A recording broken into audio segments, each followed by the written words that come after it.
As a magic prodigy, what would it actually feel like to suffer from a mana disorder from the moment you were born? When one door closes, another opportunity is bound to open. Witness the journey of Lewin Ardle, a young man who fell into that exact predicament. When he was first born, he was considered the light that would illuminate the world. Lewin was quite different from others, and it all started on the day his father and the butler were talking. The butler was preparing to set out on a trip to gather resources from the sea. Even as a child, Lewin sincerely warned him not to take the path near the southern mountain range, because he felt the mana flow there was very strange. On the day Beggins set out, the sky was covered in dark clouds and lightning. It wasn't until late at night that he came rushing back in a hurry. It turned out that Beggins had listened to Lewin's advice and taken a detour. But because of that choice, he managed to avoid a major disaster. According to what Beggins heard, that place had been attacked by monsters. No one could have returned safely if they had taken that path. From that moment on, Lewin's natural talent began to draw attention. Bane believed he could sense the mana in the air, and although he didn't know how, his father felt that Lewin was the future of art. Sure enough, by the time Leon was 6, he could sense mana, and he managed to summon it just 1 year later. Then, by the age of 10, Lewin became the top-scoring student entering Ignite Magic Academy, the most prestigious magic academy in the Kingdom of Radiant. Along with that came the title of a prodigy. At that time, Lewin was somewhat arrogant. He was certain he would take his family to new heights, but in the end, this was as far as he could go. On the first day of class, Leon realized he was nothing. While the teacher kept urging him to release magic, Lewin looked like he was having a very difficult time doing it. Even he couldn't understand what was wrong with himself. For the first time, Lewin, along with everyone else, became aware that he suffered from a mana disorder. In that moment, everything inside Leon seemed to shatter. His body lacked the ability to release magic, even at a distance of just 1 meter. For a mage, a body like this was truly pathetic. Soon, everyone realized he came from an ordinary family and had no talent at all. From then on, their attitudes quickly did a 180-degree turn. Just an accidental brush of shoulders on the way. 2 male students immediately showed an expression of contempt to all the students who were jealous of him at Ignite now. Lewin was just someone with no magical ability, a useless person who couldn't cast magic in a magic academy. Naturally, he became the best source of entertainment for them. During these times, Lewin could only sob helplessly, wondering if he could ever truly become a mage. Leon Udall, the name that entered the academy with the highest score, the one who was expected to succeed more than anyone else. The name that had been more diligent and hardworking than anyone else. Thanks to that mana disorder curse, he had become a magical cripple. Was that the end of everything? No, Lewin thought everything ended at that moment, without knowing that a miracle still remained. The story of the forgotten genius would continue. A new journey of challenges was gradually being woven at the very depths of despair. The light of a ray of hope appeared alongside blinding system text. The artifact has been activated. A system screen was forming, while Lewin felt as if he were falling to the edge of the universe. When he woke up in a daze, he didn't even know where he was. The only thing he knew was that his body felt as if it were sinking deep into water. A confusing line of text appeared right before his eyes. That being claimed, he was the incarnation of Oraka, the destroyer of worlds. This giant god was the one who had brought Lewin to this place. His appearance didn't look human, nor did it look like the heroes Lewin often saw. He didn't have nearly enough time to clear his head and process this. His lips moved as if he wanted to say something, and then Lewin's pupils dilated in utter shock. Going back to a few hours ago, at the Ignite Academy training grounds, it was Lewin's turn to practice. Professor Heidel kindly told him to do just as he had said, instructing him to simply create a fireball and hit that dummy. Under the scrutinizing eyes of his classmates, Lewin knew well that a fireball was the kind of magic any student could easily perform. But for him, it was different. This time, Lewin wasn't sure he could do it either. Following the professor's command, Lewin was determined to succeed. An orange flame gradually began to form in his hand. It grew larger by the second, matching Lewin's fierce determination. It formed in his palm and grew bigger as a reflection of his intense resolve. The male students were a bit surprised that he could possess that much mana. Lewin thought for a moment that he might actually make it this time, but the familiar sensation struck again, and his hands began to shake uncontrollably. Despite the forced prayers in his heart, the thing called mana disorder defeated Lewin once again. He couldn't take it anymore and spoke up to give up. However, Professor Heidel still wanted him to try and release it. Lewin wanted to as well, but he feared it was simply impossible. According to Heidel, he was now a senior student. If he couldn't even manage basic magic like a fireball, How would he pass the graduation exam? Even Lewin felt like he was a total waste. This training session was about target practice. For Lewin, who couldn't even cast a spell, let alone hit a target, the dream of becoming even a third-rate mage was truly hopeless. Mocking laughter rang out again. They labeled him the disgrace of the academy. Lewin was already too used to this kind of bullying, so he didn't pay it much mind. What truly broke him was the fact that he had no hope from the very beginning.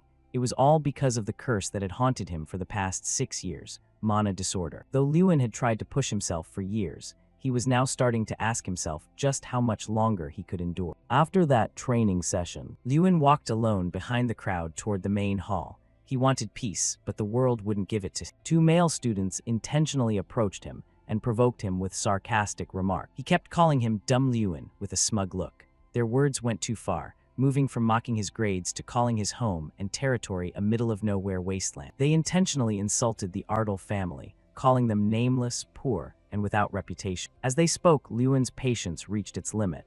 Insulting him was one thing, but they should never have touched his family. The male student was instantly silenced by Lewin's powerful punch. It was so strong that it sent the boy flying back several meters. Lewin was truly furious because of that guy's big mouth. Even with a bruised face, the students didn't know enough to be scared and shouted loud. Lewin didn't hold back anymore. He knew this was Ben Folt, and that he was absolutely nobody to be picking a fight with his father and family. Another student with Ben Folt charged forward, seemingly unafraid of death. Unsurprisingly, he was overwhelmed by Lewin's punch. For a moment, he couldn't even stand up and knelt there like a dog. What Lewin didn't expect was that Ben would actually dare to use combat magic inside the academy. He didn't care at all about being expelled and released a massive burst of mana toward him. Although his physical fighting skills were great, Lewin was completely outmatched when it came to mana strength. His entire body couldn't move. Professor Heidel showed up to intervene, but he was a second too late. Lewin had already been hit by Ben's massive mana strike. He thought he was going to sleep forever like that. Now Lewin stood before the giant god and the system tech. Faced with this, he still couldn't understand what on earth was going on. Lost in a mystical space, meeting a mysterious man, he couldn't help but wonder what was happening. Although he tried to listen closely, he could only hear the last few words, Lewin Ardle. The deep voice rang out again.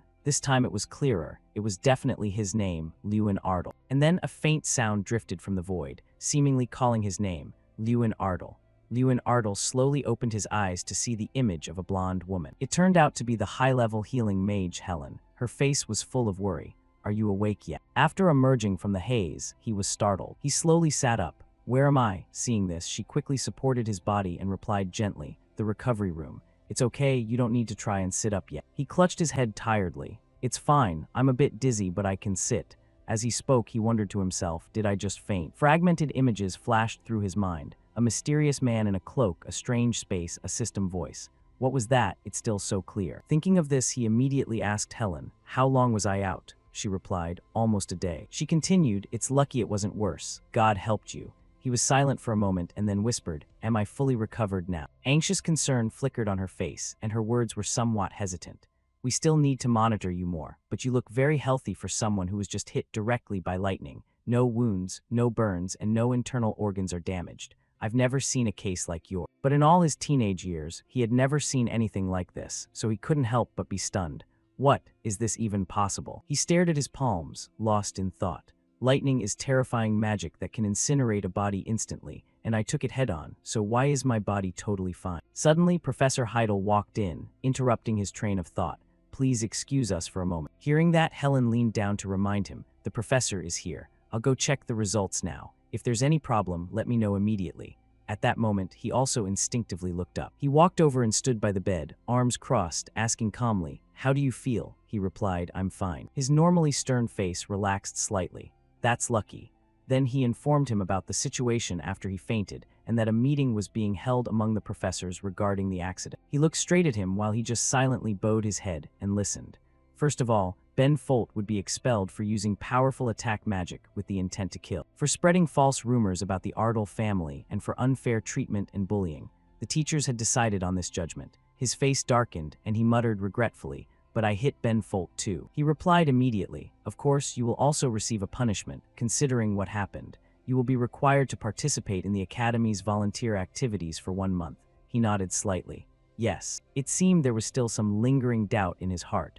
Also, I want to ask you this. Are you holding an artifact? His question made him look up. What? One must know that those are legendary weapons left by ancient mages with infinite mana. He immediately waved his hand in denial. An artifact? I definitely don't have one. If I had something like that, I wouldn't have been bullied. He narrowed his eyes slightly, hand on his chin, his voice dropping.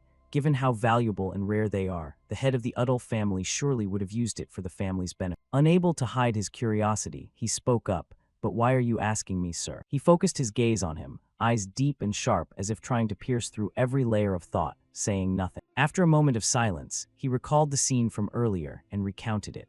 A red light had definitely enveloped his body right before the lightning struck. It looked like a high-level artifact was protecting him, bouncing Ben's spell away. After hearing that, his face went blank. What are you talking about, sir? He thought to himself. What artifact is he talking about? Suddenly, he seemed to realize something. Wait, don't tell me it's related to that dream from earlier. Then he immediately denied it. No, I'm going crazy. He sighed softly. Though I don't understand what happened, it's clear you don't have an artifact. Fine. He turned to leave under Lewin's gaze. Get some rest. He looked pensively at the professor's receding back. He had told the professor he didn't know what happened, and the teacher didn't say anything more. What is the professor thinking? When he was alone in the room, he sat in contemplation for a long time. What he had experienced was no different from a dream. And that strange voice, Draka's artifact, the destroyer of worlds and the player. He kept tapping his forehead, muttering, I think there was one more phrase. What was it? Lewin doubtfully blurted out, status window, and immediately a blue screen appeared in midair, making his eyes widen in shock. As if seeing a ghost, he instinctively backed away, shouting out,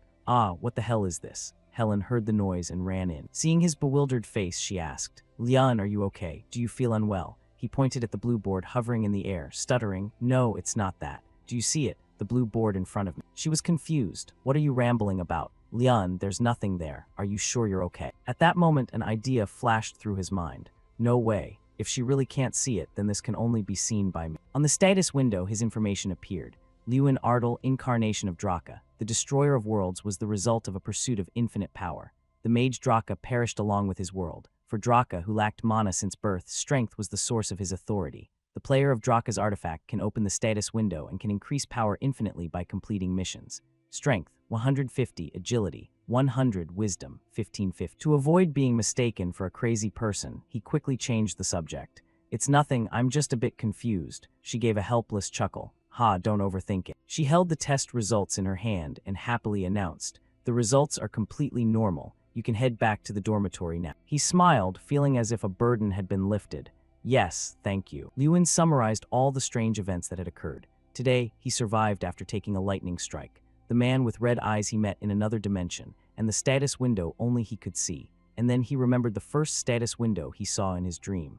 It said he was the incarnation of Draka. Perhaps the artifact of the mage named Draka had been transferred into him. In the blink of an eye, night had fallen over the training grounds. Another strange window displayed before his eyes. He was a bit startled, but curiosity quickly overwhelmed everything, making him click on it. That right there is your first mission. Since you've become a player linked to Draka, the destroyer of worlds, this mission is repeatable. You need to train your body to prepare for your power advancement. Perform 100 reps of each action, punches, kicks, and spins. Your reward is 10 points to strength and the unlocking of a new skill. After finishing the text, he rolled up his sleeves to get started. His face still held a hint of doubt and confusion. Punches and kicks, I mean, they're related to strength, but how is this supposed to help me become a mage? But now wasn't the time for questions. He had to give it a shot.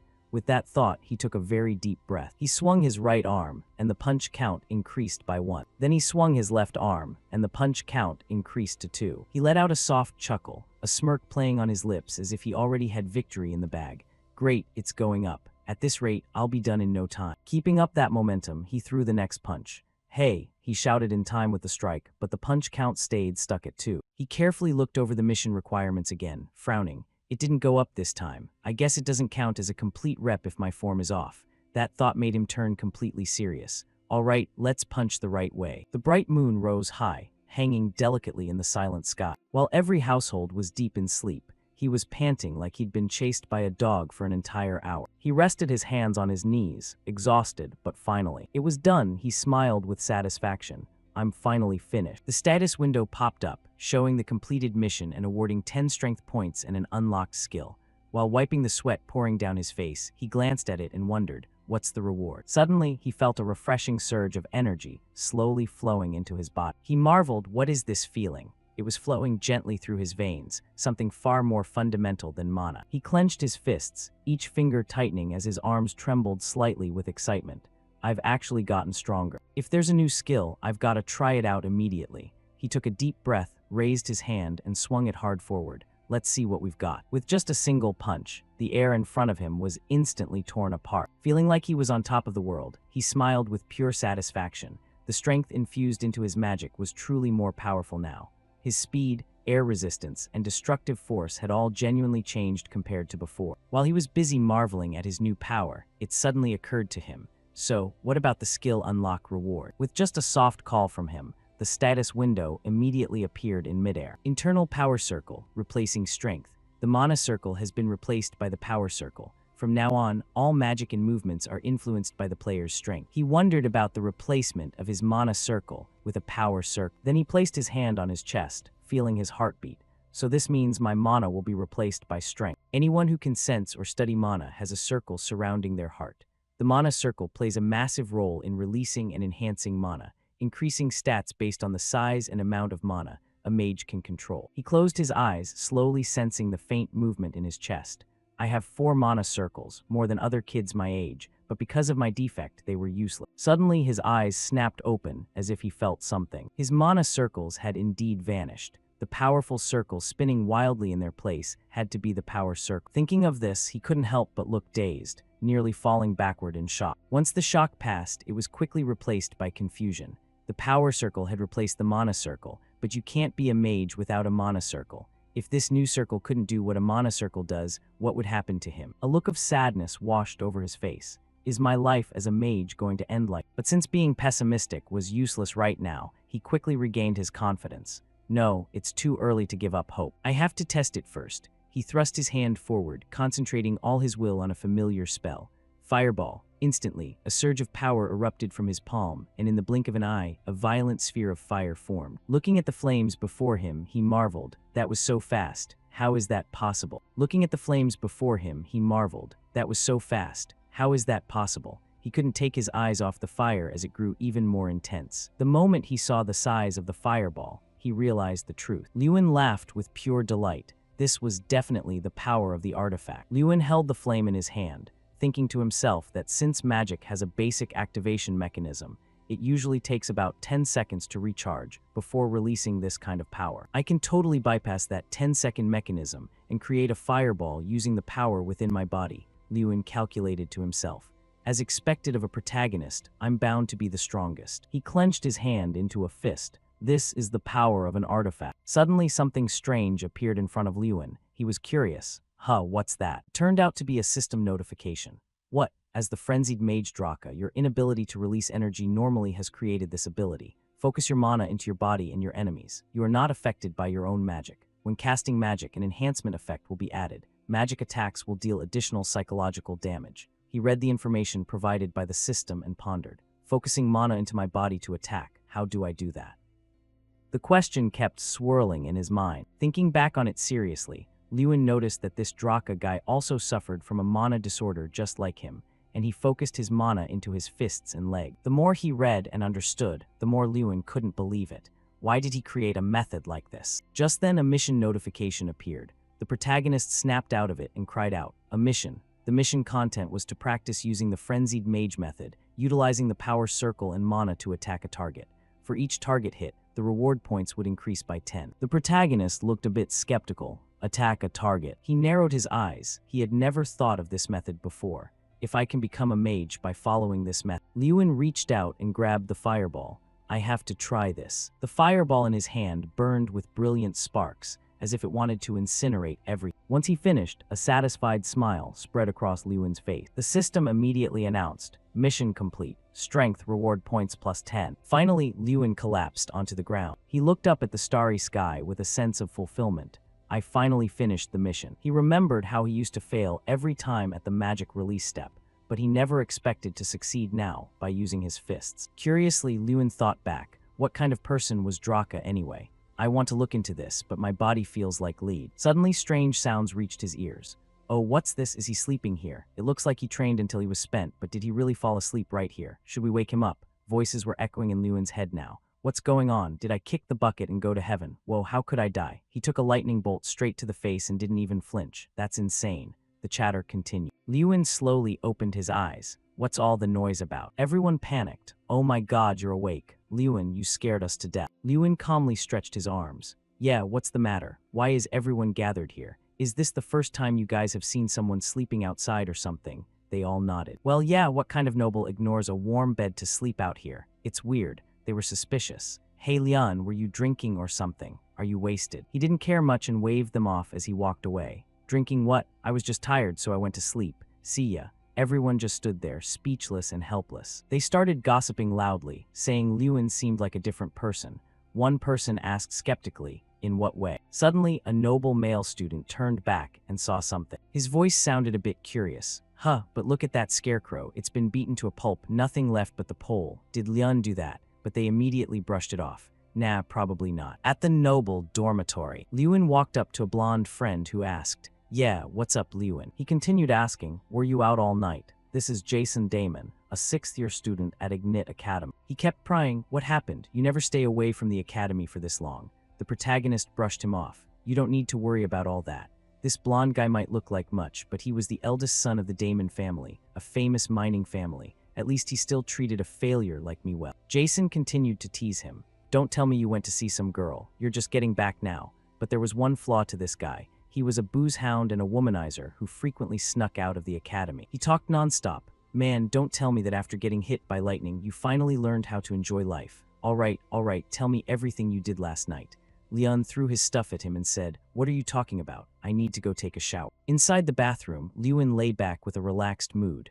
Ah, I feel alive again. Suddenly, he remembered something. Oh right, the mission, let's check it. Lewin called out, Mission. The notification window appeared. Repeatable mission, physical training. Because you have become someone who can connect with Draka, the destroyer of worlds. You need to train to increase your own strength. Each time you complete the punches, kicks, and spins, you will receive plus 10 strength points. The protagonist sighed. The reward is the same, but the mission requirements have doubled. He submerged himself in the water. Who knows, maybe the missions will keep doubling like this later. I knew it, this isn't going to be easy. But then again, if I can become a mage using this method then. A month later, Lewin was still training.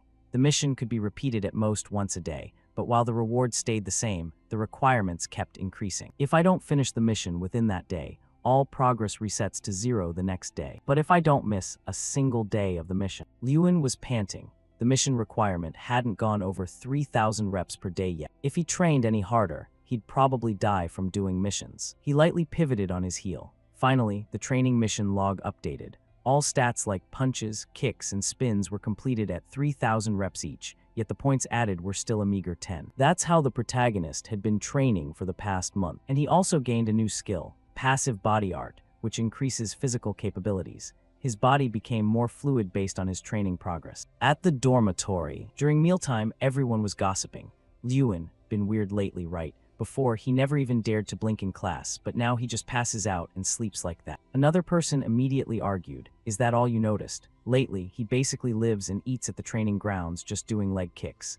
Someone else piped up, Hey, leave him alone. This is the first time he's acted so strange. They whispered, He's probably just doing that to cope with his mana disorder. It won't work anyway. For Lewin, as a month went by, I had finished the missions and found a few clues about Draka, but I couldn't find the name Draka in any of the records. It was the same everywhere, not just that, but there were no clues at all about things like the destroyer player, the mission log, the system, or the status window. He remained endlessly curious. Draka, who the hell is he? At that moment, the status window appeared. Lewin Ardal, incarnation of Draka, the destroyer of worlds. A question still lingered in Lewin's mind. Who exactly is the person providing me with this power? Suddenly there was a loud shout. Lewin, come here. It was Jason. The protagonist was curious. What's up? Jason asked back. Haven't you heard? He was confused. Heard what? Jason looked a bit apprehensive. So you really don't know anything. That's why you can just sit there leisurely reading a book. Lewin asked again, did something serious happen? Jason glanced over at the head of the Udall family, who was present there.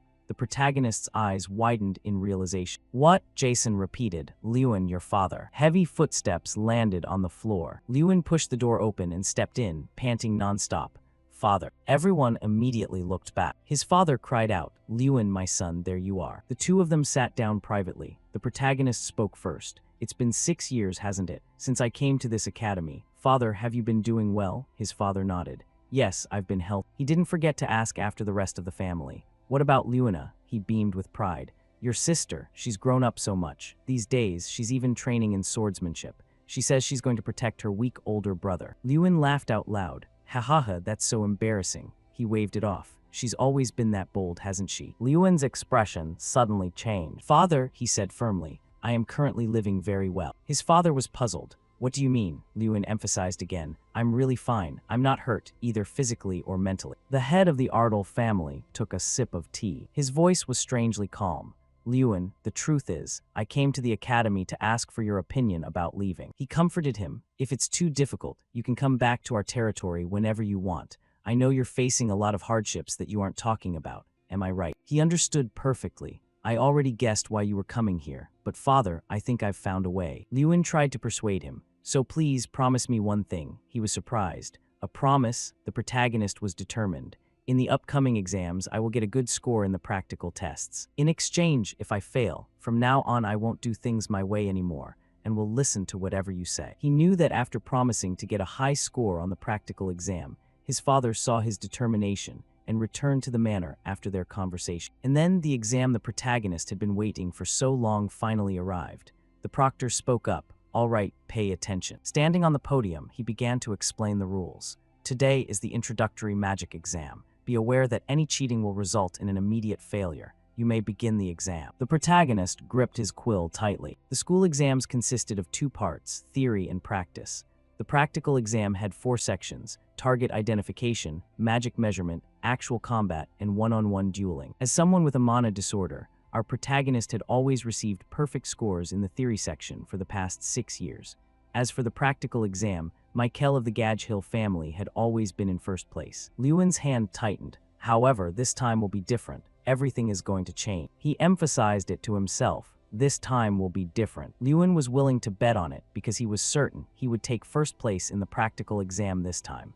After the written exams were finished, suddenly a voice called out, "Lian." It was Jason. He walked over. "Lately, you've been acting a bit strange. Do you have a plan for today's practical exam?" He nodded. "Yeah, I'm going to do it in a new way." Jason was shocked. "What? Really? What kind of way did you find?" A contemptuous voice rang out. "Liuan, what are you doing here?" It turned out to be that guy Muckle. He crossed his arms snidely. "Don't tell me you're using that body of yours to take the practical exam. With your mana disorder, it's just useless." Liuan rubbed his chin. "So what? I did come here to compete." Mikkel had no intention of letting it go. HMPH. "Liuan, as a model student, if I were to give advice to someone who's failed the practical exam 6 times like..." His voice was full of mockery. "I'd say, instead of coming here to be humiliated, why don't you just give up right now?" Lian countered, "Who knows? I don't think your advice is very useful." Mikkel patted his shoulder. "Ha, I think you're misunderstanding something. Do you really think a kid with mana disorder is going to pass the exam?" In his head, he wondered with annoyance, what is wrong with this bastard? Mikkel gritted his teeth. Before, he used to be so submissive. Why was he so confident now? It was infuriating. He challenged him. "I'll show you during the one-on-one duel. Just wait and see." Finally, the exam began. The first part was target identification. The official name was the multi-target shoot-down exam. The format was simple. The exam tested the number of targets shot down in a single cast. However, this year's exam was different from last year because the difficulty had been increased. The targets were constantly moving, the students were competing continuously, and the organizers would announce the number of targets destroyed. First up, Herc, 1 target. Next was Anjalana, 0 targets. Even the most intense performers only managed 4 targets. Because of that, the average scores this year were horribly low. Next up, the following person hit 3 targets. The professors standing behind them grimaced at the sight. "Achumpoach, we only increased the difficulty a little, and the scores have already plummeted to the bottom. The quality of students this year is just too poor." But suddenly, a voice spoke up in reminder. "Professor, it might be a bit too early to be disappointed." It was Professor Elric, from the Department of Magic Potions and the uncle of Mikkel Garihill. He looked very proud. "It's almost Mikkel's turn, just you watch." Professor Elric seemed to be looking forward to his nephew's performance. The boy is coming now. He prepared to strike, thoughts still swirling in his head. "Watch closely, Leon." He was very confident. I don't know what you're planning to do." Professor Elric shouted loudly. Mikkel was confident that this is the difference between you and me, and then he unleashed his strike. A series of scarecrows were hit after that lethal blow. Everyone who saw it exclaimed in admiration, "Wow, that's Elric for you, hitting so many targets with just one cast. He'll definitely be first again this time." Professor Elric sidled up and asked, "How about that? The boy lives up to the Gari Hill lineage, doesn't he?" He wouldn't stop bragging. "At this rate, Muckle is truly the pride of our academy. He will definitely be this year's student representative." Suddenly an interrupting voice rang out. "That's enough, Professor Elric. We don't think we need to see any more of this year's batch's abilities."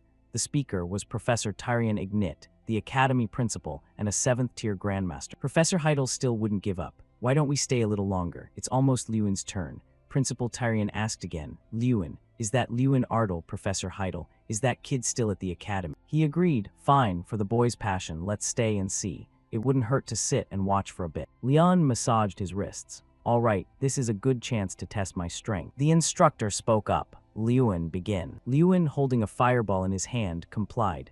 "Yes, sir." A brilliant flame radiated around him, sparkling as if it were plated in gold. Everyone was astonished at the sight. "What is that? What's going on with his casting speed?" The students were also buzzing. "Whoa, how many targets? I really don't know, this can't be." By now, Muckle was gritting his teeth in pure rage. He spoke up in contempt. "Hey, don't you guys know Lewin has a mana disorder? Even if he casts 1,000 times, who knows if he'll actually hit a target? That useless piece of trash can't do anything right." But unbeknownst to anyone, the system power buff had been activated. Time refraction activated, distorting time for 30 seconds. Speed increased by 200% power. Movement speed will be faster. You have moved beyond the distortion time. Cooldown is 5 minutes. Lewin remembered the skill he had recently acquired called time refraction. It helped him move unnaturally fast to wherever he wanted. In other words, right now, he was something else entirely. The energy radiating from the protagonist was so massive it overwhelmed everything around. Brilliant flames surrounded and protected him. The professors watched intently. The students stared with wide eyes and open mouth. "Finished," Lewin smirked triumphantly. "It's done." Shards of wood flew everywhere in the air. Lewin, 27 targets. The face of the instructor in charge turned pale, breaking out in a cold sweat.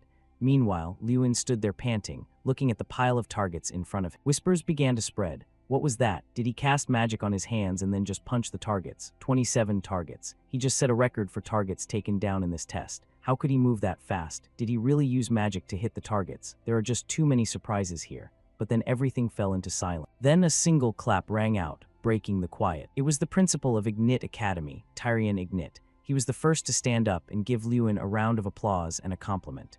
"Lewin, that was absolutely excellent." While everyone was still dazed by his record-breaking achievement. Even the principal gave him recognition. Everyone started cheering. "That's right, amazing Lewin, congratulations." But amidst the cheers of congratulations, there were still those who refused to recognize others' abilities. Some were angry, some were silent, and some were questioning. But what could they do? A loser is still a loser, haha. And of course there was Muckle. Looking at that angry face of his, he clearly couldn't accept it, but he could only monologue to himself. "Lyon, that brat, how is it possible?" He was gritting his teeth so hard his eyebrows practically met, but there was nothing he could do. Cheers of congratulations echoed everywhere. He stood there silently, but was secretly rejoicing in his heart, being praised and recognized by everyone. It was something he hadn't experienced in 6 years. It was clear he hadn't received a single compliment in all that time. "My chest is burning up." Lewin stood with his head held high and a slight smile. The sunlight hit his youthful face. His eyes showed pride in himself and the feeling of being recognized. "Yes, this is exactly the feeling I've always wanted." In the meeting room, Elric spoke up irritably. "Casting magic on your hands and then striking the target directly. How can you call that magic? I've never heard of any magic like that." One look at his puckered face was enough to tell he wasn't accepting any of it. Heidel countered immediately, "But as you know, magic has no limits. This is a field where anything can happen." He turned serious. If everything just followed a set formula, it wouldn't be magic anymore, it would be mathematics. Exactly, how can you improve if you just stick to formulas? What even is improvement, and who gets to judge it? Elric still wanted to argue against Heidel's words, but before he could say much, Tyrion signaled for him to shut his trap. He spoke gently. "Today we witnessed a student create a miracle." His face clearly showed his happiness. "It was a magical miracle that didn't even seem like a miracle. Isn't that why we're here?" However, it seems the professors have differing opinions on this. Everyone was silent, silently agreeing with the principal's word. Elric was furious and couldn't accept the truth. Damn it, that Lewin kid has turned everything upside down. Who would have thought things would turn out like this? Jason put an arm around Lewin's shoulder and said loudly, "Hey, the Supreme Mage is here." You almost buckled under Jason's weight, but only whispered, "Hey, knock it off." Hearing that, a few people approached the two of them. "Oh, it's Lewin." Everyone greeted him. "Hi, Lewin. How did you do that in the practical test yesterday?" You greeted them back but couldn't find the words. Questions from classmates kept coming at you. "Lewin, do you know my name? We've been in the same class for 6 years." You quickly escaped the crowd, thinking to yourself that until yesterday, you were just a nobody in this school. Lewin turned his back on everyone and said hurriedly to Jason, "Jason, I'm heading back first." Even today, he still couldn't believe how quickly everything had changed. Everything changed overnight, and he hadn't adapted yet. Honestly, being alone was more comfortable. However, he knew very well one thing. Naturally, there were still many kids who didn't like him. He slowly opened the door to his room. Some blonde brat was standing in his room, and hearing him open the door, the kid said, "There you are. Oh, you've entered someone else's room and you're talking like you own the place. What are you doing in someone else's dorm room?" Mikkel asked darkly, his gaze looking like he was about to send him to meet his mate. He turned around and approached you, his voice full of disdain.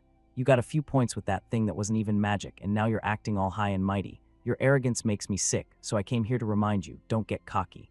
He said those words that made you want to scratch your head in annoyance, but you didn't hold back and countered immediately. "Isn't it just because you're embarrassed that your score is lower than the person you've looked down on for 6 years?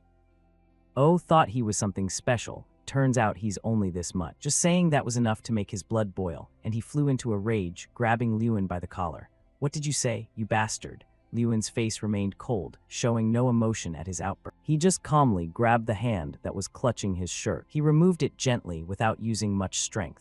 It was that very calm gentleness that surprised him and made him tremble even more. Mikkel was somewhat panicked, his brows furrowing. What the hell is this? Is this loser actually this strong? He couldn't believe his own eyes. "Mikkel, we both need to graduate." Lewin leaned in close to his face, his gaze turning angrier. "If you really want to suppress me that badly, then wait for the one-on-one combat test and let's have a fair fight." You only lowered your voice a bit, and he was already breaking out in a sweat. He shoved your hand away. Mikkel glared at him angrily. "You think you're on my level, a guy who fails every subject like you." Lewin immediately talked back to him. "Just wait and you'll see if I'm on your level or not. What even is level, and who gets to judge it?" His gaze was steady as he looked straight into Mikkel's face. He then left, not forgetting to leave a sharp glare behind. "Pass the next test first, then we'll talk." He walked away, but his mind wouldn't stop thinking about his sworn enemy. Arrogant bastard, he'll probably fail today's practical test anyway. Seeing Mikkel's angry face, one wonders if it's worth pitying. Just looking at him makes you want to punch him, hee hee. Then he suddenly pulled his hand out of his pocket. Even then, his hand wouldn't stop shaking. Is he really a mage? He wondered. No matter how many times I see this statue, it never fails to impress me. A giant goblin statue stood tall in the middle of the testing area. Practical test number 2, measuring mana efficiency, testing area, the Academy's treasure and a rare artifact. There are only a few in the entire continent, the ancient goblin kingram. 500 years ago, the great mage Freud turned the goblin kingram into an artifact while he was still alive. Kingram is held within this artifact, absorbing mana and serving as a magical punching bag. This mana efficiency test requires students to cast magic on Kingram to earn points. Lewin asked Jason, "So what we need to do is cast the magic we're most confident in at that statue?" Jason answered him, "Yep, short and concise. But that goblin is famous for being a nightmare when it comes to grading. Over 20 points is already very good." In front of them was a student with side-swept hair and a purple power aura, looking quite decent. Thunderstorm strike. He cast the magic toward the goblin. The goblin spoke up, "Go back and study again, you 1-point mage. It's not too late to drop out now." That student was truly stunned hearing that. People started gossiping. "I thought he did well. Guess it's not that easy, huh?" Everyone lamented the goblin's pickiness in grading. "Next person stand before me." That student moped back to his place in a terrible mood, unable to believe it. A female student stepped up. "Haha, now it's my turn." She raised her hand, watched closely, looking very confident. "Ice orb," she cast the magic. The goblin spoke. "I definitely won't forget you. Impressive." She asked happily, "Really?" Kingram answered her, "Yes," but before she could celebrate too long, he threw a bucket of cold water in her face. "It's the first time I've seen anyone cast such garbage magic. That's quite enough, wow." "This is more like it." He bluntly gave her 2 points. Hearing that, she burst into tears, unable to accept reality. "No way, I did my best." Others continued to step up, but it wasn't much better. 5 points, get out of my sight. Hearing a score like that is hard to take, so shouting is normal. "What the heck?" he continued to complain. "What kind of bland magic is this? Mixed with water or something?" It's 100% mana. The damn goblin was so angry he was practically swearing. The instructor spoke up. Jackson, stop screaming and go back to your place. Timely preventing a terrorist attack on the nerves and ears of the other students. Ah, it's not like that. Seeing he was being called out, Jackson scratched his head and ran back to his spot looking innocent. Next, Mikkel Garihill, the instructor called out. His face looked like he'd been through 50 husbands, 49 divorces, and 33 counts of getting caught in the act. Face as dark as soaked coal. Ah, but it turns out that was just his expression before casting magic. Bursts of mana attacked the goblin statue. Kingram spoke up. Garihill, I'm a bit disappointed. Are you the son of Jorge Garihill? Asked that, he answered proudly. Yes, I am the third son of George Garihill, the proud Mikkel Garihill. Proud, eh? Haha, he sneered. Your father was a whimpering idiot who begged me for extra points. Mikkel Garihill, you are far inferior to your stupid father. 27 points. He shouted back at him in anger. You're just an ordinary goblin. How dare you talk such nonsense? The instructor spoke up to stop Mikkel. Be quiet, Mikkel. The teacher called the next person. Lewin Ardle, he answered immediately. Present. Lewin stepped up. On the outside, he seemed emotionless, right, but on the inside, he was like a burning fire. Hugh, I'm suddenly feeling so nervous. Let's just try it. I can do this. A flame appeared in his hand. He looked up and introduced himself. I am Lewin Ardle. It is a pleasure to meet you. His eyes were steady, his emotions unchanging, truly strong. Ho, it's the first time I've seen your face. He was a bit surprised. No matter, do the test. He didn't care much while he and his magic were ready. The fire burned bright like his eyes. Honestly, don't know if that means anything. A student recognized Lewin's magic. Is that fire explosion? His face was the definition of holy crap stunned. Several other students also recognized it as a fourth-tier magic. Others were in disbelief. What? He can do that. Kingram was puzzled. What's with your stance? You changed your stance to cast magic. Here I come. Lewin leaped off the ground. The mana that was in his hand was now at his feet. Guess Lewin is planning to play Son Goku. You know, since Son Goku has the flying nimbus. At first, everyone thought he'd use his hands, but he decided to swerve and take everyone from one surprise to another. Having moved the mana to his feet, he used his long legs to kick the Kingram statue direct. Even the instructor was incredibly surprised at his performance. No way, how could that boy transfer mana from his hands to his feet and then make it explode in an instant like that? If you're wondering, just stop. Every student was stunned beyond belief. One person asked, didn't you just say that was fourth-tier magic? The other answered immediately, no, the energy of that strike had to be at least fifth tier. So Lewin landed after that divine kick with his long legs. You mean Lewin is at least a fifth-tier mage? He was panting as if it were his last breath, but his mind was racing. What's wrong? My fire explosion was cast correctly. Lewin was still a bit worried. But why is Kingram's reaction so strange? Did I mess up a step? He finally spoke up. You, who are you? He was puzzled. Pardon, I already introduced myself. I am Lewin Ardle. Before Lewin could finish, Kingram interrupted. Are you Draka? The question made his face pale instantly. Draka. I've been waiting for you. Though there were only those blood-red eyes, it was enough to imagine his expression. Desperate and yearning, Kingram's voice echoed. I've always been waiting for you, Draka. That whisper sliced through the silence, sowing confusion. The crowd around them immediately buzzed, suspicious eyes raising countless questions. Draka, who is that? Is he confusing Lewin with someone else? Curiosity mixed with doubt spread through the area, carving frowns on many foreheads. In Lewin's mind, memories of 2 months spent diligently scouring every related document came rushing back. He had flipped through every old page, dug into every ancient record, but he found absolutely nothing. I've scoured the records for 2 months, but found no trace of Draka.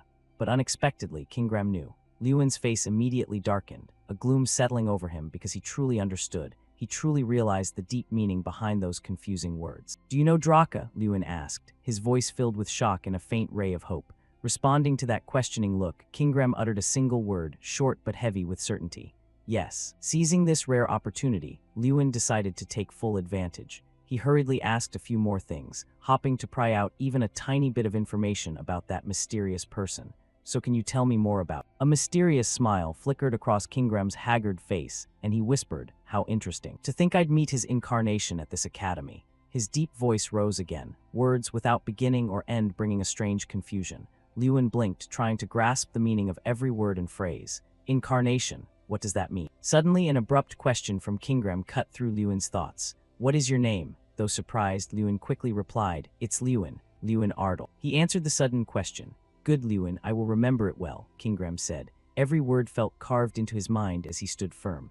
Kingram's massive frame was like a towering mountain, so large it seemed to block out the sun from Lewin's side, casting a giant shadow over. As Kingram was about to turn and leave, a sudden voice rang out, immediately stopping him. A voice spoke and he immediately halted his intent to leave. "Excuse me, before you go, can you tell me how many points?" That question echoed. "There are too many people here. I'll tell you later." "The evaluation ends here. This magic is not something I can judge." Kingram's cold, decisive judgment was like a bolt of lightning, making the person opposite him cry out in shock. What are you saying?" He couldn't believe what he just heard, resentment clear on his face. "According to school rules, you are required to provide an evaluation for the academy. This agreement must be followed for 500 years after the great mage Freud Ignit passed away."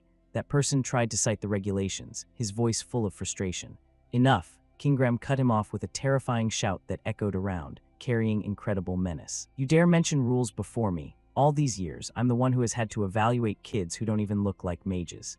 His face was strained to the limit, red eyes sparking with fury, making the other person flinch instantly, voice stuttering. I'm sorry, but forget that Ignit guy, I don't care." Kingram growled, disdain clear in every word. "But a covenant is a covenant. I will give you the score."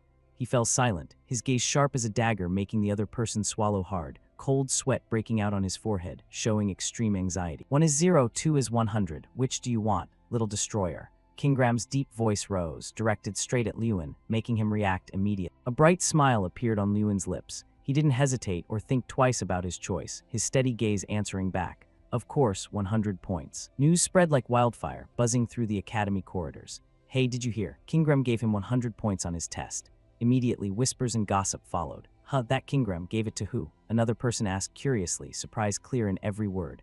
"I heard he gave it to the legendary bottom dweller, Lewin Ardle." People around started talking, everyone's face showing pure shock as they took in this shocking new information. In the midst of that, a stern voice rose, breaking the noisy atmosphere. It was Professor Heidel. He walked toward Lewin, eyes searching.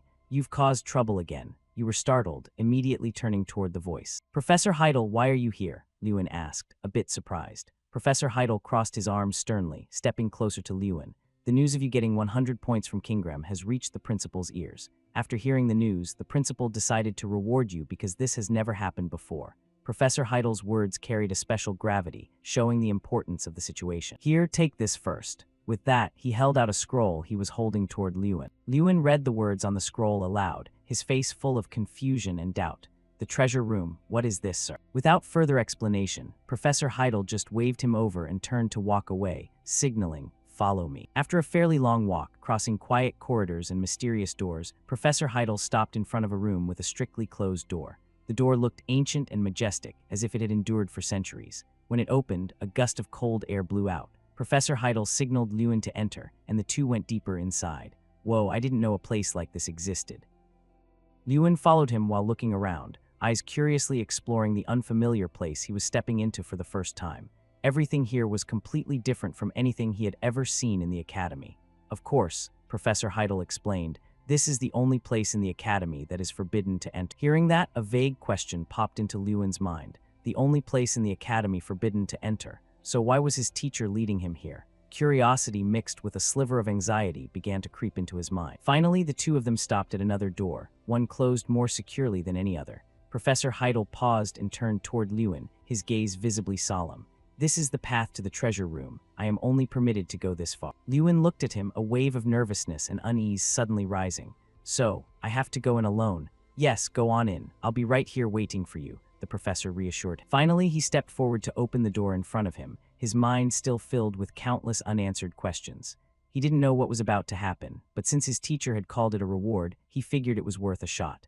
With a mix of courage and curiosity, he pushed the door open and stepped inside. Lewin was met with a room that, though empty, was overwhelmingly massive and enveloped in an atmosphere so gloomy it was chilling. Dim light filtered in from somewhere, just enough for Lewin to realize the sheer scale of the place. So this was the treasure room. He scanned the area. Even without any items on display, he could feel the presence of countless precious things. "There are so many types of artifacts here I've only ever heard of by name. This must be Great Mage Ignit's treasure vault." While Lewin was lost in observation, immersed in the awe of the vast, somber treasure room, a low voice suddenly rang out from right behind him. Startled into a state of high alert, his whole body tensed as he whipped around. "You look quite out of place." "Who's there?" Lewin wondered, his eyes scanning the shadows for the owner of the voice. The stranger continued in a profound tone, as if reading the deepest thoughts hidden in Lewin's mind. It's as if you don't realize your own true value. It was then that Lewin realized the voice was strangely familiar. It was Kingram, sitting regally on a chair placed right in the center of the room. Kingram, why is he here? What caught Lewin's attention even more, leaving him utterly shocked, was Kingram's appearance. He was no longer a lifeless, inanimate statue. Instead, Kingram stood there in a true human form, vibrant and radiating power. He was no longer made of stone. As if reading Lewin's mind with ease, Kingram explained in a warm yet mysterious voice, "Surprised that I'm not a stone statue anymore. This is the only place where I am permitted to use this body. Thanks to the ancient mana filling this room, I can exist in my original form rather than as an artifact." Hearing this, he answered softly, "I see." Lewin looked up at him, his eyes filled with doubt regarding Kingram's earlier words. "But tell me, what did you mean when you said I don't know my true value?" Kingram's sharp teeth seemed to become more prominent, giving off a terrifying vibe as he spoke. "I meant exactly what I said. You have no idea what your real worth is. Even the magic tool you're using is just like Draka's." Kingram's next words felt like a knife plunging into Lewin's heart, making him realize a shocking truth. He knows about the magic tool, Lewin thought, his heart racing with amazement. The man looked back down at him, his sharp gaze piercing through Lewin's thoughts.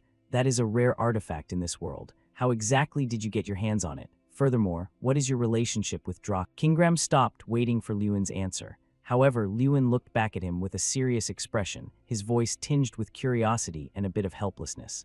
"I've been wondering about that myself. Who exactly is Draka?" He watched Lewin in silence for a moment before he began to explain, his tone carrying a sense of nostalgia and deep respect. "He was an entity who sought to become a god. One day he visited the Zenith tribe where I lived. At that time he was both small and short, quite unsightly to look at. And yet his power was so extraordinary that no one in the Zenith tribe could stand against him. More importantly, he grew stronger with each passing day. Even if all of us elves attacked him at once, we couldn't defeat him. We respected him, and he lived among us as if he were a member of the tribe. For nearly 100 years, he taught the language of magic to me, the one who was to become the future tribal chief." "What, 100 years? How could a human live for 100 years? Lewin looked at Kingram again, his eyes wide with shock. His rational mind simply couldn't believe what he had just heard. Kingram gave a cunning smile, his pointed teeth gleaming in the dim light of the room. Perhaps because he wasn't human. This assertion hit like a heavy blow, revealing an unthinkable truth about Draka and raising a million new questions in Lewin's mind. His true identity was the Black Dragon, Drakagania. Kingram's words echoed, dealing a massive shock to Lewin. "Unbelievable," Lewin blurted out, his voice catching in his throat from surprise. "So dragons actually exist." He was immediately shaken by the information, asking again softly just to be absolutely sure of what he'd heard. Is that for real?" "Yes, didn't you know that dragons are the very source of magic?" he replied quickly, without a hint of hesitation. Of course, Lewin reflected. He had heard of this before, but it had always been an empty claim. He had thought it was all just legend. Lewin's mind suddenly fell into chaos as his old knowledge crumbled before this terrifying fact. He interrupted Lewin's train of thought with another piece of information. However, Draka was unable to use magic. That is also why he created a fighting style like yours, by using magic through his hands and feet. Do you understand what that means? Kingram paused, posing a question full of hidden meaning. Lewin slowly began to understand, a light dawning in his mind as the scattered pieces connected. So Draka must have been treated the same way I was in the past. He answered immediately, envisioning a mysterious figure completely shrouded and hidden. "I think I'm starting to understand a little." Kingram continued, his tone turning darker. "Draka created a power that only he could use. A way to turn magic into strength, just like you've done. By mastering that power, Draka became the strongest entity in the world. However, he wasn't satisfied and continued to expand his power infinitely. In the end, he destroyed everything, including himself." Lewin was once again stunned by the new information. He destroyed everything, so that was why he was known as the Destroyer of Worlds. He couldn't imagine how strong someone would have to be to destroy the entire world. A sense of awe mixed with fear crept into Lewin's heart as he visualized that horrific power. Suddenly, a familiar system screen appeared before Lewin's eyes with new content. "You have achieved an accomplishment, seeking traces of Draka. Reward, title Ally of the Elves, skill Elven Rage, and Strang, Incarnation of Strength. Title effect, increases friendliness with elves and allows communication with." Lewin read each line, rubbing his chin in thought. Why a reward for communication? Oh well, better than nothing. Despite his confusion, he accepted the unexpected gifts. The system screen appeared again, showing details for the new skill. Elven Rage, active. Borrow power from the fury of an elf to immediately increase your strength. Strength reaches 300 for 30 seconds. The effect will gradually increase under the influence of physical skills. Cooldown, 3 minutes. Seeing the serious look on Lewin's face after he finished reading the reward info, he muttered, "This seems like a high-level skill." Just as he reached out his hand, a shiny blue orb immediately appeared, nestled in his palm. But there were several cracks already visible on the orb, as if it had existed for a very long time and endured much damage. Strang, the incarnation of strength. What is this? Why is it in my hand? Lewin wondered, curiosity mixing with a bit of worry. Kingram stood up from his stone throne, his massive frame blocking out a portion of the light in the room. "It seems you've received a mission reward." Draka used to stare into empty space and talk just like that, too. Kingram's words served as a confirmation that left Lewin with no doubt about what he was experiencing. Then, still holding the blue orb, he looked up at the man with eyes full of questions. "In that case, do you know what this is?" He replied with total confidence. "All right, bring it over for me to see." Leaning down to look at the orb glowing brightly in Lewin's hand, he examined it carefully before giving his verdict. It's Strang." Eager for more information, Lewin waited. To this unspoken question, Kingram replied in a profound voice, "An item. No, it's not an item. It is an incarnation." He looked back at the orb in his hand skeptically, nearly unable to believe his ears. "What? This thing is an incarnation." Kingram began to explain with a certain tone, as if he had witnessed it all himself. He was always by Draka's side. "How could I not know? Looking at its current state, I'd wager Draka sealed him inside the spirit stone before he died." He continued to explain Strang's nature. "He is an incarnation of strength. Although called a spirit, he isn't like normal spirits. He has a fiery temper. Every day he begged Draka for infinite power, but if you satisfy his desire, he will also give you infinite strength." Kingram concluded, revealing a powerful pact that also carried potential risks. "You mean this incarnation will come back to life from this stone?" Lewin frowned, raising the orb higher before his eyes. The orb looked slightly more cracked than it had just a moment ago. Tiny fissures were starting to spread. "Yes, so you don't need to worry too much," he reassured. As Kingram finished his sentence, something unexpected happened. The orb suddenly shattered further with more cracks, the lines growing larger. Just as it was about to burst, Lewin held onto it, watching the orb slowly break apart. His heart pounded, it was breaking. He screamed inwardly in surprise. But instead of what he had imagined, an object small enough to fit in Lewin's palm appeared as soon as the smoke and fragments of the orb vanished into thin air. Lewin stared at it, shock written all over his face. This is the bear." Then, while rubbing its eyes, it started cursing at him in a shrill but annoyed voice. "You brat, how dare you call me a bear?" "This bear can talk," Lewin's curiosity and surprise spilled out. Because he kept calling it a bear, the creature gritted its teeth in anger. "Stop calling me a bear, you little punk," it shouted irritably, its grumpy voice echoing through the vast treasure room. Feeling that Lewin's words were crossing the line, the bear incarnation pointed a finger right in his face. "Stop seeing me as a bear." Lewin felt helpless. "But you are a bear." His face was a picture of stun and confusion, a bead of sweat rolling down his cheek. How could a bear talk? It turned red with rage. Hey, are you deaf?" It stood with hands on its hips, head literally steaming, words coming out faster than a cooldown. "How dare you compare me to those things? I am not a bear." He wondered, "Then what are you?" It crossed its arms and gave a confident giggle. "I am an incarnation. I can turn into whatever I want." Wanting to show him, it put on a face full of spirit and determination. "Watch this, let me show you my power." Hearing that, Lewin waited expectantly from across the room. And yet nothing wow enough appeared at all. Its face went pale as a ghost. How embarrassing for poor Strang. After a long silence, it panicked as if it couldn't believe the ironic truth before its eyes. What's this? Where's my power?" Lewin's face was a total question mark. What is he doing? Suddenly it spoke up. "It must be because I was reborn on an empty stomach. Give me food." Lewin watched and judged. Why is this bear so rude? He delivered some bad news. "There's no food here. I don't even know what you eat." It felt like a bolt of lightning hit the creature. It shrieked in despair. "What? No food? Why is my master so weak this time?" Lewin was confused. "Master me." Too tired to even talk, it ignored the world, curled its body into a ball like a piece of cotton candy, and fell fast asleep. "Whatever, I'm sleepy. Wake me up when it's time to eat." Lewin was 3 parts helpless, 7 parts baffled. "Wait, what? He calls me master, but then calls me weak." He gently placed the sleeping Strang on his shoulder. The silly sight made Kingram unable to hold back a chuckle. Some things never change." Seeing him again brought back a bit of nostalgia for the old man. "Looking at you and Strang reminds me so much of the old days." He seemed to sink into memories of the past, remembering the days of facing off against Strang and Draka back at the Zenith tribe's old ground. Ending the trip down memory lane, he sat regally in his chair within the vast treasure room, his gaze fixed on the boy.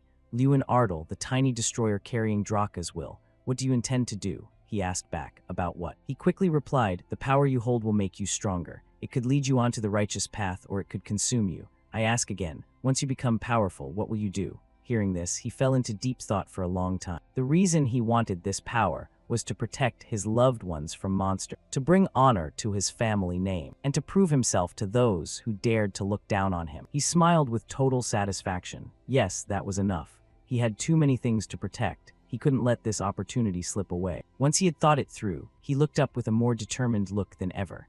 I will live the way I want, for my loved ones, my family, and myself. Noticing the kid in front of him was quite impressive, he nodded in approval. Not bad. I'll look forward to that future of yours. He had learned more about Draka thanks to Kingram, and each passing day still began with missions. The only thing that had changed was at the training grounds. Currently, Lewin was training hard, wiping away the sweat pouring off him from exhaustion, while reminding his companion, Strang, wake up. Are you planning to skip a meal or something? At the mention of food, he immediately woke up, eyes sparkling and mouth watering.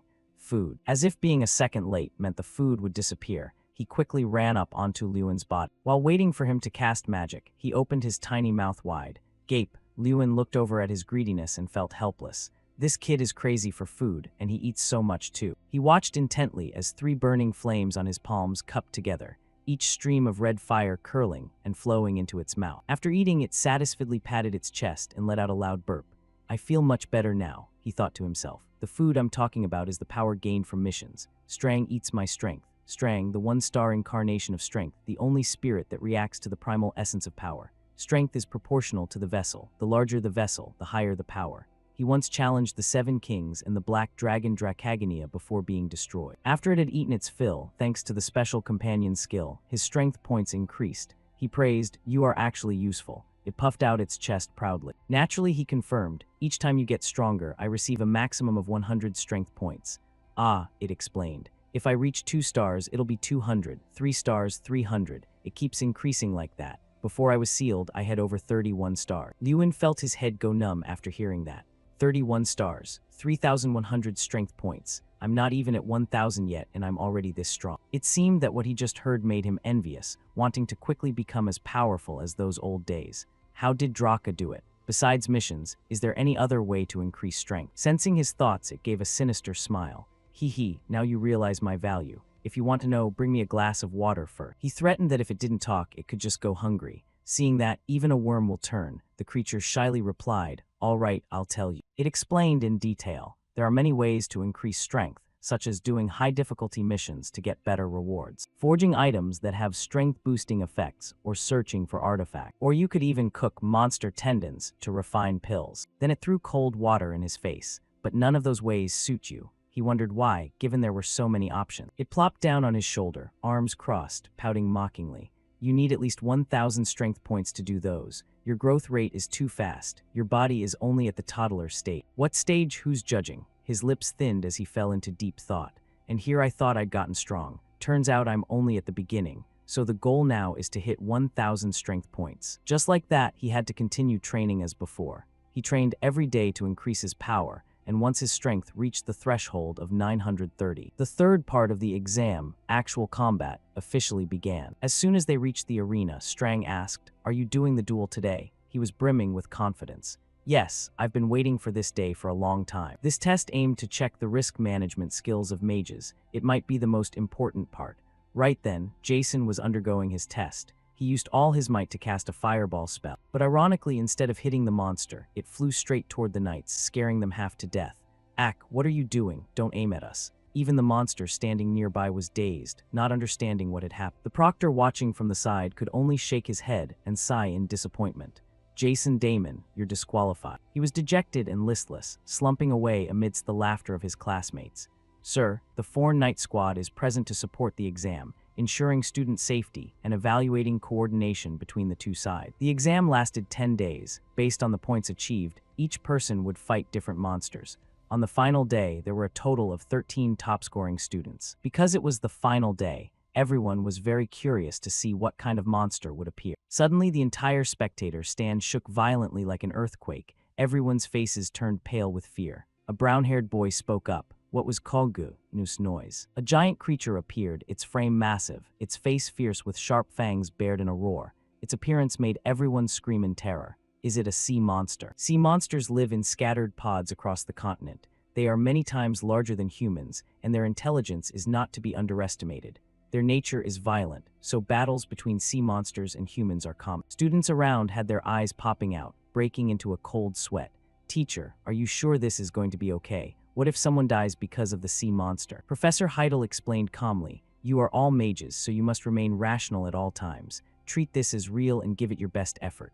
Despite the fear surrounding them, they replied loudly and clearly, yes, sir. A moment later, the test officially commenced. As soon as it was released, the monster roared frantically and charged. It used its muscular arms to lunge at the knights, making them hurry to raise their shields for cover. While they held back the giant sea monster, Mikkel in the back took the opportunity to cast his ice magic. Ice arrows flew out one after another in the direction of his hand, ice bolts. Unfortunately, those arrows only hit the ground. It performed an ambush from the air. By the time everyone realized, it was already overhead. Someone shouted from above. The professor watching from the side also shouted anxiously. Mikkel moved, but his whole body was frozen, trembling uncontrollably. Although his mouth muttered about getting revenge for the other day, fear kept him from moving. Feeling the situation was bad, he had to step in to save him.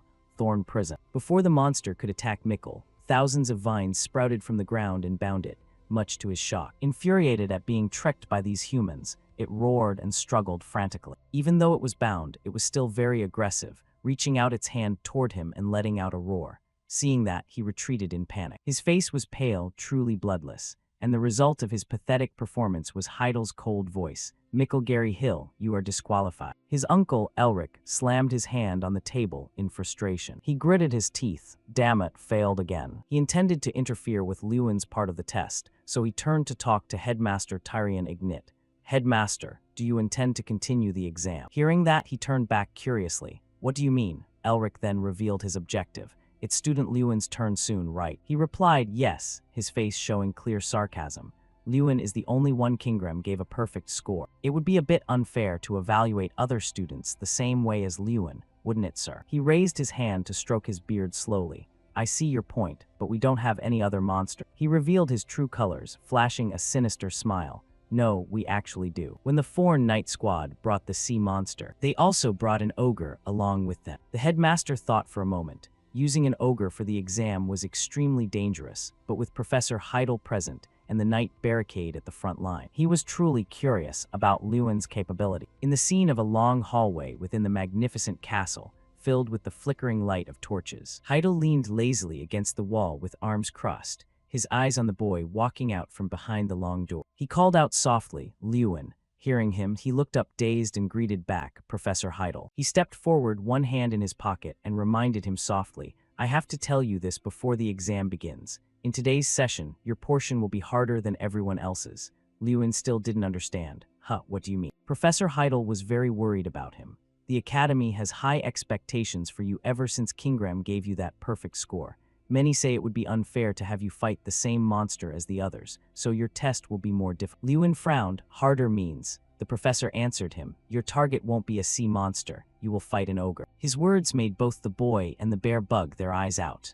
An ogre. Strang blinked his round eyes and replied quickly to him, aha, your first real enemy is an ogre. This is going to be fun to watch. The scene shifted to a large, muscular hand gripped tight, pulling hard on a thick iron chain. It was a sturdy ogre of monstrous size, encased in an orange-brown body, letting out a terrifying roar. The two men assigned to guard it looked at it fearfully. The blonde-haired Jason turned curiously to the person beside him, Elric. Is this the leader of the sea monsters? The black-haired one scolded him. Are you stupid? That's an ogre. He grimaced, unable to believe it. An ogre? No way. He gripped the sword in his hand. It was true that I had made the suggestion. He was a bit confused and dismissive, but there was no way they'd let a student fight an ogre in an exam like this. How strong could a student possibly be? Ogres have a similar shape to monsters, yet they are many times stronger. They can crush a skull and snap a person's spine with just one swing. Elric gritted his teeth and glanced at the person standing behind him. He asked angrily, are you sure? Even knights have a hard time catching them. Heidel's face was serious. I'm sure, those are the headmaster's instructions. Elric let out a smirk. Ah, he changed his tone. I guess you're betting your life on this test, aren't you? From a distance, black leather boots made a clacking sound, stepping toward them. A magnetic voice said, yes, I am betting my life. Elric turned to look at the person who had just arrived, his face surprised. You are. The two faced each other. He stared at the man. I am Lewin the examinee. He asked back, you. Elric observed the boy from head to toe, unable to hide his dismissive thoughts. This kid is going to fight an ogre. How could he possibly win against this creature? Elric was still focused on Lewin. The professor and I will protect him, but the boy coldly walked past him. Elric was startled. Where is he going? He looked stern. Hey, you're going the wrong way. What are you doing? Lewin replied as if it were obvious. I'm preparing for the exam. You're in the wrong position. You should be in the back. He reminded him irritably. He affirmed to Elric again. I will stand here. He frowned in confusion. Huh. Lewin's emerald eyes were ice gold, his face extremely serious as he explained. My spell is a bit different. Elric raised his voice. If you stand in front, we won't be able to cover you. It's not as easy to deal with as a sea monster. He affirmed his stance once more. Yes, I know, but the man kept that same attitude. Why are you playing with your life like this? Lewin waved his hand, shedding the cloak he was wearing, looking just like a modern-day CEO. He was nonchalant, not bothering to explain much. I have no other choice. With that, he stepped forward toward the ogre. Seeing him risk it like that, Elric couldn't help but worry. His brows had been knit tight this whole time.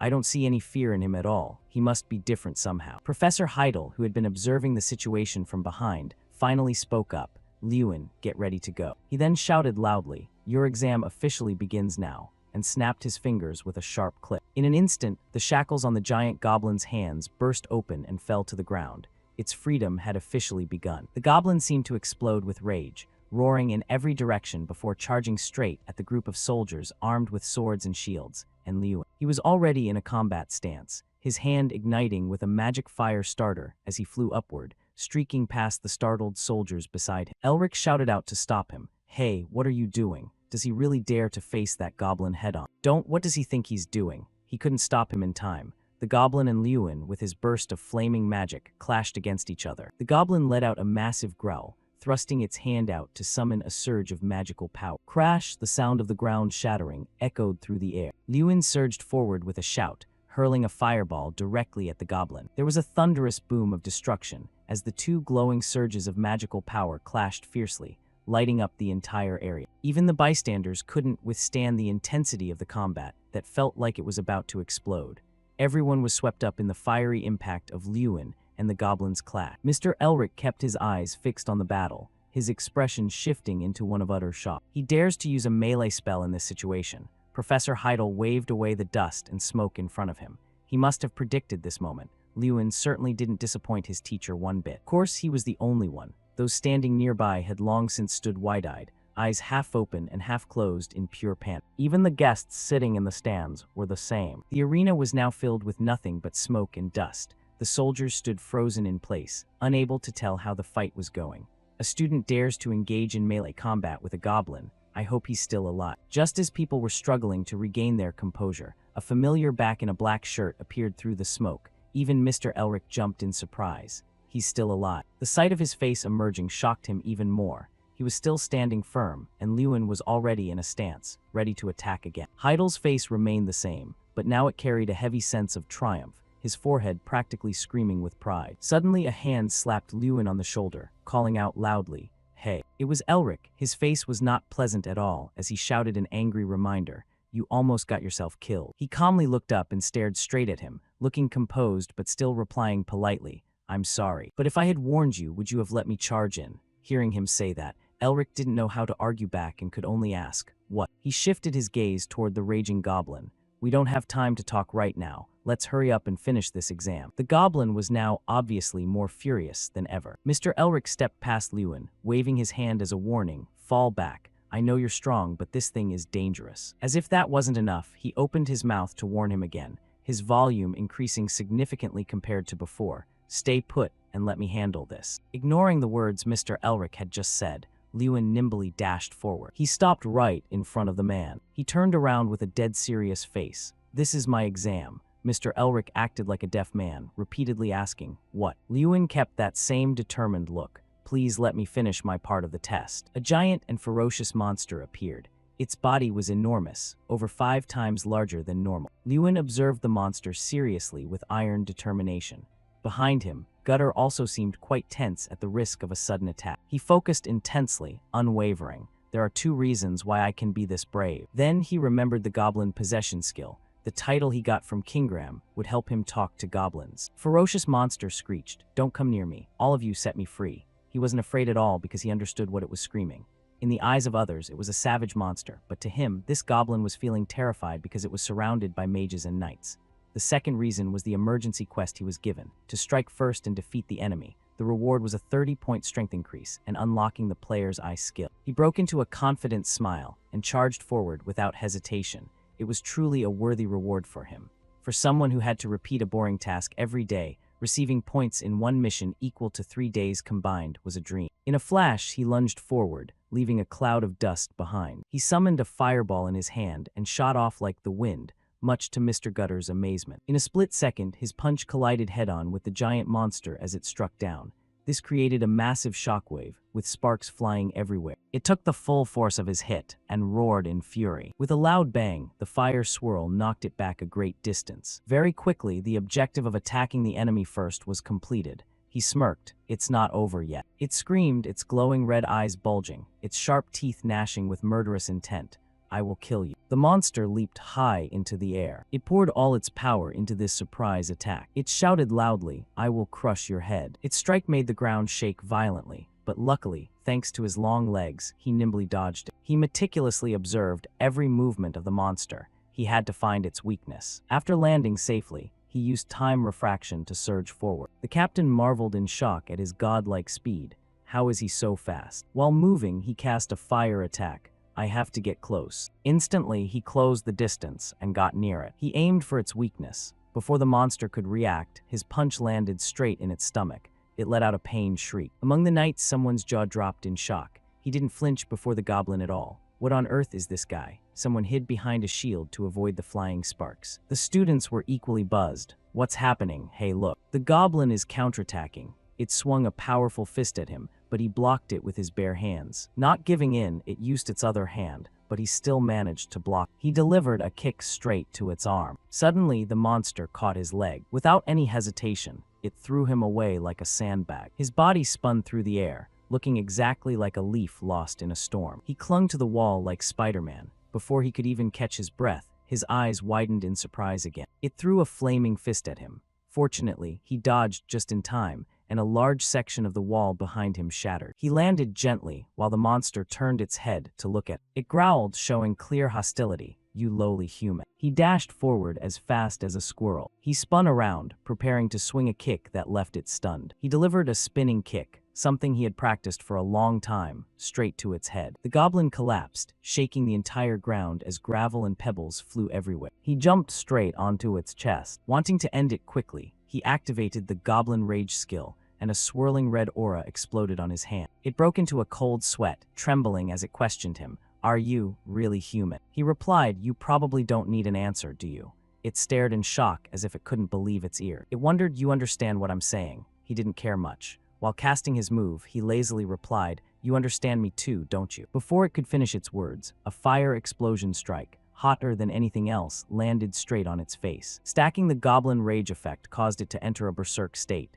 This made controlling the energy source even more difficult. His pupils contracted and he gnashed his teeth, looking as if he were in pain. The flames rose high, swallowing the giant body of the monster. He stopped his hand. The monster's body was charred and it was completely defeated. He remained alert. Is it over? Strang, watching from a distance, also marveled in admiration. Not bad at all, right? It even exceeded expectation. He stepped off the monster. Perhaps because he was exhausted from the fight, he was panting heavily. Everyone around was utterly amazed. He defeated the goblin, it seems so. Everyone cheered excitedly, constantly praising him. Go Lewin, that was so cool. Elric's face showed his irritation. He hadn't expected him to win. In contrast to that attitude, Principal Tyrion Ignit smiled with great satisfaction. The sounds of wonder didn't stop. A few people still found it hard to believe what had just happened. He really defeated that goblin by himself. How is that possible? The guard team quickly moved in to examine the monster's corpse. Mr. Gutter approached him, questioning, Lewin Ardle, who taught you those spells and combat skills? He replied, no one. His face still held a bit of doubt. I learned them myself. He looked like the definition of a serious young man. Yes. He turned to the professor, who was standing thoughtfully nearby. Professor, what are my exam results? He remained silent, thinking for a long time. After a while, he spoke up. I thought you wouldn't be able to handle it, but I didn't even get the chance to stop. He looked straight at him. You always exceed my expectations. He wanted to confirm, you mean? Yes, you passed. Just that one sentence made the entire hall erupt in cheers amidst the ruins and lingering smoke. Lewin, looking handsome and bright, smiled with full confidence. The status window appeared, confirming the mission was complete and simultaneously providing an emergency quest just like the last time. The reward offered was the Player's Eye skill, along with a +10 strength bonus. He was quite surprised. Player's Eye. Learning more, he found it was a skill that allowed him to see the essence of all things, collect and digitize all information, and unlock the ability to turn invisible and see others even if they were invisible. Strang stood on Lewin's shoulder, looking quite excited. Player's Eye, now you've become a genuine player. He turned and asked, you know about this skill? It gave a sinister chuckle. Of course, it's something only a player can possess. It stood with hands on its hips, explaining enthusiastically, you can see enemies who are using invisibility. When they do, there will be a faint outline around them. He marveled, that's useful, isn't it? Suddenly, the status window appeared. Minimap unlocked. He wondered Mini, and it smiled with delight. This function allows you to observe everything within a 500-meter radius of your location. Additionally, this skill allows you to view the status of any target, and the amount of information accessible depends on the target's level. Its arms were crossed over its chest, showing a broad, arrogant grin. There are many more surprises. When you get new gear, you have to try it out immediately. It suggested looking at the unconscious goblin and trying to activate the Player's Eye. He glanced down at that massive body. Look at that goblin. He focused intensely, channeling energy to use the skill. The status window gradually appeared. It was true, it showed information about the monster from its name, origin, and traits to the target's evaluation. Then he was so amazed he blurted out, "This is amazing." He wanted to experiment with other subjects. The target this time was Professor Heidel, but it only showed information about his level. Suddenly he realized, HMPH, so there are things I can't read. The information is limited. Strang replied immediately, of course, you can't read the information of someone at a level too far above yours. It seriously raised a finger as if lecturing. Once you become stronger, the amount of information you can access will increase. He listened intently. He smiled slightly, raising a hand to touch his chin, his lips curling into a calculating half-smile. I see. After the practical combat test ended, rumors of Lewin defeating the goblins spread everywhere in the academy. On the campus, he and Jason sat chatting on a stone bench. Jason teased him. Lewin, do you hear what everyone is saying about you? He was bewildered. I don't know, this is the first time I've experienced it. Suddenly, a brown-haired girl approached him to ask a question. She spoke shyly, her eyes sparkling as if hiding a romantic intent. Are you Senior Lewin? Not only that girl, but two others also came forward to offer lunch bags. In the third exam, you were so cool, sir. Whenever you're hungry, please eat these. As soon as he took the bags, they shyly left, leaving him quite confused because everything happened so fast. He awkwardly handed a bag to Jason. Do you want to eat this? Jason shouted in shock. What? He flew into a rage. Doing this is completely disrespectful to the ladies who had to struggle with their shyness to make lunch for you. He was confused. What are you getting so worked up about? Looking at his friend who was whimpering in jealousy, he thought, HMPH, this Jason guy. When I used Player's Eye, the status window said he has great potential. He moved to the side and patted his shoulder. In the past few days, I've checked everyone's status, and only Mikkel showed high potential. He showed a serious face, but his eyes were full of trust and determination. Jason, try a little harder. In the next exam, I'm sure you'll do great. He was confused. What, are you pitying me? He immediately denied it. Pity? What pity? I mean, you have a lot of prospects. Your skills are all fine. You should get your confidence back and work harder. He was amazed. Really? He advised him, yeah, stop messing around. He gave a light laugh. Okay, fine. In the next test, my goal is to break into the top 10. He was helpless. That might be a bit difficult. One moment they were joking, the next he put on a heavy face. Are you serious? Sometimes even I can't believe it. He was confused. What do you mean? He confided, I wonder if you're the Lewin I've known for the past 6 years. A look of surprise crossed his face.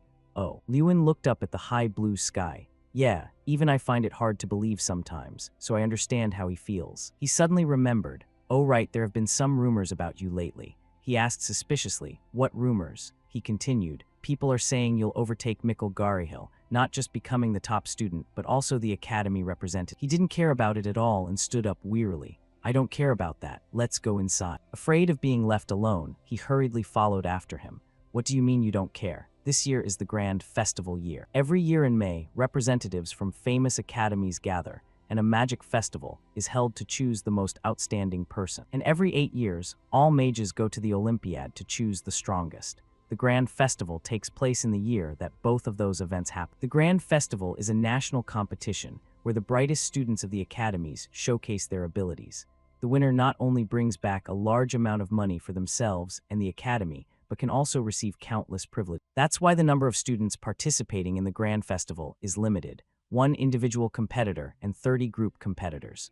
The top 31 people from each academy will participate in this big competition, and the individual competitor in the Grand Festival will be the student representative. In the academy's cafeteria, everyone was eagerly discussing the upcoming festival. Many speculations were being made. I wonder who the student representative will be this year. It'll probably be Mikkel again, right? At his dining table, everyone was also discussing this. Jason spoke up first. Of course, Lewin will be the representative. The orange-haired boy sitting next to him agreed. True, he's the only one who got 100 points from Kingra. He reminisced while chewing. And from what I remember, all the times Mikkel participated in the Magic Festival. Do you guys remember how he performed? The brown-haired student at the table quickly replied, I remember. The group competition was fine, but in the individual round, he ranked 4th out of 5. The orange-haired student from before laughed mockingly. That's why we're called the bottom-tier academy. A bottom-tier academy, where the group competition is a mess and the individual one is even worse. Lunchtime ended and everyone cleared their plates, but the topic hadn't ended yet. The only way for us to escape that nickname is Lewin. Don't you guys agree? Totally. Lewin, what do you think? His face was serious. The exams aren't over yet, he told himself. It's not time to be arrogant or excited yet. After all, the person chosen to participate in the Grand Festival will be the top person in the exams and receive nominations from the professors.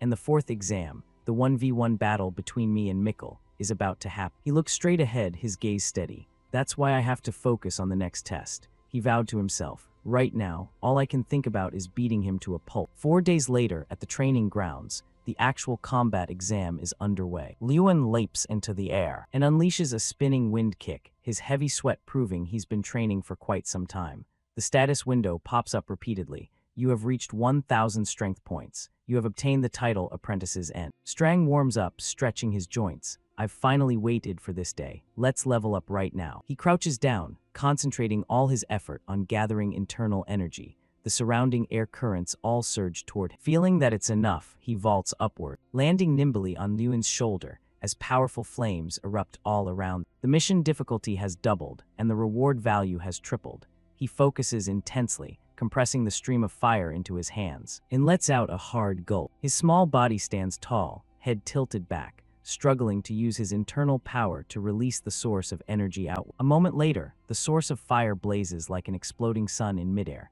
spreading so wide it could incinerate anything it touched. He turns to look at Lewin. The scorching heat causes the boy to instinctively raise his hand to cover his face. What is this flame? As if realizing something, his eyes go wide, his pupils constricting as he looks toward him. Elsewhere, Elric stands by the window with his arms crossed, lost in thought. It turns out he's remembering the scene where Lewin defeated the ogre, his face twisted in a bitter scowl. Damn it. We actually have to give him a score. He imagines the moment Lewin declared war on Mikkel, wondering if, with Lewin Ardle's current strength, he could actually defeat Mikkel. Thinking about Mikkel being defeated at Lewin's feet, he immediately brushes the thought away. That's highly unlikely to happen. Teeth gritted, he calculates even further. If he wins, Mikkel's position at the Grand Festival and his status as top student will be shaken. The Garihill family must remain at the top of this academy. Every muscle in his face tenses up, as if he's suppressing a rage that's about to explode at any cost. Back at the training ground, Strang has reached level 2. He looks exhausted. The surrounding wall of fire has weakened significantly, but in return, Lewin has received 200 strength points. An orange flame blazes within his hand. He gazes at it intently, in awe. Strang, you look a lot stronger now. At the same time, he expresses his gratitude. Man, thanks to you, I reached 1,200 strength points so quickly. Strang puts his hands on his hips and puffs out his chest, looking proud and a bit narcissistic. He giggles, his mouth curling into a grin that shows his teeth as he lightly scratches under his chin. This is just the beginning. The mission difficulty and rewards have already increased. Both of them stare intently at the status window to check. Frequent physical training II. Complete all of the following tasks: 5,000 punches, 5,000 kicks, 5,000 spinning kicks, a 15 km run, and actual combat practice. Reward, 30 strength points. Lewin looks at it and reflects. I've increased my training intensity anyway, so it shouldn't be too hard. He turns to ask, so what exactly is this actual combat practice? Suddenly, Strang's face darkens as he flashes a villainous smile. Remember when we first met? I told you I could turn into anything. He replies, yeah, I remember. Strang says smugly, from now on I can transform, though there are still limits, you know. Can you turn into a human? I can, but only once I'm level 5. Turning into a human is extremely difficult. He wonders, then what can you turn into? Strang's face turns devious. Wanna see. Suddenly a small whirlwind appears, surrounding his body. Gradually, the whirlwind grows larger. As the whirlwind vanishes, a tattered and mysterious scarecrow appears, making Lewin unable to hold back his laughter. Is this a straw scarecrow? Seeing that Lewin isn't as impressed as he expected, he gets angry. What's with that expression? He chuckles. Nothing, it's just not quite what I imagined. Self-indulgently, it snaps. Don't you dare look down on a straw scarecrow. Back when Draka first started sparring, I was the one who supported him. Lewin ponders. Sparring? You mean you played the role of the target, right? Strang confirms firmly. Exactly. I'm very useful for the mission. From now on, you have to do your actual combat practice with me every day. He controls a whirlwind to spin around himself, acting mysterious. Right, G.I. letter 1EDD. My power is still weak, so it's only equivalent to a level 3 mage. Deep inside the scarecrow, he lets out a devious laugh. Once I get my power back, I can take on anything. At that point, whether it's a dragon or a demon, I'll handle them all. Finding it interesting, Lewin wants to try it immediately. All right, let's do it then. What do you want me to turn into? He boldly suggests a maid. As if hit right on his ticklish spot, Strang flips into challenge mode. Oh ho, fine by me. Strang focuses his power to create a magic orb, transforming into a staff holding a glowing red gemstone. The hand holding the staff instantly bulges with rippling muscles. Even if I hit you, it'll only cause a shock. It won't deal any real damage. Lewin stands there calmly. And what about you? Hearing that its response indicates it'll be unharmed, he raises his eyebrows and says, I see. You're the ideal sparring partner. Not wasting a single second, Strang conjures a fireball. All right, take this. Having spoken, he fires that massive blast of magic at him. It's no problem for Lewin. He nimbly dodges and vaults straight to another side. He is incredibly excited. He's certain that Mikkel is training right now, and he can't wait to challenge. His thoughts are the complete opposite of reality. Right now, Mikkel is in Elric's room, staring at a leaf. That bastard is such an eyesore. What do we do now? Elric snaps irritably. You brat, how dare you speak like that in front of me? If you had been just a bit stronger back then. Mikkel doesn't want to hear another word. He waves him off, interrupting. Enough, don't say anything else. I heard that because of you, Lewin's score was raised. Elric flinches. What? Mikkel doesn't hold back his obvious sarcasm. What else? You're the one who set up that ogre business, aren't you? His expression looks like he wants to eat Elric alive as he slowly steps forward. Because of you, he got a perfect score. If the family found out, I think life would get pretty difficult for you, uncle. He never expected his nephew to be this insolent. Elric is bitter but can't do anything. You little brat, you dare talk to me like that. Mikkel urges him irritably. Stop rambling and think of a way to fix this. If he gets to represent the academy. A firm answer comes from Elric's mouth. No, that won't happen. I have an idea. A small emerald green vial sits in his hand. Take this. Mikkel recognizes it at a glance. This is the burning flower, a type of awakening herb. The burning flower. This flower grows in the northern Illusion regions. It's a rare herb that some use to brew special elixir. Elric instructs, drink it, and you will reach an awakened state. Your mana casting time will be significantly shortened. Mikkel is hesitant, but it numbs the sensation of pain, and it also makes it difficult to distinguish between friend and foe. Elric gazes intently at him. Right, in other words, you won't see anything else. At least you paid attention in class. Mikkel still doesn't quite understand his uncle's point. But why do you want me to drink this? Because, Elric snaps. Are you crazy? Standing before me, it's like you've lost your rights as a citizen. You have no say here. You already lost to that guy once. Do you want to bring even more shame to the family? However, Mikkel knows Professor Heidel's sharp eyes. But this is too risky. He knows exactly what my capabilities are. If he finds out, I'm finished. Elric smirks and pats his chest. Did you forget who I am? Checking for stimulants is my job. Truly a professional at playing dirty, he's planned it all out. Take this too, it helps erase the traces. Another purple vial is placed in his hand.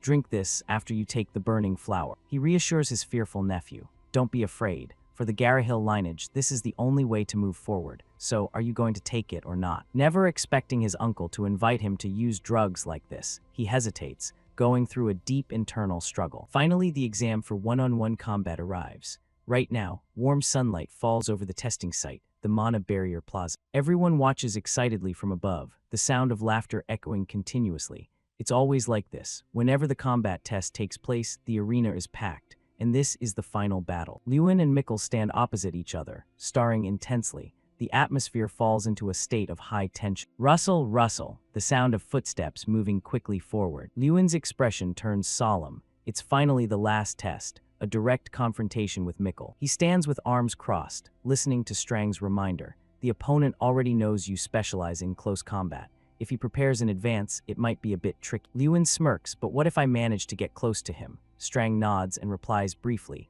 then one punch from Lewin and he's down. The man standing between the two of them speaks up.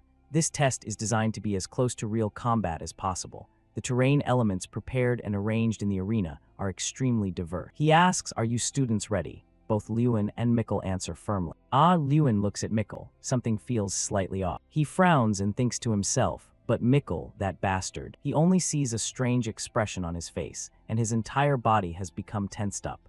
Lewin makes a preliminary judgment. His condition looks very unusual. He watches Mikkel, who is gritting his teeth and glaring at him, but hasn't made a move to attack yet. He isn't acting as arrogant as usual. Something isn't normal. I have to use the player's eye to check. Then Lewin uses the player's eye skill. A blue glowing circle appears before his eye. An information panel appears above Mikkel's head. Mikkel Garryhill, level 3 mage, high potential magic casting ability 2. Special state, hidden frenzy. Lewin feels suspicious, wondering, frenzy, I've never seen that state before. Furthermore, the system window says it's hidden.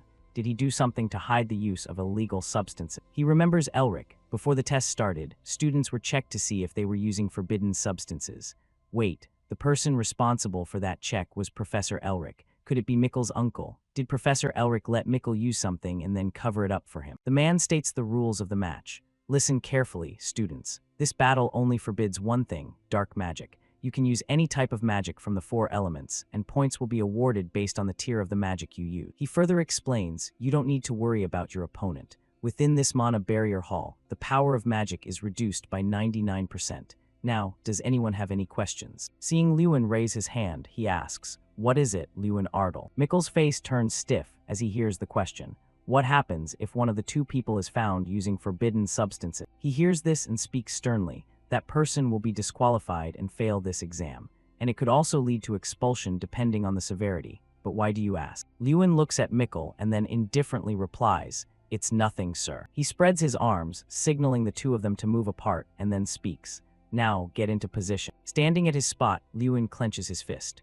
"Right now, that's the only conclusion I can draw. And since I'm the only one who can see the status window, no one will believe my words." Lewin's gaze becomes determined. I have to find evidence. The 2 stand opposite each other, the atmosphere thick with the tension of an impending clash. He takes a deep breath and shouts, "Prepare." As the words begin, fade, Lewin and Mikkel immediately charge forward to attack. Mikkel condenses an orb that emits a blue light and raises his voice. "Lewin, go to hell." Immediately after, green vines sprout from the ground, tightly winding around Lewin's legs. He shifts his foot, and the vines are snapped apart in no time. Everyone in the stands lets out a cry of amazement. What? How did he break free so fast? Is Mikkel's spell just not working on Lewin? Lewin marvels to himself. Great. The mana barrier hall reduces the magic power of the contestants, but it doesn't affect my physical strength at all.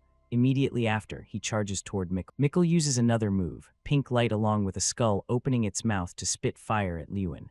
Mikkel growls, "You think that's all I've got?" Just as he unleashes his fire breath move, a blazing red flame shoots straight toward Lewin. He uses the dash skill, nimbly avoiding the erupting fire. Afterward, Lewin quickly turns and runs, the flames still chasing close behind. The fire seems to have a mind of its own as it follows him.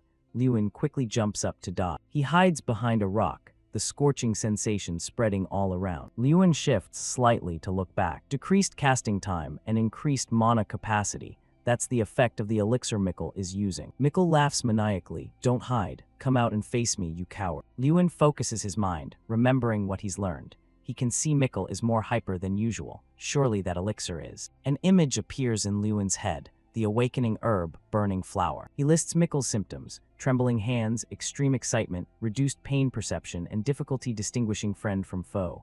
It's too obvious. Meanwhile, Mikkel is still laughing loudly in provocation. "Come out, show yourself, face me." Lewin narrows his eyes. The only thing that hasn't manifested yet is the pain suppressant effect. He stands up to face Mikkel, speaking meaningfully. "No wonder you're so confident. It's because of that thing, isn't it?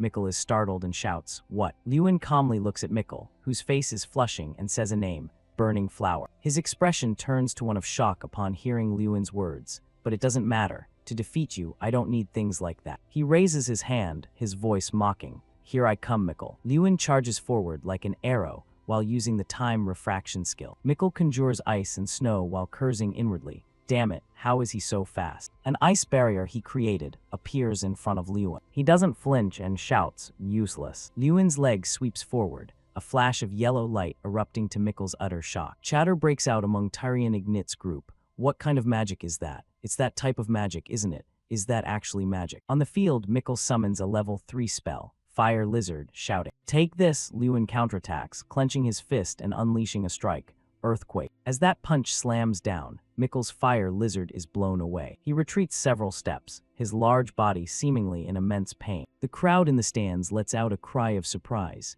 He used earth to block that fire. Mikkel was knocked back and slumped to the ground, crying out in pain. Suddenly his pupils contracted with terror, and his entire face froze. Mikkel looked up at Lewin, who was staring down at him, and his voice dropped completely. "Don't come near me." Lewin snapped his fingers with a cold laugh. "Don't be such a coward, take this." Mikkel watched as Lewin's thumb and middle finger touched, and his voice began to tremble. As his hand drew closer, a golden light flashed along with it. After a booming sound, the scene inside and outside the Mana Barrier arena returned to normal. As Lewin's fingertips separated, that golden light expanded and shot toward Mikkel. The crowd in the stands stood up simultaneously. All they could see on the field was thick smoke and dust obscuring their vision. Mikkel's eyelids drooped slightly. The sight before him left him somewhat surprised, because at that moment Mikkel was hanging his head, chuckling lowly.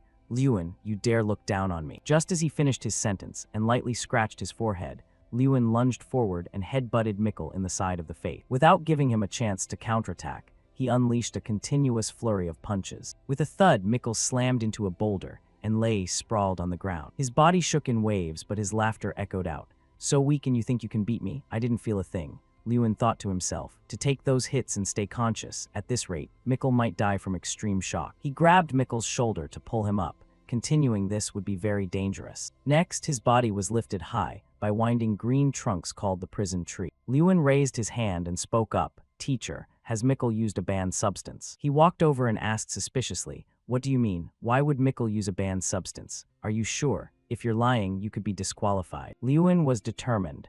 "I'm certain, because it's possible the use of the substance was hidden." He continued, "Or someone found out but turned a blind eye." He hesitated. "You mean?" Lewin looked toward a spot nearby with a low voice. "Someone who can use rare ingredients and is responsible for the pre-match inspection." He also shifted his gaze toward Elric. His voice rang out again. "There is only one person in this entire academy who could do that." Lewin acted hesitant. "Now that I think about it, isn't Professor Elric also Mikkel's uncle? Wait then, could it be that Professor Elric?" Elric rushed over in a panic. "Lewin, do you know what you're saying?" He snapped irritably. "Are you saying Mikkel used a banned substance?" And I looked the other way. Yet Lewin was not afraid, replying calmly, "Yes, I have proof." Elric let out a startled cry. "What?" He burst out laughing. "Very well, let's test him again then." He walked in the other direction. "There's no need, sir. You've already used a special elixir to hide his symptoms anyway." Elric became flustered. "So what do you want now? Where is this proof you speak of?" Lewin touched a large tree trunk and smiled. "I'll let you see it with your own eyes." Immediately after, there was a loud explosion, and a golden light flashed in the middle of the trunk. His hand remained in the same position as before, fingers still spread wide. Lewin looked at the trunk where a large section was missing. "This is from my flick earlier." He argued that even if Mikkel's magic increased through training, there's no way he could take those hits and still stay conscious and laugh. In his current state, I think his skull is rattling violently, and at least 7 of his ribs are broken. With bloodshot eyes, he didn't care and kept laughing loudly.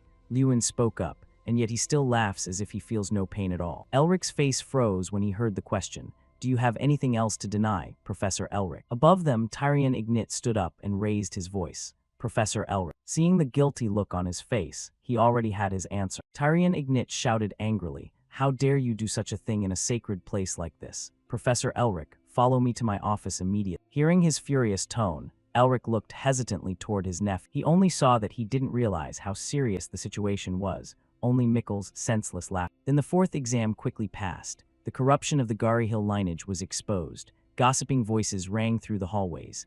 I heard Professor Elric was fired, and Mikkel was expelled too. I have a new nickname. Someone put an arm around Lewin and chuckled. Hey, expulsion Saint Lewin. Thud, thud, thud, even footsteps echoed in the quiet space. Right now, Lewin was standing before a massive door. The space around him brightened, because Lewin had been summoned by the principal. He felt as if time had stopped. No sound reached his ears. Suddenly a faint noise rang out, and he looked up. His eyes widened in shock, filled with disbelief, because Lewin was now standing on a large grass field, and in front of him was a red chair. Lewin looked around doubtfully. This was the Ardle family territory. He muttered to himself, no, it doesn't quite look the same. Then Lewin looked back at the object in front of him, and there he looked at the chair, and realized the Thuron throne was the seat of the Supreme Mage. Why was it here? Tyrion Ignit's voice suddenly rang out behind him. What do you see, Lewin? He immediately turned his head to greet him. Ah, hello, sir. He spoke as he walked. This place was created by the Eyes of Manhwa. Have you heard of the Eyes of Manhwa? Lewin followed closely behind and replied, yes, I've heard of. According to what he knew, Manhwa was the leader who started the invasion of the Ferlia continent. Legend says he had the power to make a person see what they desired most. After his death, his eyes were refined into an artifact. Tyrion Ignit glanced back and continued, the Eyes of Manhwa are the artifact that helps you see what you want to see. What appeared before you earlier is what you desire most. Lewin lowered his head slightly, a thought crossing his mind. What I desire most is to restore the Ardle territory and become the most powerful mage. He suddenly asked, are you curious about what I see? Lewin asked curiously, what do you see, sir? Tyrion Ignit smiled softly, his eyes full of warmth. A world where everyone behaves according to their duties. Students are students and mages are mages. At this point, the two were standing before a door. He continued, of course that isn't easy. Lewin softly replied, yes. With a click, the thick, heavy door opened on its own. Lewin turned his head back just as he was about to step inside. The image of his hand holding the championship trophy as a crowd of male students tossed him into the air, cheering loudly. Lewin won, Lewin won. And then the image of Lewin wearing a graduation cap while a voice rang out. Congratulations to the valedictorian, student Lewin Ardle. The corners of Lewin's mouth twitched slightly, forming a faint curve that was hard to see if you weren't looking closely. The scene shifted to another location. In the quiet space, a soft sound suddenly rang out. A teacup was placed on the table, along with an invitation to have some tea. Lewin nodded and replied, yes, thank you, sir. Tyrion Ignit silently watched as he picked up the teacup and took a sip. Once Lewin finished his tea, he asked, I called you here because I have something to ask. Will you give me an answer? Among so many banned substances. Tyrion Ignit clasped his hands together, his voice turning serious. How did you know the thing Mikkel Garihil used was burning flower? Lewin said nothing, seemingly arranging the answers in his head. Then he listed the characteristics. Mikkel's attitude wasn't the same as usual. He was violent but had an edge of restlessness. Not to mention the mana amplification and flow were abnormal, so I deduced he used burning flower. Ignit asked further, but from what I saw, you seemed certain rather than just guessing. Why is that? Lewin frowned and explained, the mana barrier hall only reduces magic power. It doesn't affect physical strength. And what I used was physical strength, not magic. In his head, he reminded himself not to mention the player's eye. Lewin's voice dropped. I'm sure he was in extreme shock, yet he could still mock and didn't seem to be in pain. That can only prove he used burning flower. He silently praised the boy. Only 16 years old, but keen enough to immediately detect the smallest changes in his opponent. Not to mention that in that situation, he acted very calmly, plus he had perfect magic ability. Tyrion Ignit placed his hand on the table and spoke with a firm voice. As the principal of the academy, I deeply regret this incident. I sincerely apologize, student Lewin. I will ensure the Garihil family cannot harm you. With that, he stroked his long white beard and said, one more thing, I have a proposal. Lewin was stunned when he heard Tyrion Ignit's words. Do you want to attend the Grand Festival in July this year as the Academy representative? Even though he had mentally prepared himself, he couldn't hide his shock. Academy representative, the position everyone covets. When I came here, I had vaguely guessed it. Lewin closed his eyes tight, trying to steady his spirit, seemingly thinking about a very serious matter. Tyrion Ignit listened intently to his answer. Thank you, sir. I feel very honored to receive this proposal. But Lewin's voice became hesitant. You also know I still lack experience. I haven't had a single real combat match in all these years. He lowered his head slightly, his voice softening. During that time, I couldn't do anything and had no achievements because of my mana disorder. The Grand Festival is a place where only the best gather. I don't know if I have enough strength to compete with. Tyrion Ignit's voice rang out, making Lewin look up. That doesn't matter, as a judge at the grand festival. He raised his index finger and spoke with conviction. I think you deserve the title championship candidate. He asked hesitantly. Pardon, a championship candidate. Tyrion Ignit stroked his long beard and said, I affirm you are a very high potential candidate, and what's even scarier is. Lewin's face briefly flushed with embarrassment as he heard him speak. You will be a secret weapon that no one expects. Tyrion let out a long, satisfied breath. To them, you are a mystery. They have no information on you, don't know what techniques or fighting style you'll use, and naturally, they won't find a way to counter you. Hearing that, he secretly rejoiced. Is that so? Since I was always at the bottom, they won't be on guard. They won't have as much information on me as Mikkel did. Looks like this is a good chance to pull off a surprise. Lewin's hands tightened on the hem of his pants as he heard him ask, What do you think? To participate or not to participate? After putting on an air of careful thought, he gave his answer. I will do my best not to disappoint you, sir. Suddenly, there was a knock on the door from outside. Tyrion Ignit spoke up. Just in time, come in. He looked at the person who entered and then said to him, Lewin, I think a body skills class will be more useful to you than a magic class. I have invited this professor to help you develop those skills. When he heard the greeting, Are you doing well, boy? Lewin was briefly stunned. This is. The person who arrived was Gutter Perante. He teased with a laugh, What's with that face? Not happy to see me. Lewin recognized this man. He was the captain of the Knight Squad in the Foreign Territory, one of the only elite rank knights in the Kingdom of Radiant. He remembered that this was also the man he had met during the third exam. Looking at Gutter sitting in front of him, Lewin couldn't help but marvel. He hadn't expected to take a body skills class with him. He finally spoke up. First, I must confirm a few things. Gutter asked, I heard Professor Heidel say you are a special mage because you can only fight in close combat. Is that true? He nodded slightly and replied, Yes, that's correct, sir. He gave his assessment of Lewin. From what I saw, your movements are quite good, quick and concise, without a single wasted motion. He froze when Gutter said, But honestly, it's obvious at a glance that you've never studied martial arts. He lowered his voice. Your moves might have worked against that goblin before, but to us, you'll be completely readable.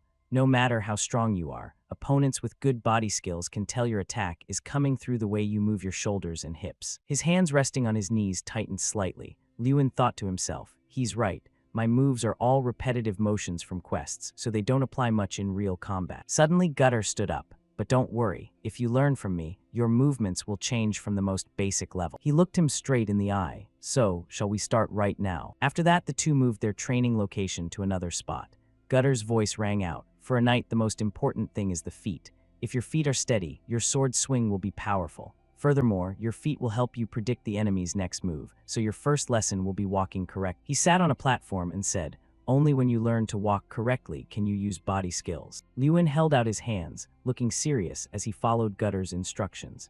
Heavenly martial arts is the martial arts discipline often used in training knights. His strikes were delivered continuously, the whistling sound echoing through the space. He slowly stood up, watching Lewin punch the air, and said, This discipline consists of 36 forms in total, not counting sword technique. He was still diligently practicing, hands clenched into fists as Lewin prepared to surge forward. Punch after punch slammed into the air, the sound of tearing wind ringing out repeatedly. Nearby, Gutter stood with arms crossed, silently observing Lewin's every action. His expression turned serious. Remembering his words from earlier, you were wondering. Back then, Lewin had asked, You don't gain anything from teaching me martial arts, sir. On top of that, you have to come to the academy every day. So why do you? Gutter had replied at the time, Just think of it as a form of investment. He asked doubtfully, Investment. He touched his chin thoughtfully. I've met someone with the potential to become a talented mage in the future, if I play a part in supporting that person. Lewin remained silent as Gutter continued. Then it can be considered a worthy investment, right? Then he bowed deeply. Then I'm counting on you, sir, Professor Gutter. Suddenly he gave a shy cough and proposed, and being called professor sounds too stiff. Just call me Hyung. I'm only in my late 20s. Hearing his age, Lewin was shocked. No way. Back in the present, he was still practicing hard. Lewin struck on one side and swung a punch to the other. Gutter observed comfortably from nearby. He was somewhat satisfied. This kid is pretty good. He's got guts. Gutter remembered when he was inspecting the goblin's wounds, the whispers in his ears. Wait, was the goblin's jaw really broken? Seeing Lewin swing a high kick again, he sighed inwardly. A melee mage who's stronger than a goblin. What an interesting kid. And just like that, 3 weeks passed. Lewin looked at the system notification. Body art skill level up. Body arts has reached level 10. Received the title My Body is a Weapon. Reward, increased Berserk Mage skill effect. With the Berserk Mage skill, you can now circulate magic throughout your entire body. He said to Strang, mastering heavenly martial arts is actually quite useful, isn't it? It laughed with delight. You bet. Thanks to that, I finally reached level 3. Lewin looked at the notification. Strength, 2130. He clenched his hand into a fist. This power is immense. I can feel it very clearly. Strang let out a breath. The speed at which you reach this power is even more terrifying. It took Draka over a year and a half after meeting me to reach 2000 strength. Is it because of the difference in time perception between humans and dragons? Suddenly, a call came from the distance. Lewin saw Jason running over breathlessly. He asked curiously, Jason, what's wrong? He rested his hands on his thighs, panting, and asked, Did you see it? He asked doubtfully. See what? Jason replied immediately. The list of contestants. The Grand Festival list has been posted at the Academy gates. Lewin was stunned, wondering to himself, the Grand Festival. Memories flooded back into Lewin's mind as a voice echoed. In first place, Lewin Ardle. At the opening ceremony, I stood on the podium representing the new students. Because of that, I became the target of envy and suspicion. In response to that jealousy, I had performed miserably for the past 5 years. All I could do was stand from a distance and watch Mikkel receive everyone's congratulations. And now, Lewin and Jason were rushing toward the academy gates. By the time the two of them arrived, they saw a crowd already gathered in front. When he saw the contents of the announcement, he couldn't help but let out a shout, drawing the attention of everyone around. Lewin could hardly believe his eyes. Have I really become the representative? The group of male students recognized him as well. Ha, look, it's Lewin. They then ran toward Lewin, cheering, Congratulations on becoming the representative. Lewin, I'll be counting on you at the Grand Festival. It had taken a long time, but I finally became the Academy representative once again. Lewin smiled broadly at everyone beside him. Jason was moved to tears, seeing his own name on the list at 31st place for the group competition. The scene shifted elsewhere as Heidel spoke words of praise. I was very surprised when Mr. Gutter said you had mastered heavenly martial arts. His voice became hesitant, but an S-rank student at the age of 16, sometimes your genius talent actually scares me. Then Heidel's tone turned firm. I believe you can do it, Lewin. And so preparations for the Grand Festival went smoothly. We arrived in Anton, the host city of the festival, just in time. Currently, everyone was waiting for the train to arrive. The sound of people whispering filled the air. Are we getting on a Mana train here? This is my first time. I heard it's incredibly fast. Lewin stood among the crowd. Conversations buzzed in his ears. There are only 2 transfer points in the Kingdom of Jadi, but they say the Imperial Federation of Ya has over 100. Well, they are an empire, after all. We're just the smallest of the small nations. Lewin and Jason both frowned at the sound of someone clicking their tongue. Look at these country bumpkins making such a fuss over a simple Mana train ride. A condescending voice continued, Stop acting so provincial and shut up. Jason snapped back, What did you say? He then barked angrily, Are you done talking, you bastard? Lewin remained silent and didn't intervene. He recognized this guy. That bastard was Hankus, Mikkel's lackey, who had participated in last year's Magic Festival alongside him. Hankus continued indifferently, If you think Lewin is going to pull off some kind of miracle at the Grand Festival, just give up. He's only this arrogant because he got high scores in the first semester. The student beside Hankus chimed in, Exactly. The representatives from other academies are like monsters. We'd have a much better chance of winning if Mikkel, who has actually fought them, had been chosen as the representative. Jason trembled with rage hearing that declaration. Regardless, I won't accept Lewin as the Academy representative, so you'd better watch your backs. He roared, What? Lewin remained somber. There were plenty of bastards wanting to benefit even slightly by clinging to the Garyhill family, but I absolutely have to do well in this competition, even if I have to be on the same team as those jerks. Strang stood on his shoulder, chuckling. Lewin, you're in a tough spot, aren't you? Hankus glanced toward the source of the sound. Mikkel would be very pleased. Lewin flashed an ice-cold smile. Dogs remain loyal to their masters, even when their masters are about to be kicked out. Hankus stepped toward him and raised his voice. Did you just call us dogs? Lewin laughed. Thankfully, I tried to speak as clearly as possible so someone with your intellect could understand. So you do understand what I'm saying. He continued, just because you're the representative. Lewin cut him off before he could finish. Lewin's voice became serious. This Grand Festival will be on a completely different level than the magic festivals you've attended before. If you get good results, you'll have better opportunities than the Garyhills could ever give you. Hankus burst out laughing as if he'd heard something ridiculous.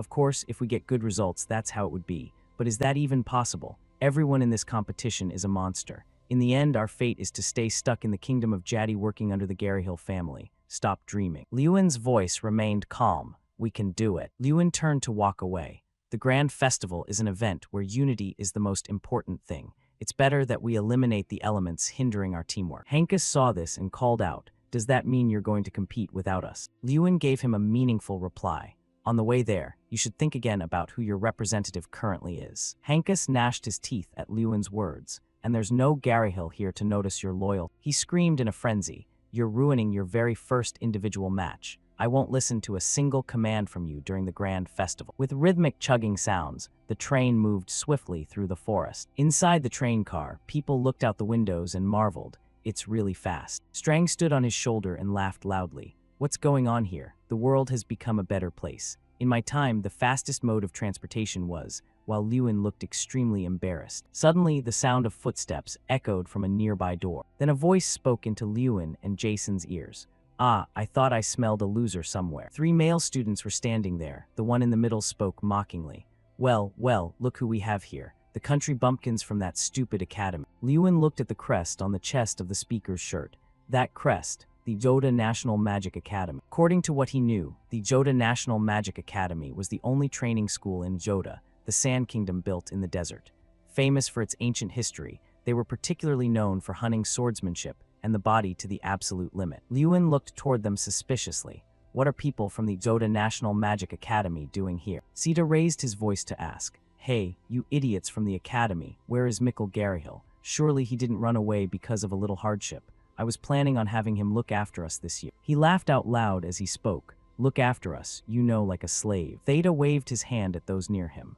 "Are you taking responsibility for last place again this year? Let's try to get along, shall we?" Strang covered his mouth and giggled. "Good grief, look at your patience. Lewin, you can really just sit there and listen to this." Lewin looked at the mocking Theta and thought, "I didn't know because I've never been to this place before, but it seems our academy is being treated very poorly." His gaze shifted to another direction nearby. He saw Heidel with his eyes glued to a notebook, acting as if he didn't care.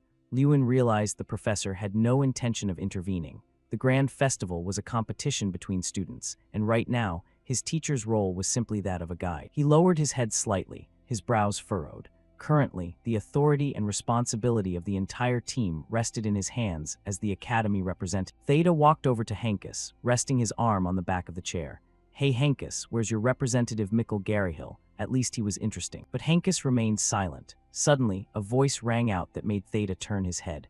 "Mikkel is likely bedridden, praying that his broken ribs heal right about now." He saw Lewin standing tall, looking Theta directly in the eye with full confidence. Hankus said in a hesitant voice, That is our academy representative." Sita was skeptical. "That guy is the representative. This is the first time I've seen him." With that, he turned and walked toward Lewin. The sound of his footsteps was like a drum beating in everyone's hearts. No one dared to breathe heavily. Sita stood directly in front of Lewin and introduced himself. "I am the representative of Yoda, Sita Mankiri. What is your name?" Without a hint of fear, he replied composedly, "Lewin Ardell." Lewin's voice dropped an octave. "And I think that's enough of an introduction for a first meeting. If you're done causing trouble, then get out of our carriage." Theta's voice sharpened. "What?" The corner of Lewin's mouth twitched. "And of course, you'll be apologizing for calling us a stupid academy before you leave. And with a polite attitude, that's what I mean." Lewin repeated it again. "Shouldn't you apologize for calling us a bunch of stupid academy students before you go? I mean, a sincere apology." The veins on Theta's forehead bulged, his voice turning ice cold. "What did you say?" He leaned in close to Lewin. "Did you just tell me I have to apologize?" Then Theta turned back and barked angrily. "Hey Hankus, haven't you told him who I am yet?" Hankus's whole body began to tremble. Theta became even more infuriated. "You can't even handle a simple thing like that. Let me give you a lesson you'll never forget." Seeing him act like this, Lewin understood. So that's how it is. He saw the look of fear on everyone's faces. This is why the participants of the Grand Festival are terrified when they see the Yoda Academy button. Lewin watched with steady eyes as they were bullied by Theta Mankir. He felt the atmosphere of fear enveloping the entire carriage. They're doing this on purpose to break everyone's spirit before the matches. Lewin was so angry his fists clenched tight. It turns out the Grand Festival has already begun. Suddenly, he smirked provocatively. "So do you want to test your strength?" Theta looked like he just heard a joke. "Ha, has this bastard actually lost his mind?" With that, he prepared to throw a punch, not forgetting to threaten. "You think I'm scared? When you get hit, don't go." Before the strike could land, someone shouted loudly, "Theta, stop." Sita pulled back his arm and retracted the attack, his voice becoming hesitant. Professor. The man spoke sternly. Can't you just sit still? What kind of stunt is this before the competition? You're already trying to make enemies this early. He turned to Heidel and apologized sincerely. My student was extremely rude. On their behalf, I truly apologize, Professor. Heidel simply gave a slight nod. Then he shoved Theta hard, barking, Theta, get back to your seat. Immediately, though still unwilling, he moved. But Professor. Theta turned back and threw a hostile glare.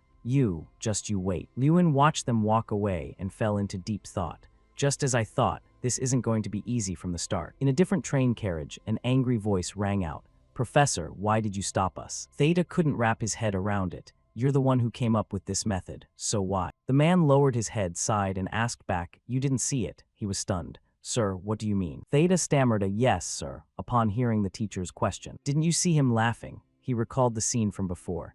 That Professor Heidel from Xen Academy. He was laughing while watching you, as if he was just waiting for you to make a move. Theta cautiously shared his thoughts. It was just confidence, surely. The teacher exhaled, unsure. I'm not so certain myself. He remembered the aura coming from Lewin. I think there's something about that Lewin kid we don't know yet. He's nothing like that Mikkel Garyhill you fought last time. Hearing this tone, Sita knew things were no longer as simple as he had thought. The train continued its journey. After the Zoda crowd left, the atmosphere in the cabin changed in a strange way. Everyone gathered around Lewin to discuss. Hey, what's the first match? The first one is a group battle without representatives, so you won't be there. Lewin, I don't know if we can do this. Henkus spoke up with determination. Of course we can. We can't lose. Others cheered in agreement. Right, we can't let those bastards win. Lewin looked at everyone with satisfaction. Just a moment ago, they were full of ego and resentment, yet now they're united like this. Everyone asked after him with concern.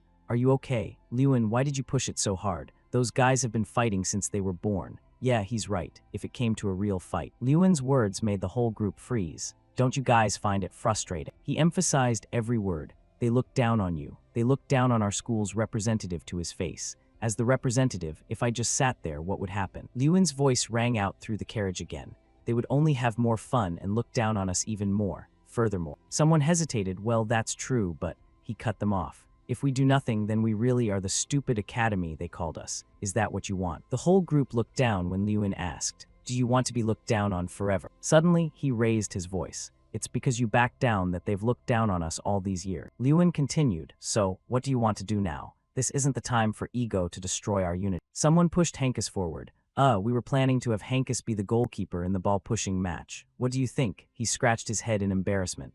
Me, goalkeeper. Lewin was somewhat satisfied.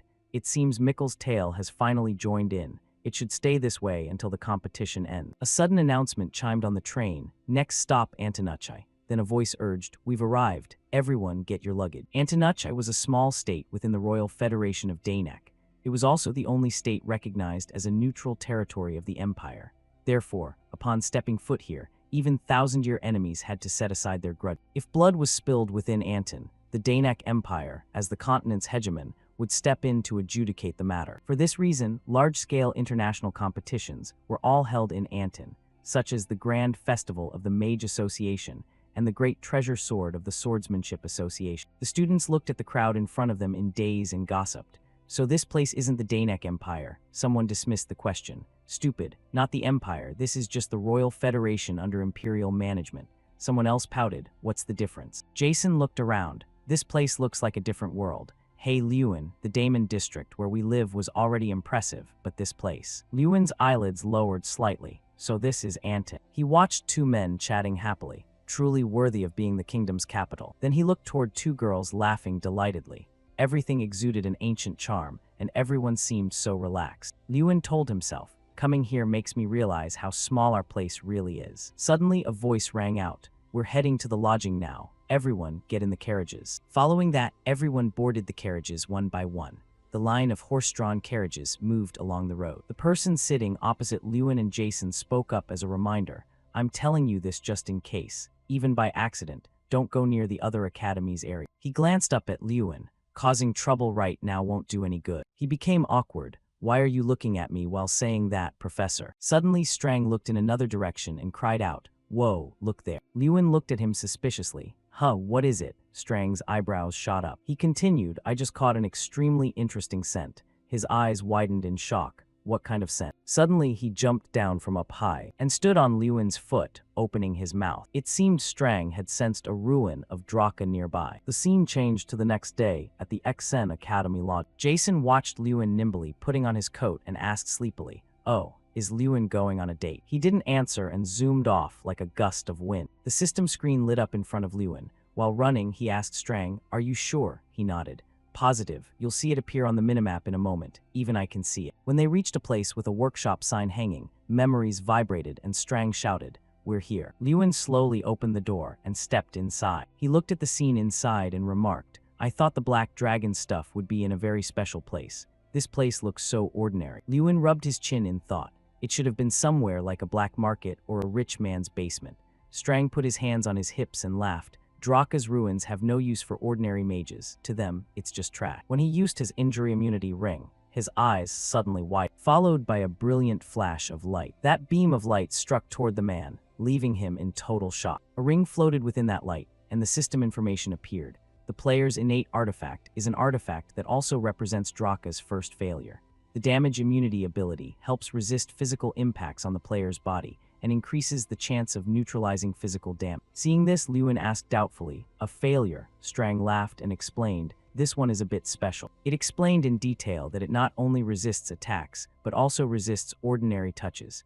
Even a hug from a lover wouldn't be possible. Strang gave a forced smile. "It's not there when you need it, and it's there when you don't. That's why it's called a failure. But you still need this." Knowing he couldn't refuse, he could only nod. Looking at the content on the system's screen, a 200-point strength increase when equipped, Lewin nodded in agreement.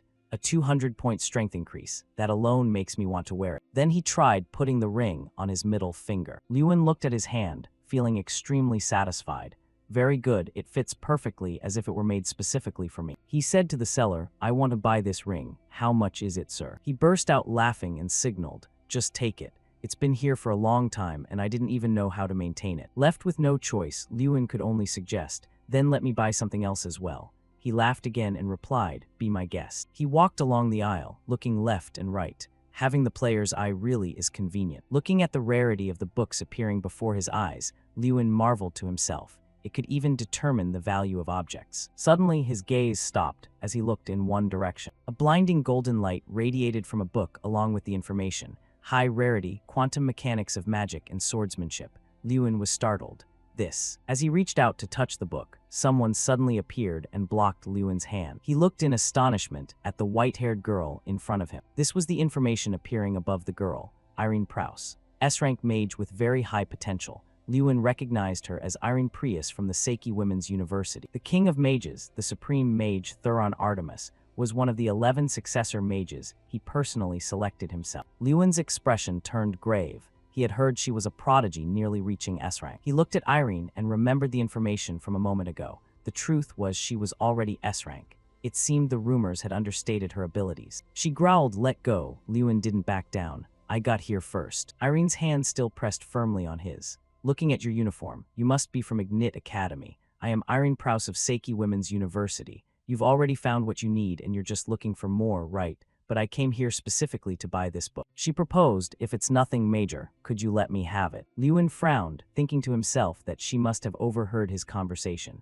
Is she buying this book for the grand festival? He asked, "What do you need this book for?" Usually, very few people want to buy books like this. Irene's voice became hesitant. I. She withdrew her hand, turning her slightly blushing face away. "It's just for an assignment. I can't explain it clearly. That's all you need to know." Lewin deduced it probably wasn't a school assignment. Perhaps it was related to the infection camp. He suddenly spoke up, "Then you take it. It's important to you. Just take it." Having the book yielded to her without further argument made Irene reply flustered, "Oh thanks." Lewin continued his search. "So, what should I buy now?" Irene looked at his back, a hint of confusion appearing on her face. When he returned to his lodging and told Lewin's story, questions rang out one after another. "You met Irene Prouse. What did you two talk about? Is she as beautiful as the rumors say?" Jason and Hankas's eyes sparkled with excitement as they asked, "Where did you meet? How did you manage to meet her?" Lewin was speechless. "Can you guys just ask one question at a time?" Jason hung his head sadly in jealousy. "I'm so jealous. My dream is to just touch Irene's hand once." Hankas took the opportunity to show off. "How ordinary. I also met Irene at the Grand Festival. I even got to sit next to her during." Jason interrupted irritably. Knock it off, that doesn't count as talk. Lewin had to endure the two of them shouting like children. What? Look at yourself. You weren't even allowed to stand near her, let alone talk. As if suddenly remembering something, Hankus spoke up. But listen, she's strong, that's for sure, but she's always ranked second. I heard she loses to the top-ranked Doom Pram every year to the point of being devastated.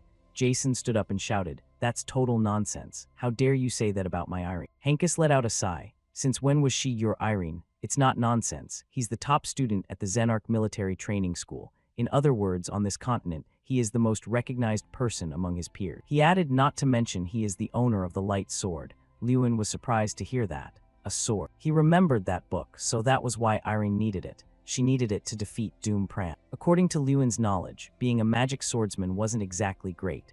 Compared to other weapons, a magic sword doesn't provide much power, and mastering swordsmanship is no easy feat. Hankus added, but this Doom Pram guy is different. His light sword is an S-rank artifact, and his skill level is at least equal to an ordinary knight. Jason sighed deeply. Mastering swordsmanship, magic proficiency, and an S-rank artifact, he's on a whole other level. Not to mention he's rich, has a powerful father, and is handsome. Girls are totally obsessed with him. Hearing him complain, sigh, how can such a person exist in this world? Lewin just remained silent. He thought of Irene, a fifth-tier mage at only 16, and the swordsman who always took the top spot. Lewin frowned pensively. Will I be able to win when facing these geniuses? He remembered his encounter with Theta. Surely no one would pay attention to someone like... But Lewin closed his eyes and remembered Tyrion Ignit's words. You are a championship candidate. It wasn't an exaggeration, he told himself. He wanted to see how it would turn out. Suddenly, someone rushed in from outside and said, the debut lineup for the opening ceremony is out. Hearing that, a determined glint flashed in Lewin's eyes.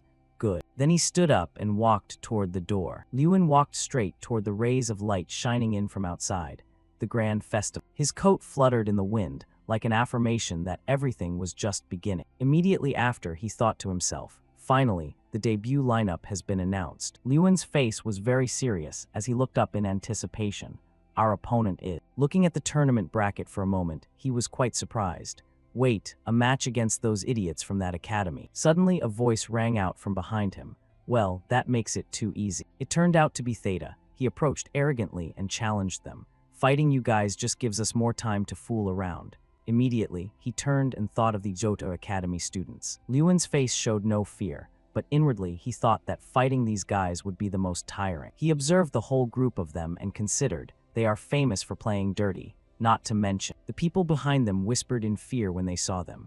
Damn it, why them? Yeah, they look terrifying. Hearing that, he thought, many people at school have been psychologically scarred because of... Theta arrogantly mocked them. You guys are so weak you don't even get us excited. How boring, so boring like a broken record. His subordinates heard this and laughed uproariously. Ha ha ha. Looking at the crowd whispering around them, he spoke arrogantly and defiantly. Who would have thought we'd be matched against these fools? It's like winning the lottery. Hey, aren't you afraid they'll hear you? Who cares? What can they do to me? They can't do a damn thing. Lewin's mouth curled into a sinister smile as he thought, fine, I'll take this chance to show you all. Immediately after, he clenched his fist, his face full of pride as he thought, we aren't who we used to be. Then he spoke out heroically, I've been waiting for you too. He immediately approached them and provoked them.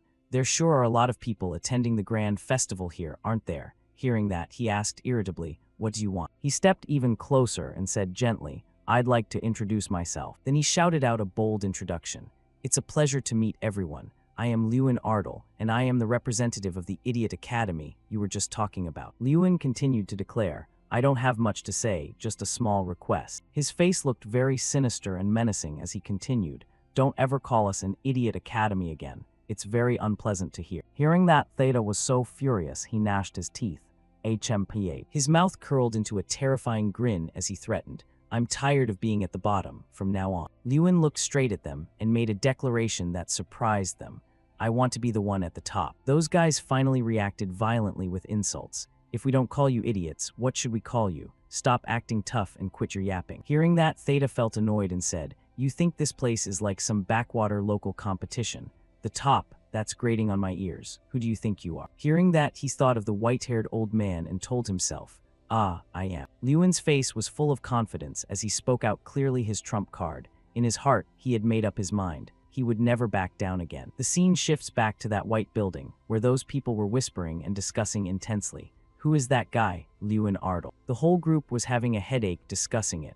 I looked into it. I heard he used to be at the bottom of the class. The bottom of the class, and he gets to be the student representative. One of them replied quite irritably, I'm not sure, but I heard at the beginning of this past semester, he suddenly did a 180 and his scores were sky high. Theta heard this and asked in bewilderment, a 180-degree change. Hearing that, the other continued, yeah, that's probably why he's so confident. In his head, he remembered the words of that man. That boy, there's something about him we don't know yet. Right after that, he let out a sigh and said, maybe I'm just overthinking. He immediately stood up, stretched his limbs and said, those arrogant fools, let me teach them a lesson. His face was full of confidence and pride as he added, by doing it our school's traditional way. The scene shifts to the Ignit Academy rest area. Here, Lewin's group had gathered to discuss their plan. Tomorrow is the Mana grenade toss. The rule is a group match. Except for the student representative, all group members are allowed to participate. He analyzed the strategy for his teammates. The challenge requires participants to throw mana grenades at a Midran golem. Whichever team takes it down faster wins. At this point, one teammate turned to him and asked, since you won't be there tomorrow, will we be okay? Then Lewin stood up and informed everyone, it's true that our individual abilities aren't as good as the Jota teams. But with his strong conviction, he encouraged the whole group, but I believe you all will win. Hearing that, his teammates were scared and asked in bewilderment, win, how? Seeing this, Lewin stood up and told everyone, this is a group match. If everyone coordinates, you will definitely win. Then he rolled out the plan. Let's start by dividing into small groups. Hearing that, Hankus exclaimed in surprise, small group. In Lewin's head, he had thought of a detailed plan for the groups and told everyone, Group 1 will prime the grenades, Group 2 is responsible for transport, Group 3 attacks the golems, and Group 4 will obstruct the opponents by healing their golem. After hearing this, the whole group began to discuss animatedly. If we do that, it'll take forever to take down the golem. Exactly, the Jota side has 30 people attacking at once, if we have fewer people, and they aren't exactly weak either. At this point, he looked at his teammates with a sincere gaze. He then shouted loudly, what is wrong with you all? Hearing that, Hankus gasped in surprise. Huh. Lewin's face was extremely serious as he declared clearly, remember what I said in front of them. I said we would be the ones at the top. I was serious. Immediately after, he slammed his hand on the table and shouted, whether I participate or not, I will still help you all with everything I've got. He stood before everyone and persuaded them. When Jota makes one move, we make two, then three. The Jota members have excellent abilities, so they can do things the traditional way. If we do that, it will take too much time. Seeing this, Jason's face was full of determination as he declared, all right, I believe you. Lewin, standing next to him, agreed as well. Me too. Right after that, the rest of the group also fired up and declared, us too, we believe you. Lewin immediately started assigning tasks. All right then, Hankus will be the commander, Zola Min. Mora Ayek Freya. You all will prime the grenades. Then he turned to another person to continue the orders. After the grenades are ignited, Taemon will handle transport. He stared at the plan and considered that he had divided the groups based on each person's ability, which was only possible because of his innate skill. Immediately, he used his divine eye technique, player's eye. He looked at his teammates and considered the opposition. The ability to see through the opponent's strength. With this, I can minimize disadvantages and focus more on everyone's advantage. Everyone was now full of conviction and discussing excitedly. It'll be fine this time, right? Yeah, we really might win. Seeing everyone so enthusiastic, he thought to himself that by being in the right groups, people would gradually gain more confidence. Everyone was happily discussing. I'm not good at throwing, but I can prime it in 5 seconds. What do you mean not good? Am I good at throwing? Lewin was extremely satisfied and thought, that's lucky. Seeing everyone laughing and talking, Lewin felt better and thought, everyone has started to be more confident. Their faith has been strengthened. Suddenly, someone pushed the door open in a panic. His face was covered in injuries as he slumped down. Seeing this, everyone in the room panicked and shouted out his name, Fun L letter 1 EBM. His mouth trembled as he gasped, Lewin. Seeing him like that, Lewin was extremely worried and rushed over to check on him. What happened to your face? Are you okay? He used all his strength to stutter. The Jota guys. Jota. What did they do? After a long while, Fun L letter 1 EBM finally managed to speak, surprising Lewin. Their representative called his cronies out, and then they dragged me away. The scene shifts to the other team's room. Theta looked up as he entered and exclaimed, oh wow. Seeing him, he said contemptuously, see, I told you he'd come. So what do you plan to do? H letter 1 ED, you think you can do something to us? His face was extremely serious, casting a killer gaze at him as he said, get Sita Mankiri out here right now. In that room, Lewin raised his voice and shouted for the other guy.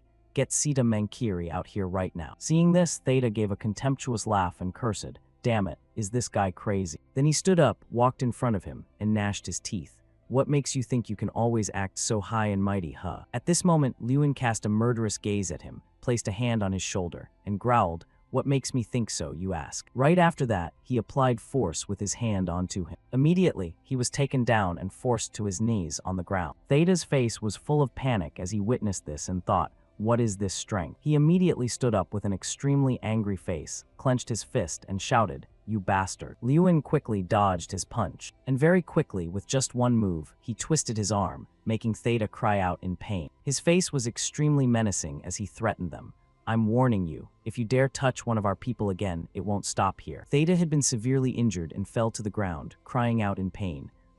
His subordinates were terrified and rushed over to help. "What happened? Theta, are you okay?" His face was full of pain as he clutched his shoulder and wailed miserably. Lewin stood before him and said in a threatening voice, "So, do you want to make a bet with me?" Back at his home base, Lewin told his brothers and they were shocked and surprised, shouting out, "A flick." The whole group was stunned and couldn't believe their ears. "If our side wins against Yoda, Sita Mankiri will get a flick on the forehead from you. Don't tell me it's a flick like the one Mikkel got." At that point, he informed everyone of more good news. Not only that, but he also has to apologize to us in front of everyone.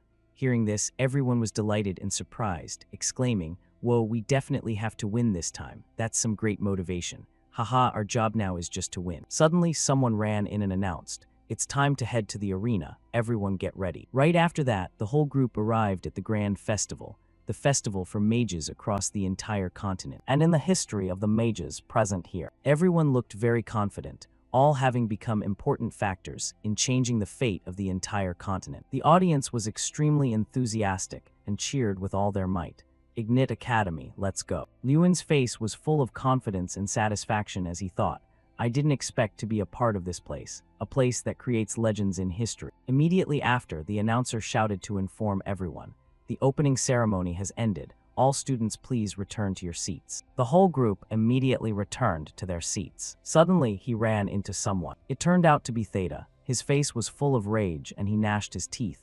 "Get ready, I won't make a mistake this time." Right after that, he walked away angrily. Looking at him, Lewin didn't even care and thought, "The opponent I'm aiming for right now isn't you, Theta Mankir." Suddenly, something caught his attention. It turned out he had noticed the guy on the other side. That person was Doom Pram. Looking at his face, he thought to himself, the winner of the Magic Festival and the top student at the Zenarch Military Training School. He looked at him with great determination. "If I go deep into the inner rounds, I'll eventually have to face him." Suddenly, a voice rang out. "You sure are someone who specializes in causing trouble, aren't you?" Lewin immediately turned around and recognized that it was Irene Prouse. She then looked at him and asked, "You were out causing quite a stir all over the place yesterday, weren't you?" She continued her questioning, leaving Lewin completely stunned and dazed. "You even went to the Zodar Academy's area to stir up trouble." At this point, he asked back in total surprise, "How did you know?" She started walking and replied to him, "This place is small. I'm sure everyone here knows about it by now." Hearing that, he felt quite embarrassed and responded, "Oh, is that so? I didn't really stir up trouble. It was just a little heart-to-heart." Immediately after that, she turned back and told him, "Anyway, since you let me have that book last time, I'll give you a piece of advice. Don't make yourself stand out too much." He then gave an answer that left her completely speechless. "Just like you, right? You're also hiding your own talents." Quick as a flash, Lewin started running off and said goodbye to her. "Well, see ya. I have to go. We have to participate in the first event." Seeing that, she was extremely bewildered and surprised, standing there completely frozen. Immediately after that, the competition began. In a few minutes, the Mana Grenade toss will commence. The first two teams are Exnit Academy and Jodar Academy. At that moment, he boosted the morale of all his teammates. "Are you guys ready?" Everyone began encouraging and motivating each other. "Let's show everyone our power. Show them we aren't just a bunch of stupid academy students anymore." Instantly, the whole team marched in with imposing momentum. The first event, the Mana Grenade toss, officially began. Everyone was confused. Even the spectators turned to ask one another in bewilderment, "Wait, what is this? What are they doing?" Seeing the formation his group had arranged left everyone puzzled. Up until now, winning group competitions had always relied on individual abilities. Arranging a formation like knights was a foreign concept to everyone. Even the groups of mages outside were very surprised when they saw it. They had divided into two groups, those warming up and those throwing. Whatever. Jota is going to win anyway. He remained extremely calm, ignoring the whispers and gossip of the crowd. Those guys are just acting like they're the top dogs. Stupid academy, they really are stupid. That's why they're at the bottom of the rankings. They probably don't know that many things lie beyond human scope. Even Irene's group held their breath and waited. She herself was no different, blurting out in utter surprise, "How is that possible?" Immediately after, his team shot off one of the stone man's arms, much to everyone's amazement. "Look at X-Nit's golem, it lost an arm." Seeing this, he immediately directed the whole group to charge in. "Everyone, keep pushing." Right after that, he shouted out commands to everyone. "Hankus, your warming speed is good. Mora Ike, you two help with transport. Jason, aim for the right arm." The members immediately received the orders and followed them. Instantly, the group successfully destroyed the right arm. At this point, Theta was so furious, he ground his teeth together. Seeing the situation, his blood boiled as he cursed. What the hell are these idiots doing? How are they losing to that stupid academy? Right after that, he pulled out the control panel while shouting, "These bastards are so strange. They're actually healing their golem, so it isn't weakening at all." Seeing that, he was driven mad with rage and could do nothing but curse. "Damn it, Lewin Ardle." As for Irene, she exclaimed in total admiration, "That's truly impressive." Watching everyone in Lewin's group fighting with such great effort made her reconsider. The reason X-Nit Academy is overcoming Jota's advantage in individual ability is because they use tactics. She admired him immensely, but to make this tactic effective, one must precisely grasp the capabilities of every single person. Then she recalled that moment back then. He had found the book he needed in just a few seconds. Watching his team members execute the plan so flawlessly left her in awe. He was even able to group the members based on each person's specific talent. Afterward, her gaze turned toward him as she pondered, just who exactly is this person? Why have I never seen him at magic festivals before? Right at this moment, an incredibly large energy orb was being created in his hand. Then Jason threw the ball with all his might. "It's over, you monster." Very quickly, that power caused the stone man to shatter into pieces. Witnessing this scene, Theta's face turned pale as he stood there frozen in shock. He gave a cold, frustrated snort, and immediately after, the giant stone man collapsed to the ground. Seeing this, the whole crowd cheered with joy. "Woohoo, we did it, we won." Right after that, the whole group dashed forward, right at the first event of the Grand Festival, in a competition that everyone thought Jota would win. The whole team happily ran back to hug Lewin and celebrate. Victory had actually gone to the stupid academy. After winning, the group was overjoyed and said to each other, "So the stupid academy kids aren't at the bottom of the rankings anymore. Jota is in last place now. If that's the case, what should we call them? Oyo tanked? Man, that sounds pathetic." Immediately after, the referee announced the next event. The capture the flag portion between academy representatives is about to begin. In this event, Lewin would take the field. His entire group cheered enthusiastically, making him even more confident. "Lewin, go for it, crush them." At that moment, the referee announced the next match. The first match is between Representative Lewin Ardle of X-Nit Magic Academy and Sita Mankiri of Jota Royal Magic Academy. Repeating. He stepped closer toward Theta, who was fuming with rage. Seeing his serious expression, Strang teased, "Why do you look so tense, Lewin?" But he didn't seem to care and only muttered to himself, "We're currently in the top 20 out of 32 schools, right? That's just perfect." Hearing this, Strang asked in confusion, "How is that just perfect?" His attention shifted to the shock and amazement of the audience as he analyzed. "After that last match, everyone is starting to pay attention to us. But that isn't enough to strip away the label we've had for all these years." After that, he said with great determination that they had to win spectacularly. Lewin looked directly at Theta and said in a heroic voice, "Only a spectacular victory against Jota will make people look at us differently." Hearing this, Strang finally understood and exclaimed, "Oh, I see." Then his gaze shifted upward. He looked toward the high-ranking mages and was determined. "We also need to prove ourselves to the Archmage." The scene shifted to a dark room where the high mages were sitting around, observing the match through a crystal ball. Inside the orb, images of the two contestants, standing side by side, appeared. Pluto Thuron looked at the two of them, lost in deep thought. He then turned to ask the person beside him about Lewin Ardle. This boy was once a candidate among the 11 commoner children. Hearing this, the man beside him was quite surprised and said, "You still remember that?" Hearing that, he looked down and explained, "I have a habit of remembering talented people. That boy is a natural genius. That's why he was able to teach himself how to use mana at such a young age." Immediately after, his face began to wrinkle in disappointment. "That's why I was so disappointed to find out he suffered from a mana disorder." Hearing this, Ignit was very surprised and responded, "Disappointed? Weren't you the one who treated the boy as if he were an incompetent failure?" At this moment, Thuron remained silent, and then voiced his thoughts to everyone there. "But I never expected you to choose such a student as the Academy representative now. I don't think you did it because you're preparing something interesting like before. Those two boys managed to break the curse after a few years." Hearing that, Mr. Ignit was silent for a long time. Then he looked directly toward Lewin and said with total confidence, "You should see for yourself. The answer will come naturally." At that moment, Strang turned and asked him, "What do you plan to do now? Whether it's binding or freezing, you have to get close to do it. Or are you planning to summon a guardian?" He immediately denied it. "No, guardians aren't very smart." Hearing that, Strang asked in confusion, "Then how are you going to fight this match?" At this, he stretched his joints and said, with a face full of spirit and confidence, "I'll just fight head-on." At that moment, the referee prepared to announce the start of the match.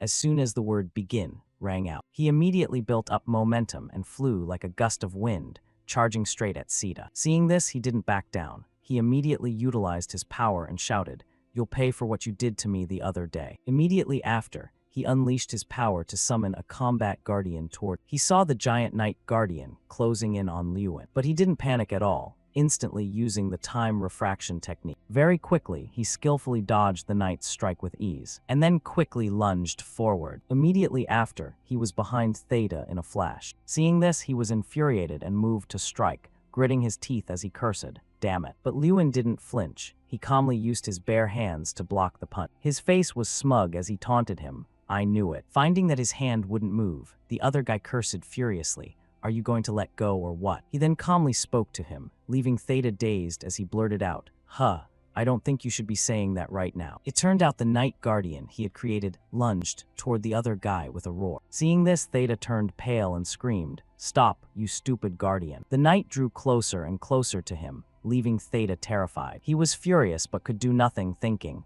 "I can't move." His expression was incredibly challenging as he provoked him, "Why don't you try running?" Suddenly, he seemed to realize something. He recalled the image of Lewin knocking him down with just a single strike and realized, so that feeling back then was real. It wasn't just because I let my guard down. The spear point was already prepared to plunge straight into Theta's face as he helplessly let go. "I lost." He squeezed his eyes shut, waiting for the end. But nothing happened. This made him slowly open his eyes to assess the situation, and to his surprise, Lewin was jumping out to block the knight's attack. Witnessing this scene, Theta couldn't believe his eyes. He stood there dazed and thought, "No way." Seeing him use his bare hands to repeatedly punch the knight left him in awe. He's using his bare hands to attack a steel guardian. The knight was being beaten to a pulp by Lewin. Lewin had now defeated the knight, much to his surprise. Immediately after, he stepped toward him, leaving Theta terrified. Theta looked at him with great emotion, stammering, Did you just save me?" Lewin feigned ignorance and replied coldly, "Save you? Why would I save someone who humiliated my friend?" He then moved closer with a dangerous look and said slowly, "I want to finish you off myself." Immediately after, he reminded him, "Remember the bets." At this, Lewin flexed his arm muscles and said softly, "Just one flick to the forehead." His flick was so powerful that it sent him flying backward. He lay sprawled on the ground, looking dazed as he thought, "The sky looks so blue." The audience was equally surprised, blurting out, "Whoa, oh my god." Witnessing this, his academy group cheered in pure joy. And just like that, the arena erupted. Everyone was full of praise for him. "That's insane. What kind of magic was that? No need for a rematch." And then Lewin caught the attention of someone else. He glanced over at him and thought, "Tusk, here we go again." Looking at Thuron's expression, he seemed to be in a total daze, like someone who had lost their soul.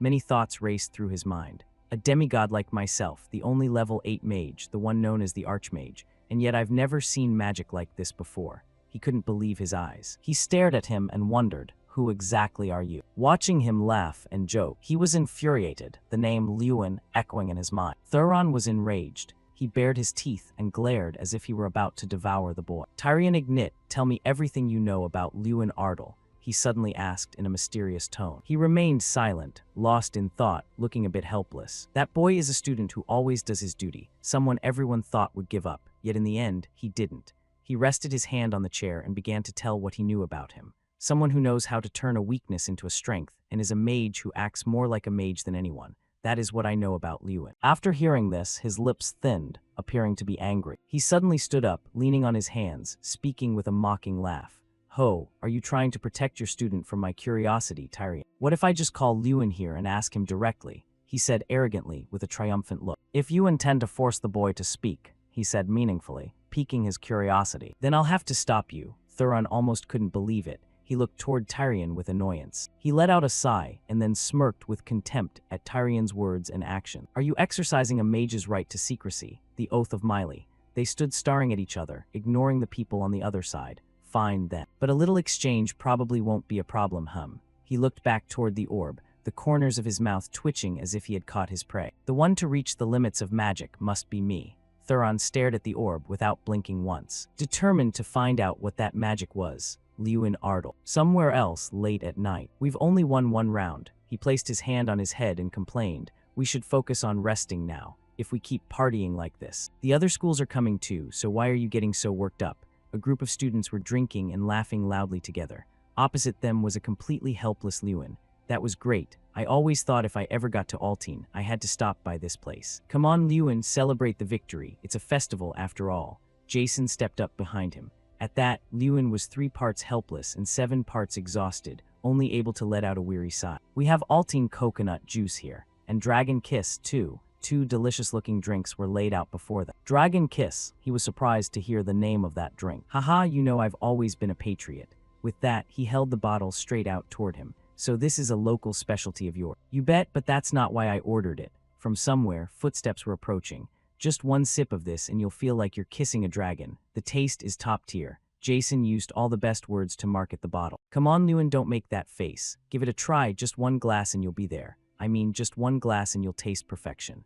He chirped away, inviting Lewin to try the strange drink. He looked at the bottle in Jason's hand with concern. Behind them, a tall figure stood towering right there. He looked up in surprise at the person behind him. That large young man was Sita, who had lost to Lewin in the previous match. Sita Mankiri. The group shouted his name in surprise. I know your pride was hurt because you lost to Lewin, but you should go. Don't spoil our fun.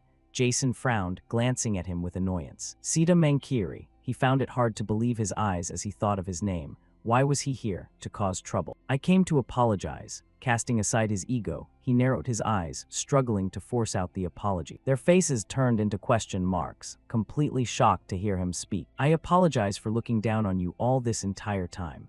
He bowed his head slightly, trying to be as sincere as possible. After being defeated by Lewin in the arena, I realized something. He knit his brows and said in a low voice, I shouldn't look down on others just because they're weaker than me.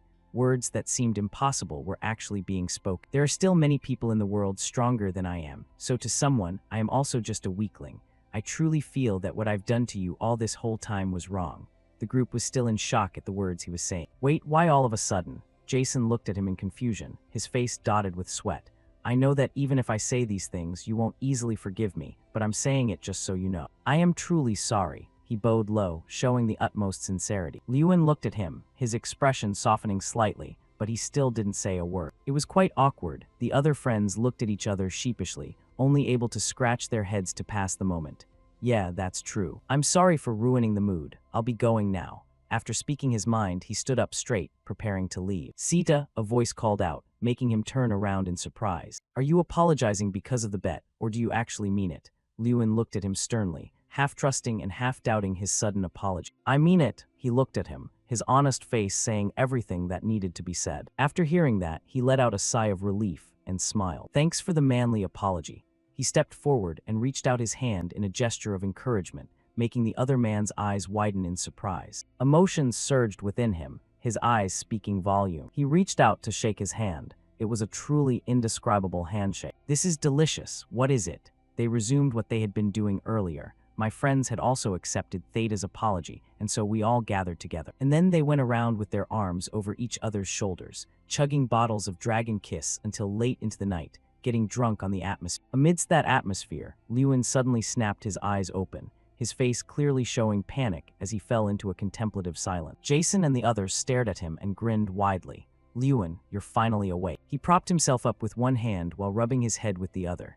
HMPH. Yeah, the whole group sitting around the bed observed him. You're finally awake, huh? Remember anything from yesterday? Do you like Dragon Kiss that much? Hankus's remark made Jason and the other laugh until their stomachs hurt. Yesterday, he had said while crying, thank you guys for believing in me, at least for now. Wow, school life is so hard. Lewin had been holding a bottle and crying while Theta clapped in support, as the others laughed until they cried. Recalling it made the whole group burst into even louder laughter. Who knew the perfect Lewin had a side like this? Ha ha ha. From now on, Jason and everyone else had something new to tease him about. Lewin walked irritably down the hallway, muttering, "Those brats started trouble the second they woke up. Absolutely crazy." His face felt stiff as he remembered the image of Jason tempting him to try Dragon Kiss. What kind of drink makes people that sensitive? I have to stay far away from it from now on. While he was walking leisurely, he suddenly heard someone calling his name. Lewin, this time he ran into Theta. "Did you sleep well last time?" Theta ran up, laughing as he spoke. Last night the two of them had even apologized for fighting and promised to be brothers from now on, hugging each other and wailing.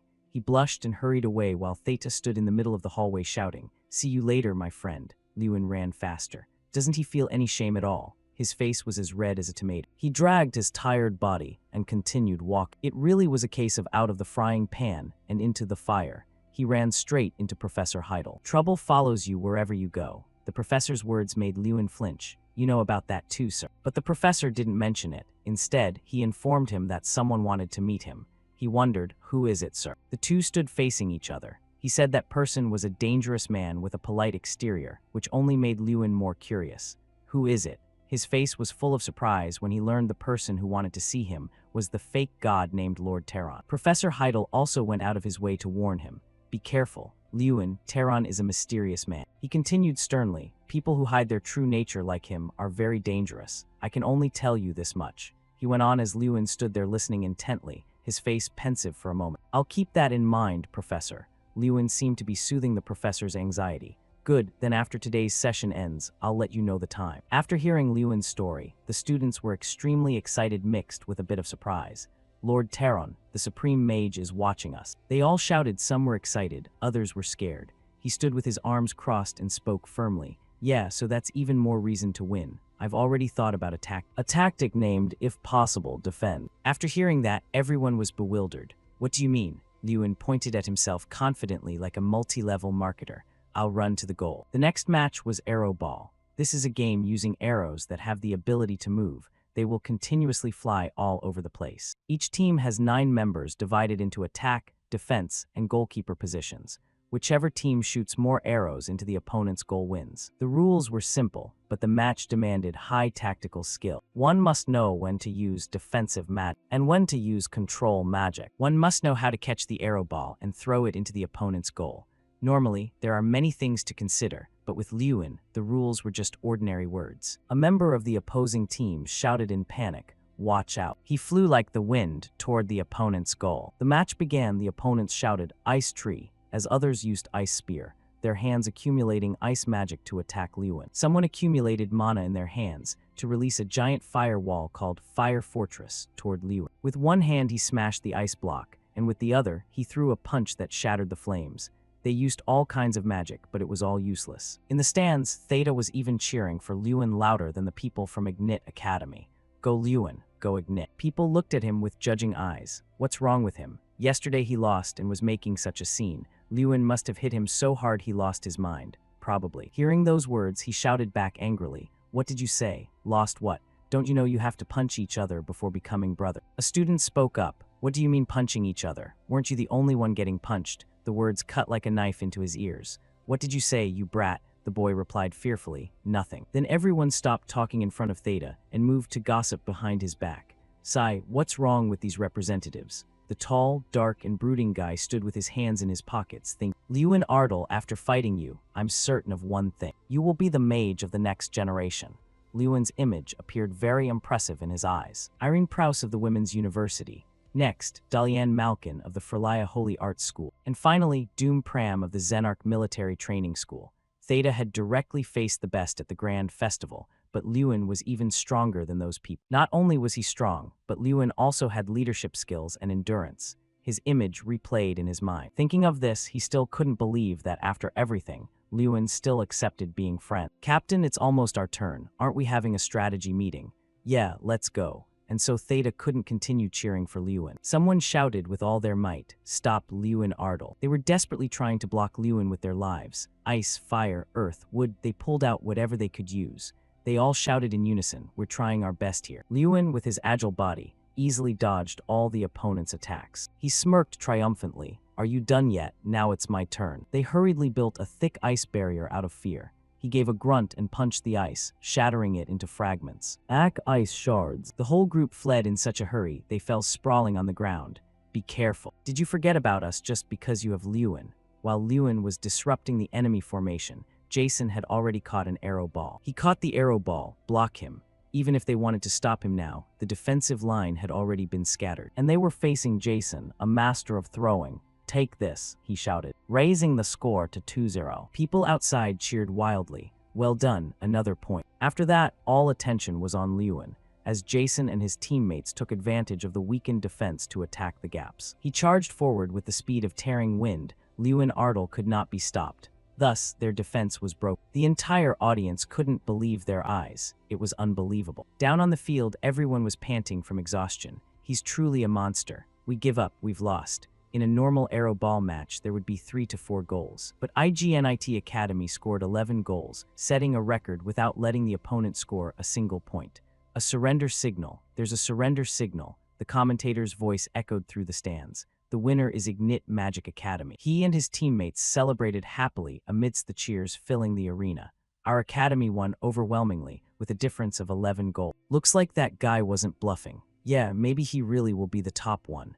The crowd began to talk about Ignite Magic Academy. Back in the waiting room, everyone was rejoicing over the victory. Whoa, we won again. At this rate, we really might come in first, someone asked curiously. While enjoying the victory, he suddenly heard someone call his name. Lewin Ardles. It was Professor Heidel. He opened the door as if to say, I've been waiting here for you all afternoon. He walked in to see Lewin. Your appointment is set, tonight at 7 o'clock. His hand on his shoulder brought to mind a romantic scene. Shifting to a crimson sky, Lord Terron was enjoying a glass of red wine. Glass in hand, his gaze was fixed on the distance. Remember not to eat anything before you come. A majestic tower occupied by black and red colors appeared. On that day, as planned, Lewin walked leisurely down the hallway. You're here, Lewin. Tyrion Ignite suddenly stepped out, giving him a bit of a start. He quickly recognized the white-haired man who suddenly appeared as his teacher. Hello, sir. Lewin cleared his throat and greeted him quickly. Tyrion Ignite stood there silently observing him for a long time, then smiled slightly. Let's go inside. The door opened, and Lewin and Tyrion Ignite stepped out together. Welcome, a calm, steady voice rang out. Lewin stopped, his eyes widening in shock as he followed the voice and looked ahead. A person appeared before them. Strang reacted quickly. This guy's magic. Could he also be a dragon? Lewin's brow furrowed. He tried to remember, and then a thought flashed, making him quickly realize he was the supreme mage, nearly reaching the threshold of being half human and half dragon. It was Lord Terron. A lavish meal had been prepared on the dining table. You probably don't know that we've met before. Terron remained very calm. At that time, I saw you from a distance, while Lewin was a bit curious to hear that he had been seen. Terron spoke while eating. It was about 5 years ago. At that time, I was looking for the most gifted. You were also on that list. Hearing that, Tyrion Ignite turned to Lewin and nodded in confirmation. Lewin was surprised, but before he could say anything, Terron interrupted. It seems things are very different now than they used to be. I'll get straight to the point. Lewin looked up at him, focusing on what he was about to hear. Can you tell me what happened during that time? He thought to himself, so in his eyes I was a mistake. The passing thought made his face more pensive, proof that even the supreme mage had made a mistake. He wanted him to say it himself to prove that he hadn't been wrong. He looked down, vaguely guessing his intention. Please forgive me, sir, but right now I can only say one thing. Lewin's raspy voice made him pause for a moment. He frowned defensively. Lewin continued, no matter how much talent I have, my efforts will not be recognized. Efforts? Terron rested his chin on his hand, his gaze mocking as if he had just heard a long-standing joke. Are you two related? Why are you always talking about effort? Tyrion Ignite seemed to smile kindly as he looked at Lewin. That's also why I like this boy. Hearing that, he also smiled slightly at him. If so, what efforts have you made? A reply came. Recently, I've been focusing on martial arts. You mean you overcame your mana disorder through martial arts training and gained exceptional strength because of it? His tone rose higher and higher, cold and taunting. You even cast magic without any casting time. You want me to believe that? Or is it simply that you use some kind of artifact? He spoke of it easily, making him imagine strength-boosting items, implying that he was actually as ordinary as everyone else and nothing special. Even I have never heard of such an artifact. Tyrion Ignite hesitated. That could be possible. Taron said. All right, there will be plenty of opportunities later. He affirmed, I will continue to observe you. I wonder if your efforts will have any effect against my kids. Lewin didn't flinch. Please continue to observe me, sir. He stood up abruptly to Taron's surprise. Now I'm getting a bit curious too. Lewin broke into a smile. I wonder how the people chosen by the Supreme Mage differ from me. He was a bit shocked by those words. At the majestic arena, the uncontrolled, frenzied cheering of the commoners rang out. Everyone here has given such a warm welcome. A maid approached. Oh, are you afraid I'll eat your student alive, sir? No such thing, that's not it at all. Two veteran mages sat facing each other. Talented mages are always welcome. Taron smiled slightly and shrugged. Just a bit of curiosity. The maid silently poured tea. Tyrion Ignit glanced at the opponent. Well, has your curiosity been satisfied? Taron was deep in thought. I don't know if you're hiding anything from me, but surely you don't have any secrets, do you? He closed his eyes, an enigmatic smile on his lips as he took a sip of tea.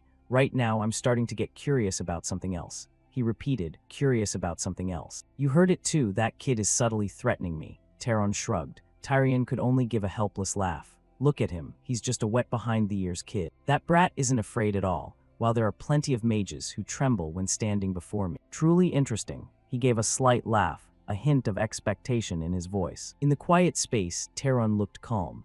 I hope the brat I've got my eye on actually amounts to something. Outside, the sound of cheering. The door burst open, and the rhythmic clicking of other mages' footsteps echoed in the hallway. Doom Prime walked first like the leader of a pack. He frowned irritably. What's the point of cheering? To me, it's just. Bang! The door burst open, and someone ran in so hurriedly they almost fell. He whispered into Doom Prime's ear. Doom Prime asked back, are you sure? Absolutely, I saw it with my own eyes. The representative Lewin Otto has arrived at the tower. Doom Prime flinched, a wave of anger rising within him. The Lord doesn't challenge me, but challenges someone else. He shook with rage. He began to recall the matches he had watched. I've watched his matches a few times. He's caused quite a stir this festival. There are many rumors that he's a tough opponent because his magic is special, but I don't care. No matter how high he climbs or how much he struggles, he isn't considered my opponent. Doom Prime fell into deep thought. In my eyes, he's just a freak, plain and simple.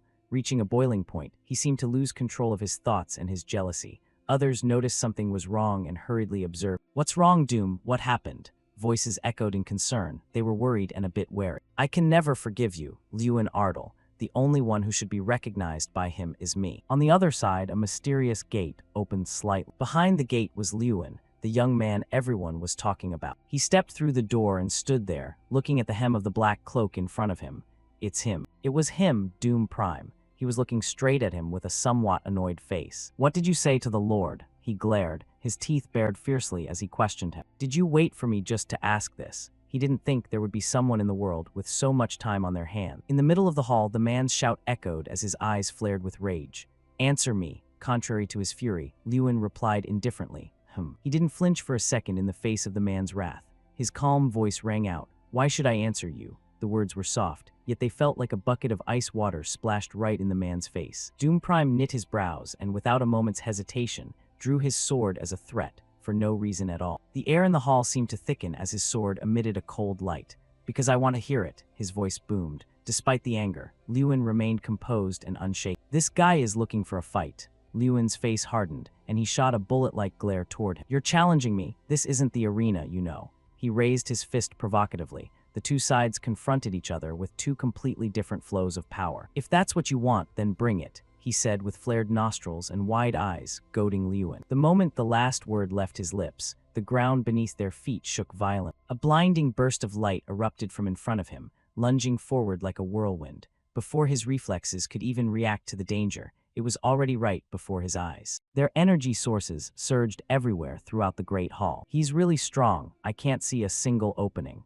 His initial arrogance was completely extinguished in the face of the man's power. Is he seriously planning to start a fight here? We're outside the arena. He questioned reality as he saw the man still trying to battle. He silently drew his sword, preparing for his next move. The two stopped abruptly in the distance. A sudden voice shrieked, making them both jump. Irene Prouse, a girl with long white hair, stepped toward them. Is today a reunion day? Everyone is here. She spoke as she drew closer to them. Reunion? Not exactly. I just wasn't sure if I should properly greet you too.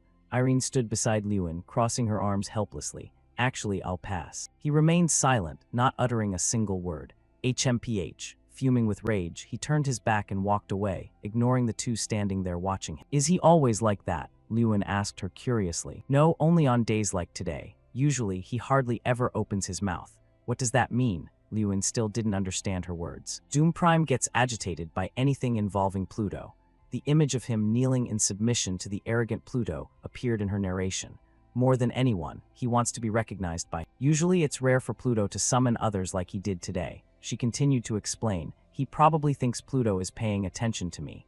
Lewin stood there, pondering her words. Suddenly, she turned to look at Lewin and smiled, leaving him dazed and speechless. Were you really planning to fight him just now? She asked him inquisitively. Of course not. Doing that would be the same as forfeiting my right to compete, he replied. He probably wasn't going to follow through, either. He waved his hand, dismissing her previous thought. He was likely just trying to intimidate. So, were you scared? Irene asked playfully, a question that left him standing there in surprise. Doom Prime is like an impregnable fortress. Ordinary attacks won't even scratch him, she continued, but Lewin raised his hand and looked at it. I don't think I'd lose either. He clenched his fist, clearly showing his will and determination.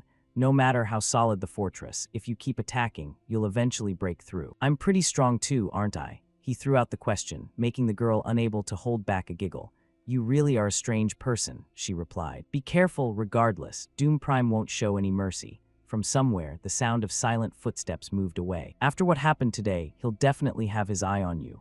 Elsewhere, his gaze remained steady as he looked forward. In a different place, at the Ignite Academy lodging, the early morning sunlight shone gently through each window. Disappointing, truly disappointing.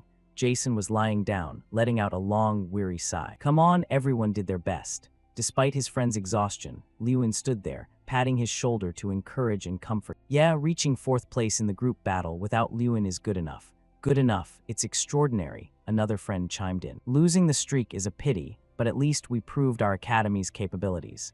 He looked regretful and shrugged helplessly. So do you have a plan for what's next? The individual exam is coming up. While they were talking, a friend happily walked in carrying 2 full bags. Anyone want a vanilla Coke? I have to win, obviously. He answered the previous question while taking a can. Thanks. I have to keep the top spot from now until the very end.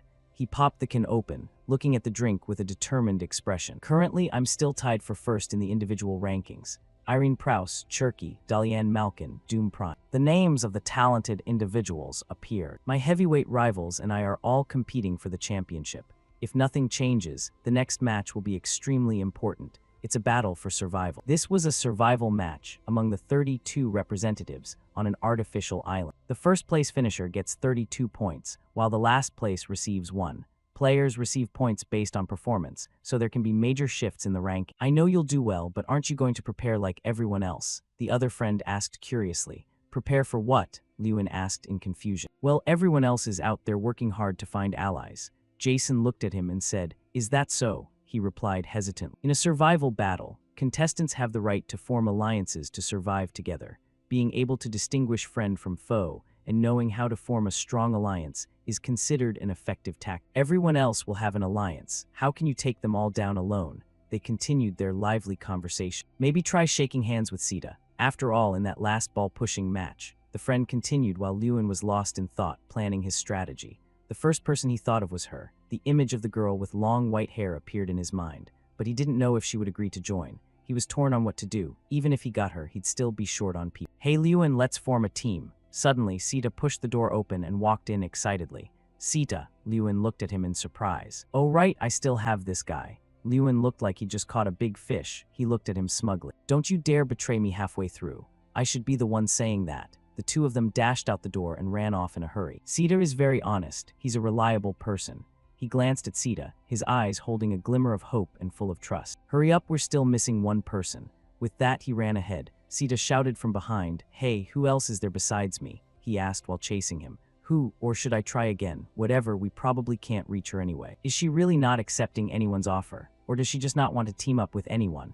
Amidst the crowded flow of people, the two boys stood there with focused expression. Hey, don't tell me it's... Sita was startled by what he saw before him. A bright red handkerchief with a 5-petaled flower in the center was fluttering in the wind. You want to team up with Irene Prouse, but she's a candidate for the championship. Are you too close? He still couldn't believe it. A little, Lewin replied to his sudden question. Oh wow, how close exactly? This is great. Does this mean I get to be on the same team as Irene Prouse? He continued to probe excitedly. Settle down, I haven't even asked her yet, Lewin replied helplessly, turning back to him. I heard she's rejected everyone who came here. What if she rejects us too? His face turned red from both worry and embarrassment, feeling a bit stressed. You make it sound like I'm going to confess my love or something. Stop talking nonsense, he replied sheepishly. He noticed something nearby and glanced over. It was indeed Irene. The girl with the distinct white hair was standing right there, smiling at him. I was waiting for you, Lewin. Suddenly, she smiled radiantly and spoke to him as if they were best friends from a past life. Inside a small room, they stood with heads bowed, focused on a large wooden table spread with maps of the competition. After looking them over for a long time, they began discussing tactics for victory. Lewin spoke first. So the largest team has 14 people. Irene replied, yeah. This team is led by Dalian Malkin from Frela Holy Magic School. He's a genius, always in the top 5 candidates for the championship. His magic mainly consists of light and holy arts. Realizing this was a difficult opponent, everyone's faces looked very guarded. Sita's eyes were squeezed shut, his brows slightly knit, one hand on his chin and the other arm crossed, making him look even more anxious and worried as he muttered nonstop.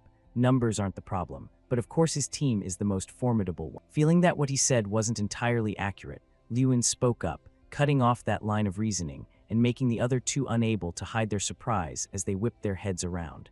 There's an even more formidable opponent. Doom Prime, just those 2 words were enough to make the entire room fall silent. It seemed this was the dangerous rival everyone had to be wary of. Yet, for some reason, the other two had forgotten about. He was unshaken, maintaining that serious expression.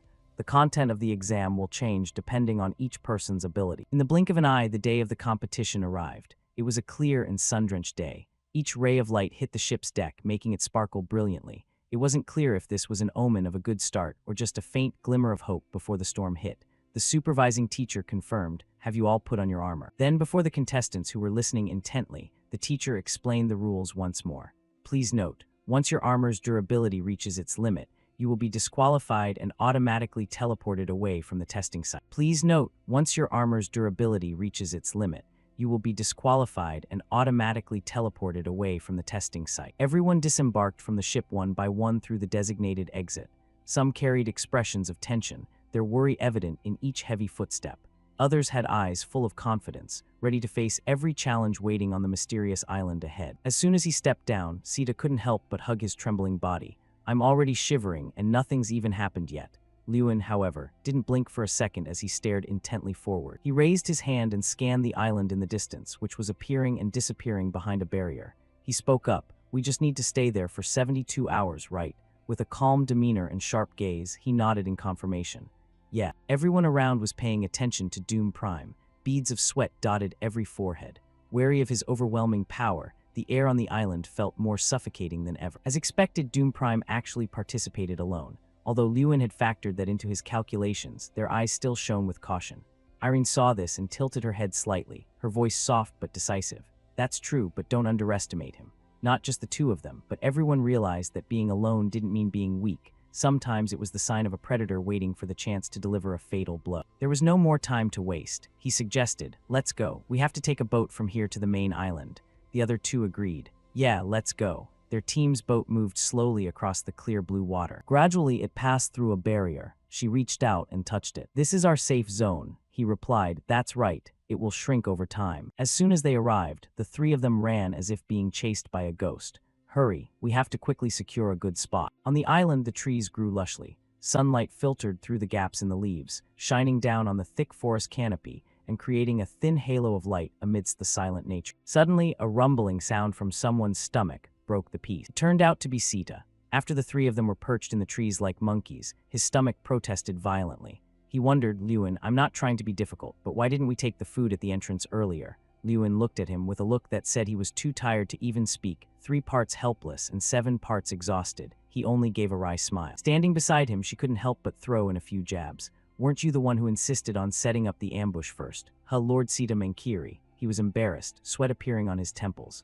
"All right, fine, we're on the same team anyway. How long are you going to keep acting so distant?" Suddenly, a loud noise from behind cut off their conversation. Everyone turned their heads to look. Far in the distance, a violent explosion occurred in the middle of the forest. The blinding light that flared up forced everyone to instinctively cover their eyes. The aftershock was strong enough to shake the entire area. He was confused, fighting already. He stood with arms crossed, looking down like a wild beast that had found its prey. A clear look of excitement was on his face. "Sita, it's our turn." He didn't understand the intent behind Lewin's words and quickly asked. "Huh," Lewin reassured him. "I told you not to worry about food. Now you're going to eat until you're stuffed." "Our prey has arrived," he said softly. It turned out that below them was a group of 5 people moving stealthily around. They scouted cautiously like weak prey that could be attacked at any moment. One person in that group couldn't take it anymore and spoke up. "Why don't we just wait a bit and get food later? I'm so tired." The leader looked exhausted but didn't give up, encouraging the others to push on. Those spots make it easier to find food and water. Suddenly, an ice arrow appeared out of nowhere and shot straight forward. Attacking an unlucky member directly, the person tumbled backward, crying out in pain. Gah! Meanwhile, the others around them were still dazed, not knowing what had happened. It was only then that they realized the gravity of the situation. They scrambled into defensive positions, shouting, "Ambush! Ambush! Hello there, I've been waiting for you." He stood there with a cold smile, a magic orb forming in his hand. "I've been waiting forever for you kids to show up." Iron Spear, he released the surge of power, and ice arrows flew toward them like a storm. Beside him, Irene also clasped her hands together. Her face remained unchanged. Above her, a massive surge of blue energy shone brilliantly. It was many times larger than Sita's iron spear move earlier, emitting blinding sparks of energy and swirling violence. Seeing that sight made him unable to hide his amazement. It's the level 5 ice spell, Blizzard. A massive source of energy was unleashed with fierce power and overwhelming scale, exploding outward like a whirlwind of light. The energy rays shot out in sharp, long streaks, giving the sensation that space itself was being torn apart. Besides that, the thunderous sound it created further demonstrated its horrific destructive power. The momentum it created left him with his mouth agape in wonder. Irene Prouse really is something, casting high-level magic without even changing her expression. While still casting the magic, his eyes widened in shock because he felt a massive block of energy behind him. The group below didn't submit to the powerful foe and actively counterattacked. The leader shouted, "There are 3 of them, including Irene Prouse. Use both offense and defense, as much as possible." The relentless attacks made the entire space covered in a dark green color. The aftershocks it created continuously radiated outward, causing those nearby to raise their arms in front of their chests for protection. The scene before him didn't surprise him much, as he felt it wasn't, wow, enough. Ever since the beginning, he had never underestimated his opponents. He analyzed in his mind. They are also formidable mages. They are academy representatives, after all. Realizing it was time for him to act, he jumped down from the tree. With his sharp ears, a brown-haired boy felt something was wrong and became alert. He muttered, "I just heard a sound." Looking into the bushes before him, he was certain the other person was behind them. Wanting to become a living legend, he immediately launched a move aimed straight at Lewin. Over there, the attack pierced through the leaves right next to him, yet he didn't flinch as he faced it. Quickly, he activated time refraction. He bypassed each person one by one without any issues, reaching the last guy in a flash. His speed left everyone wide-eyed with shock. His body leaned forward decisively, preparing to unleash an earth-shattering kick. A direct kick to the boy's body seemingly incapacitated him instantly. The others hadn't expected things to happen this way, and were left with their mouths hanging open in surprise. To take revenge for their teammate, someone used the forest prison skill. Countless vines grew from the ground and lunged toward him. Having experience dealing with this move before, he just needed to jump once to clear it. Simultaneously, he conjured a fireball in his hand. Recognizing the danger it posed, they followed the rule that running is the best strategy, scattering in all directions like a broken beehive. It's a flame burst. Everyone get out of the way. But unfortunately, before they could even run a few meters, Sita's ice darts blocked their path. He was like an enthusiastic fan in the back, excitedly cheering for Lewin. Lewin finished them. Not letting his teammate down, Lewin was like a basketball player about to score, putting all his strength into this attack. As for the unlucky young man, even though he ran for his life, he couldn't dodge the fireball. His face turned pale, eyes bulging, and he could only scream in vain. A massive explosion occurred, spreading in a hemispherical shape like a shockwave sweeping away everything in its path. Trees were blown away, and blinding light enveloped the entire space. As a result, he was unconscious, foaming at the mouth on the ground. At the same time, the armor's durability reached its limit, so he was disqualified and automatically teleported away from the testing site. Lewin glanced at the remaining people. They instinctively felt their hair stand on end and cried out. Possessing the mindset of a winner, he said calmly, "Now it's 3 against 4, right?" Behind him, Irene and Sita slowly drew closer. Realizing they were facing an opponent many times stronger, the leader of that gang humiliatingly spoke up. "We give up." He couldn't hide his excitement. "Now we have food." After winning and taking the supplies from their opponents, they collected quite a bit of food. "There's even meat. If this is enough, we might be able to eat for 3 days, right?" Those guys kept it in good condition too. Sita laughed with delight while checking the bags. Irene and Lewin each held a black bag. "Yeah, thanks. We're going to have a great meal." Suddenly, a shocking explosion appeared in the distance, surprising Sita. The three of them quickly shifted their attention to it. "Isn't Darian's team in that direction? I don't know what's happening, but it looks like something big, who would go up against a team of more than 10 people. This is what people call a bottleneck." Irene crossed her arms. "There are very few mages who can reach this threshold of power. Man, it's only been a year since we last met and he's improved that much. He's reached that level already," Sita exclaimed in surprise. Lewin listened and fell into thought. He really is very strong. His expression turned serious and a bit daunting, as he thought of the excellent swordsman, Doom Prime. The door creaked open, and the orange light from the sunset shone into the dark house. Everything was proceeding exactly as he had planned. Lewin remained silent, his face deep in thought. This is the central village, the only place on the island with enough capacity for a large number of people. On the paper was a large island with countless big trees and hills. Dalian's team is likely to come here. Yeah, that makes sense. And Doom Prime might also go there. When mentioning this name, his expression became even more serious. Even knowing there are many people there, he still decided to go alone. "Isn't that too reckless?" Irene expressed her doubts. "No, he will definitely come. That's the best way for him to achieve victory." Hearing Lewin's words, she was confused as to why. Kill points. Every time someone is eliminated, the kill points increase. If I were Doom Prime, this would truly be a good idea. A brilliant plan indeed, smarter than everyone else. I was just trying to put myself in his position and think about what I would do." He laughed shyly. "Not to mention, he's currently looking to draw the Lord's attention. The only way is to act recklessly." "You really are strange." Irene looked at Lewin with suspicion, making him feel flustered. At night, a figure was lurking outside the house. "Have you checked how many people there are?" Lewin looked through a gap in the curtains and asked Irene. "Just one person." Knowing someone was lingering around, they didn't let their guard down and quickly investigated.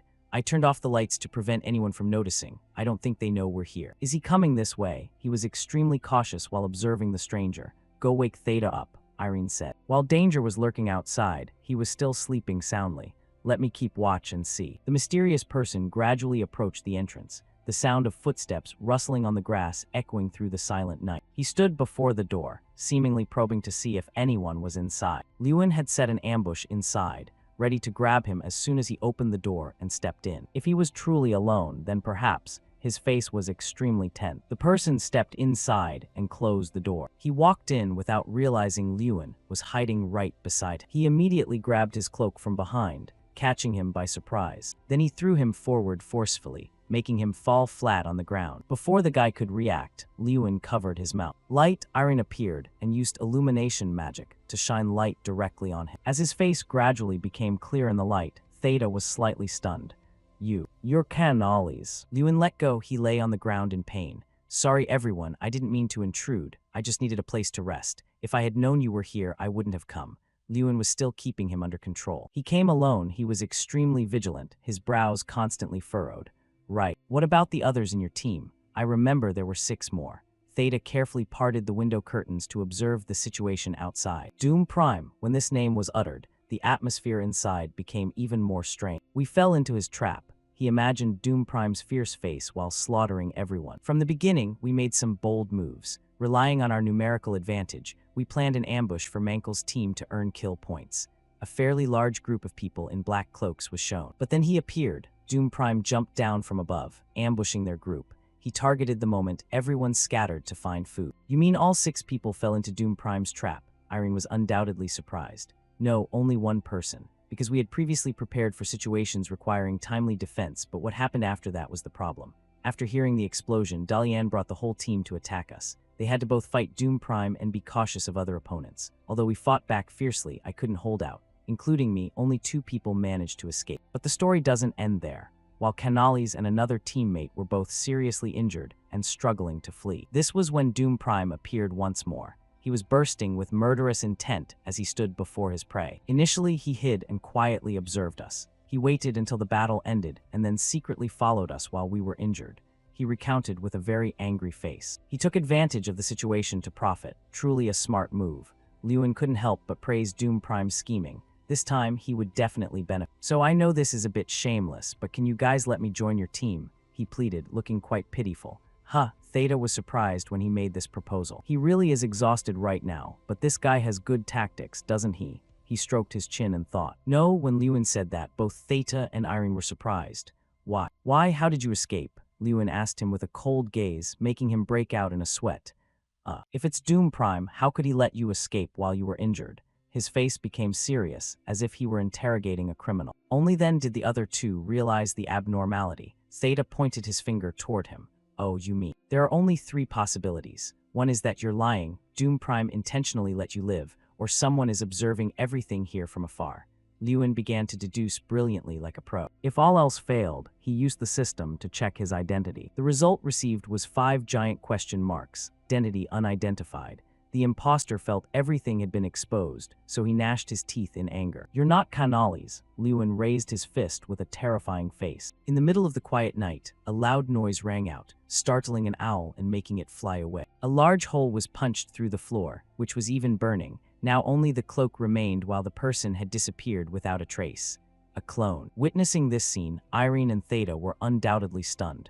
Hurry up. At dawn, the sun just appeared from behind the high mountain. Canalis might have been attacked by the one who created that clone. High probability all 7 people in Canalis's team have been eliminated. Lewin, Irene, and Theta had packed their things and left that place early. Maybe that clone wasn't entirely lying. I want to say something related to the person who faced Canalis. The attention of the other two focused on Irene. Her face became serious. There is a saying passed down at the Mazero's Sea. To fight a pirate, you must use a pirate.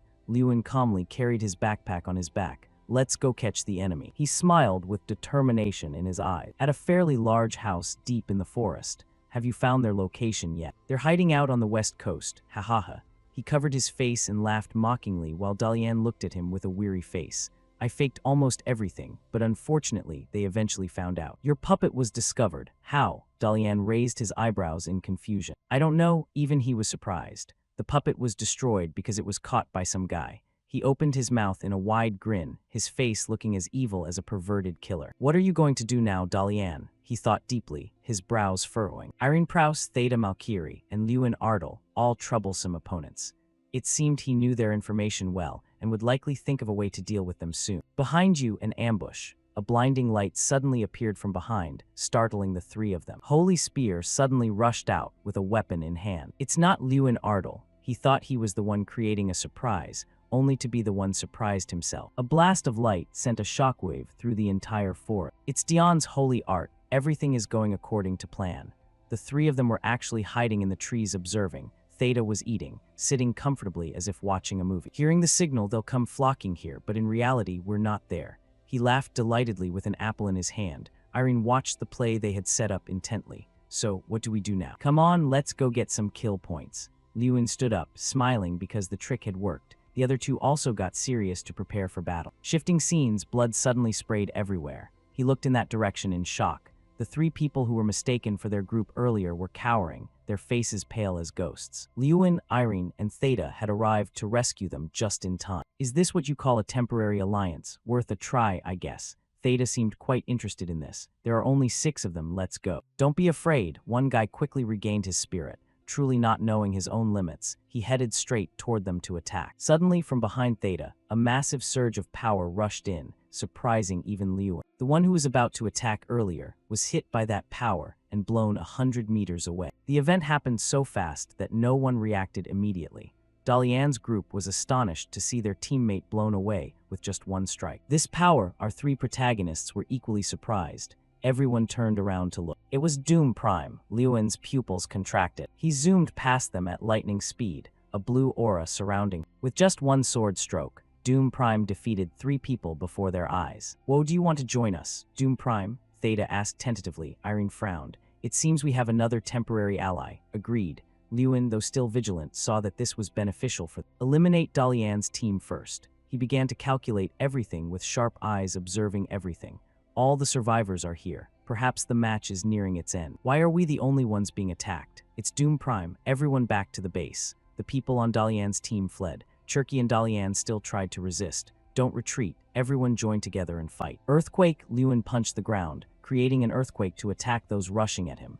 Piteous screams echoed throughout the sky. Oh, a voice drew Lewin's attention. He looked up. Doom jumped over an unconscious person to stand before him. He looked intently at him with a serious face. Lewin Ardle. He walked past his shoulder. His terrifying low voice made Lewin's eyes widen. I will finish you myself. He looked at him with eyes full of hatred, a definitive declaration. Having said that, Doom Prime dashed away, swinging his sword to move forward, leaving Lewin standing there silent. He let out a sigh, looking at his figure gradually fading into the distance. A while later, in the observation room, at a small, lonely house in the forest, a young man was practicing extremely hard. We stopped at base B near the center of the island. Lewin punched forward frantically, drenched in sweat. After that battle, the largest alliance only had Dalian Malkin, and Cherky left. The temporary alliance group also disappeared along with Doom Prime. Regular quest punches 505000, kicks 505000, 15 km lap run 11, 1v1 real combat practice. He stopped, looked up at the notification board and panted. Good, finally finished. It's been a long time since I did a quest. The door opened gently. He turned to look. You're up, Irene smiled and stepped out. Practicing. She walked down the hallway toward him. Yeah, just felt a bit restless. I just had a fierce fight yesterday morning after all. Hearing her ask that, he didn't know how to respond and remained silent. Theta left breakfast for you. Remember to eat it. I'll come in later. Lewin quickly changed the subject. Ah, thanks. On the table was a plate of beef and eggs neatly arranged. Irene bit into a piece of beef. The piece was thick and juicy, looking very appetizing. As soon as she ate a piece, her eyes lit up. It's good, right? He's quite talented. Lewin walked in from outside, his hands coolly in his pockets. Yeah, last night I went to sleep without saying anything. I'm sorry. Irene was shy. He smiled, approached her, and comforted her. It's okay, you were tired after keeping watch. Lewin sat down at the table and poured himself a cup of hot tea. Hey Lewin, what? Just as he was about to drink the tea, he turned his attention to her. There's something I've wanted to ask for a long time. What is it? Lewin answered casually. What do you plan to do after graduation? Irene looked at him seriously. He was silent for a moment. Why do you want to know? I was just curious. Your abilities are so extraordinary that you probably won't choose a normal path. The mages competing with each other in this competition will eventually step into society. At that moment, they will begin a symbiotic life. Some join the ranks of knights in some territory, receiving the responsibility of protecting the country under the royal army. Some become members of a magic tower, and some join special teams to earn money.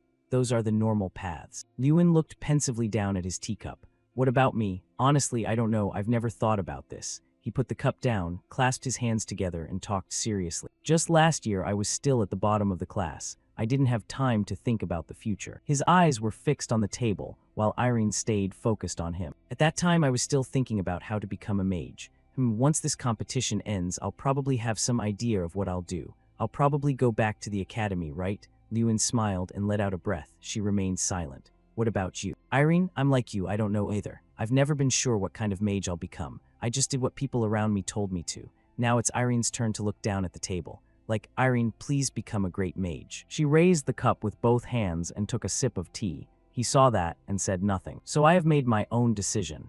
Irene placed the teacup on the table. I want to defeat Doom Prime first. She placed her hands on the table and said seriously, I think by doing that, I'll find my path. Determination shone in her golden eyes. It was a definitive declaration of her future path.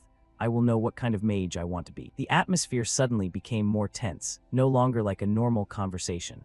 The battle with Doom Prime. Every year Irene ranked second. Doom Prime is the mountain she must climb, the lesson she must complete. All right, let's do it together. Lewin understood her feelings and smiled. He respected her aspiration, because everyone has their own issues to resolve. Hearing him say that, Irene smiled radiantly. Thank you. That night was the full moon bright in the starry sky. The safe zone is shrinking faster and faster. We should probably leave in about an hour. The three of them looked outside through the window. So tonight are the only safe places: the central village and the base. Theta was using magic to illuminate the map in Lewin's hand. Assuming both Dalian and Cherky are at the central village, taking control of that place would be a good idea. But we also can't rule out the possibility that Doom Prime is ambushing us. When he said that, the other two were immediately shocked. But if we just sit here waiting for them to attack first? Theta looked out the window tensely. Irene became worried. If that's the case, we'll have trouble with the safe zone. Does anyone have a way? He clasped his hands behind his head. Can't we just attack like that? Irene was speechless with this muscle brain. Right now we shouldn't draw attention. We must be very careful. That's true. Lewin crossed his arms, his brows furrowed. He hadn't spoken until now. Wait, I have an idea. Irene and Theta stopped discussing and simultaneously looked at. There are only a few people left. At this point, just increasing by one rank will earn a lot more points. As Irene said, everyone will act very carefully. Lewin began to present the strategy. Not to mention, we just caused a stir with the brawl yesterday morning. It's highly likely no one will react to our actions. Yeah, so what? Now is the chance for us to catch Doom Prime. The other two couldn't help but be amazed that Lewin chose such a bold move. Dalian and Checky just lost all their members, and the remaining survivors are very weak. They'll definitely choose to go into hiding. But if it's Doom Prime, he'll show himself because he's confident in his own skill. Furthermore, we can't afford to ignore him, or we'll be the ones in danger. Lewin furrowed his brows, his expression becoming extremely serious. But where do we find Doom Prime now? Irene's question was practical. How do you catch an opponent if you don't know where they are? Before Lewin could answer, an explosion from outside shattered the door of the house. A tall figure stepped through the swirling dust and smoke. Doom Prime appeared with a furious face, his eyes literally bloodshot with rage. He glared at Lewin with murderous intent. Did you sleep well? Lewin didn't flinch, facing Doom Prime with total composure. We need to go somewhere. Outside, the night was silent, but the air was thick with tension and pressure. Lewin, did you get caught by Doom Prime? Sita stepped forward cautiously, worried about him. Lewin raised a hand to reassure him. What do you mean caught? I brought him here. Brought him here for what? We should have stayed under the radar and looked for an ambush. Sita shouted impatiently. But I never intended to ambush anyone from the start, Lewin replied, confused. Doom Prime remained silent this entire time. Doom Prime, Lewin turned back to look at him. Your opponent isn't me, it's Irene Prouse. Lewin smiled as he looked over at Irene, who was clutching her skirt in extreme nervousness. Sita was stunned by Lewin's decision. Doom Prime let out a long sigh. Lewin crossed his arms helplessly, closing his eyes and letting out a long, weary breath. Irene was truly strong, but she always finished in second place. She said she was incredibly anxious because she always lost to Doom Prime. He thought of the girl who always turned her head away, looking pitifully flustered to avoid him. Well, that involved her family, so it was hard to get into the details. She didn't like answering many questions. He pondered Irene's serious, determined face. I think this is her way of handling things, trusting in the kind of mage she wants to become. Lost in these subconscious thoughts, Lewin watched with a heavy heart as the small girl struggled against the massive power of the blue light that seemed ready to explode before his eye. Contrary to Lewin's calm observation, Irene was struggling, covered in sweat as she fought. She cast her spell, manifesting a blue orb swirling with power, then pushed the magical mass forward with all her might, shouting, "Blizzard." The glowing ice mass shot away. It lunged toward the man standing before her, sword raised in defense. Suddenly, a sky-shattering explosion erupted, one perhaps even louder than a bomb, echoing through the entire forest and causing the ground, trees, and animals to tremble. Irene frowned, startled and taken aback. The blue light vanished completely, replaced only by a surging red power that blew everything away. It was a shield spell. A red orb appeared, surrounding and protecting the ground where Doom Prime stood. A moment later, the orb cracked open, the light inside leaking out through the pitch-black sky. Then it exploded, and he emerged from the center looking as cool as a protagonist, sword in hand. The ground where he stood was now a large crater, with dust and debris flying everywhere. As the dust settled, his cold face was revealed, veins bulging, jaw clenched, and his eyes glowing with fire like a dark king. Irene was drained of energy. She was drenched in sweat, her voice rasping with helplessness. Meanwhile, the two men watched. Sita, standing with arms crossed, saw that she was reaching her limit. Lewin, is it really okay to just leave her like that? He looked composed but was actually deep in thought, his face tightly knit. Inwardly, he was at his limit, wanting to step in and help the girl. The battle raged on one side ferocious, the other exhausted. Doom Prime, his face cold as a demon, prepared to attack. He swung his sword, sending a red magical flame toward Irene. Having been drained of strength for a long time, she was terrified, watching helplessly as the surge of power drew closer, unable to dodge it. A man's body lunged in front of the girl, blocking the fatal strike. Lewin glided through the wave of magic like a serpent. As she looked up in surprise at him protecting her, Lewin, he faced off against Doom Prime, unafraid and calmly looking back to answer her. I said I'd let you attack first, not let him finish you off. Hearing that, she felt relieved and slumped to the ground. He glanced back with a smirk, looking every bit the CEO type. I can't afford to lose a useful teammate like you, even if it's just for the sake of victory. Irene was speechless. She was likely moved to tears, or at least sweat. Lewin turned back to the man, heroically parting the fire and wind, and shouted a provocation. Doom Prime, let's make a real mess of things. He let out a breath, looking dismissively at the group.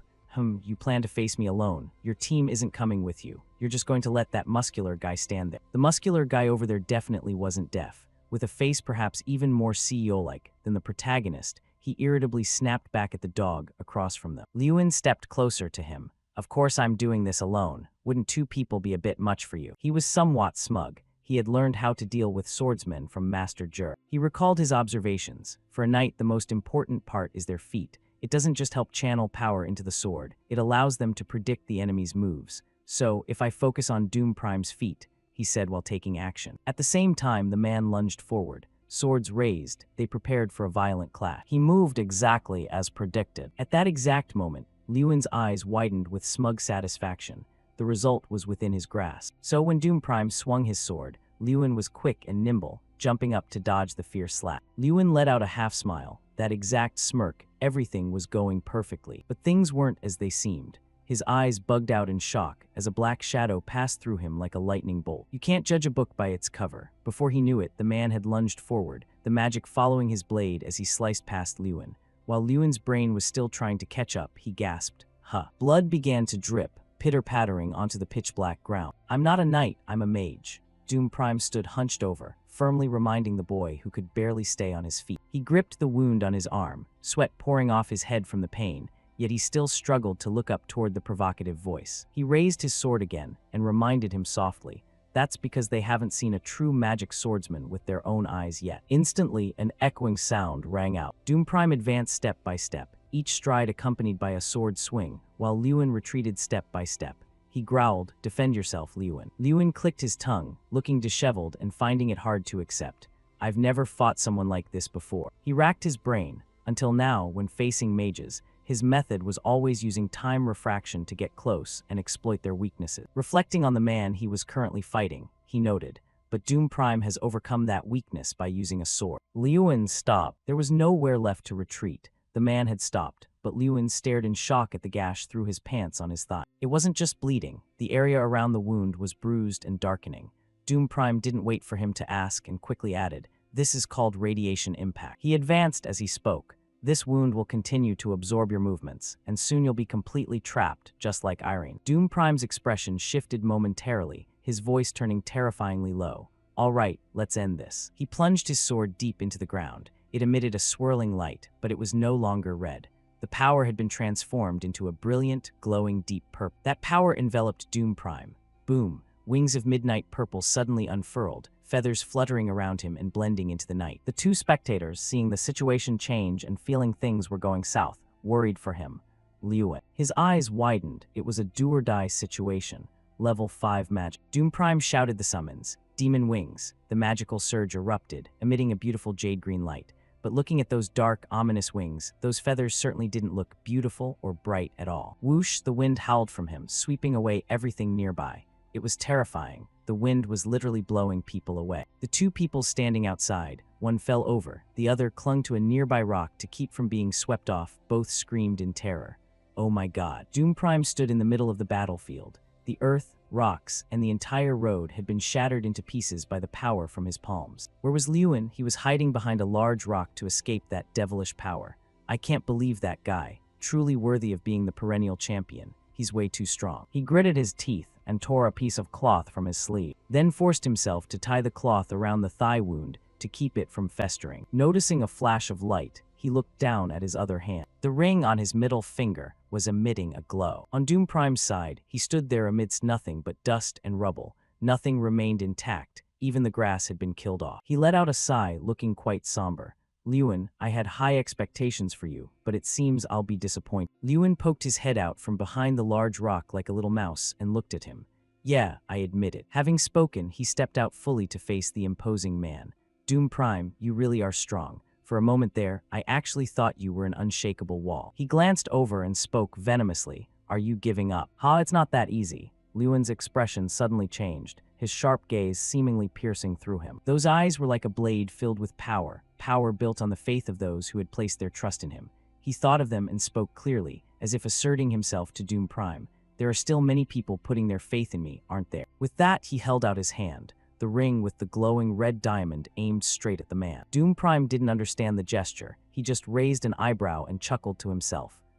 You're insane. He lifted his sword from the ground again and taunted. Let me teach you a lesson so you won't have anything left to say. Without waiting, Lewin shouted. Elven rage, as a surging source of power erupted. His hair seemed to carry his fury, matching his mood which felt ready to explode. Doom Prime, watch your mouth. The clash officially resumed, neither side yielding to the other's momentum. Doom Prime leaped high and swung down. If you can't dodge this, you're dead. Lewin was also ready, swinging the hand wearing the red ring. Two sources of power collided, sword versus ring. The situation was balanced on a razor's edge. Neither side let their guard down for a second. The massive sword pressed hard against the ring as if it could slice it in two. At that moment, injury immunity activated, resisting the physical damage. And then the ring blazed with light, and the sword snapped in half. Countless fragments from the sword flew into Doom Prime, causing blood to splatter everywhere. Lewin leaned and zipped past him, much to the man's shock. Doom Prime looked at his wounds, his voice trembling. HMPH, how could? Lewin took the opportunity to kick the back of his knee, forcing Doom Prime to buckle. His balance gone, he collapsed onto the ground with a thud. Immediately after, a foot stomped onto Doom Prime's chest. Lewin spoke slowly. Doom Prime, listen up. He looked down from above and said, you aren't on my level. The only thing you have is an arrogant nature, thinking you're superior to everyone else.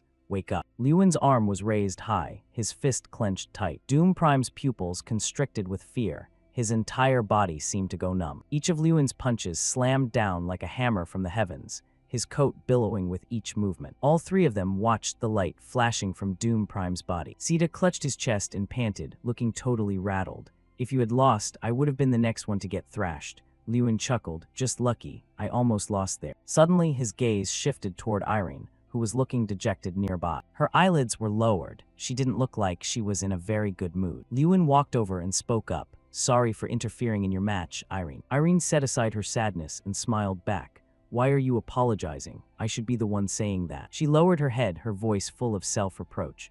I put the whole team in danger because of my own selfishness. I'm truly sorry, everyone. He hesitated, but because of me, you didn't reach your goal for this competition. Irene turned and walked away, acting unconcerned. Don't worry about it. That goal doesn't exist anymore. Lewin was still baffled.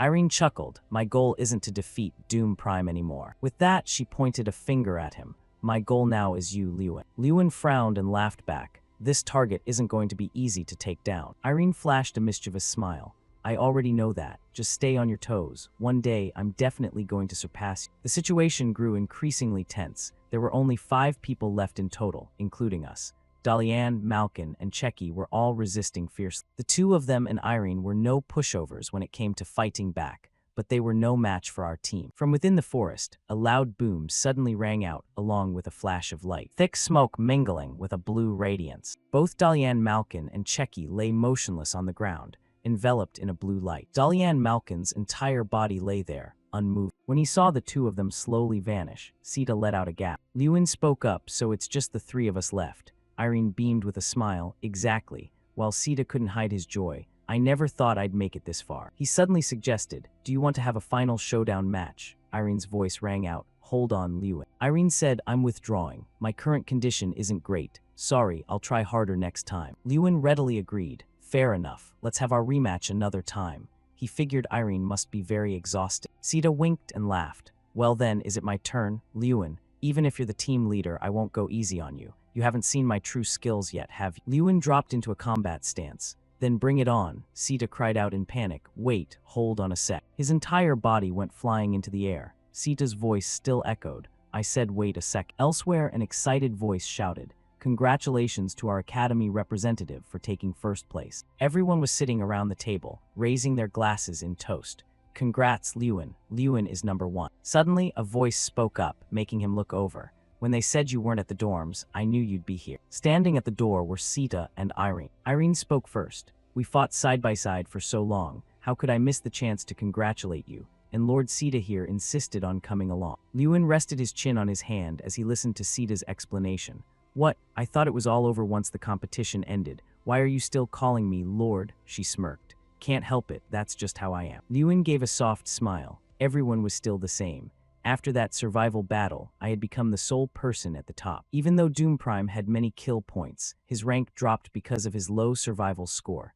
Dalian and Irene were on the candidate list for the championship, but they still ranked behind me. If I can just keep this up. Lewin imagined himself holding the championship trophy while everyone cheered his victory. It was no longer a distant dream. Jason's eyes were literally heart-shaped. He cried out in delight, "I never thought the day would come where I'd sit at the same table as Irene Prouse. I can die happy now." Irene waved her hands dismissively as she replied, "Oh, come on."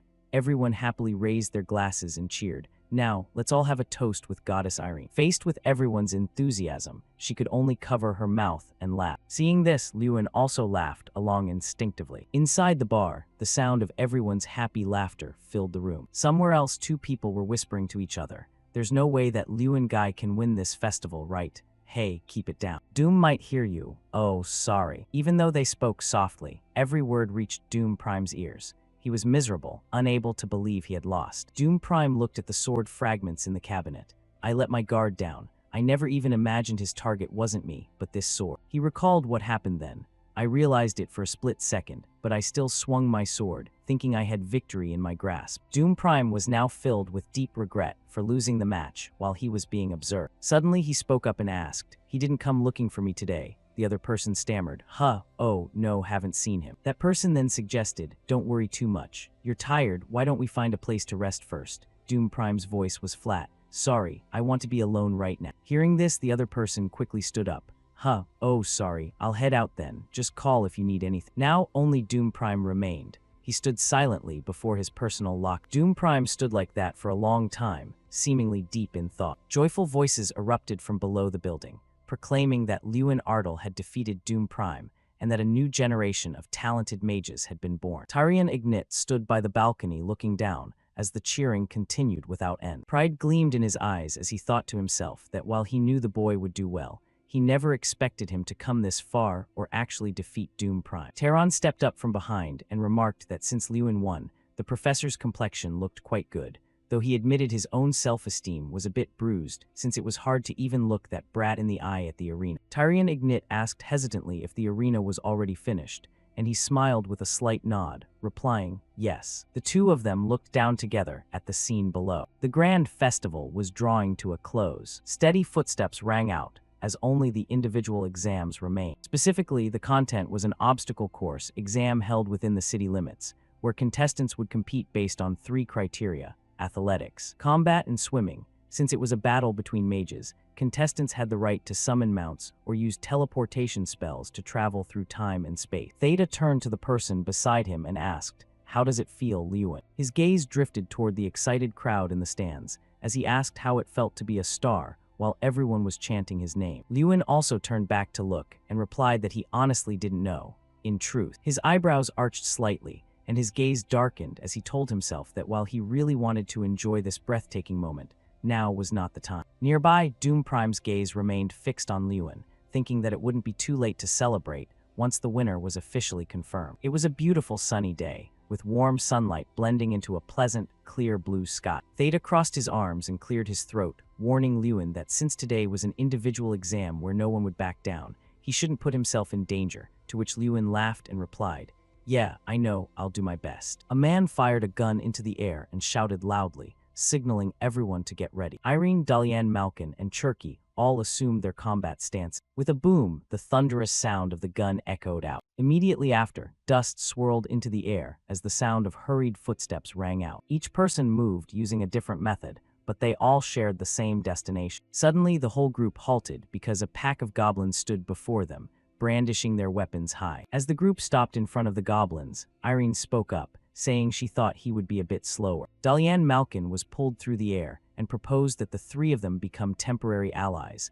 but Irene politely declined, saying she didn't much care for team efforts. Nearby, the rhythmic thumping of horse hooves rang out urgent. Doom Prime rode on horseback with an extremely serious expression. A surge of blue light from his sword shot directly toward the pack of goblins. Irene remarked that they seemed to prefer individual attacks, while Dalian Malkin nodded, noting that despite observing Doom Prime for 6 years, he still found him very difficult to approach, so they might as well go their separate ways without interfering with one another. The image of Doom Prime appeared in the blue eyes of a goblin. Before it could even counterattack, It took the full force of a sword strike as he slashed down from above. Doom Prime glanced back, wondering why he hadn't appeared yet. He then slashed through another goblin's body. He wondered if he had already left them far behind, but told himself that was impossible. Doom Prime looked back again, certain that if that were the case, he must still be behind them. He frowned and asked Irene why he hadn't appeared yet, and she replied hesitantly that she didn't know either. Now that she thought about it, it did seem strange. Remembering the goblins that had just been destroyed,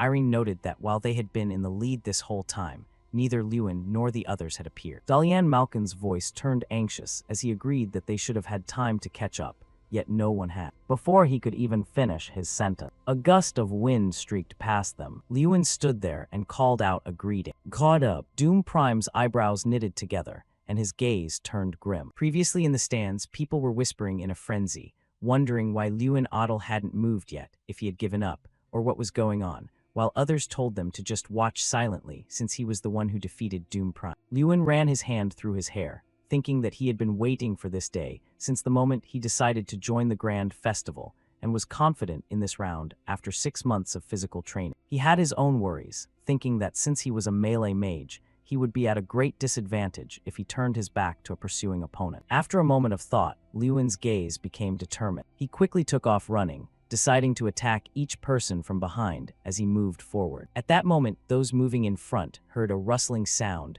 coming from behind them. They immediately turned their heads to look. They saw Lewin charging in and knocking 3 people away. He counted down 29, 28, 27, 25, 24 until he eventually lost track of the count. Just then, a voice rang out as Theta glanced back suspiciously, wondering what was happening. He was surprised to see Lewin and started to ask how he got there, but Lewin cut him off by calling his name. Lewin flashed a harmless smile and said, "You understand me, right?" Then when he opened his eyes, his voice turned ice cold as he said, "Sorry about this." Lewin delivered a kick that sent Theta flying into the air. His figure gradually blurred into the distance as Theta, practically crying with rage, shouted Lewin's name. After hearing the story, Irene asked tentatively if he had eliminated all of them. Lewin replied casually that it was only a few, as the rest had surrendered on their own. A sharp glint appeared in his eyes as he noted that no one could stop them now, while Doom Prime gritted his teeth and called out Lewin Ardle's name. He stared intently at Lewin, knowing that this time everything would be different. Strong gusts of wind blew toward the crowd,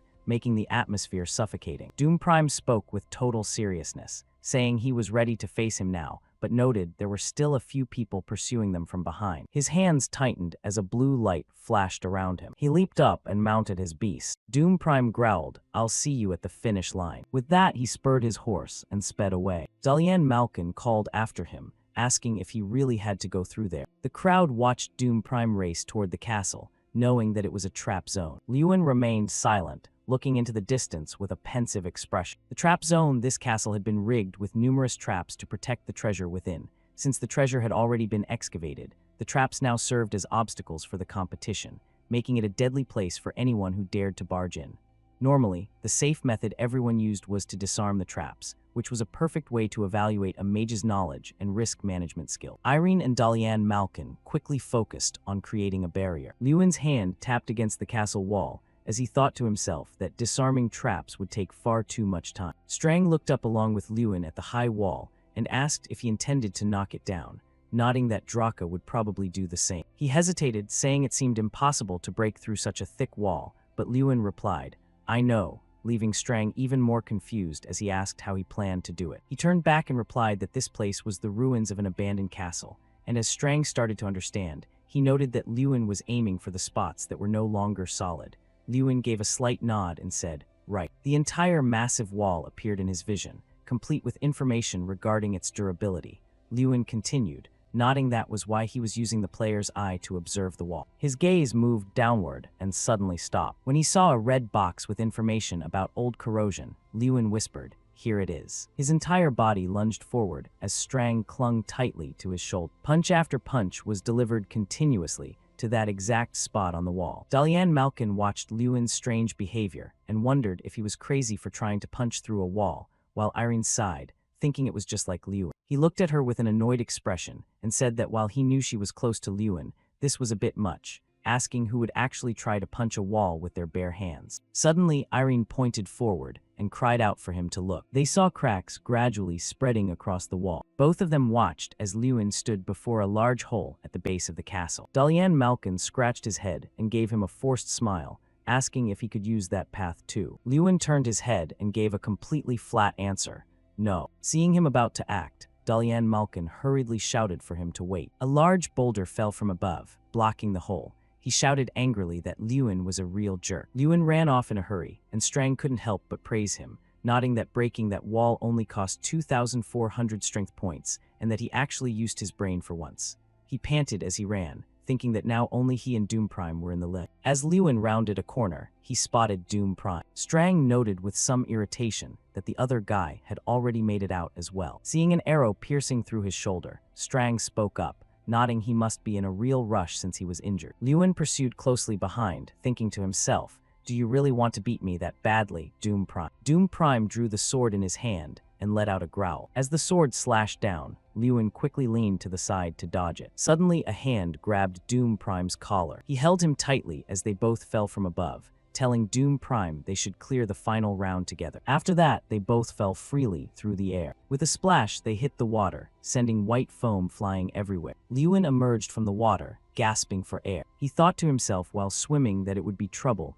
if he let that guy use magic to clear the cliff, so he had to swim out of there as fast as possible. Suddenly, the water temperature dropped. Lewin looked back and saw the water behind him freezing and rapidly spreading toward him. Seeing his opponent focusing on using magic, he shouted loudly, "Doom Prime." Lewin grew angrier the more he thought about it and shouted, "Hey, you jerk, can't you see someone is swimming here? Why are you freezing the water?" By now, the water around him had frozen solid, locking Lewin in place. Doom Prime, sitting on his horse atop the ice, looked down at Lewin and asked, "Is that really worth worrying about right now?" With that, he smirked and said, "I'll go on ahead then, Lewin Oddle." Watching Doom Prime's figure grow distant, Lewin couldn't help but swear, "Damn it." He struggled with his body as a golden heat wave began to spread below him, knowing he had to get out quickly. The ice melted under the heat as cracks slowly spread around him. With several snapping sounds, the ice was finally destroyed. Doom Prime was riding his horse when he heard a familiar sound coming from behind. He jumped in shock when he saw Lewin pursuing closely. He wondered how it was possible for him to catch up so soon. Lewin resolved as he ran that there would be no more obstacles in his path,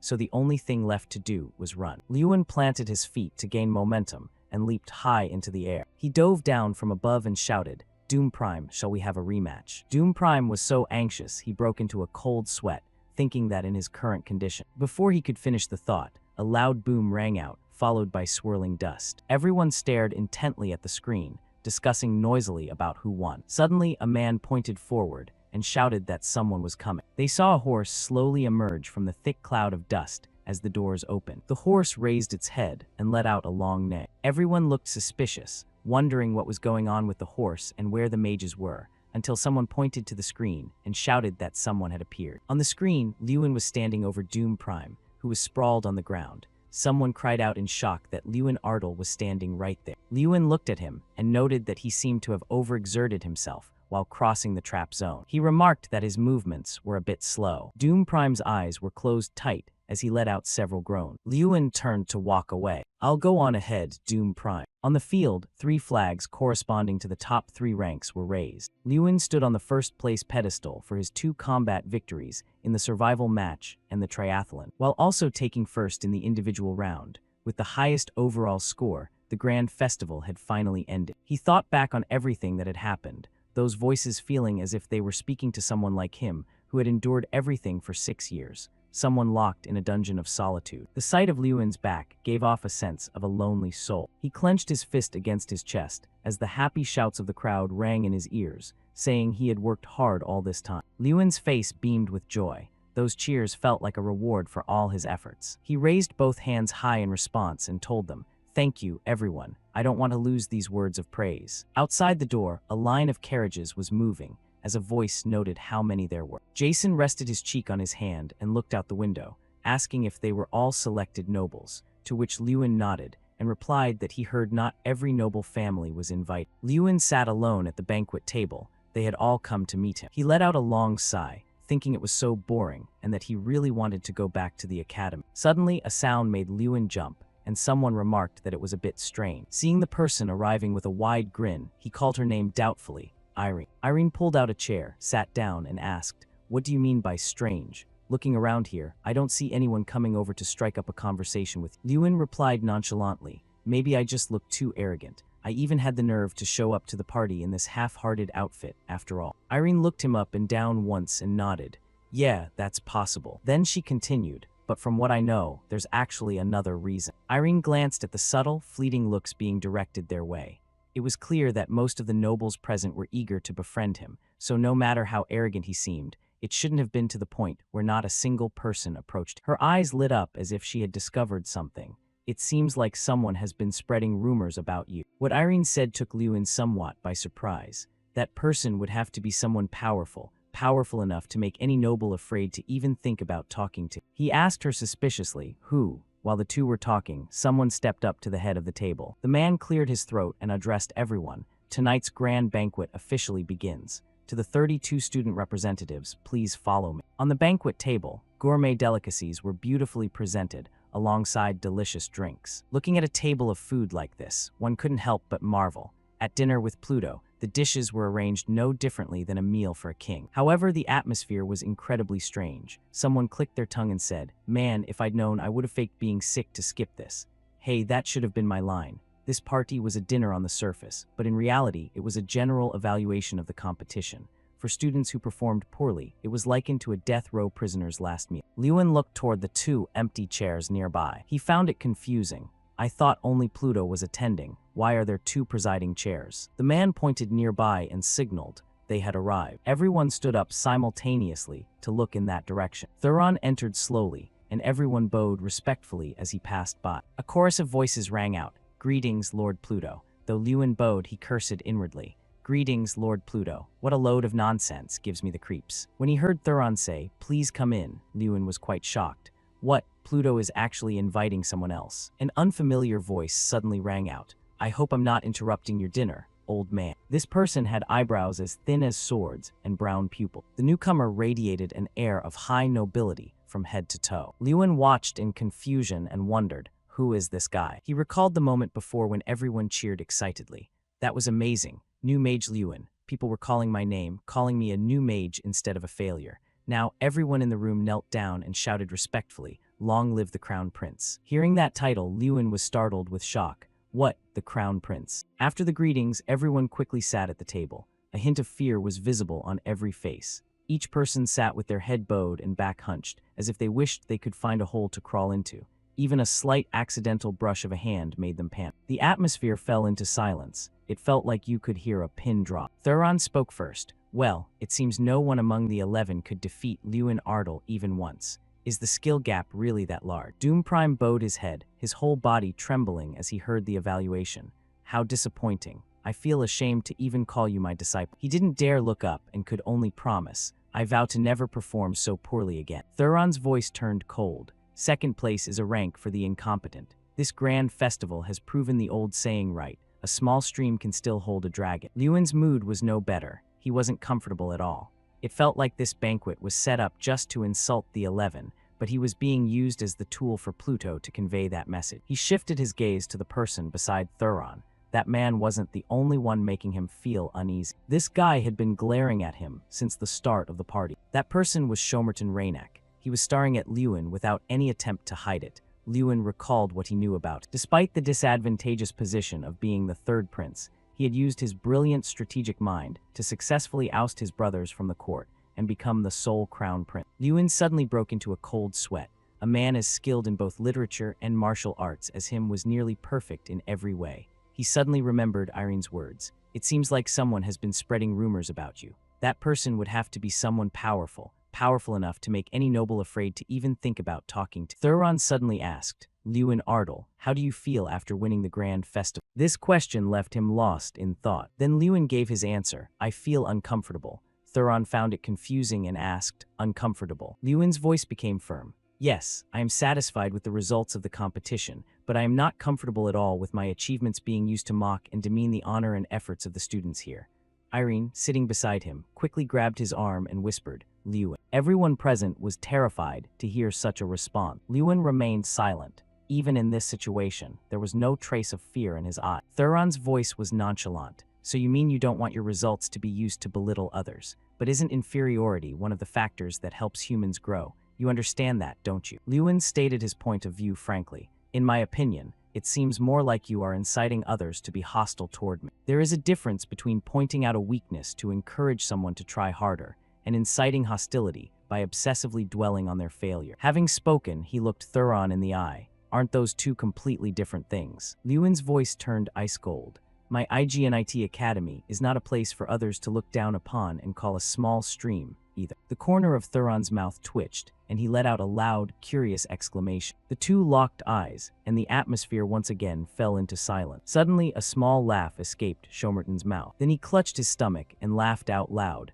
Everyone turned to look at Shomerton. A hint of annoyance flickered across Lewin's face. Shomerton wiped a tear from the corner of his eye. Oh my stomach hurts from laughter. That was hilarious. I'm literally crying. Where did this guy come from? Irene clutched her chest and let out a long sigh of relief. Thank heavens. She spoke to him irritably. Lewin, you aren't planning on pulling another stunt like that, are you? Lewin gave a forced smile and replied, ah no. But in his heart, he added, maybe. Thuron clasped his hands together and spoke. But things will probably be a bit different, fresher than with Tyrion. I look forward to what's coming next. Shomerton suddenly looked toward Lewin and called out to stop him. Wait a moment. He stood up and made a proposal. Lewin Ardle, would you like to have tea with me? Then Shomerton gave a cold smile. I don't want to hear an answer. No is not. The scene then shifted to another location. Now, Lewin and Shomerton were sitting opposite each other. He slowly called out, Lewin Ardle. Shomerton put on that punchable face again. Work for me from now on. I won't accept a no this time either. He spoke as if it were a given.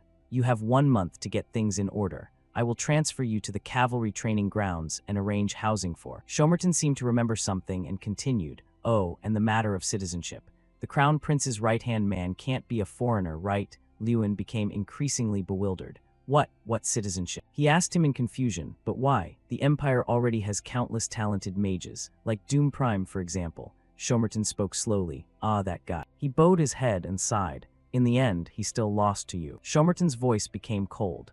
Are you saying you want me to keep a failure by my side? Lewin bowed his head and didn't answer. He continued, one more thing. In the future, when you speak to me, remember one rule. A light flashed in Shomerton's brown eyes as he said in a low voice, I prefer to hear yes rather than a question. Hearing Shomerton's tone, Lewin looked up with eyes tinged with anger. Shomerton urged him, well, give me an answer. He spoke up, the first reason is because the old man recommended you. For several years, I kept asking him to consider a talented mage for me, but he never mentioned a single name. Shomerton further explained, second, I like your guts. He pointed toward Lewin, the kind of guts to show up in ragged clothes in front of a bunch of power-hungry leaders. There was a hint of praise in Shomerton's voice, and the kind of guts to dare express a difference of opinion with the old man. Finally, he said with a half-smile, the kind of guts to repeatedly question me despite my warning. Shomerton spread his arms nonchalantly. In politics, sometimes you just need a guy who knows how to keep things interesting. After Shomerton's long speech, Lewin summarized it with a question. So, is my job just to give advice? He looked unhappy and added another question. I want you to protect me from those damned brothers of mine who don't want their sibling to be crown prince at all. He remained silent and bowed his head without replying, looking very conflicted. Shomerton asked again, you don't like it? Lewin nodded and replied, yes, that's right. He growled, I knew you'd say that, which is why I told you before. I don't want to hear an answer. No means no. He fell into deep thought once more. Lewin thought about Shomerton sitting there in front of him. This could be a once-in-a-lifetime opportunity, the chance to become the right hand of the most powerful crown prince in the empire. His thoughts became chaotic. After all, most mages choose to align themselves with power. Even the Magic Tower, which is supposedly dedicated entirely to magical research, is no different. If I miss this chance today, I might regret it for a long time. But after a moment's hesitation, Lewin gave his answer. I still have many things I want to do.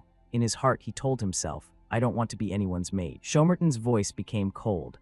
I thought I was the rational one, but the truth is, you're just too sentimental. He asked one more time. This is a once-in-a-lifetime opportunity. You won't regret it, Lewin replied decisively. I won't. Then he slowly stood up. Shomerton didn't try to stop him, only smiling. Very well. Then let's act as if today's conversation never happened. Watching Lewin leave, he suddenly spoke up. Lewin Ardle, they say you are the brightest gem at this year's grand festival. Shomerton made no attempt to hide his intentions. My hobby is collecting gems, and so far, there has never been a gem I couldn't have. Do you know why? He issued a warning, because the ones I can't have, I destroy completely. Before stepping out of the room, Lewin turned to look back one last time. Then he decisively opened the door and walked out. Now Lewin was standing alone in the hallway. He told himself that last sentence was clearly a threat. My decision was right, wasn't it? Suddenly a voice called out nearby. Oh, there's Lewin. Jason asked curiously, where are you going? Sneaking off to flirt with girls, aren't you? Lewin immediately countered, no, of course not. He told himself, in the end, I just want to be a mage with my own unique style. Inside the room, Shomatan's voice rang out. I'm curious about that guy the old man recommended. He seems very special. Thuron replied, it seems things won't be resolved the easy way then. He nodded and replied, yes, I threatened him a bit, but he didn't seem fazed at all. He asked further, so are you going to give up? Shomerton burst out laughing. Not at all. He raised his wine glass, and the light from the ring on Shomatan's hand flashed. You understand, especially when it involves my collection. He gave a devious smile. In the end, Lewin Ardle must be mine, because I've already decided. Meanwhile, somewhere else, Lewin was forcing a smile while being interrogated by the other two. On a beautiful sunset afternoon, Lewin was training hard with punches and kicks. Yes, a halo surrounded him, exuding a Liu Ruyan vibe. No, white moonlight is more like. The system appeared and said, punches 5,050,000, kicks 5,050,000, spinning kicks 5,050,000, 15 km long run 1-1, actual combat training 1-1. After reading the displayed system board, Lewin panted heavily. All right, everything is done for today. Lewin slumped to the ground and let out a long sigh. Strang stepped up beside him. Whoa, I feel like your body is getting better every day, isn't it? Hearing that, he turned to look at the tiny bear, no bigger than a palm. I don't want to hear that from a man. Hearing this, it countered immediately. What are you talking about? I'm a girl. Lewin jumped up, unable to believe his ears. What? How can you be a girl? It replied instantly. Why? Because I was born that way. He still couldn't believe it and asked loudly. Even a demig has a gender. Strang angrily put her hands on her hips and barked right in Lewin's face. Who says we don't? You just never ask. But we've bathed together. He recalled the times he and she had bathed together. Strang snorted coldly. There was nothing to see anyway. A statement that seemed to admit everything. Lewin's face darkened as he gritted out every word. So you mean you've seen everything? Being asked that, she trembled like a leaf, turning away to hide her embarrassment because she knew she couldn't hide it. But contrary to Strang's embarrassment, he only gave a light laugh. He slowly stood up, no longer teasing her. Enough, I'm going ahead, all right. Hearing this, she turned back, looking at him blank. She ran after him and shouted, wait, let's go together. But he was already several strides ahead, letting her chase after him while calling out, then stopped joking around. She stammered, trying to explain she was telling the truth. I'm not joking, I'm serious. But in return, he still didn't believe her and even laughed to tease her. You think I'd believe that? Hearing this, she could only stay silent. What else was there to say? The scene changed to a train station. Blue sky, white clouds, and golden sun. The weather was perfect. But a terrifying voice broke that peaceful atmosphere. Jason was hugging Lewin, tears flowing like a fountain. I'm heading out first, Lewin. Please take care of your health, remember that. He fussed over him like a mother seeing her son off. Lewin turned red with helplessness as he comforted his friend. I'm not dying, man. The friends around them burst into laughter at the sight. The train whistle blew loudly. Jason and the others boarded the train. Lewin watched the train pull away. The stray cat's voice rang out. All right then, we should get going too. He turned to look at it. After my friends left first, I headed to Leverdine to complete my schedule as the Grand Tournament champion. He and the stray cat sat next to each other on a different train, but both were silent, not saying a word to each other. He recalled their first meeting. Just call me Stray Cat. The wizard named Stray Cat was the guide sent from the wizard tower. The system appeared once again to identify the wizard. Name, age, special note. Meanwhile, the man sat thoughtfully reading the paper in his hand. The system couldn't find a single bit of info. Everything was just 3 big question marks. Lewin was a bit shocked. The player's eye not being able to identify even their name meant they were a highly skilled individual. Lewin thought to himself, that means they are equal to or even better than the professors at the magic school. The only thing I can tell is that they look to be in their late 20s. He turned and looked at Stray Cat with a cautious gaze. His eyebrows were practically knitted together. Finally, the man spoke up. Now I will give you a brief guide to your schedule. First, you will go to the royal palace to receive congratulations. He then guided him step by step. Lewin sat listening intently, his face looking a bit anxious. He interrupted him, sorry, but can you speak normally? He made the request, which took the man by surprise. He continued, I'm only 16. He replied, this is more comfortable for me. His face didn't change at all, as cold as a sheet of paper. He went back to his work, checking the schedule once more. Lewin could only give a forced smile and think, They are very meticulous and very businesslike. I've learned something new again. He announced Lewin's next schedule. After that, you have to go to the magic tower to be chosen by an item. Lewin was dazed. Chosen. He announced Lewin's next schedule. After that, you have to go to the magic tower to be chosen by an item. Lewin was dazed. Chosen. Hearing this, his face showed a hint of worry. He understood what Stray Cat meant, that just like with Kingram, items also had consciousness. Stray Cat announced the final schedule while putting the paper in his bag. Finally, you will be assigned a mission. He explained, normally, as a student, you wouldn't be assigned an official mission. But the champion of a grand tournament is an exception. It's an event to announce the arrival of a new generation of mages to the world. He opened the list and added, so it's like a beginning. The man replied immediately, exact. He continued, so choose a mission from the provided list. Lewin stared thoughtfully at the list before him. The missions included search, subdue, assassinate, and knowledge excavation. Just as he reached that part, Strang popped out from nowhere and whispered in his ear, making him freeze for a moment. Both he and Strang stared at the list in his hand, their expressions identical as if they were parent and child. Then he made his final decision. I choose this one. His voice rang out decisively, alongside the rumbling sound of the train outside. The scene shifts to Morin Palace. The two of them stand in the hall. This is Morin Palace, the prince's secondary palace. Please go in, everyone is waiting for you, he urged. Then he bowed respectfully. I shall take my leave now. Hearing this, Lewin turned back in a panic and shouted, wait, hold on a second, aren't you coming in with me? While he was still confused as to why Wildcat wouldn't join him, the doors in front of him swung open. Shomerton stood tall behind the wide-open doors, while Lewin was still looking around for any sign of Wild. He stood with hands on his hips, his tone carrying a hint of a smile. Welcome to my empire, Lewin Ottle. Lewin looked up at him and remained silent. Stepping inside, he knelt before him. First, I received 10,000 gold pieces from the Crown Prince, an amount that exceeds the Ottle territory's entire annual budget. Shomerton sat on the throne and said with a smile, if you ever feel short on funds, come here anytime. If you change your mind, Morin Palace is always open to you. He could only give a helpless laugh in response. It seems like an amount I couldn't earn in a lifetime. He walked away carrying the gold, thinking to himself, it seems the prince hasn't given up on me yet, but I must hurry to the next appointment. Now Wildcat strode alongside him through the vast palace. Everyone here must have great stamina. Walking around this massive place all day is quite a feat, he joked to break the quiet atmosphere. But Wildcat seemingly didn't care for jokes. He turned back with a cold face. Stop the small talk. Lord Terron is waiting for you. Hearing that, Lewin felt a bit stiff. Ah, yes. He gave a forced smile. Does no one here really know how to joke? I think these people should be sent to live by the sea to get a bit of that ocean saltiness. He asked again, so, are you certain about that mission? He was a bit surprised and then replied firmly, yes. Hearing his solid answer, he didn't ask further. I see, you've chosen the most difficult path. He replied happily, haha, it seems it will be very interesting. He followed up, I wonder what Lord Terron will say. Their conversation ended there. The door to the room opened, releasing a gloom so cold it made his skin crawl. Lewin stepped inside. Terron was already there, waiting in the room. He raised his voice and called to him, get in here, quickly. A conversation took place over steaming cups of tea. Terron opened by asking him, so you want to choose that great mission? He replied immediately, yes. Hearing that, he picked up his teacup and said slowly, the safest mission is subjugation. You could be escorted by the royal guard to eliminate a few bandits near Siciliano. You'd be welcomed back as a hero, he explained, while Lewin sat and listened in silence. Then he asked curiously, but why go to that place? It's just a barren wasteland. He remained silent, but a change flickered in his eyes. He already had the answer in his head. No, it's quite like the Celestial Mount. Stepping back in time to when he was choosing the mission and Strang appeared, it pointed to a mission on the list. What is that? He asked curiously. Your first mission, choose that one. But he still didn't understand exactly what it was. It explained that is Kingram's homeland. Hearing that, he was stunned. It continued. And that is the place where Draka stayed for about 100 years. An image of a massive dragon appeared in a vast green field, breathing in the air. Celestial Mountain is located at the northern tip of the Kingdom of Radian.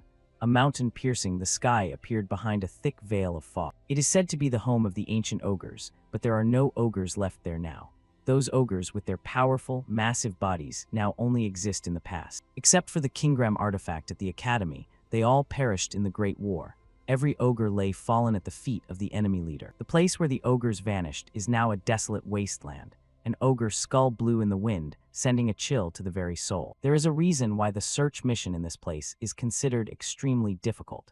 It's because of the barrier, an invisible barrier surrounding the mountain, a barrier that cannot be broken by any magic. To this day, countless scholars and wizards have failed to find a way to dismantle it, all giving up in frustration. The search mission is to find the identity of that barrier. Determination was clear in his eyes as he remembered what Strang had told him. Taron was still quite curious. I'm curious why you want to do a search mission in such a ruin. He continued, don't you find that theory a bit like a child's bedtime story, suggesting that ogre gods got angry and turned that place into a sacred site? Lewin only turned to look at him, not saying a word. He thought pensively that others would have no reason to care about that place. However, that place destroyed by the world was the home of Dracagania for 100 years. That reason alone is enough for me. There was no need for further explanation. He just explained briefly, it is the most difficult mission. Hearing his explanation, he tilted his head toward him. Just for that reason. Well, if you only want to look tough, it's best to choose something else. Taron advised him, as he didn't believe a 16-year-old would choose such a mission. He continued to warn him, it's not necessary to suffer like that to gain achievements. It's only hard because it's a mystery no one has ever solved. Lewin gave a defiant smile. If a 16-year-old wizard finds the answer to such a mystery, wouldn't that be a noteworthy achievement? He kept poking at him. You might just end up as a failed mission entry in the history of the great games. He shot back immediately. Well, that's also a way to create a noteworthy achievement. His words made him a bit annoyed. His brows furrowed, and his smile lost its naturalness. Taron changed the subject. Do you know why I introduced you to the prince? The question left him a bit blank. Seeing his reaction, he explained, to keep you in Raverdine. I want to observe you more. Everything was calculated from the start. He was silent, tension evident on his youthful face. Taron further explained, because of the uniqueness of your power, I wonder if it has anything to do with you choosing this mission. The atmosphere was a bit tense. Regardless, I am always watching you. The statement made him feel a bit anxious. Returning to his room to rest, he flopped onto the bed but couldn't stop thinking about the commitment he had just made. But can I really do it well? He wondered, his tone still slightly worried. Strang, standing nearby, asked him, why the worry? Afraid you won't find any? He answered it, after all, how many centuries has that world been disconnected? I wonder if it's possible to discover anything at all. It countered immediately. Humans haven't discovered anything until now, but you can do it. Hearing that, he reacted at once. I'm a human too. It replied, you go beyond human capabilities. He was puzzled. I do. Well, to surpass human limits like Lewin is quite a process. What even is a limit, and who gets to judge it? While they were talking, there was a knock on the door and a request for permission. Lord Lewin, may we enter? He sat up and called out, ah, come in. The two outside entered. He greeted them. Hello, Wild Boar, Wildcat. Strang, sitting on his shoulder, was confused by the names. Wild Boar, Cat, what are you talking about? He sighed and explained, it's the prince's preference. The wizards of the magic tower all like to be called that. It heard him but was still blankly wondering what kind of farm this was. Wild Boar walked toward him happily. Well, Zewin, shall we go to the artifact room to receive the reward? The three walked down the hallway, explaining the artifact room to Lewin as they went. The magic tower's artifact room is divided into 4 zones. Zone C, Zone B, Zone A, and Zone X. Items in Zone C are the most common, and those in Zone X are the rarest. Wild Boar led the way, while Lewin and Wildcat followed. As they walked, Wildcat listed and explained the zones to him. Wildcat added that Lewin would be allowed to explore Room A. He asked curiously, you didn't mention going to Zone X. He turned away, his face turning serious. That area is not open to anyone unless something special happens. Even for His Highness, it's an issue. He looked at him suspiciously, wondering to himself, something special. Following the guide, I began my exploration from Zone C. The three entered the Zone C room. He picked up a sword larger than a spear and asked them, is this a dark sword? Wild Boar answered him, yes, that's right.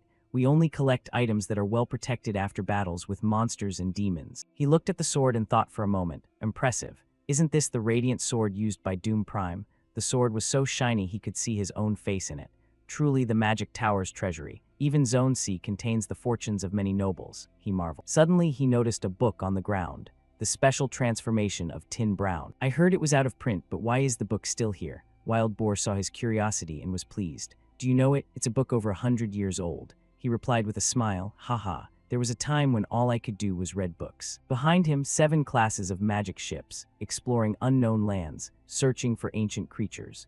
He read the titles of the books lined up on the shelf. Can people freely read these books while at the magic tower? He picked up a book, opened it, and turned to ask. Wildcat explained, occasionally the Tower Master allows members a chance to read them, but ownership is impossible. Zone B is a treasure trove of knowledge, from forgotten magic books to rare ancient texts and even legendary manuscripts.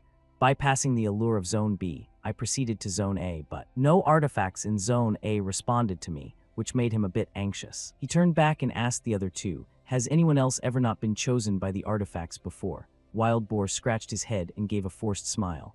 "It has happened, but it's very rare. For a wizard capable of going to Zone A, they usually receive a response from at least 1 or 2 artifacts to show significant skill," he explained. His mood immediately tanked. Being ignored by every zone was quite disappointing. He was sad but could only give a helpless laugh. Seeing this, Strang crossed its arms and smiled like a CEO. It tried to lift his spirits. "Nothing to be disappointed about. They're all trash." He was shocked to the core. "What did you just say?" It explained to him, "Of course, to humans they are all rare, but for something truly rare. Look over there." It pointed toward the door, emitting an aura like it was from the depths of hell. He asked it in Zone X. The door to Zone X looked terrifying enough, and it had a dragon's head in the center, mouth open as if it wanted to eat anyone who came near alive. Strang stared at the room. "I think there's something in there created by a dragon. There's even the smell of unclean dragon gold in there." Hearing that, he just let out a sigh. He didn't really care much. No matter how valuable the items inside are, I couldn't get them out of there. He didn't have much faith in his own abilities and bowed back down to search for items. "Let's focus on finding an artifact." But before he could find anything, a blue light appeared, catching his attention. Strang smirked because it knew what was about to happen. That blue light also startled the other two. Wild Boar started stuttering. That's. The beam of light was coming from the Zone X door. If they hadn't stood firm, all 3 of them might have been blown away and stuck to the wall like framed paintings. Wild Boar shouted, "It's happening. Something special is happening. It's been 56 years. Aha, that door is gradually opening." Shifting to Terran's room, he frowned. It looked like his eyebrows were about to get married. He asked, "Is the Fang of Kun Khan responding?" Wildcat replied respectfully, "Yes." He thought pensively, "Is this the sign for him to be the next successor?" He wondered. 3 exceptional artifacts were kept in Zone X. Algol's Scepter, Morshi's Scale, and the Fang of Kun Khan. These artifacts have one thing in common. They allow their owners to stand at the peak. Algol's Scepter was used by the first human wizard. Algol, the infinite artifact, amplifies the power of destruction and symbolizes the Wizard King. 56 years ago, Terran was chosen by Algol's Scepter. Anyone chosen by it is brought to the top of the magic tower. The indestructible armor that resists all magic attacks, Morshi's Scale. This armor only chooses a master once in a century. Those chosen become legendary knights. However, the Fang of Kun Khan, the first leader of the Molars, is a mysterious artifact. It hasn't chosen a master in 100 years. Terran was pensive. The Fang of Kun Khan has chosen Adil. Does that mean he really was destined for the throne? He wondered. He asked Wildcat again to be sure the report was accurate. Lewin Ardal was able to lift the Fang of Kun Khan. He confirmed for Terran. Yes, he picked it up very easily. Terran fell back into his thoughts. The Fang of Kun Khan was an artifact that almost no generals could even bring into the tower. He remembered the image of 6 men carrying just one fang. Everyone's face showed how heavy it was. It wasn't something just anyone could pick up like that. It has a power similar to an ogre's. Thinking of that, he seemed to realize something. A power reminiscent of an ogre. The chosen special mission is to search Celestial Mountain. The Fang of Kun Khan, the first leader of the ogre. He arranged all the information he had, then suddenly spoke up. Immediately summon the Wizard of Screams, he ordered Wildcat. I decided to head west to Celestial Mountain. Wildcat instructed Lewin, the time for the mission is 1 month. Make sure you're on time. After the instructions, he handed him items for the road. And here is your allowance, your ID card, and your train ticket. He took the items and said to him, thanks. Wildcat stood silently watching him put the items in his bag, as if he had something more to say. After packing, he looked up and saw him staring, so he asked, do you have anything else to say? Seeing his question, he replied, yes and no. Well, isn't that an annoying answer? Hearing that, he was a bit puzzled. What do you mean? He replied, as a wizard of the Magic Tower, I am not allowed to express personal opinions. But as a senior, I have something to tell you. Lewin's face was briefly surprised. He didn't understand why he was saying that. The Magic Tower is very kind to the wizards under its command, but to those who aren't, it is very cold. You know, the best place for you to belong. Lewin, he was implying something that he was sure Lewin would understand. Be careful and doubt everything. Saying this, his face turned serious, making the atmosphere more tense. Seeing this, his face naturally became more serious too. The ancient city of Tesseran. The city near Celestial Mountain was built to protect the continent from monster attacks. It is also known as the Shield of the Continent. Therefore, Tesseran is always equipped with high walls, strong military power, and soldiers with a brave spirit comparable to the capital. At least that's what I read in books. He stood in a nearly deserted place, talking to Strang. His face held a bit of worry. It was unexpectedly empty. Strang replied that it was because this was a frontier city. Their purpose has vanished. But now the threat of the ogres is gone, it explained. It pointed toward a tavern. Look, the guards are drunk in broad daylight. The soldiers each held a massive beer mug. After drinking that, they'd probably be full and wouldn't need to eat. Shouting all day, Lewin found it a bit unpleasant. Tusk, they said it was a city where people fought heroically, yet look at them now. Suddenly, a large man with a sword-shaped scar on his face appeared out of nowhere. Hey, look at this dandy in nice clothes. Give me everything you've got. He really thought he could scare him with that big body. Did Lewin's face look like he was scared at all? He just gently placed a hand on the big man's shoulder. A moment later, he walked away. The world is so different from what books show. Meanwhile, that guy was lying flat on his back on the ground. A snore like thunder rang through the quiet space. Some guy was sleeping with drool running down his face, blowing snot bubble. Lewin and Strang stood helplessly watching him sleep like he didn't have a care in the world, not knowing what to say. He decided to break the guy's deep sleep. Excuse me. Hearing his call, the man woke up groggily. He jumped up immediately when he saw him standing there. I'm sorry, I was so sound asleep I didn't realize a wizard was here. He didn't care much. It's fine, can I get a horse? He asked. The stable owner's face looked a bit awkward. Well, actually, we don't have any horses right now. The stable was empty, not a single horse in sight, only piles of dry straw. He asked back, no horses. The owner replied, yes. He asked further, are there any other stables around? The owner just scratched his head with a guilty look. This is the only place in Terrasen. Strang saw this and laughed until it cried. What kind of stable has no horses? Haha, this place is really. Before it could finish, Lewin cut it off. It was a bit off from his plan. His face showed a bit of disappointment at not being able to borrow a horse. The owner explained a bit. There were originally 3 horses in the stable, but they were all rented this morning. It's been a long time since we had any customers, but today someone suddenly rented all the horses. Hearing his explanation, he was quite surprised. He awkwardly proposed to him, if you can wait a day, somehow I will. He interrupted him, wait a moment, giving him a bit of a start. Yes. He asked the owner, no one has needed a horse for a long time, but today someone rented them all. He was also a bit puzzled.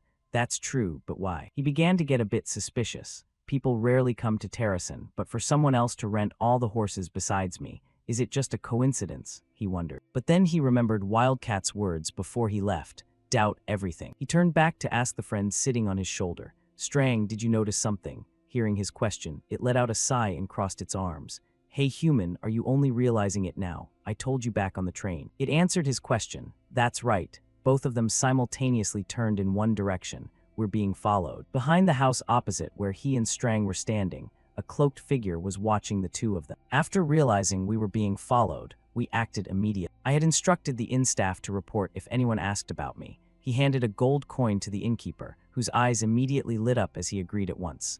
Leave it to me. Truly, money makes the world go round. I decided to become bait and walk around Terrasen. He strode down the street. They must have seen us leave the inn. They'll surely come and ask about us, won't they? They were clearly people from the Rienich Empire. He broke into a smile, seemingly knowing everything. Whether it's the prince angry that I refused his naturalization offer, or the king of the magic tower checking up on me, I don't know, but none of them are particularly welcome. By any means, I must resolve this issue before heading up the mountain. His eyes showed pure determination. He couldn't let them continue to tail him now that he knew they were there. No one came here. The innkeeper replied to Lewin with an awkward look. As if in disbelief, he asked again, what? The innkeeper replied honestly, I'm telling the truth. I was very nervous waiting for someone to come after you left, but no one ever showed up. Strang spoke up, nodding that the man didn't look like he was lying. Suddenly, the innkeeper remembered something. Wait, there is one thing that sounds very strange. He quickly asked, what is it? He revealed something earth-shattering. For about 3 minutes, my memory was almost completely blank. He was utterly stunned to hear this. The innkeeper added, no matter how hard I try to remember. His face grew more tense as he listened to the man recount what little he could recall. Mind control. A high-level 6-tier magic that allows one to control and dominate the opponent's mind. The victim loses all memories during that period, and the other person can steal those memories. He quickly walked upstairs. They are much more ruthless and powerful than I thought. Moreover, if his memories were stolen, they'll realize I've already detected that I'm being followed. He deduced everything piece by piece. Lewin opened the door to his room. The room was empty, but someone had pinned a piece of paper to the headboard. On the paper it was written, I have no intention of harming you, so don't waste time searching for me. Just proceed with your search. Lewin angrily ripped the paper down, sneaking into my room just to leave a note telling me not to worry. This is definitely a threat. Then he looked grim. Fine then, let's test this. Lewin leaped out of the room. He kicked off the nearby houses and landed safely. Lewin's jumping maneuver looked dangerous. Lewin flew like the wind. At this speed, there was a high chance he'd be pulled over by the authorities. Then Strang asked him, "What do you think?" He replied with a triumphant smile, "We need to find them." Lewin commanded, "Open the map for me." The map showed 4 red dots, one for him and Strang, and the other 3 for the ones tailing him. He zoomed off but didn't forget to look back with a provocative face. "All right then, follow me." Red circles appeared as Lewin activated his speed. He shouted loudly so the 3 behind could hear, just like he was running for first place in a triathlon. "Should we chase them?" one of the 3 asked. "Haha, our junior grand tournament champion is asking us to play a game with him. It wouldn't be fun to refuse." The one with the skull on his neck, who seemed to be the leader, spoke. He ordered the other 2 to chase them. "Just don't kill them." The 2 heard the order and vanished instantly. "Understood." The sky turned red, the 2 pursuers flew like birds, and in no time they were right on Lewin and Strang's heels. As for Lewin, he was still smiling as he ran, without a hint of fear. Since he was the one who invited them to play, what was there to be afraid of? At a place as deserted as an abandoned temple, a purple light appeared, bringing 3 suspicious-looking men in black cloaks down with. The 3 began walking straight ahead, scanning their surroundings as they went. The one in the middle said, "The trace of the mage from Scream's, Lewin Ardle, has vanished." The leader turned his head and said, "He hasn't vanished, he's waiting for us." What? They were so busy talking that they didn't notice their surroundings amidst the wooden crates. Lewin suddenly lunged out from inside, catching the 3 black-cloaked men completely off guard. They screamed in panic, "Lewin Ardle." Before they could say another word, one of the 2 had his face smashed in by Lewin's punch. He quickly turned back to look at the second one, leaving the man absolutely terrified and agape. Lewin lunged with his fist, but the man quickly used magic to create a barrier in front of him. But really, how could that stop our protagonist? The magic wall was instantly shattered by Lewin's punch, and the man took the blow full-on, coughing up blood. In no time, 2 of the 3 were defeated and lay sprawled on the ground. Lewin looked straight at the last man. He suddenly burst into audible laughter. "Ha ha ha. I was wondering what kind of person he was. Turns out he's a real monster, isn't he?" Lewin glared at him with murderous intent and barked, "Who are you people?" The bearded man in the black cloak remained calm in the face of Lewin's defensiveness and said, "Don't you know? The master of the wizard tower sent us here. We were told to protect our youth." Lewin replied, "Protectors? You seem more like spies." The bearded man's expression grew more mysterious. He tore up the paper in his hand and said, "It's all the same. Anyway, watching you has been quite fun." With that, the old man vanished, leaving behind the 2 unconscious subordinates on the ground and a cloud of gray smoke, along with the words, "See you later." Lewin looked at the skull tattoo on the subordinate's neck and said, "This skull tattoo. The Black Wizards, the Black Wizard." Lewin crossed his arms, looking at the 2 unconscious men before him, and told Strang, "Yes, it's a secret society, a group of mages from the tower who specialize in doing the dirty work." With that skull encased in mysterious blue flames and those mysterious black cloaks, anyone could tell this group was up to no good. Lewin said, "The secret group, the Black Wizard." All that was known about them was the group name and that tattoo. It wasn't clear exactly what they did or what their individual levels were. Even the identity of their leader was a mystery. Hearing this, Strang looked at Lewin with great excitement and said, "So, what's your impression after meeting them?" Lewin looked at Strang as if he'd thought of something and smiled. "It's feasible. They don't seem to be on the same level as the representatives in the recent grand tournament." Strang looked a bit confused, "But we still haven't verified that other guy's strength." Lewin replied nonchalantly, "Fair enough." He raised his hand to his mouth, remembering the scene of those damn mages attacking innocent people, and said, "They used 6th-tier magic. Clearly they aren't ordinary opponents. Besides, they can track us from a distance." Strang looked at Lewin's thoughtful face and asked, "What do you plan to do?" Lewin remained lost in thought. Lewin looked up as if he'd devised a plan and said, "First, I'll force them to reveal themselves." A moment later, the sound of rhythmic horse hooves rang out. The next day, we immediately set off for Heavenly Mountain. Lewin galloped quickly toward the mountain range before him. The journey to Heavenly Mountain was exhausting. We had to trek through arid deserts, but I could feel that we had definitely reached our destination. Lewin placed a hand on his chest. Lewin dismounted, his hand still on his chest, his expression anxious as if his chest were vibrating. Sunlight shone on the youth's sweat-drenched face. He gave a faint smile and looked straight ahead, saying, "So this is Heavenly Mountain." That's right, there was no mistaking it. The mountain enveloped by this gloomy black film was Heavenly Mountain. Lewin stood there dazed for a long while before saying, "This is exactly what satisfaction feels like." The black barrier rippled slightly as if something had just touched it.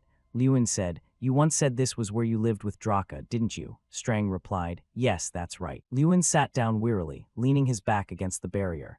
HMPH, it won't even budge. How am I supposed to get it? Lewin's expression shifted, a hint of worry appearing. He looked up at Strang and said, "What kind of inhumane idea is this? You're telling me I have to destroy this barrier like that?" Strang crawled onto his forehead and replied, "Yes." Lewin let out a long sigh. Strang climbed to the top of his head. Lewin looked down and said confidently, "If it were humans, they'd definitely try to break the barrier, wouldn't they?" Lewin looked up at Strang and replied, "Yes, that's the first thought." Strang continued, "But they can't break it with ordinary human methods." Strang added, "What would happen if there were an ogre here?" This remark from Strang left Lewin a bit stunned, as if even he hadn't expected it. Lewin sat cross-legged, chin in hand, thinking seriously. Wouldn't it be better to call an ogre from the inside, ask them to open the door like a friend? While Lewin was still thinking, Strang quickly hopped down to the ground. He crossed his arms, looked at Lewin, and said, "Yes, the thought in my head is very clear now." Hearing this made Lewin feel even more shocked. His pupils constricted as he looked down at Strang. "But didn't you say all the ogres here were dead?" Strang looked back at Lewin with total confidence and replied that it was just what humans thought. Lewin began to feel tense. He turned back to look at that barrier. Strang's face darkened. He said, "Remember, Lewin, your power doesn't follow prejudice, it breaks it." As soon as the words were spoken, a voice echoed from within the dark, gloomy barrier. "I'm breaking it right now," leaving Lewin standing outside quite surprised. Lewin placed a hand on the barrier and spoke. Then he began to place both hands on the barrier, his expression a bit hesitant as he said, "Can you hear me? I know you'll pretend you can't, but I have your leader Kun Khan's Fang with me." Lewin kept both hands on the barrier and continued, "If you hear me, open the door." The atmosphere suddenly fell silent, leaving both Lewin and Strang feeling a bit anxious. A moment later, a powerful blue-purple light erupted from Lewin's palms. A massive explosion created a shockwave between Lewin and the barrier, putting Lewin in a difficult position. But with an indomitable will, Lewin stood his ground, still trying to endure the force before him. Lewin's pupils suddenly constricted, as if he were seeing something horrific approaching. The black barrier then gradually vanished. Lewin exclaimed, "It opened." The mysterious old man in the black cloak suddenly appeared out of nowhere and ran forward, saying in a panic, "How could a rookie like him do something that no one has ever been able to do before?" But unfortunately for him, by the time he arrived, the barrier had reappeared, preventing him from entering. He was helpless, only able to stand outside, repeatedly pounding on the barrier and screaming, "What happened? It closed. What on earth is going on?" Before he could even process what was happening, a fist, which everyone knows belongs to, lunged forward. Lewin lunged and punched the man straight in the face, sending him reeling back. Lewin's face was blazing with fury, his voice a roar. "Take the chance. You won't be able to hide like you did the other day." Without giving him a chance to counter, Lewin launched his next move. Using the earthquake skill, he slammed his fist into the ground, creating a tremor that shattered the earth beneath their feet. The old man had already taken 2 consecutive hits, causing him to cry out in pain. Not done yet, Lewin shouted "Vines," and summoned long vines that shot forward to seize the designated prey, the Mage. In an instant, the old man was tightly bound by Lewin's vines, lying sprawled on the ground before him. Unable to speak or move his limbs, the old man could only let out helpless groans. Lewin said, "Did you think you could get close to me this time?" Lewin looked calmly at the bound man before him and said, "Just what level are you at? Let's end this game early." Oh boy, another person appeared. This one was huge and wielding a wooden club. The green giant lunged and slammed his club down toward where Lewin was standing, leaving him utterly stunned. A horrific scene suddenly appeared. In an instant, red liquid began to drip down the green giant's wooden club. No need to say what that liquid was. Lewin was incredibly shocked by the horrific scene that had just unfolded. His eyes were wide, and his body was frozen. The giant turned back to look at Lewin with a terrifyingly savage expression, giving him a bit of a chill. His pitch-black eyes stared intently at Lewin. He spoke, "Answer me, human, who are you?" Outwardly, Lewin tried to appear okay, but inside he was extremely anxious. Strang, standing on his shoulder, leaned into Lewin's ear and whispered, "Remember this, Lewin, they were created with the mind of a wild beast. Fortunately, I was able to enter the barrier on Heavenly Mountain, and as soon as I stepped inside, it felt like I had entered another world." Lewin muttered to himself as he followed the green giant deeper inside. There he was surrounded by countless other terrifying green giants. They looked at him with curiosity and confusion. One of them said, "A human? What's a human doing here? But his scent doesn't quite smell like a human. He smells just like us." Sniff, sniff. Lewin kept walking, his expression as tense as a wire. Strang beside him said, Master, be careful. They don't have the same morals as humans. Lewin replied tensely, I know. Lewin recalled the first moment he met the green giant and said, I'm guessing he won't do anything to me because of Kun Khan's fang, but I don't know when they might decide to kill me. He followed cautiously behind the green giant while observing him. Reaching a towering peak, the green giant said, We've arrived. This is the summit of Heavenly Mountain. The two of them stopped beside another green giant. Lewin looked at the giant holding the club and asked, The summit, isn't there another peak above that one? Thud, a tremor rang out, making Lewin jump slightly. Before him was another giant. This one was larger than the others and had white hair and a white beard. Lewin thought, this isn't the summit, but there's a troll. The white-haired giant looked down at Lewin and began to introduce himself. I am the leader, Black Khan. Human, I hear you possess the sacred relic of Kun Khan. Regardless, Lewin was currently in shock at the massive size, dozens of times larger than the other trolls. He stared up with his mouth open, thinking, he's much bigger than those other trolls, isn't he? Leader Black Khan continued, Human, we welcome you as a guest. I have decided not to tear you apart and feed your corpse to the eagles. Who are you? Lewin tried to maintain his composure as he replied, I thought I already said this at the gate, but I am the one chosen by the fang of Kun Khan. Leader Black Khan sat down and said, Lies, that is not an item a human could handle. Lewin replied, but it's the truth. Lewin pulled out an object wrapped in a white cloth. He said, I can show you, can't I? The troll cried out in shock. Oh my, it really is true. Leader Black Khan looked at Lewin with an incredibly satisfied expression and said, An interesting human. I smelled our scent on you, and I also smell the fragrance of power. Lewin replied happily, That's right, I'm quite strong. And I also smell the fragrance of power, Leader Black Khan said. So answer me, human, who are you? Lewin hesitated for a moment and said, I am. Suddenly, Lewin and Strang locked eyes as if they were both thinking of the same thing. Lewin said, Do you know about Drakagania? That is the name of a dragon that lives on this heavenly mountain. Leader Black Khan also gaped in surprise at what he just heard. Leader Black Khan quickly looked down at Lewin and said, How do you know that name? Lewin smiled with hands on his hips and replied, I heard it from Kingram. Leader Black Khan was even more shocked to hear Kingram's name. He shouted, Kingram, is he still alive? Lewin recalled the first time he faced Kingram and said, He is living as an artifact in my academy. Should I say he's considered one of the professors? Lewin looked at Leader Black Khan and said confidently, You're wondering who I am, aren't you? The green giant who had guided them earlier stood silently as Lewin spoke. I am a friend of Kingram, the one who was once the leader of Heavenly Mountain's peak. Lewin continued, I am also the one chosen by the fang of Kun Khan and the heir to Draka's world-destroying power. As he spoke, Leader Khan's surprise grew. Facing the two massive trolls, Lewin spoke clearly, I am Lewin Ardal. Lewin faced Leader Black Khan and said, With all that, do you still intend to crush me and throw my corpse to the eagles? Leader Black Khan was silent for a long time, then said, No, we will joyfully welcome you, human. Lewin's face then suddenly froze. He was seemingly speechless. Currently, he was brought to the middle of a plaza, where a simple stone table sat in the center, surrounded by trolls who were shouting continuously. Strang sat on Lewin's shoulder, arms crossed, and said, The trolls have a rite of passage even when welcoming someone new. If you want to be welcomed, you have to prove your worth. Draka also participated when he first came here. Strang looked at Lewin seriously, and the format is arm wrestling. Before him, a massive green troll stepped forward. He happily showed off his muscles and said, I am the son of Merukan Khan, Omrat. Are you the human we are hosting? Already, Lewin's face was as wrinkled as a blanket. He thought to himself, You're saying this giant is my opponent. I think something is very wrong here. In a flash, Lewin and Omrat were in position to arm wrestle. The whole plaza was shouting, Kra, hurry up, Omrat, crush that human. Lewin leaned against the stone table, looked at Strang, and asked, If I lose the arm wrestle, they won't throw me to the eagles, will they? Strang replied helplessly, I'm not sure. Facing the giant Omrat, the atmosphere was tense. Lewin looked tiny compared to him. The two gripped each other's hands. Lewin thought, It's true this giant troll is here to intimidate me, but that doesn't mean I'll just let myself be blinded. Lewin's face was extremely tense. He thought, A match between a troll and a human sounds ridiculous, but I also have the special power granted by the artifact. The white tooth was floating amidst the magical flow. Lewin said, Since I got Kun Khan's fang, my strength has increased by 1,000. Lewin frowned, looking very serious, and thought, Now my strength has reached 3,520. This is possible. Omrat looked incredibly confident as he spoke.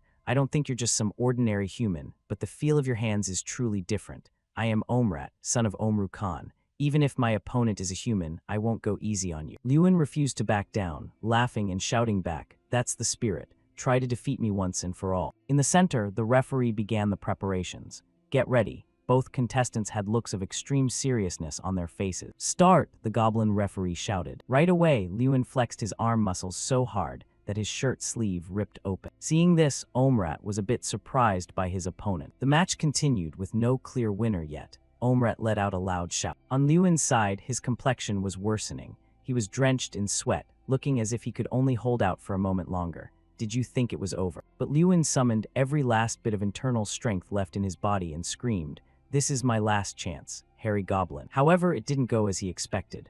Omrat slammed Lewin's hand down with total ease, accompanied by a sharp thud. Lewin had flexed so hard he tore his shirt, but after losing so miserably, he stood there frozen like stone, likely looking completely bewildered. The goblin referee then stood up, spread his arms wide, and announced loudly, "Omrat is the winner." Lewin slumped onto the stone table in exhaustion, sighing, "Sigh, I lost, even though I gave it my all." Lewin's hand was trembling, covered in wounds and bruises. "So, am I going to be thrown to the great eagles for food now?" Lewin looked up at the sky blankly as if his number was up, but while he was thinking, a voice spoke, "Stand up, human." A green goblin knelt down, facing Lewin, and said with satisfaction, "You tried to hold your ground, even against Omrat, the most elite warrior of Celestial Mountain. You are truly a commendable person." At that moment, the system quest window appeared. The goblins of Celestial Mountain deeply respect strength. It took Draka 17 years to earn the goblins' respect through his power. Do as he did. Win over the goblins you want through strength and make them respect you. Defeat Omrat in arm wrestling. 0-1. Reward goblin respect at Celestial Mountain. Lewin looked up in disbelief, stuttering, thank. Strang looked at Lewin happily and said, "Well done, Lewin, you've won the goblins' support." Lewin propped himself up and looked at Strang, saying awkwardly, "Strang, you didn't tell me this would happen, did you?" Strang just gave a mischievous chuckle. Lewin let out a laugh, glanced at Strang and said, "You just said Draka took 17 years to beat Omrat, right? I'll do it in 1 month." Looking up, the atmosphere was joyful as the goblins sat together at tables, drinking and chatting. As soon as the arm wrestling match ended, a feast was prepared on the small mountain peak. At a dining table, Lewin noted happily, "This is better than we thought, isn't it? It's hard to believe goblins are such good cooks." Strang replied helplessly, "I know the food has a strong smell, it's quite." To which Lewin replied, "No, it's not that." Lewin sat down and looked around, asking, "But why do the goblins here keep themselves isolated in this monastery?" Lewin's expression darkened as he thought to himself that regardless, he had a feeling. Looking at the goblins laughing and playing, Lewin thought that he would overcome something even more important than this mission. Omrat approached from behind and looked at Lewin, saying, "Strong human." Lewin looked back at him and replied, "Yes, Omrat." Omrat looked down at Lewin and asked, "So, what are you planning to do with the tooth of our first leader?" Lewin replied, Do something with it. Can I do something with it?" Omrat smiled broadly and said, "If you want, I can help you turn it into a weapon suitable for a human." Suddenly receiving such a great offer, Lewin was a bit surprised. What, he thought. In a dark basement, Lewin held the massive tooth in his hand and wondered, what is this? As he walked with the tooth, Strang said, "This is a primary power source, a symbol of great strength. Whoever among the ogres inherits it will be the strongest." Lewin replied, "No, I mean, what is it used? Things like armor or magic staves." Strang noted that Algal's scepter and Morshi's scale had very clear uses, one as a wizard's staff and the other as a knight's magical armor. An image of Lewin wearing armor and holding a staff while laughing loudly appeared. Strang suggested, "Maybe this is used like a mace. Take this magic spell." The two talked animatedly while walking through the dark corridor. Strang suggested, "Just keep it and figure that out later. It'll just help you increase your strength." Lewin replied, "All right." The scene shifts as Omrat smiles broadly and says, "If you want, I can help you make it into a weapon suitable for a human." Suddenly receiving this great offer, Lewin was a bit surprised. He thought about how he had it but didn't know how to use it, and that this was an unexpected opportunity. Omrat pointed a thumb at himself and said confidently, "Kun Khan's tooth is so heavy and hard that it seems no one can process it.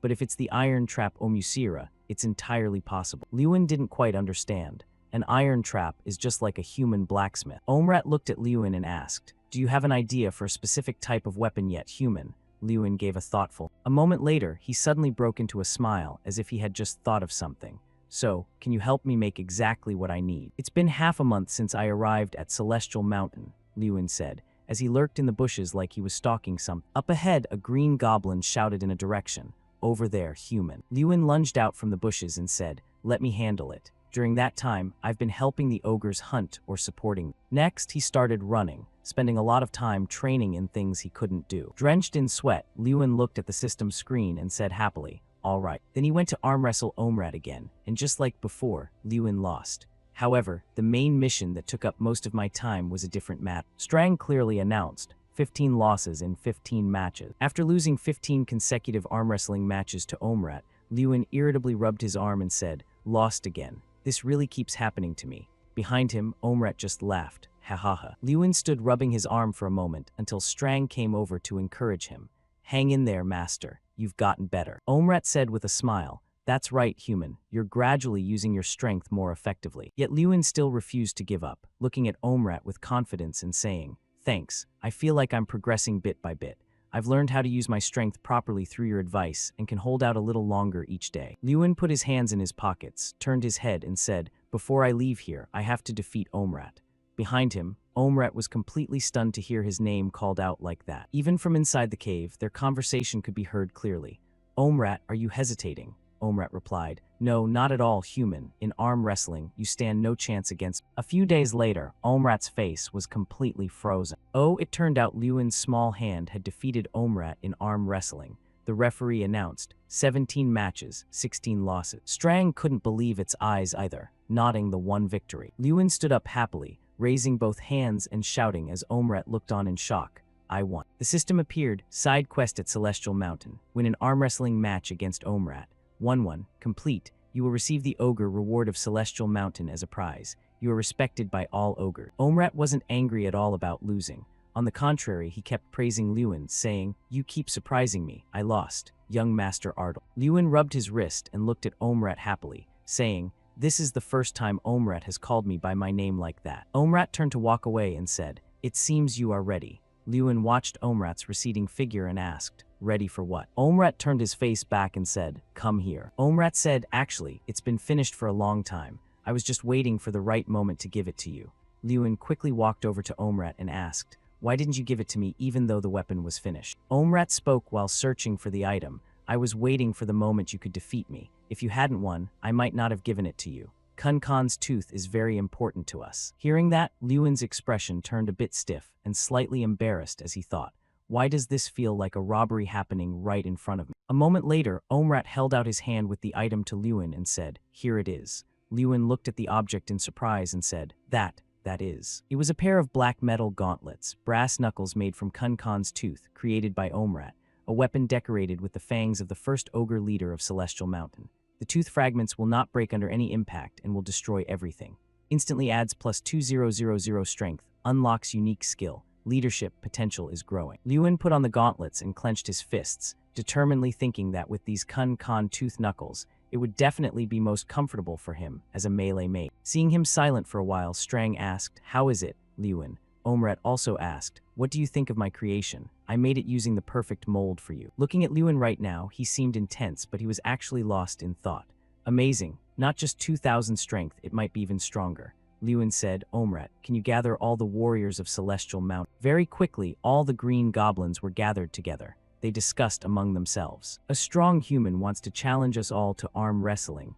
"That's right, he said he'll defeat all of us." The goblins were already gathered and gossiping excitedly. "Even though he defeated Omrat, he's still hurting our pride, but against a challenger like that, such an event." The more they talked, the more excited they became. Well, Lewin was now in the middle of the square, facing a massive goblin. From an ogre's perspective, this might seem like an arrogant challenge, but the atmosphere was very joyful. To the ogre tribe, who revere strength and love competition, they seemed to appreciate my competitive spirit. Not only the large goblins, but even small ones came to watch and cheer. A child shouted, "Go, father." Strang crossed its arms and said with a smile, "Ah, this brings back memories. Draka did this once too." Lewin leaned against the stone table, looked down at Strang and said, "Although he held out against 17 consecutive opponents for 30 years, my case is different. Humans can't live as long as dragons, so I have to be fast." Strang's triumphant look was replaced by a helpless one. Lewin placed a hand on the stone table and looked seriously at his opponent, thinking that just yesterday he had said this was impossible. But looking at his shimmering black gauntlets, Lewin was confident that with these Kun-Kan tooth knuckles on his hands, he felt as if he couldn't lose. The goblin referee stood outside and began to shout, "Get ready. Start!" Both tried to slam each other's hands down, but Lewin seemed to be at a slight disadvantage. Oh, but with his trained strength and the power of the gauntlets, Lewin was able to easily slam his opponent's hand down. On a plain, the goblins gathered in a crowd to bid Lewin farewell. One goblin asked, "Was you returned, young master?" Lewin replied, "I will, but right now I need to go to Radiant." The goblin said regretfully, "You've given us a memorable experience. Thank you, young master." Lewin looked at them happily, but didn't say anything. Lewin held out his hand, and Omrat saw it and asked, "Do you want another arm wrestling match, even though you've already defeated all of us?" Lewin said, "That's not for arm wrestling," leaving Omrat a bit stunned. He held out his hand and grasped Omrat's, saying, "It's called a handshake." Omrat didn't quite understand and repeated, "Handshake." With a hint of regret on his face, Lewin said it was a human way of greeting. It was a revelation to Omrat. He listened in silence as Lewin explained it was for when meeting someone or saying goodbye to a friend. Then he set off on his journey as the goblins bid him farewell. Lewin waved and shouted back, "See you later," as a way of saying goodbye. Late afternoon at the academy, new news. In the office, Taron sat at his desk listening to a report. "It's not very important news, sir." He listened to the report while resting his chin on his hand. The report on the Screaming Wizard is still missing. It's been quite a while since those two returned with serious injuries. There's been no news since the Screaming Wizard began tracking Lewin Ardle alone. He thought about the two wizards who had been beaten up by Lewin previously. After sending another team to scout again, no sign of humans was found near Celestial Mountain. Then he spoke up, "They have been dealt with." Before he could finish, someone interrupted him. "Master, I have a new report." Another figure in a black cloak entered. He said, "Lewin Ardle has arrived in Radiant." Old Taron couldn't believe it. His face turned dark as he sat in silence for a while, as if thinking up some dirty scheme. He gave the order him to return immediately. Lewin has already reached the city. The castle was bathed in the red glow of sunset as a low, disappointed voice spoke. "I failed to complete the mission." Taron rested his chin on his hand with a look that was 3 parts helpless and 7 parts expectant as he listened to the other person's presentation. As King Flame said, "There's some reason why no one has successfully conquered that place. When I reached Celestial Mountain, I truly saw that this mission was beyond my capabilities." Lewin sat on a chair with his head bowed dejectedly, explaining that the barrier was too strong and there was no way to get inside. Taron just listened in silence. He spoke up, interrupting him. "You're lying quite poorly, you know that." Taron spoke each word slowly. "Be honest and tell me clearly. You are the one chosen by Kun Khan's tooth, after all." He spoke sternly, "And the mission you chose was to find the ogre's stronghold. That seems like quite a coincidence, doesn't it?" Hearing this, Lewin flinched as sweat ran down his face, though he tried to sound calm as he questioned, "So you've been tracking me, sir?" Taron replied calmly, "Tracking? I was simply worried. I was afraid you might become part of the tower's opposition." Lewin quickly spoke up. "Any mage who dares to oppose King Flame's word will become an archenemy of those in the tower, right? And also." Taron looked him over and replied, "Enough small talk, let's get to the point. Be honest with me. What did you see in Celestial Mountain?" His face suddenly turned fierce as he growled the interrogation. "Are the first ogres still alive?" Lewin listened to Taron's question, his face turning tense, not knowing how to answer properly. He slowly left the castle. Lewin let out a sigh of relief. "Phew, that was close." He remembered Taron's threat. "Don't lie to me, I know everything. I can dig up your past right now if I want to." He interrupted and asked, "But you surely wouldn't do that, would you?" leaving Taron briefly surprised. "What?" Lewin smirked provocatively. "A great frontier wizard like you surely wouldn't use such methods, would you? Especially against a student like me." Hearing that, Taron's eyebrows knitted together as he shouted angrily, "You dare bet against me? That word student seems a bit too modest, doesn't it?" Taron said helplessly, "Sigh, fine." He spoke more gently in instruction. "Your first official mission failed, so just head back to the academy." Lewin's face was scrunched in thought. "I just bet on King Flame's pride. Luckily it worked. Although he wouldn't use such extreme measures, there are many other methods." He frowned, thinking tensely to himself, "But if King Flame becomes more unreasonable, I'll definitely be caught. Just thinking about it is scary." Lewin comforted himself, thinking, "But surely it's over now." He thought of Taron and had a premonition. The artifacts in Zone X had chosen him, and everyone knew that meant he was the master of the throne. Although it wasn't explicitly stated, King Flame would surely be watching him closely. Lewin massaged his sore shoulder and hurried away, sighing, "I don't know, right now I just want to leave here as fast as possible." The train puffed smoke as it sped forward. Colorful banners printed with Lewin's image appeared along with cheering. "Wow, Lewin, congratulations on winning the festival." The crowd tossed him high, cheering excitedly without end. "Come here, Lewin, welcome back," making Lewin cry out in embarrassment. "Stop it. that was 2 months ago. Jason nonchalantly dropped a cardboard box onto the table with a thud. Lewin sat on the bed, puzzled. What is this? He stood with hands on his hips and laughed. These are your letters. As expected, the festival winner is bound to be famous. Looking at the pile of letters in the box, Lewin cried out, "So many." Jason interrupted. These are just the recent ones. Seeing his bewilderment, Jason turned toward the white cabinet and continued. And these are the ones from a while ago that were kept. Lewin's eyes rolled back, and his mouth hung open when he saw the pile of letters like a small mountain in front of him. He was speechless. He fell into a state of shock, not knowing what to say. Jason leaned on his hand, watching Lewin sit cross-legged on the bed, surprised as he looked at a letter in his hand and rambled. What's this? A letter from the prince too. From the genius mage and true patriot of the kingdom, sincerely to Lewin Ardle. The letters in the cabinet kept falling out along with his monotone voice. I was so happy to hear you refuse the imperial prince's invitation. You really are a patriot, even though I've never met. Jason let out a sigh and replied, Look, dear, isn't just for people you're already close with. It's for people you want to get close to. Do you even know anything about that? He sprawled out on the bed, watching Lewin read the letter intently, and couldn't help but ask, But seriously, Lewin, what's your game plan this time? The corner of Lewin's mouth quirked up into a mysterious, somewhat cunning smile. He flashed a bright grin and replied, I'm thinking that things are going to be very different this year. Lewin rode his horse slowly under the canopy, passing through a sun-drenched forest. As he rode, he thought excitedly to himself, It's been a long time since I last visited my hometown. Since last year, I've just been cooped up in the dorms without going anywhere. Recalling that time, Lewin couldn't help but reflect that he hadn't had the face to meet his fellow countrymen. He hadn't possessed enough confidence to smile and answer their questions. How is your life at the academy going? Lewin's gaze turned confident as he said, But now, I can face them with pride. From atop his horse, he looked down at European-style villages spread across a wide expanse of land. Everyone was deeply shocked and unable to believe their eyes. They called out in unison, Young Master. Lewin scratched his head and replied shyly, How is everyone doing? The villagers' cheers echoed through the air. Oh, is it really you, Young Master? Someone else cried out in surprise. What? The young master is back. They swarmed around him, making him scratch his head repeatedly as he sheepishly explained, Sorry everyone, I've been away for too long, haven't I? A villager laughed loudly and asked, Ha ha ha, how is that academy? Is it like the rumors say? Another chimed in, Well, our young master is the best, right? Lewina ran out from nowhere and threw her arms around him, shouting, Big brother. The girl put her hands on her hips and said petulantly, HMPH, not a single letter sent home during all that time, and now you just show up.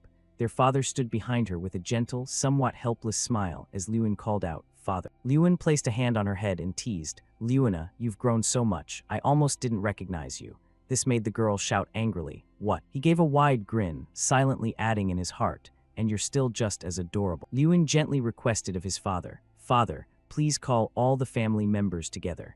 It's been a long time since I've had the chance to talk with everyone. The bright moon shone brilliantly in a night sky blanketed by clouds. In the living room, everyone gathered to listen to Lewin.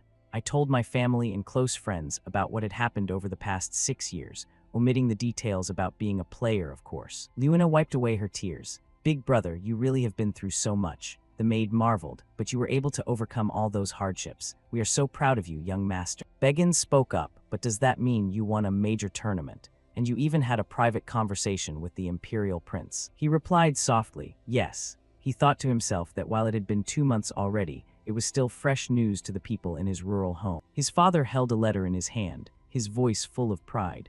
Is that why the royal family sent a letter? He laughed loudly, showing off, and countless letters from noble families have been sent here too, making Lewin laugh helplessly. He thought, Well, I wanted to be the first to tell you, Father. Beggin said seriously, There are a few issues related to that which you need to be aware of, young master. His father replied, Let's get started. I'm done with that other discussion. Beggins advised, You need to understand more. It will be to your benefit, leaving Lewin feeling confused in his head about what exactly was going on. He turned to his father and asked, Father, please tell me. If I hear these things from someone else, I'll be very disappointed. His father leaned his head on his hand and replied helplessly, Ha, it'll be useless. Recalling the wooden crate filled with letters he had received, he remarked, As I just said, our house has received countless letters from nobles, and they're all about you. Many letters offer to help our family as an excuse to use you or to get a meeting with you. Lewina and the maid both looked worried as they listened to his father. Of course, I've rejected them all, but there is one problem. Lewin placed both hands on his thighs, looked at his father and asked seriously, What problem, father? he replied, Bilko's Mons. Thinking of that man, he couldn't help but worry that he was using Lewin as leverage to intimidate the Ardal family. Monzo is the only commercial city near the Ardal territory. Almost all goods produced in the Ardal territory are traded through Monzo.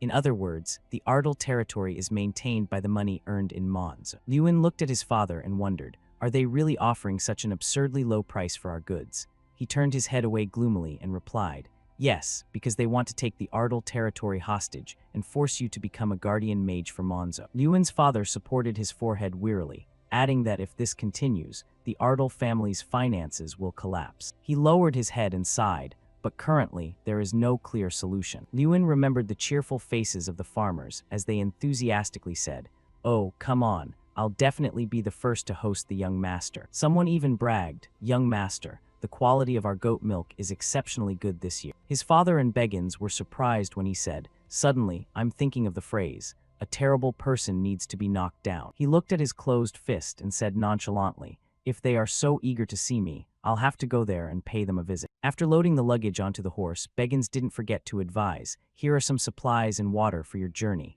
Please travel safely, young master. Lewin replied, thank you, Uncle Beggins. He looked at Lewin apologetically and said, I am so sorry to leave the burden of this issue on you just as you've arrived home. Lewin patted the horse to reassure him, saying, it's okay, you're just doing your job as the manager, and I'm just trying to fulfill my responsibility as a young master. Beggins watched Lewin slowly climb into the saddle with worry, not knowing how to speak his mind. He called out as Lewin prepared to spur the horse forward, young master, please don't be angry with him. He asked back in surprise, what do you mean? Beggins, with a worried look, tried to explain, the Lord has done everything he could. He even used his own pocket money to compensate for the damages caused by Monzo. Most people in the Ardal territory have no idea about this. Lewin lowered his head, listening to him say that the current peace was thanks to the Lord's sacrifice. Lewin said in a low voice, how shameful. I think I've been too arrogant. This left the old man dazed, asking what he meant. Thinking of his father, he couldn't help but reflect. To be honest, I was very disappointed and wondered if father was just enduring it all. Thinking of their conversation last night, he couldn't help but feel ashamed to admit, and I thought that I alone could solve everything my father couldn't. Lewin's eyes were sad and stuck as he said, even though I've known since I was a child that my father loved and cared for this land more than anyone else. Hearing him say this, Beggins didn't know what else to say to comfort. Lewin handed down a wooden box from his horse and said, instead, could you help me deliver this to my father? He respectfully held out both hands to receive it, wondering what it was. His mouth hung open as he looked at the box in his hand, when Lewin calmly told him it contained 10 gold bars. As the gold bars were neatly arranged in the box, he gently explained that it was the prize from that big tournament.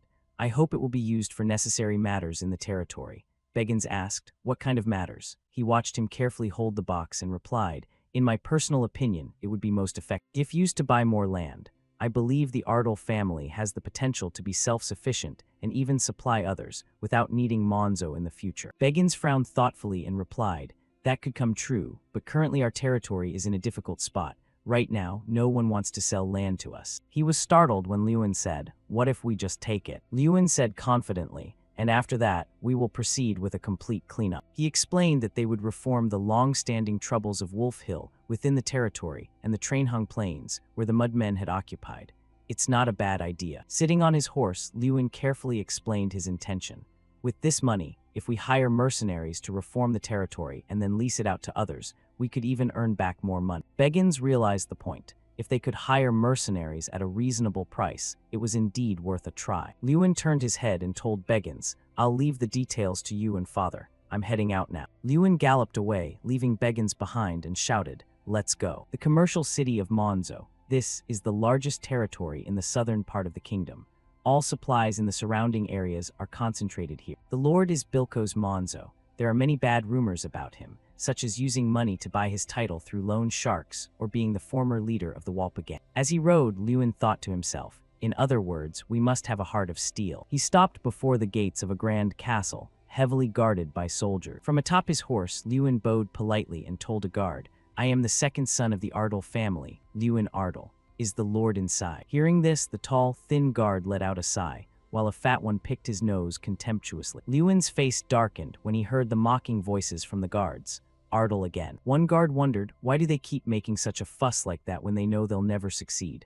The thin guard replied, yeah, exactly. The fat guard chimed in mockingly. They're still just children just learning how to beg. The thin guard clutched his stomach and laughed loudly, mocking Lewin on his horse. Ha ha ha, can you even speak properly this time, young master? The fat guard beside him scratched his head and laughed along. Hee hee. Lewin closed his eyes tightly, thinking to himself, is he always treated like this? How many times has father come here? A guard watched him dismount and sneered. Hey, young master, go inside and ask the Lord yourself. If it's Ardle, they'll probably just throw him out. The thin guard looked at his yawning comrade and intentionally asked loudly, but this time is different, right? Hurry it up. Lewin reasoned in his head, I'm not here as a student, but as the second son of the Ardle family. If I accept this rudeness as if it were normal, it will make the face of the Ardle territory look truly foolish. The fat guard was surprised to see Lewin take a stance and shouted, what do you think you're doing? The thin guard squinted slightly when he heard him remind them, you guys should go home and train some more. To the guard's surprise, he threw the thin guard backward with great force. Bilko's Monzo, along with another soldier, returned from somewhere and called out with a fawning tone, oh my god, look who it is. Lewin glanced at him as he gave a fake smile. The hero who won this year's grand tournament, the mage of the new generation. Isn't this Lord Lewin Ardle? He frowned and asked, are you Lord Bilko's Monzo? The man bowed deeply, acting respectful. Yes, I am Bilko's Monzo. To have someone of your caliber visit this humble place, I'm so ashamed I can't even lift my head. The man was shocked when Lewin arrogantly replied, then don't lift it. He glared fiercely at the man and said through gritted teeth, if you're so ashamed of me being here, then you'd better keep your head down. Bilko's Monzo frowned, speechless at those words. He smirked. Bilko's Monzo stood up straight, straightened himself, and replied with a smile, just like the rumors say, you're quite a straightforward person. Well then, despite my shame, I shall lift my head. Lewin said nonchalantly, fine, but you need to train your family guards.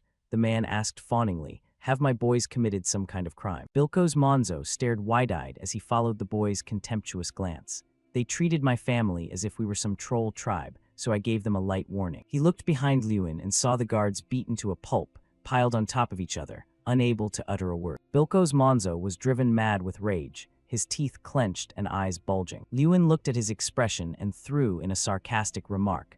Are you quite all right, Lord? The man turned and smirked. Hee hee, feel free to treat them like your subordinates. But inwardly he was fuming. How dare this brat touch my people? Lewin rubbed his hands together and smiled.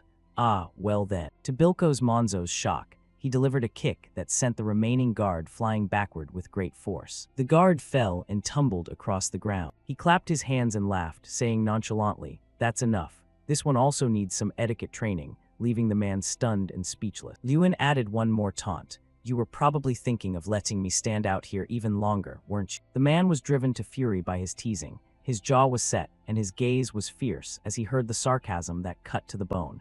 Won't you invite me in, Lord? As he walked in, he saw something like a wolf's head with a gaping mouth and sharp teeth hanging on the wall. The man gave a smile that wasn't genuine at all and shared with Lewin, my hobby is collecting artworks like that. Hee hee. He looked at it seriously. HMPH, it doesn't look very pleasant at all. The old man continued his story. I understand. Everyone has different tastes. Hee hee. He fell silent, thinking for a moment, and silently judged him in his heart. Collecting things like this and calling them beautiful. This guy's taste is depraved. The things he displayed in his house were all strange items with terrifying shapes. A normal person would never buy such things. The more he thought, the more he became wary of the old man. Displaying these things here is clearly meant to create a feeling of fear and anxiety. Does he want to intimidate? Next, the man poured some tea and invited Lewin. He introduced the tea he had prepared. This is a rather rare tea from the south called Param. Give it a try. He crossed his arms and declined the invitation. No need. Oh, you don't like tea? I'll change it to a soft drink for you then. With his straightforward personality, he asked back, are you pretending to know nothing? Do you really not understand why I'm refusing to drink this, Lord? As he spoke, he poured the cup of tea out onto the table, his face more tense than a wire as he looked directly at the man. The two locked eyes, though no words were spoken. It was as if they understood exactly what the other meant.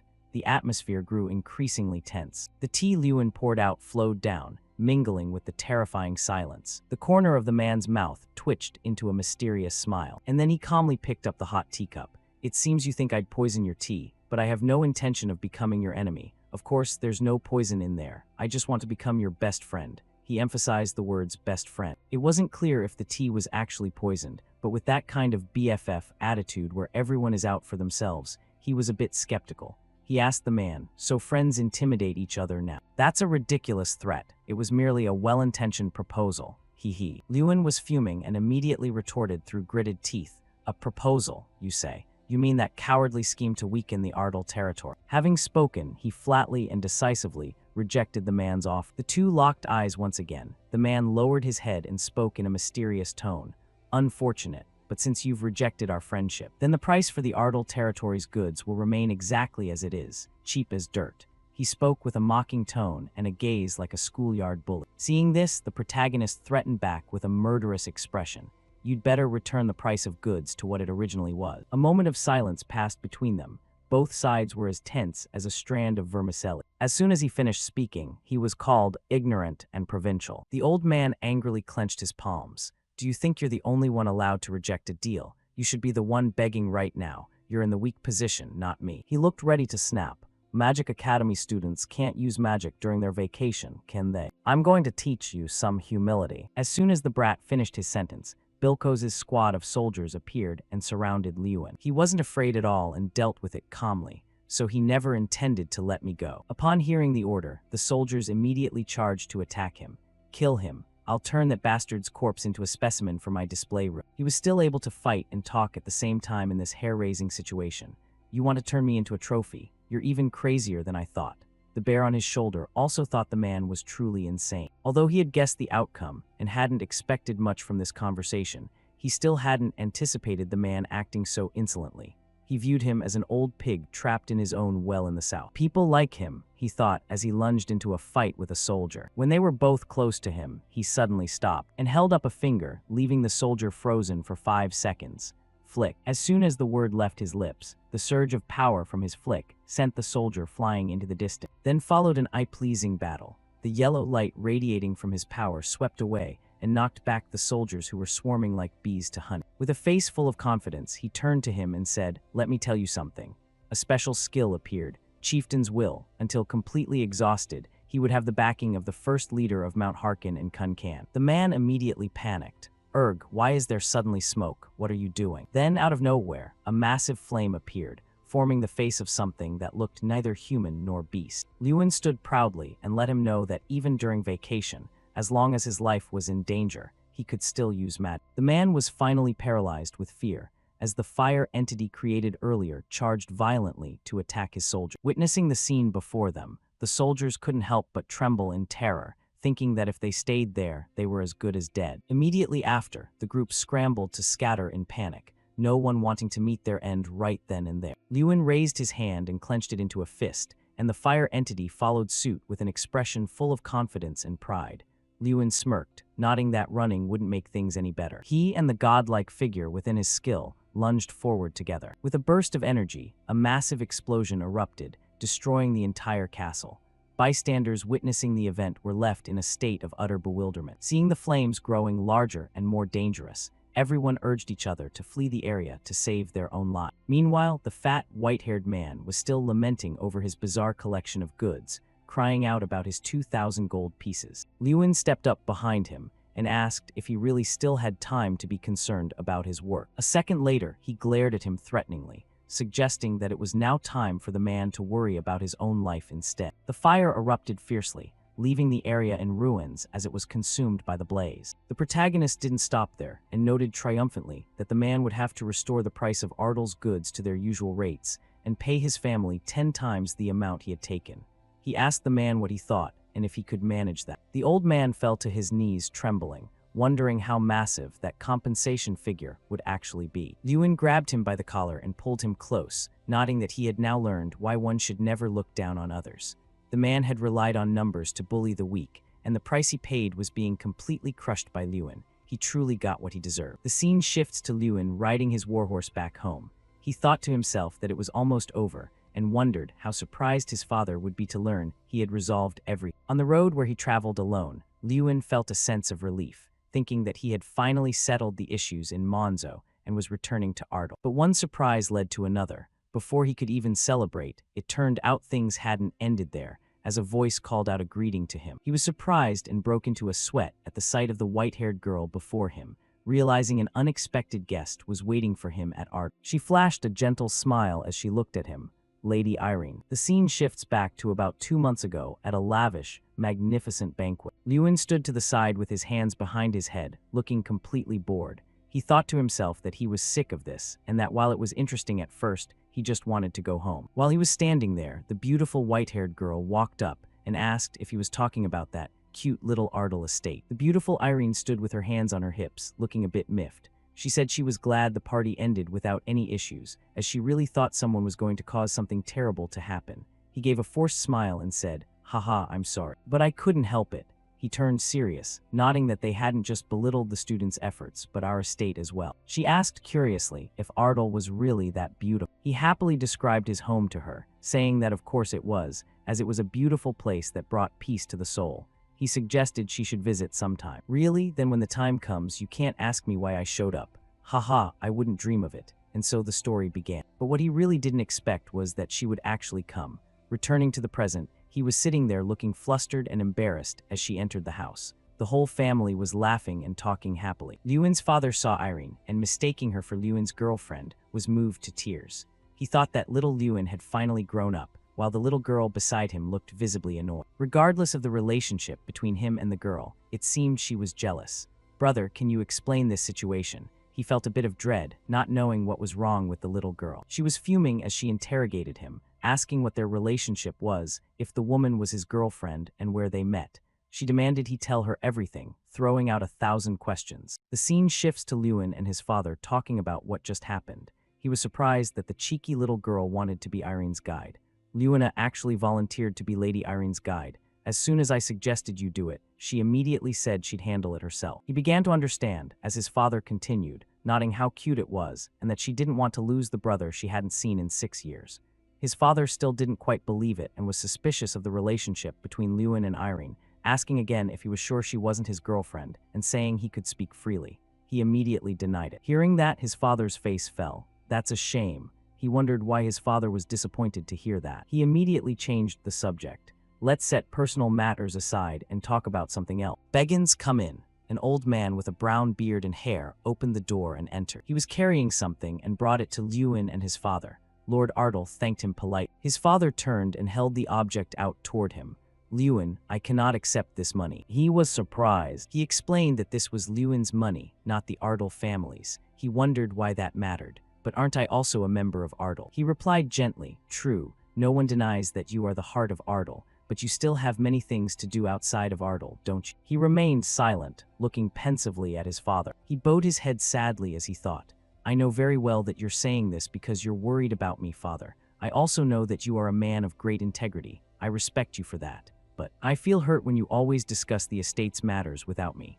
Thinking this, he felt sad and mustered all his courage to tell the Lord exactly what he thought and wanted. He spoke up seriously. "No, I want to use my money for Ardell." "Just as you have done, father." Hearing this, his father suddenly had an epiphany. Beggins chimed in. "Haha, I think the young master should know that you have been supporting Ardell with your personal funds all this time, sir." Lewin's father subtly reminded him of his previous actions. "In the future, I would appreciate it if you discussed it with me before making any hasty decisions." Hearing that, he gave a sheepish smile and scratched his head. "Yes, my lord, I will keep that in mind." The lord then turned back to his son.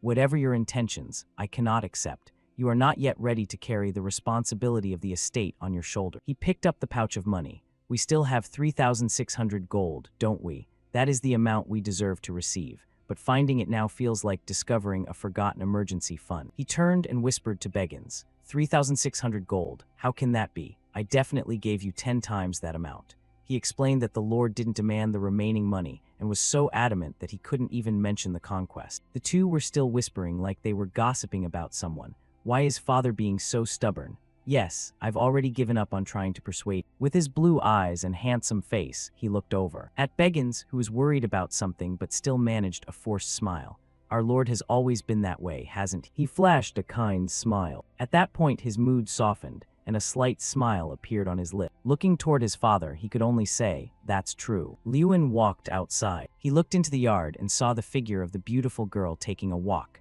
Beside her was the little girl, Lewina. Lewin's Lady Irene's. He walked over to check on her and asked Lady Irene if she was enjoying her tour of Ardell. Just then, Lewina asked to be excused to give the two of them some private space. which made Irene feel awkward. The little girl smiled brightly as she said goodbye and didn't forget to add, "Make sure to get along with her, big brother. She seems like a good person." Lewin was fuming. "Luina, what are you talking about?" It was shocking how her attitude had done a 180-degree turn. The angry, stubborn look she had when she first met Irene was gone.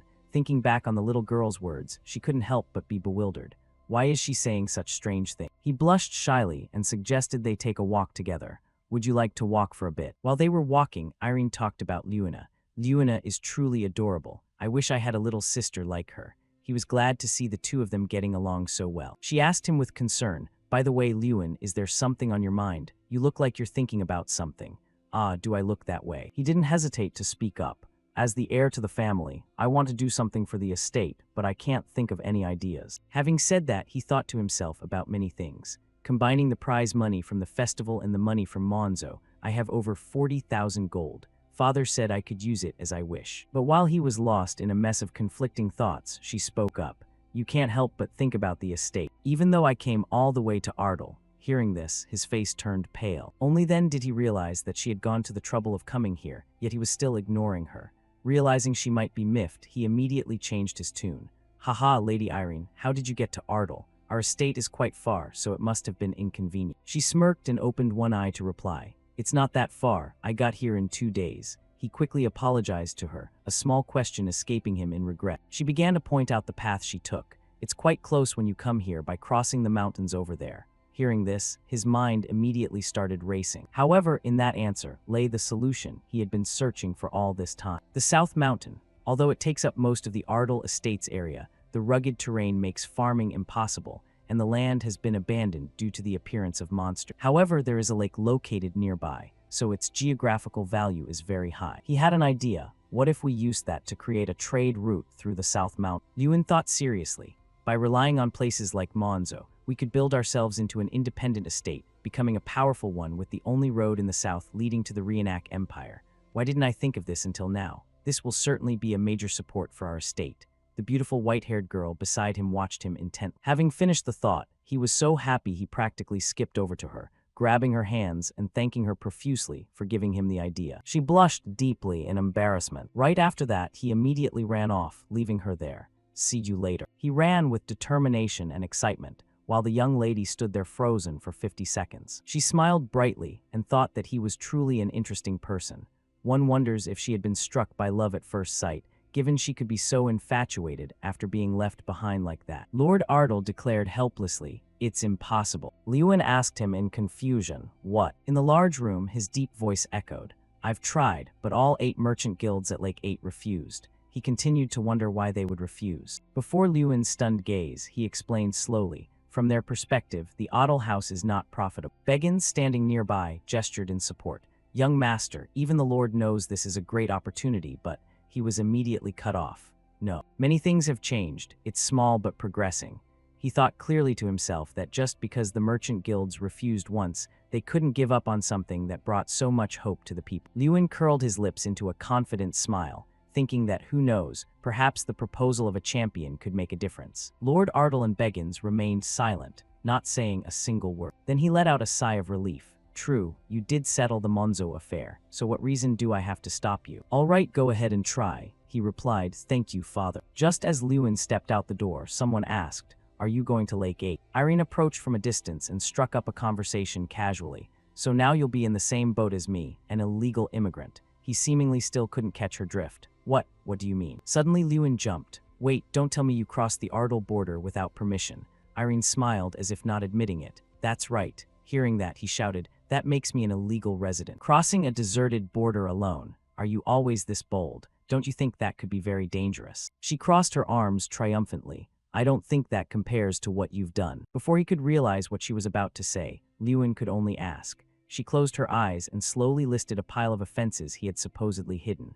"You barged into someone else's dorm. You used an extraordinary method in the competition without even considering the risk. And you won everything. To keep up with someone like you, isn't this just a small bit of mischief? Didn't I say I'd catch up to you?" Only then did his face relax slightly. A gentle breeze brushed against their shoulders and hair. Lewin announced with great ambition, "But I plan to go even further." And Irene quickly decided, "Then I'll follow you." I'm already an illegal immigrant. One more time won't hurt. The two of them climbed the mountain together, so we headed straight for Lake 8, deciding to cross South Mountain to scout the road ahead. Exploring together, the terrain was so rugged that even with a compass, it was hard to find the way. We decided to use a search spell to locate the mysterious village of Insania. Suddenly, Lewin panicked at the sight of something. Of course, there are rules against using magic during the break. Unclear whose voice it was, the two of them just kept running and telling each other, "Aren't students forbidden from using magic during the break? Well, then you can just follow the compass." Irene had been using this spell ever since she arrived at Ardal. However, the search spell targeted humanoid monsters, accidentally leading her into a werewolf den and putting her in a dangerous situation. A pack of werewolves growled in front of them. He used magic and leaped high into the air. Then he delivered a strike down on a werewolf. The golden energy surge created a massive explosion, shaking the ground. The werewolf was incinerated in the magic fire, but by exploiting the werewolf's dependence on their leader, we quickly took down the leader and escaped. We also received an unidentified quest. Lewin was a bit speechless. A quest. Using the search magic traces, we headed toward the destination again. Fortunately, they didn't encounter any more monsters, and a smile finally appeared on both of their lips. Irene said softly, "It looks like we've found it this time." Lake 8. Lake 8, a massive guild where 8 large lakes meet and connect to the sea.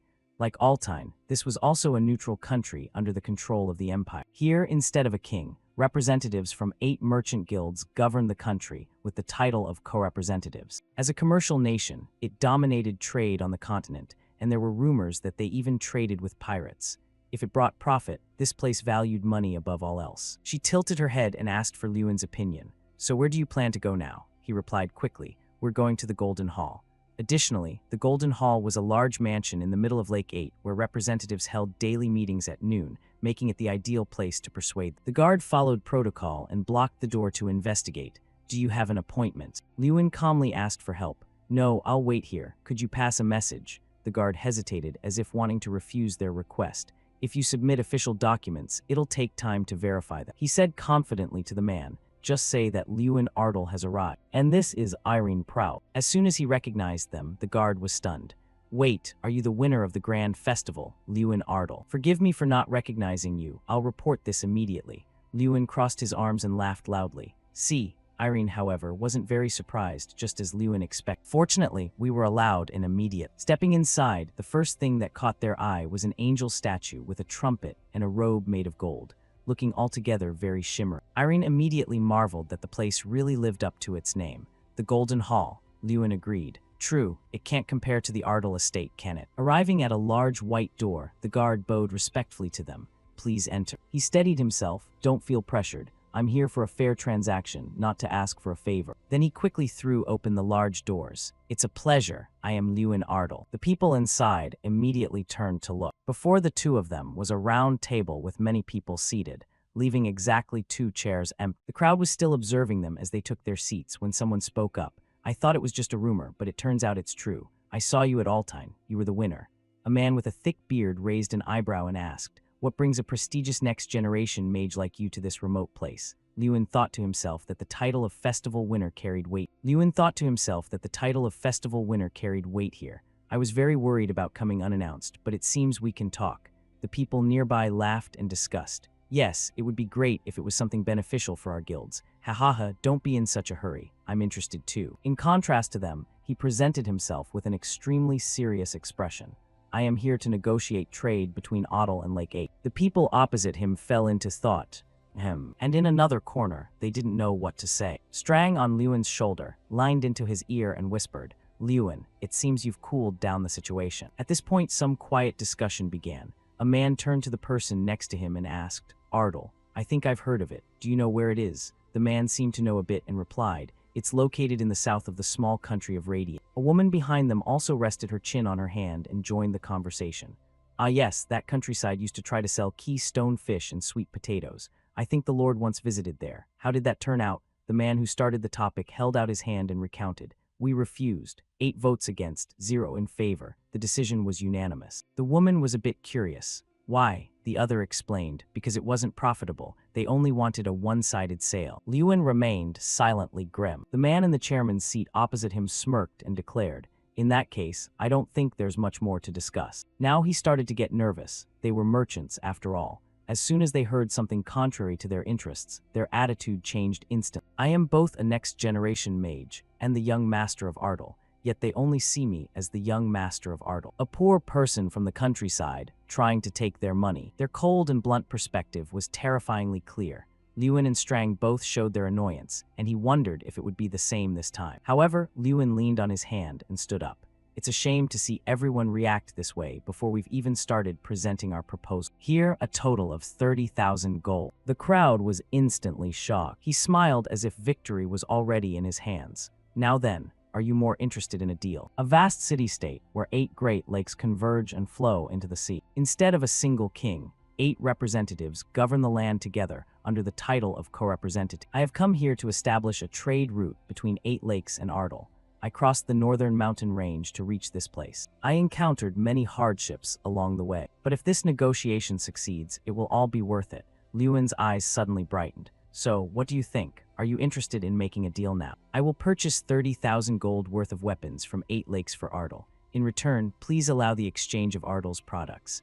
The person sitting nearby asked in confusion, 30,000 gold. Are you preparing for war? If not, why would you need 30,000 gold worth of weapons? He remained silent. As expected, they were very surprised. 30,000 gold is the 3-year budget for a rural territory like Ardal. It's equivalent to the annual budget of a mid-sized city. Spending such a large sum on weapons was indeed shocking. But I realized something through the Monzo incident. Power naturally attracts wealth, and that power creates peace. If I must buy weapons from somewhere to gain strength, I will build my foundation here. I know that each of the 8 representatives specializes in different types of goods. Who is responsible for weaponry? They unexpectedly introduced a quiet child who had been sitting there all along.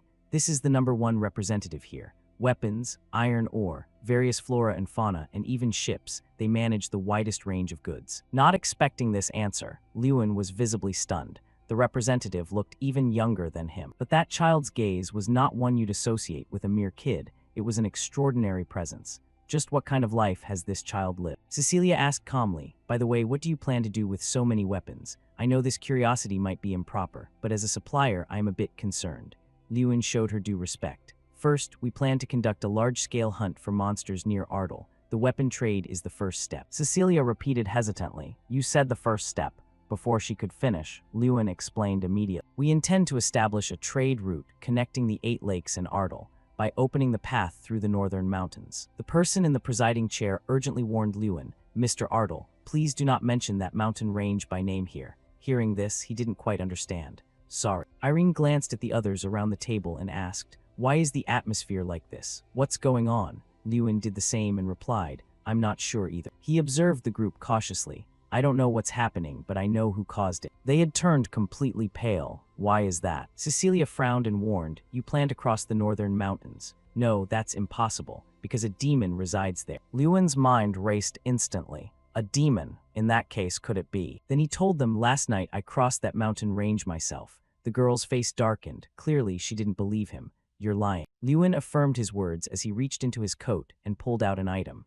It's not a lie. I encountered something in those mountains. Is this the demon you were referring to? This is silver wolf fur. Cecilia stood up abruptly in shock.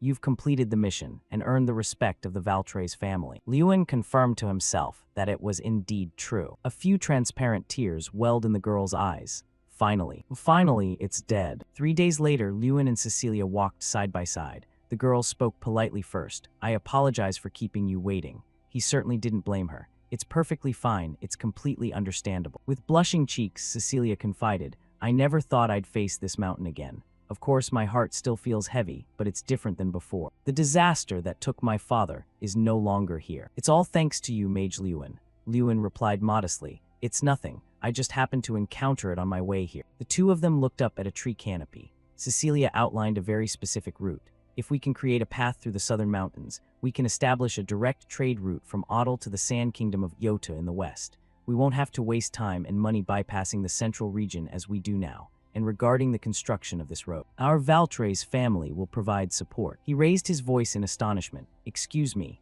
everything was the exact opposite of what Lewin had speculated. I had thought we would start by establishing a relationship through weapon sales, and the trade route would come later.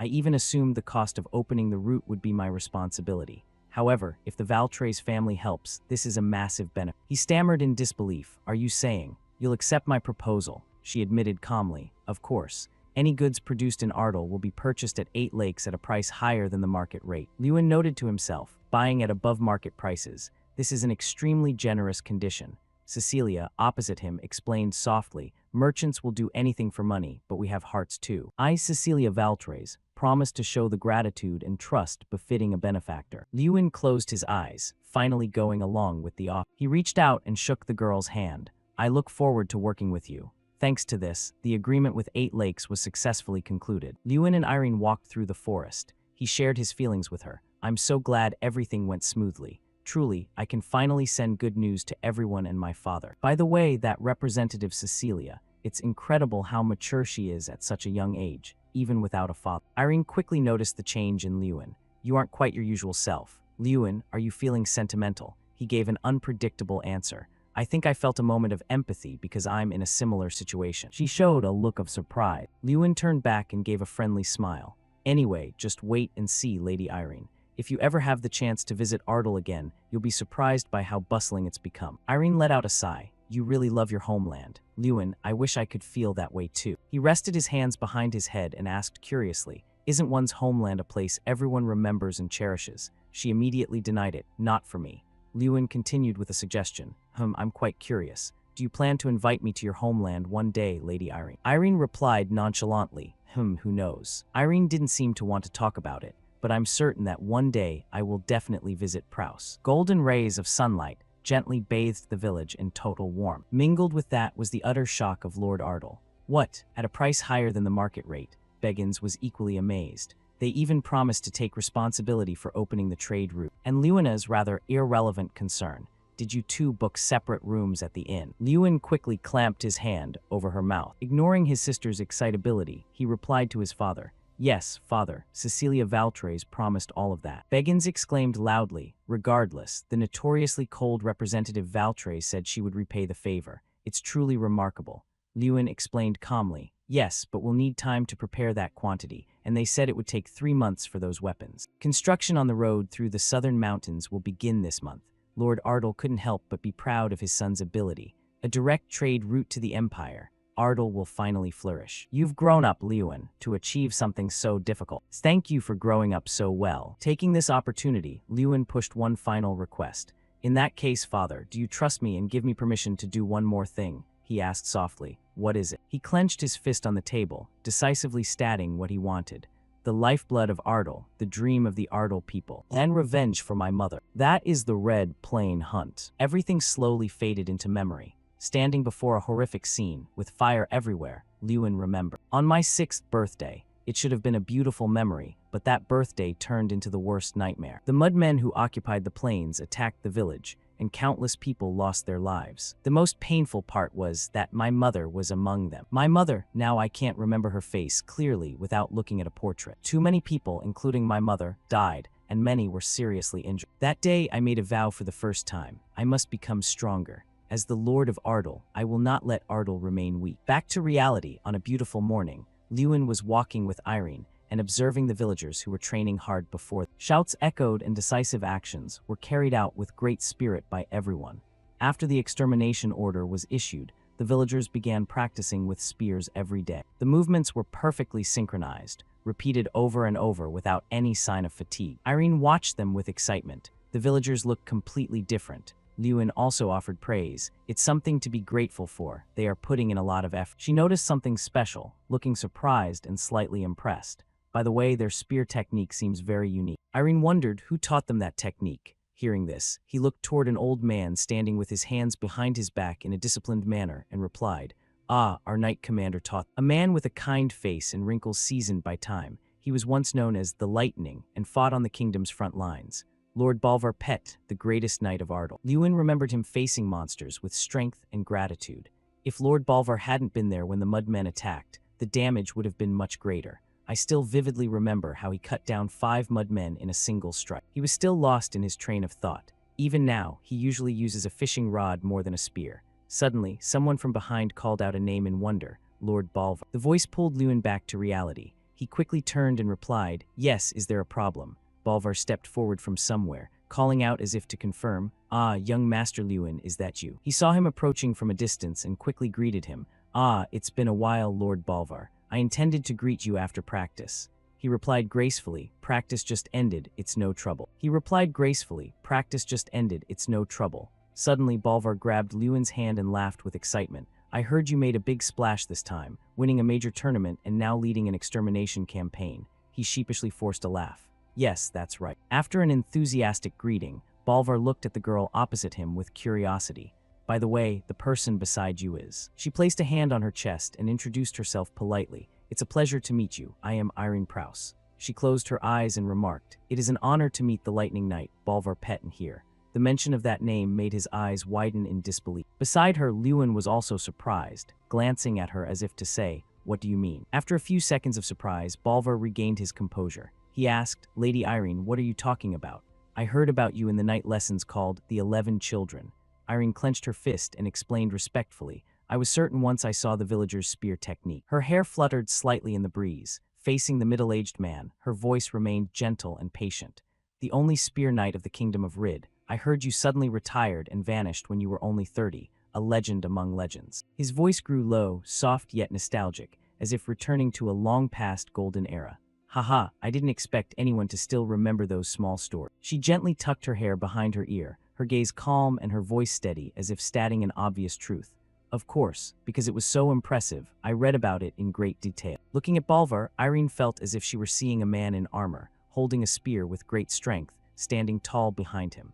Continuing the story of how you cut down more than 10 high-level mages from an enemy nation and became a legend. He closed his eyes, composed as if he no longer cared about the past. "I am very honored that you found it memorable, though I'm just an old man now." Lewin stepped closer to Bolvar, his voice tinged with sadness. "Lord Bolvar, why did you hide that?" He turned to face the boy and replied nonchalantly, "I never hid it, you just never asked." He looked down, explaining with a bit of bitterness, yet still feeling slightly left out. "I had to hear from someone else that you were once the Lightning Knight, even though I was right beside you and didn't know." Suddenly, a remark from him made Lewin's eyes widen as if waking up. "If anything, don't you know me better than anyone?" He disagreed, starting to list what he knew about Bolvar. "That's only part of what I know." Images flashed back. "You like fishing and living in that house under the hill." Warm memories of being led by Lord Bolvar on beautiful sunset walks suddenly surfaced. "And you often took me for walks when I was a child." He continued, "But seeing you grown up like this is also very joyful." Bolvar put his hands behind his back and spoke sternly. "Isn't that enough, Bolvar Pet?" Just those few words made Lewin realize. He stepped forward to face him, his gaze determined. "I didn't think it through. I do know you better than anyone." Bolvar bowed happily in response. "Thank you for understanding, young master." Bolvar didn't let him dwell on it and made an offer. "Ah, by the way, I promised to help the young lady practice her swordsmanship today. Would you like to join us?" Lewin was very interested and immediately agreed. "To observe, I'd be glad to." Suddenly, though his face remained kind, his voice was filled with seriousness as he interrupted. "No," Bolvar clarified his intention. "Not to observe, I meant a sparring session." He was so surprised by those words he was speechless, his face frozen, asking again as if he feared he'd misheard. "What?" "In a forest with lush trees." Bolvar was below, sparring with Lewina. The two swords clashing created loud, ringing sounds that echoed through the air. Irene watched intently and marveled. "She's excellent. Having such skill at age 12 is truly incredible." Lewin didn't reply, his face solemn, but inwardly he agreed. "I agree, to be honest, even I'm surprised." He watched the girl gripping the sword tight, her spirit blazing, and thought to himself, "Her blade is perfectly balanced, and her footwork is very consistent. That's proof her foundation is very solid." Then he glanced at her opponent. He had restricted most of his combat power to reduce the damage to Lewina. He was slightly in awe. And Lord Bolvar is only using his left hand to fight someone like Lewina, and his weapon isn't even his specialty. It's just a wooden sword. Bolvar's voice rang out as they finished. "That's enough for today's practice, young lady." He shouldered his sword, looking at the girl who was standing with hands on her hips proudly, and praised her to Lewin. "Do you see? The young lady's skills have improved this much. At this rate, even you won't be able to match her swordsmanship." Lewin smiled with pride. "It seems so. My sister really is outstanding." Inwardly, he continued to praise her. "You've worked very hard, Lewina." Not letting him hold onto that emotion for long, Bolvar suggested, "Now it's your turn, isn't it?" Lewin took the wooden sword, feeling a bit nostalgic. "Yes, at about age 9, I used to spar with Lord Bolvar with wooden swords. That was because even a mage needs to understand swordsmanship to face knights." He made his decision. Because I've also been practicing martial arts until now. Now it's my turn to show what I can do. His face turned serious, his eyes sharp as he spoke. Please guide me, Lord Balvar. And the match ended with Lewin lying on the ground, his face covered in scratches, his eyes dazed as if he couldn't believe the reality of it. Amidst the laughter of the two girls nearby, Balvar encouraged him. Your movements have improved compared to 7 years ago. This old man is very pleased. While Lewin lay there helplessly, that wasn't comforting at all. Lewin sat up and asked curiously, by the way, how does your level back when you were a knight compare to today's standards? Hearing the question, he wasn't certain of the answer.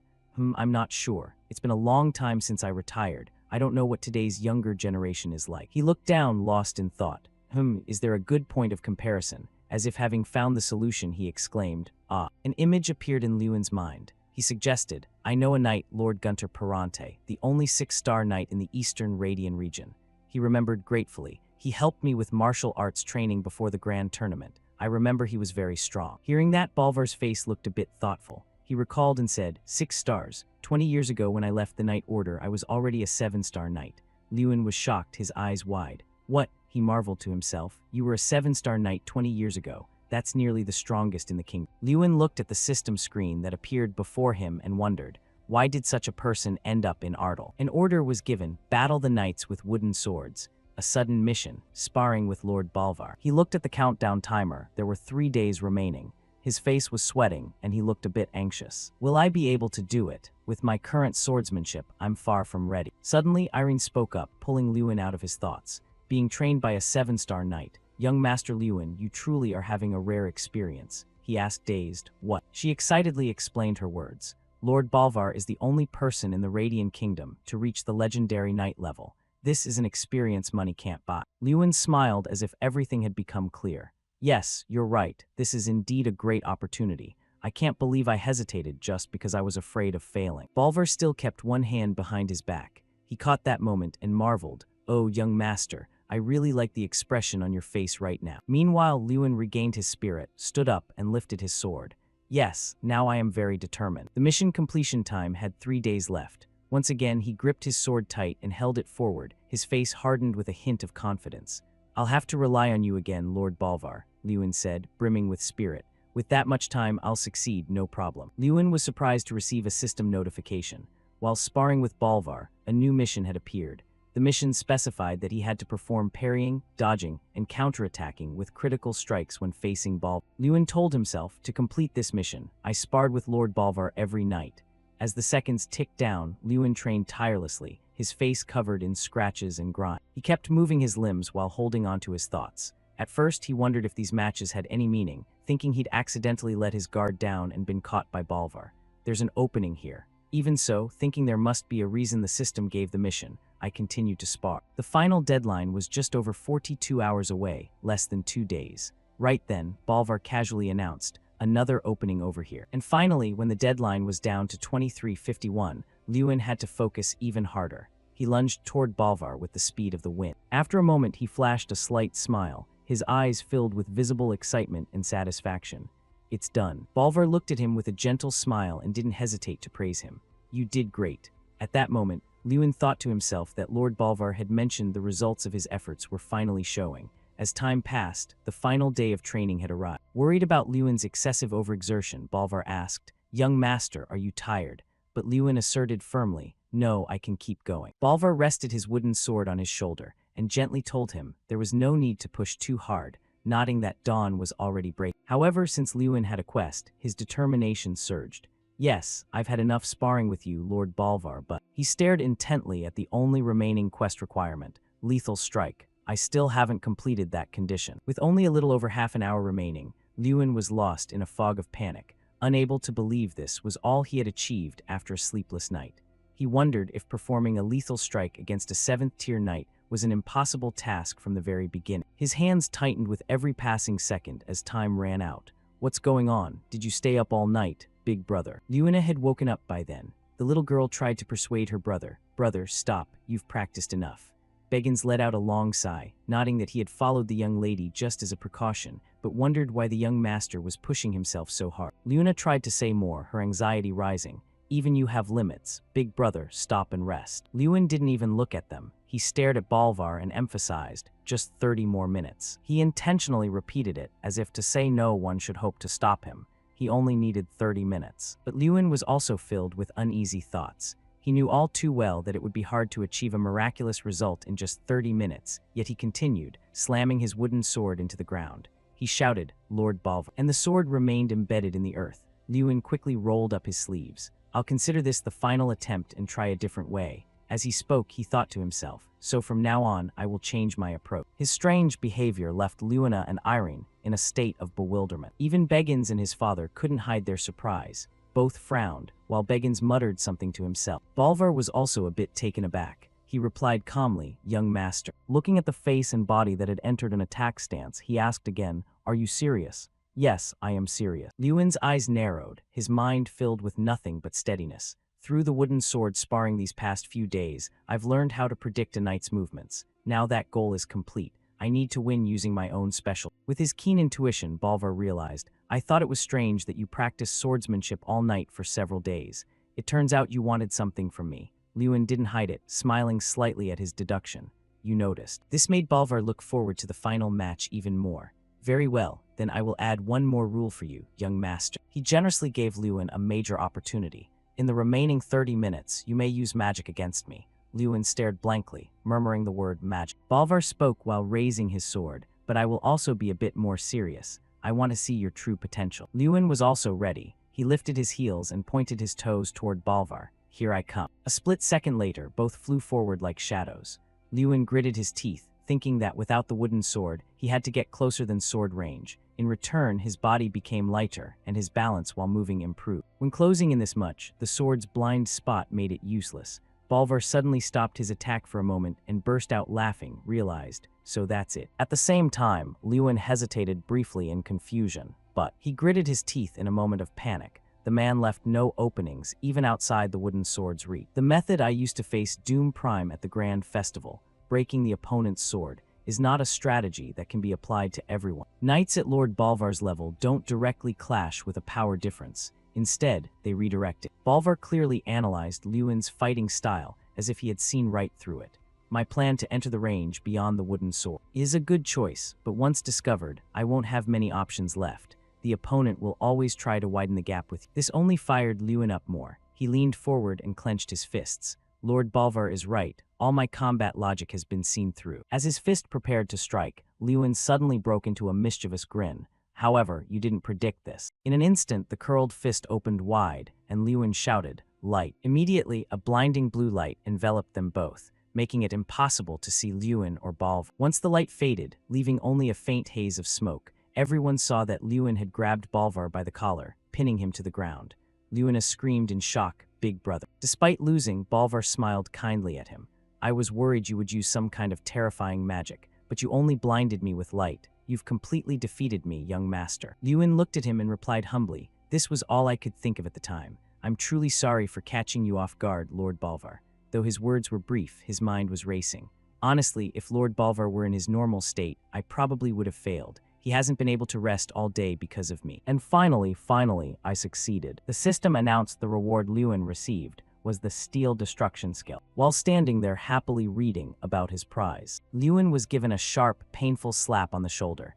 Big brother, what are you doing? Lewin frowned and put her hands on her hips, acting irritable. Even if it's just sparring, how could you pin Lord Bolvar to the ground like that? Lewin laughed awkwardly, and not knowing how to explain, he just muttered, sorry.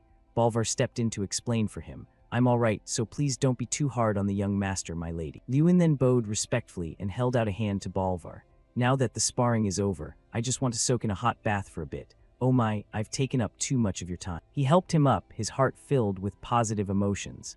I've learned so much during this time. The two of them slowly returned. This has been a very interesting experience for an old man like me. Young master, your break is almost over, isn't it? Lewin replied to him, yes, I'll be setting out soon since it takes 10 days by horse to reach the academy. This long yet short vacation is coming to an end. He felt a hint of sadness as he packed his bags to leave. The day to depart from home had arrived. Standing on the bridge, he and his father looked down at the young men working industriously. All right, just a little more. Let's finish up and have a few mugs of beer. Definitely, I'm going to drink my fill today. He politely explained to his father. These are workers sent by the Valtres family. Since we are building a base in Ardal, we need a lot of manpower. He spread his arms wide, showing his excitement. Through this route, we will transport weapons from Lake 8 while simultaneously performing extermination missions. Additionally, many workers will use Ardal's restaurants and inns, bringing great benefits to this entire region. This is the beginning of change. Having mentioned this, he suddenly lowered his voice. And there is one more thing I want to tell you, father. He handed him a box. This is 12,000 gold pieces. Please use it for Ardal. Lewin's father seemed to want to refuse. He frowned and exclaimed, "Son." But understanding what his father was thinking, Lewin quickly interrupted. "I kept 400 gold for myself, so don't worry too much. Surely you won't refuse again, will you?" He looked at Lewin with eyes full of love and pride. "I'm ashamed. I'm only becoming more indebted to you." To bid his filial son farewell, he didn't hesitate to give him a hug. "Thank you, son. All right then, I'll be on my way." Lewin continued to drift into his thoughts. "I must say this was a very productive vacation. I said my goodbyes to everyone and traveled a portion of the way with Irene. When the road branched and I prepared to say goodbye, Lewin heard Irene say something that made him hurriedly ask again, "Huh, what did you just say?" "I must have misheard." Irene intentionally lowered her voice for emphasis. "No, you heard correctly." She grinned at Lewin. "After graduation, I'll help during the monster extermination missions too. I told you, I'll follow you until I defeat you, Master Lewin." Looking at Irene's receding back, Lewin thought to himself, so she hasn't forgotten. She truly is a strange person. And so they parted ways, promising to meet again someday. After traveling for about a week from Ardal, I crossed the central border and entered the eastern region. Unlike the southern region, this area has many more people passing through. Having just set foot here, Lewin was drawn to a brawl on the street where someone was screaming, "Say that again." A thug in black was scolding a young man in a white shirt. "What did you just say, you weakling?" The shrill shouting grew louder by the second. "Say it again, you bastard." Seeing this bullying, Lewin began to feel restless. What's going on here? The man in black kept his tone high and arrogant. "Say it, what did you just say, you brat?" The young man, his face covered in small wounds, pleaded softly, "Please let my sister go." But a second later, he glared at his opponent and raised his voice. "I am also a knight. If you don't let my sister go right now, I won't stand for." The man in black burst out laughing, his voice full of mockery. "Did you guys hear that? What are you going to do if you don't stay still?" Then he suddenly stood up, continuing to act like he was teaching this poor young man a lesson. "All this happened because your family didn't pay back the money. We have to make a living too, you know." Clenching his fist, his mouth spewed provocations and insults. "So now I'm going to collect the debt your father owes, even if I have to sell your sister. Ha ha ha." The young man frowned, his eyes filled with indignation. What? Hearing the man threaten his family, he immediately charged forward without a second thought. "You think I'll let that happen?" For the first time in the conversation, he dared to smirk at him. How ridiculous. But before he could even attack, he took a punch from the man, accompanied by a fierce curse. "Do I look like I'm joking?" He kicked the young man while shouting insults. "And you think a weakling like you can become a knight? Hanson, is this the standard of a trainee knight in fold?" Not stopping there, he grabbed the young man's hair and pulled his head up, ordering him as if he were a slave. "Say it again. What did you just say?" The young man bravely emphasized every word. "Try selling my sister." He stared with burning eyes at his opponent, his voice cold and emotionless. "I will really kill you all." Lewin stood watching, his brows furrowed in resentment. Am I really witnessing this? Does this kind of thing happen in broad daylight? That boy looks like a trainee knight from a nearby territory, but even for a trainee, he is frighteningly weak. However, that isn't the look I usually see. That is the gaze of someone who has something they must protect at all costs. As Lewin stepped toward the brawl, someone suddenly tapped his shoulder. A man warned him fearfully, "Young man, don't interfere in others' business, just leave. If you cross the Ongi lumber gang, it will be a disaster." That's right, they are extremely brutal. Lewin didn't bother to say thanks. On the contrary, he wanted to poke at these people. "I understand. But then what are you all doing here?" The people wondered. What do you mean?" Lewin continued. "You didn't try to stop them, nor did you save that young man." His eyes glared, his teeth bared in disgust. "You should all be ashamed. You're no different from them." With that, he continued toward the young man. "That gaze is good, a gaze that can become much stronger. Suddenly, I'm curious about that boy's true value." The man who had kindly warned Lewin earlier was now furious at being lectured. "What? Fine, do whatever you want then, after all the concern I showed for you." The burly thug tormenting the young man stopped when he saw Lewin approaching.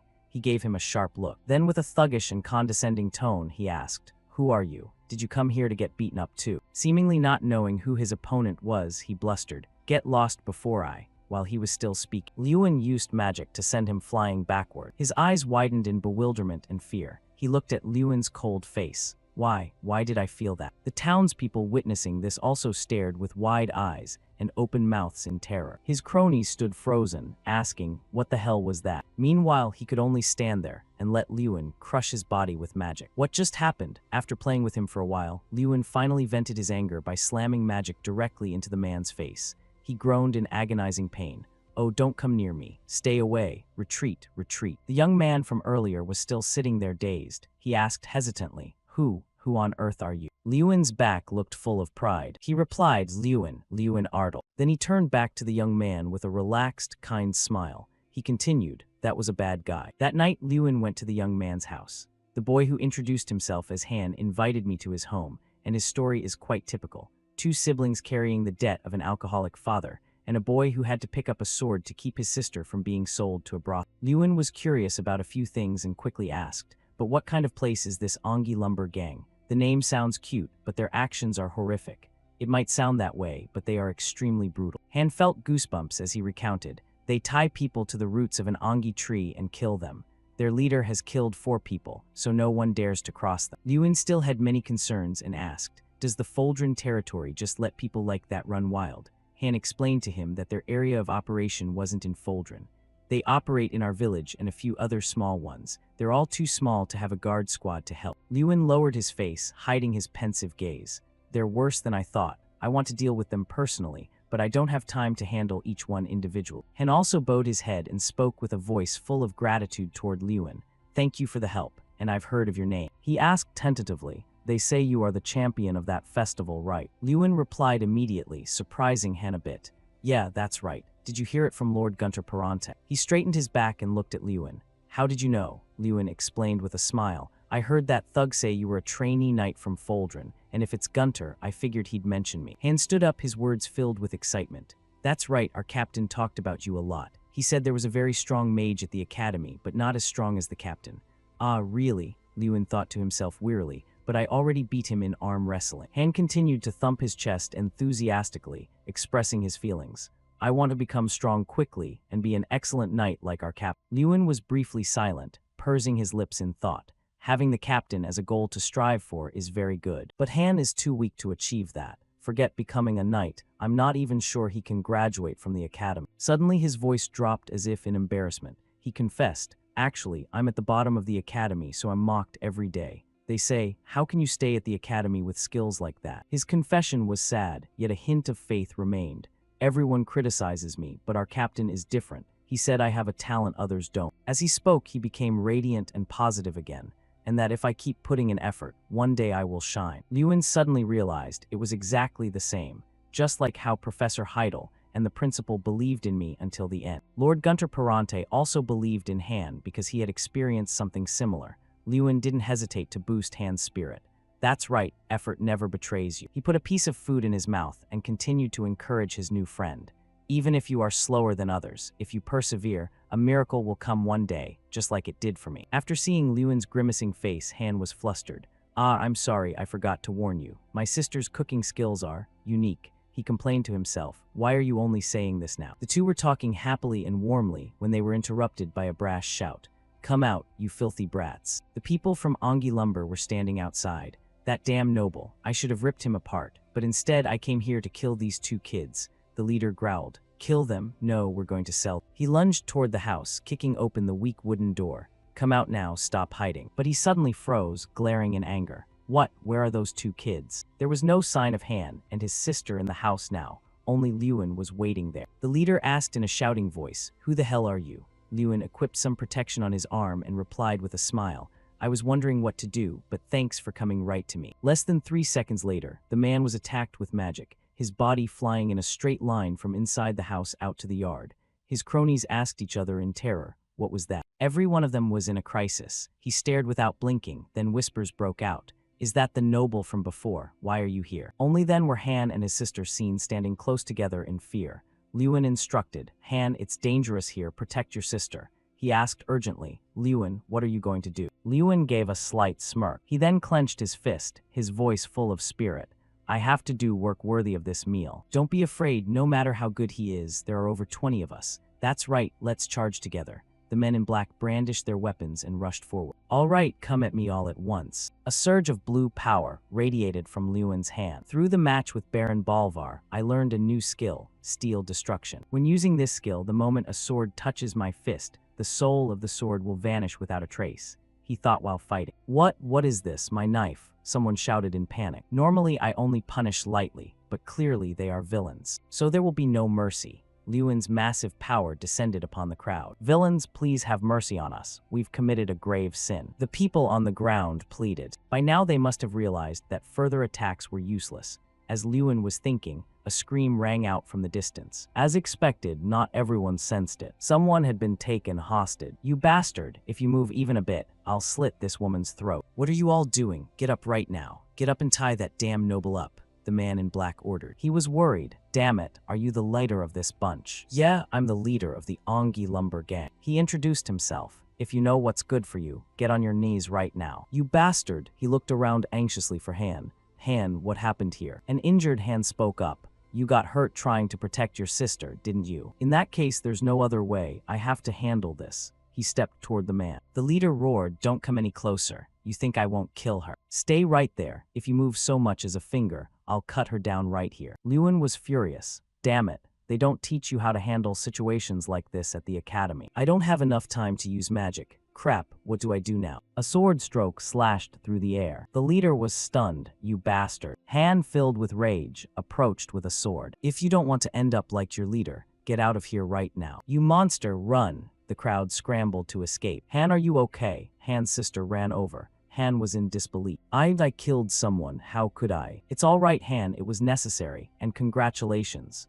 Lewin comforted him. Han turned his head in confusion. Congratulations. He explained that was the Perito sword style, wasn't it? The mastery of aura. I saw a blue aura radiating from you earlier. Haven't you just reached the 4-star rank? Does the appearance of that invisible blue aura mean? Han was shocked. What? I reached the 4-star rank. Correct, a person who reaches 4 stars is considered top tier among knights. Of course, you can't fully control your aura yet, but it's certain that you've shown clear progress. Yeah, you did it, just as I predicted. I wasn't wrong. Lewin's assessment was spot on. He was moved. Thank you, Lewin. It's all thanks to you. If it wasn't for you, I wouldn't have had the courage.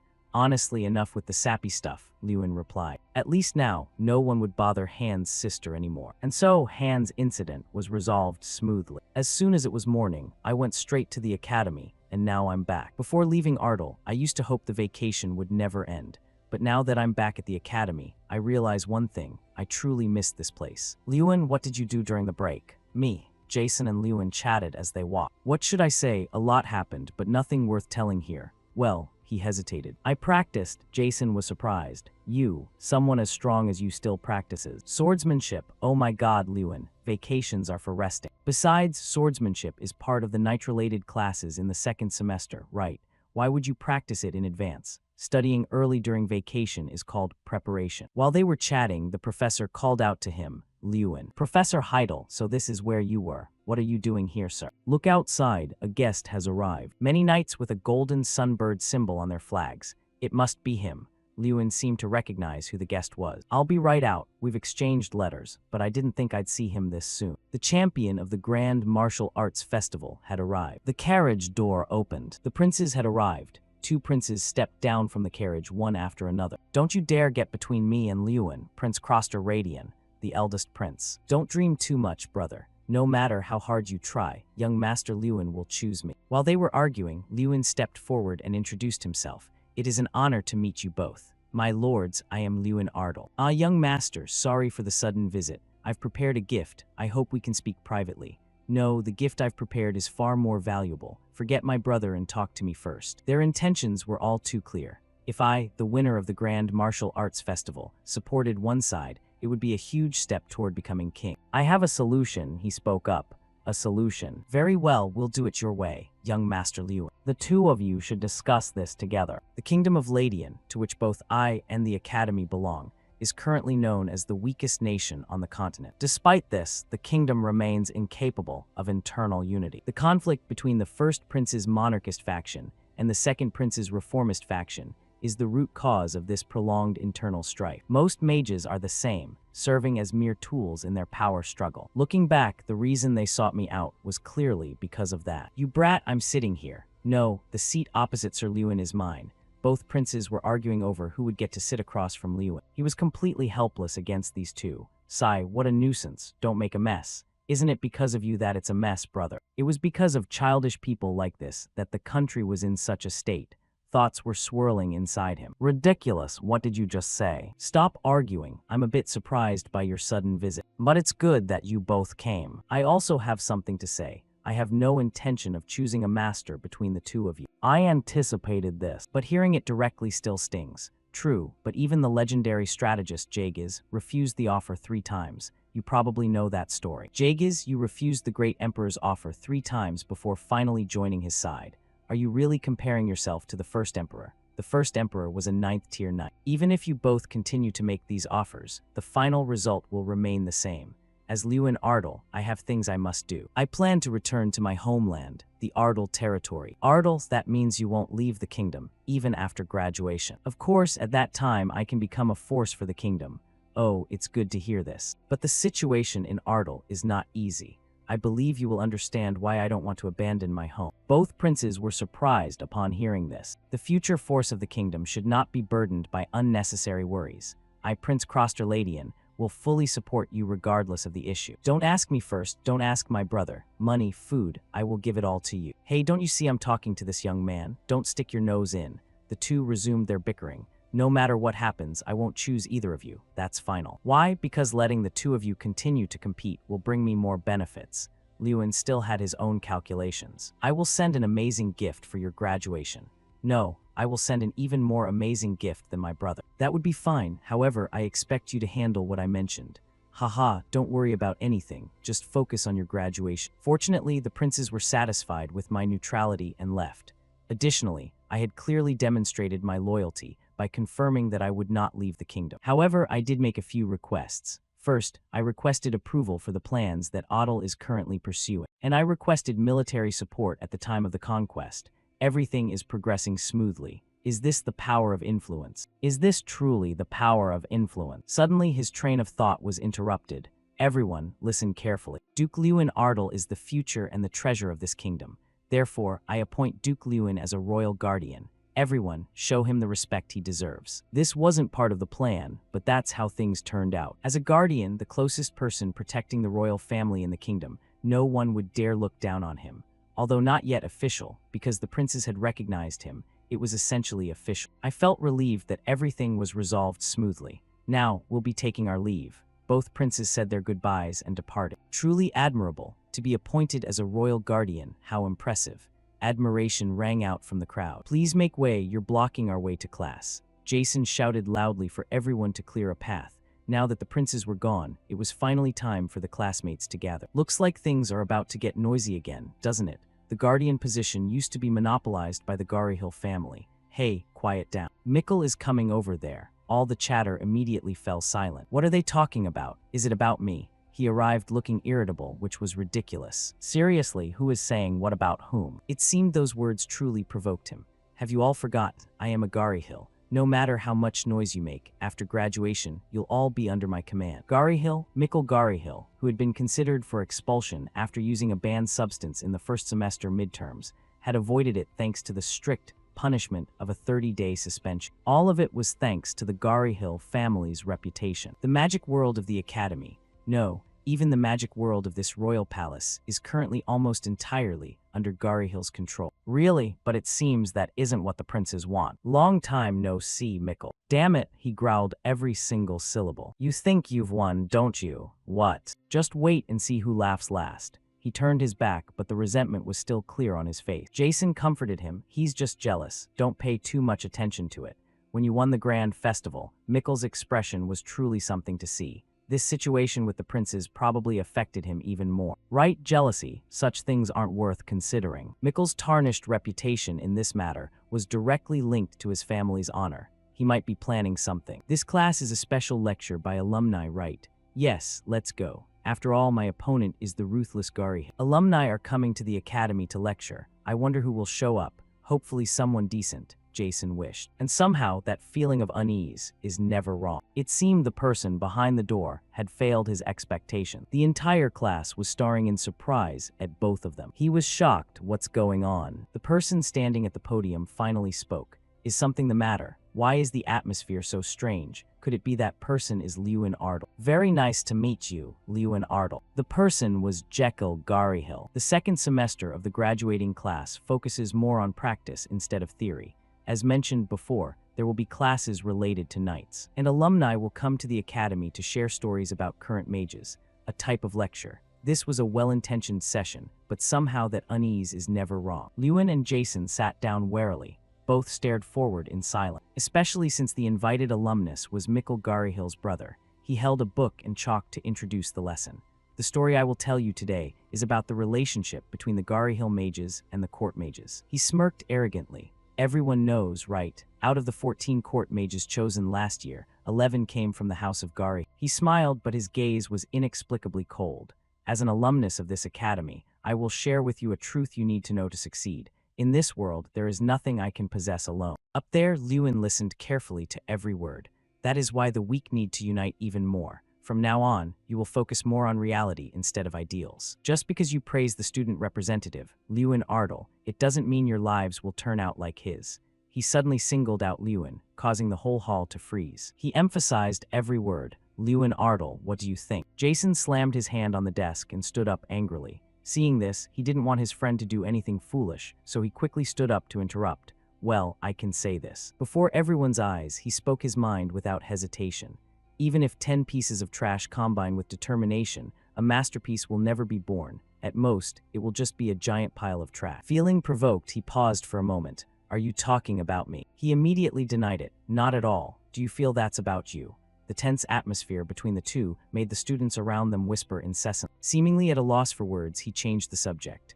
Well, I've heard a lot about you from my brother, Mikkel. You're quite an unlucky person, aren't you? He replied calmly. I guess you haven't heard the other stories, about how that unlucky person defeated him miserably. He could no longer maintain his confident smirk. His face darkened. What an arrogant brat. At this moment, both knew that the feud between Lewin Ardle and Garyhill was a confrontation that would not end easily. Ever since Jekyll appeared, the atmosphere at the academy began to change rapidly. With the claim that anyone could join Garyhill if they wanted, Jekyll had blinded the lower-performing students. Jekyll's realistic and blunt style proved to be quite effective. Simultaneously, an argument broke out. One student said, "Did you hear what Senior Jekyll said? If we work for Garyhill, we can also succeed." The person opposite countered, "Ha, you really think Garyhill cares about you? No self-respecting person would work under Mikkel, who uses deceitful tricks to manipulate others." Eventually, the students at the academy were divided into two factions, Garyhill and Ardle. With Garyhill's petty efforts to humiliate Lewin and his growing anger towards such childish provocations, the atmosphere at the academy grew hotter over time. However, before long, an opportunity appeared to put Garyhill in his place. Principal Tyrion placed a steaming cup of tea on the table and said gently, "Oh, come in, have a seat." Lewin sat down opposite him and quickly replied, "Yes, how have you been, Principal?" He slowly raised his teacup. "Haha, I'm still doing well." He spoke in a calm, steady voice, carrying understanding and trust. "Since you are the student representative, we can discuss official matters, right? So, how is life at the academy?" He closed his eyes slightly, his brows knitting together. Same as always, except for one troublemaker who's making a mess of everything. Being a man of knowledge and experience, he quickly understood the situation. He set his teacup down. "I see. I have a feeling I know exactly who you're talking about." He leaned back. "Garyhill. I don't like them one bit, but what can I do? Every mage in the kingdom has a connection to them, so the academy is no exception." He continued to explain the current situation. "However, unlike last year, this year we only assign them courses that don't directly affect grades. Even so, they are quite loud both inside and outside the academy. It's because of you. It seems they have a lot of resentment toward." He asked curiously, the alumnus Jekyll Garyhill, "What kind of person is he, sir?" He recounted he was extremely popular due to his good looks and eloquence. His social relationships seemed smooth, and his academic results were excellent. At 23, he became the youngest head mage in the kingdom. However, his face suddenly turned serious. But behind that exterior lives a giant snake. He has deep desires, power cravings, and ambition. His personality forces him to get whatever he wants at any cost. After understanding Jekyll's true nature as a snake king, he became vigilant. He seems fine, but he's completely rotten inside and will use any means necessary to get what he wants. That is a Gari. He clenched his fist. By now there are enough reasons to act. The question is, what reason should I use to do it? Suddenly he spoke up. By the way, I want to discuss the upcoming special lessons with you. His face showed confusion. Special lessons, he replied. Yes, the upcoming classes. Suddenly a crazy idea appeared in his head. I have a good idea, but will he agree? It was something he had asked many people about, but the responses were mostly negative. Thinking about this, he walked toward the classroom. Just then, remembering Principal Tyrian's words gave him more motivation. So, what if I just ask directly? With that, he opened the door. Hearing the door open, all the students turned their heads to look. Even Jekyll, who was at the podium, stopped, his voice sounding a bit surprised. Lewin Oddle. To his dear junior, he proposed directly. I'm here with a request for you, senior. Mikkel, hearing everything from the side, burst out laughing. Whoosh. He stood up abruptly, pointing directly at Lewin with a grin that stretched from ear to ear. A request? Fine, it was only a matter of time before you said something like that. He turned serious. Don't misunderstand. It's not the kind of request you're thinking of. Then he continued, stating his true intention. I heard you received a proposal from the principal for next week's joint night class, and you refused it. At this point, the corners of Lewin's mouth turned up slightly. So, I came here to directly make a request. Please allow the alumni and us to have a joint class. In that moment, his whole body froze, and his habitually arrogant face suddenly turned blank with shock. A joint class, this is a session where alumni, as special lecturers, participate in class alongside the students. In other words, this was also a formal opportunity for Jekyll and me to face off on the same playing field. Just one sentence made the atmosphere lively. A joint class, so we'll finally get to see Jekyll Garihill's skills right. The surrounding students couldn't hide their excitement. Everyone's eyes simultaneously turned toward him, thinking that both he and Lewin would stand on the same stage for a direct confrontation. Wow. After thinking in silence for a while, he spoke up. Why? He spoke in a slow voice. Our alumni are seasoned experts who have worked in the field for years. Such a class is unnecessary and, frankly, just a waste of time. Do you really think so little of us? It sounded persuasive, but it was all within his expectations. He unleashed a lethal remark.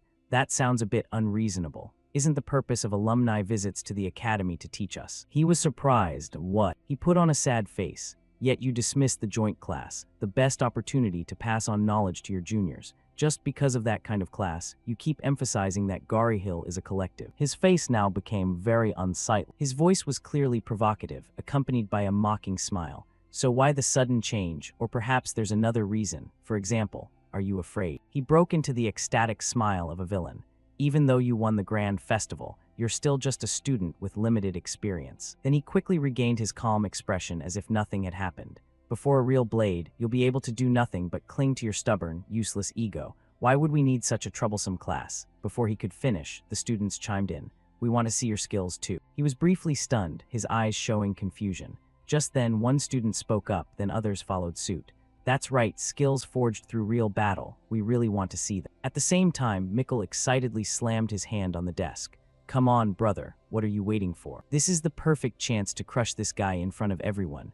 Accept it, Lewin Ardle. You'll regret this proposal for a long time. My brother is a powerful mage. His reaction was exactly what he was hoping for. He laughed with delight. Exactly, Mikkel, you're right. That's exactly how it should be, so that our respected senior won't refuse again. Jekyll let out a weary sigh. Fine. If it's a joint class, the trainee knights from Foldren will participate, right? However, he tried to justify himself. I refused this proposal because I didn't want to steal your chance to shine as the student representative. But if you want to ignore that now. Lewin didn't hesitate, stepping directly toward him. No, please, go ahead with it. I am requesting it of you. He held out his hand. As a junior at the academy, I also want to see your skill. He was forced to shake his hand. Well, if that's the case, I have no choice. Let's do our best. Suddenly, he felt a sharp pain surging through him. It was so painful, he gnashed his teeth. He growled, you brat. He leaned close to his ear and whispered, I'll leave it to you then, senior. His eyes brightened, full of excitement and challenge. Prepare to be amazed. 3 days ago, just as the trainee knights from Foldren arrived at the academy. Before the meeting, Lewin had a short encounter with Principal Tyrian. He spoke up, a special lesson, really. He leaned on his hand calmly, recounting, that day I thought about pairing alumni with students to form teams for the session.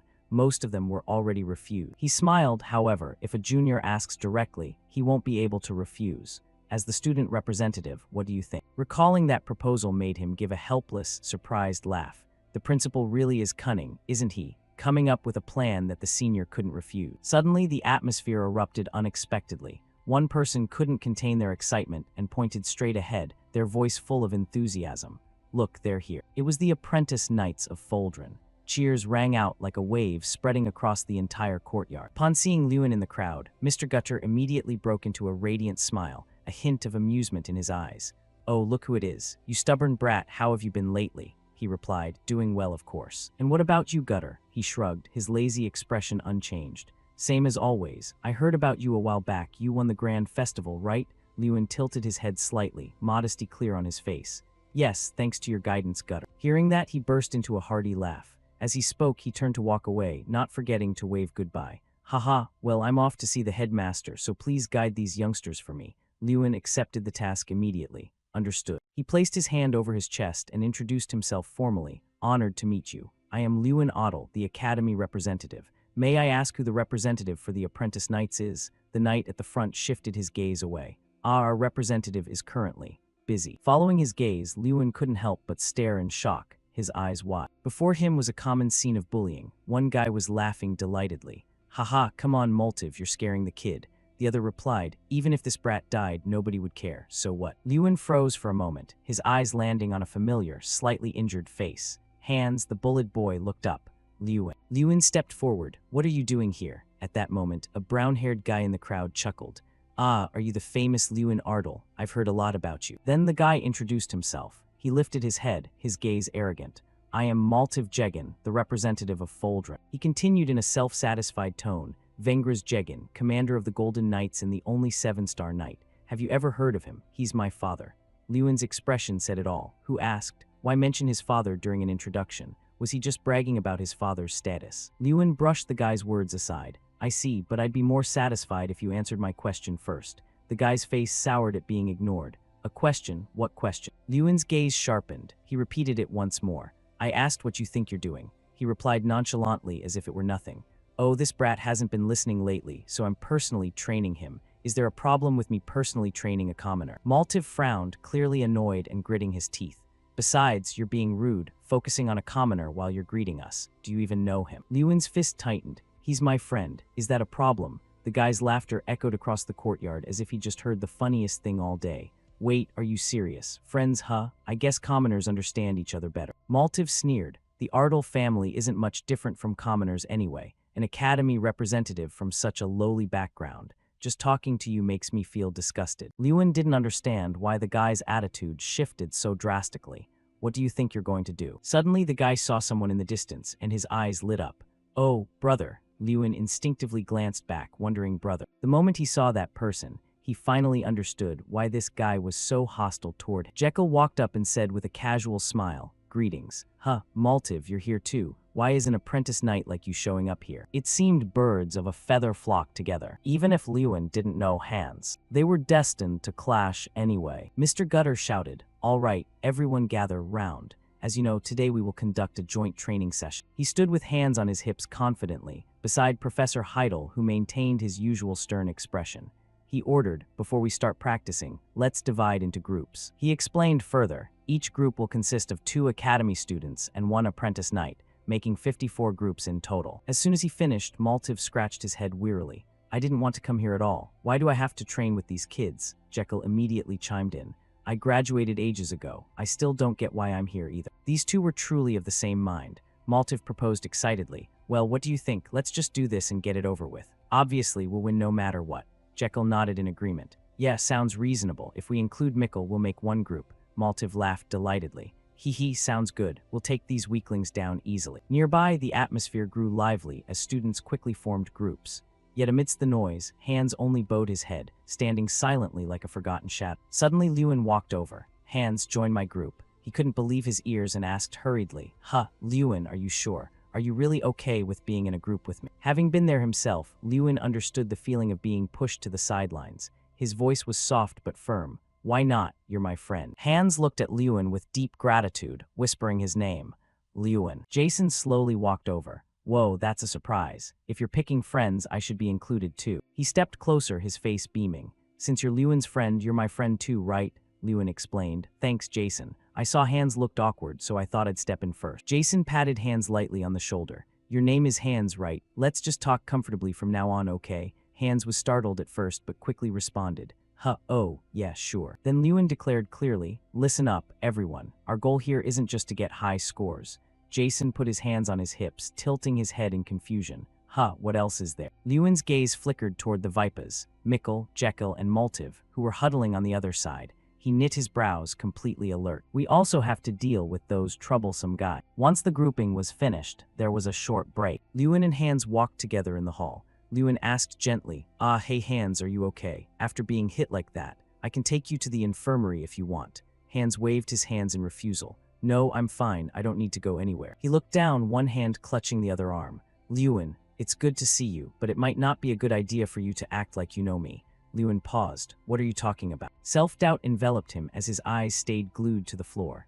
There are a lot of people who don't like me, so when nobody else is around. Lewin looked him straight in the eye, his gaze unwavering as he rejected Hans's self-deprecating thought.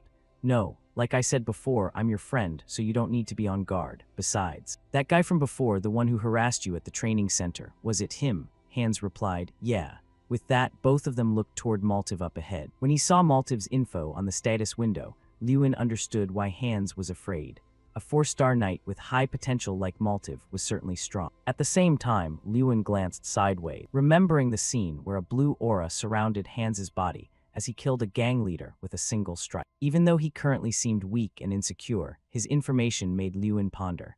Although his current state was 3-star, he already met the requirements for 4-star, and with such high potential, there was a lot of room for growth. Thinking of this, Lewin suddenly spoke up. I'm thinking of dealing with that Moltiv guy soon. What about you? Hans stared wide-eyed in shock. Lewin continued to encourage him as if trying to transfer his own strength.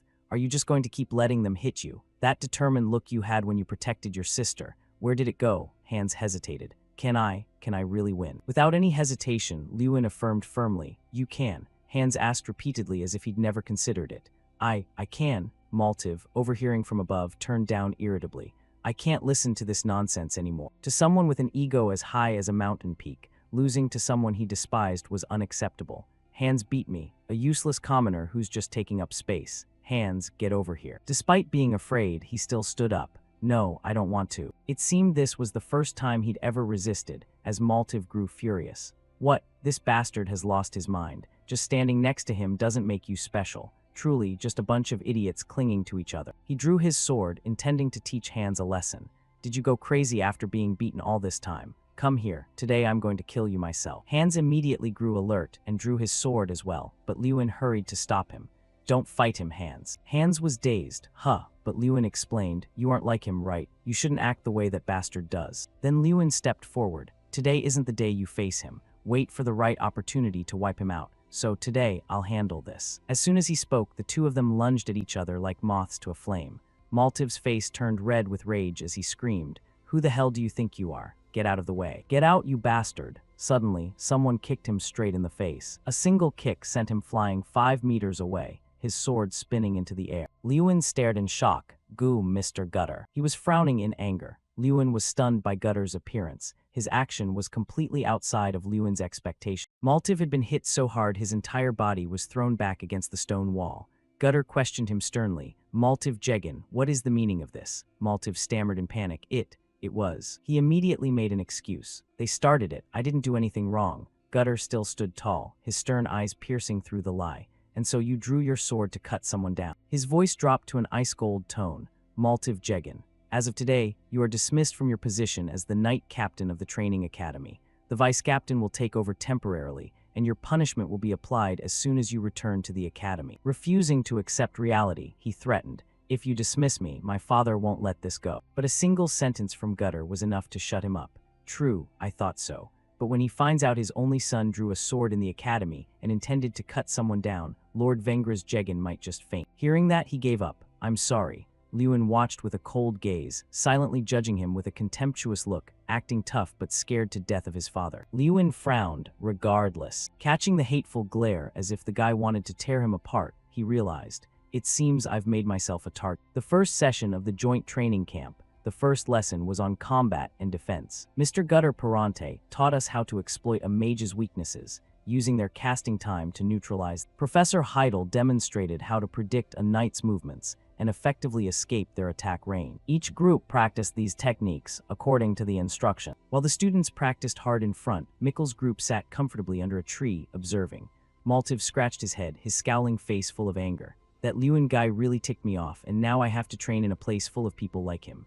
Jekyll replied calmly, "Forget it, we already know this stuff, right?" Maltiv sighed. "Fine, let's just do that." Despite his nonchalant exterior, his mind was racing. He says that, but how exactly are we supposed to train? He made a guess but quickly dismissed it. In front of all these students, do they really expect me to reveal my full strength? No way. In a corner, Lewin's group was also practicing intensely. Hans rested his hands on his knees, panting for breath. "Ha, ha, Lewin, let's take a break." Lewin stood straight, not a drop of sweat on him. "Sure." Jason marveled. "Does this guy never get tired? I haven't even fought him and I'm already exhausted just watching." Feeling that the exercise wasn't wow enough, Lewin casually slung his wooden sword over his shoulder and said blankly, "I don't know. It felt like we were just warming up." The other two shouted in unison, "What?" Suddenly, someone stepped in, interrupting their conversation. "If you aren't too tired, could you give me a moment of your time?" Lewin blurted out in surprise, "Mr. Gutter." He was already holding his wooden sword. "I want to confirm something." Lewin wondered, "Confirm? What do you mean, sir?" He explained, "Swordsmanship at this level, learned in such a short time. It's impossible to be self-taught unless you had an incredibly talented teacher." Hearing that, Lewin paused for a moment and thought of his mentor. "Whoa, Mr. Gutter is sharper than he looks." He continued, "So, I'd like to ask a favor." He pointed his sword toward Lewin, issued a challenge that left everyone holding their breath. "Lewin Ardle, I want to duel you." Lewin froze, a look of shock clear on his face. "What is going on?" Whispers began to erupt like a swarm of bees. "A duel with the Academy representative. Why is the commander doing this?" After a moment to compose himself, he spoke up. "Are you joking, Mr. Gutter? I'm not even a knight yet. How could I possibly beat you? Besides, I've only been learning for a week." He looked straight at him. "I'm not asking you to win." This made Lewin even more confused. "Then what is it?" Then he revealed his true purpose. "I want you to teach the students here. There is no one else here with swordsmanship skills superior to yours." The apprentice knights were stunned, completely taken aback. "What, Commander?" Lewin took a soft breath, thinking, suddenly becoming the center of attention like this is a lot. But his brow knit slightly, his lips forming a firm line. He didn't say it aloud, but he was certain this was a good opportunity. "If I perform well here, I can use this chance to establish my position. Not a bad idea." Thinking of this, he became intrigued and quickly dropped into a starting stance. "I look forward to learning from you, Mr. Gutter." He smiled with satisfaction, a natural grin. "That's an impressive stance. Well then, here I come." As soon as the words were out, Gutter lunged forward with incredible speed. The spectators outside simultaneously widened their eyes. "Wait, what speed? Are you being too serious, sir? If that hit, I wouldn't even be able to pick up my own bone." Yet Lewin blocked the attack with ease. Someone gasped in shock. He blocked that. Despite that, Lewin let out a heavy sigh. The force of the swing sent Lewin skidding across the courtyard while he was still defending. He spoke slowly, looking at him once more. "I find your skill hard to believe. I ask you again, where did you learn this swordsmanship?" He narrowed his eyes, his gaze full of suspicion toward Lewin. "Is it a name that can't be revealed?" Lewin fell into thought, wondering if he should say it.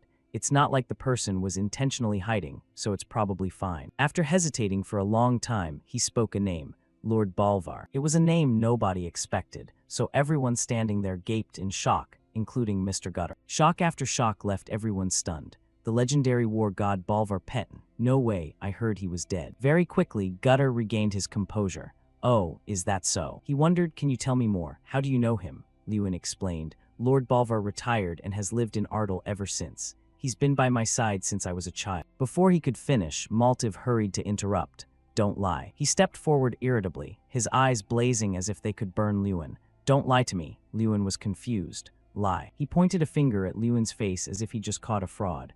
"Exactly. Lies. My father said so himself. Bolvar Petten is dead and you can't prove it. Right." Lewin looked visibly annoyed. "Why would I need to prove it? And don't call someone who is still alive dead." He gritted his teeth. His face still held a mocking smile, but his eyes were full of bitterness. "Even if what you say is true, it doesn't matter. The strongest knight in the kingdom is still my father." Hearing this, Lewin realized this was what the guy was actually worried about. The officially recognized strongest knight in the kingdom was none other than Maltiv's father, Lord Vengris Jegan, commander of the Golden Knights. But if the legendary knight, Bolvar Petten, was still alive, the official rankings might be turned upside down. Lewin replied lazily, "Fine, believe whatever you want." He was dazed. "What?" Lewin's gaze was ice cold, his tone unwavering as he stated his view.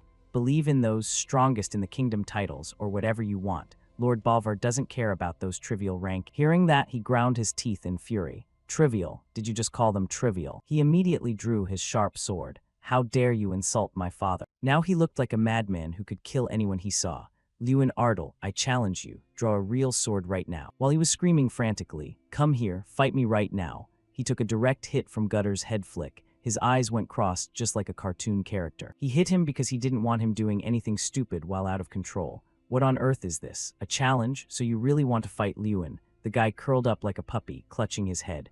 Yes. Finally, he announced, all right, then the first match in tomorrow's group practice session will be Lewin's group versus Maltiv's group. Any objections? Both Lewin and Heidel spoke in unison. None. Time passed in the blink of an eye, and the next day arrived. His powerful voice echoed across the sky. All right, is everyone ready? As discussed yesterday, the first combat match will be Lewin's team against Maltiv's team.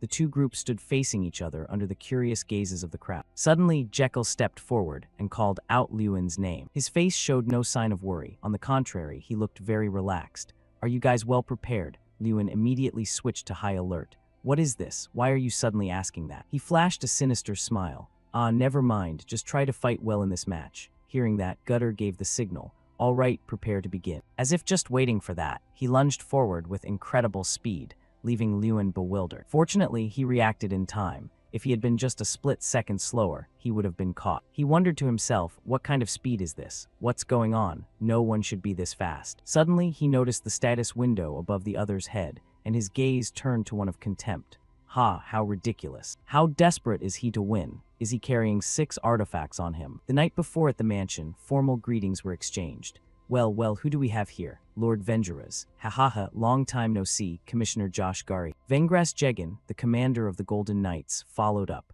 I heard about Jekyll. He was invited to give a special lecture at the Academy as a representative of the alumni, wasn't he? Josh Garihill, a high-ranking commissioner of the Ladian Kingdom's Magic Tower Council, replied modestly. It was quite a surprise that Principal Tyrion Ignit personally invited the boy. Is Maltiv doing all right? He looked helpless with a weary expression on his face. Yes, but he causes too much trouble. It's a nuisance. So I sent him to Lord Gutter to be properly forged. He should be at the academy by now. The old man sighed, eyes closed, appearing as though he had been brooding over this issue for a long time.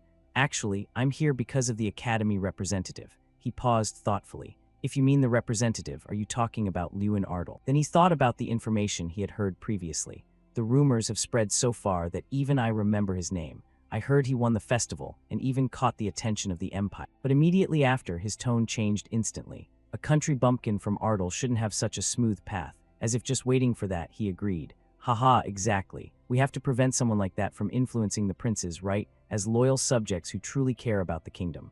Of course. He inquired curiously, do you have a plan? As if waiting for the cue, the man replied, this time my son and Maltiv are on the same team, and they'll be facing Lewin Ardal. So I was thinking, why not give Maltiv an artifact? He hadn't expected the old man to be that reckless. His eyes widened in shock and his breath hitched. What? The man assured him, if you leave that necklace, I'll ensure Maltiv receives it. He stuttered, are you suggesting we cheat? The man placed a hand on his shoulder. That's not what's important right now. If we want to crush that brat before he becomes a bigger nuisance, we must do whatever is necessary. I've already given an artifact to my own son. However, he was still hesitant. But even so, this matter. Seeing this, the man played his final card. Bolvar Payton. Does that name sound familiar? His expression changed instantly as he stammered. Why are you suddenly mentioning that name? The man's face darkened. I heard he's still alive, and it seems he taught swordsmanship to Lewin in Ardal. He continued, Lewin Ardal, the one favored by the princes, learning swordsmanship from Bolvar Payton, the Radiant Knight. If he defeats our sons in the upcoming match, our positions are finished. After hearing those words, he hurriedly unfastened the artifact from his garment. He handed the necklace to the old man. Fine, I hope this brings a good result. He flashed a calculating smirk. Of course it will. Finally, the two shook hands firmly. All of this is for our kingdom. Back in the present, Jekyll laughed triumphantly. Ha, how about that, Lewin Ardal? He cast magic, creating vines that tightly bound Lewin's group. Are you that confident with just those mediocre skills? How disappointing. The magic vines tightened like shackles, leaving them writhing in pain. Lewin's face darkened, a mixture of rage and disdain. He had guessed they would play dirty, but he didn't expect them to be this cowardly. He stood there, constantly provoking. What are you just standing there for? Show us that incredible power of yours, Lewin. Otherwise, Maltiv is going to beat you to a pulp. As soon as he finished speaking, the other lunged from the side, a wooden sword in hand. Jason shouted out in worry, "Lewin, get out of the way." His feet quickly cut through the vines. A brilliant surge of yellow light tore through the ground, erupting with a violent explosion. Luckily, he managed to dodge it. He was stunned. What? How is a wooden sword this strong and durable? At that moment, a strange light radiated from the wooden sword.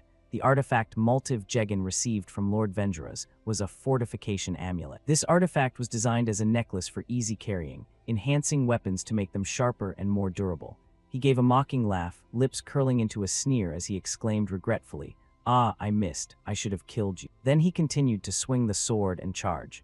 "This time I'll definitely kill you, Lewin Ardle." He watched intently, hard as steel, in that case. Thinking that, he clenched his fist and activated steel destruction. With a single swing of his arm, the wooden sword, charging at the speed of wind, instantly exploded. He was panicked. How the hell did you do that? Without giving his opponent a chance to recover, he lunged forward like a bolt of lightning. A thunderous punch landed, the impact so strong it sent the other flying backward. Looking at him sitting painfully on the ground, his eyes trembling as if he couldn't believe what had just happened, his voice was raspy as he called out in shock, "Maltiv." His face was contorted by the stinging pain spreading through his body. How can this happen? Even though we are all carrying artifacts, he isn't being pushed back at all. Lewin slowly tightened his gauntlets. "I plan to go easy on you guys if possible, but clearly that won't work. Since things have come to this, I'm going to fight seriously." With that, the Ogre Lord's will on his hand was immediately released. Everyone present was struck dumb, staring wide-eyed and open-mouthed at the impossible sight before them.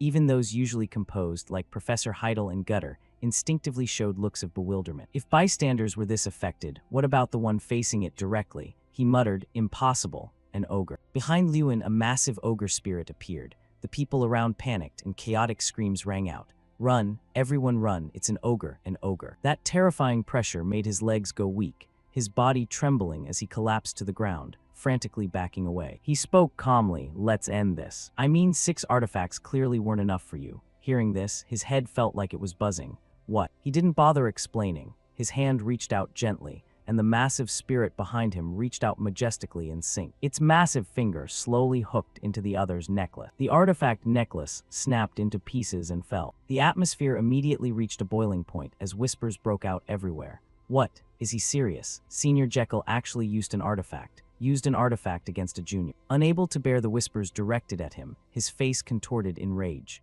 "You bastard, how long do you think you can hold out? Garyhill won't just sit idly by." He cut him off irritably. "You say Garyhill won't leave me alone. First Mickle, then the eldest son, Jekyll Garyhill. Who's next? Could it be Lord Josh Garyhill himself?" Upon hearing his father's name, he immediately charged like a moth to a flame. "What did you just say? You dog, how dare you mention that name?" Lewin raised his hand, a sharp spark of fire erupting and shooting forward, striking him right between the eyes. He was annoyed. "You're too noisy. Just lie down and rest for a bit." Suddenly, Strang appeared on his shoulder. "Are you sure about this?" He was puzzled. About what? Is it really okay to reveal the ogre like this in front of everyone?" Only then did he realize that thousands of strange looks were fixed on him. It continued, "Look at the principal's face. He's completely shocked." He just calmly replied, "It's not like I can hide it forever." It agreed, "True." Then his gaze shifted as he drifted into thought. "In any case, Jekyll Garyhill has fallen, and it looks like Mickle has fainted and is foaming at the mouth from the shock of seeing the ogre. That means the winner has been decided." Thinking this, he glanced over at Lord Gutter. Catching his gaze, he cleared his throat and announced clearly, "And thus the winner is..." Suddenly, a loud shout interrupted him. "Wait." Everyone was taken aback by the sound, simultaneously turning toward the sword. Hans was seen walking over holding 2 wooden swords. "The match isn't over yet." He stopped in front of Maltiv and threw one wooden sword toward him. "Your sword just broke, didn't it? Then use this. Pick up your sword." Maltiv, the atmosphere immediately dropped as every eye turned toward him. It seemed no one expected him to make such a choice. And of course, he immediately went ballistic. Blue veins throbbed visibly on both sides of his forehead. "Are you actually insane? You filthy commoners, how dare you?" he growled. But he suddenly froze as his gaze drifted down, noticing the sword held firmly in the other's hand. That was Perito's sword. The weapon was now enveloped in a violent surge of blue light. Perito's sacred sword, a weapon for a knight who has reached 4-star rank or higher, meaning someone who has mastered aura manipulation. By convention, 4-star knights possess a blue aura, and 5-star knights possess a red aura. From 6-star rank onward, the aura gradually turns purple. Beyond that level, the aura is no longer bound to a specific color, but appears according to the unique characteristics of each knight. The average level of trainee knights is around 3 stars. The boys still couldn't believe the situation. Maltiv was speechless. Behind him, someone whispered in shock, "Impossible." Many eyes were fixed on Hands as whispers broke out.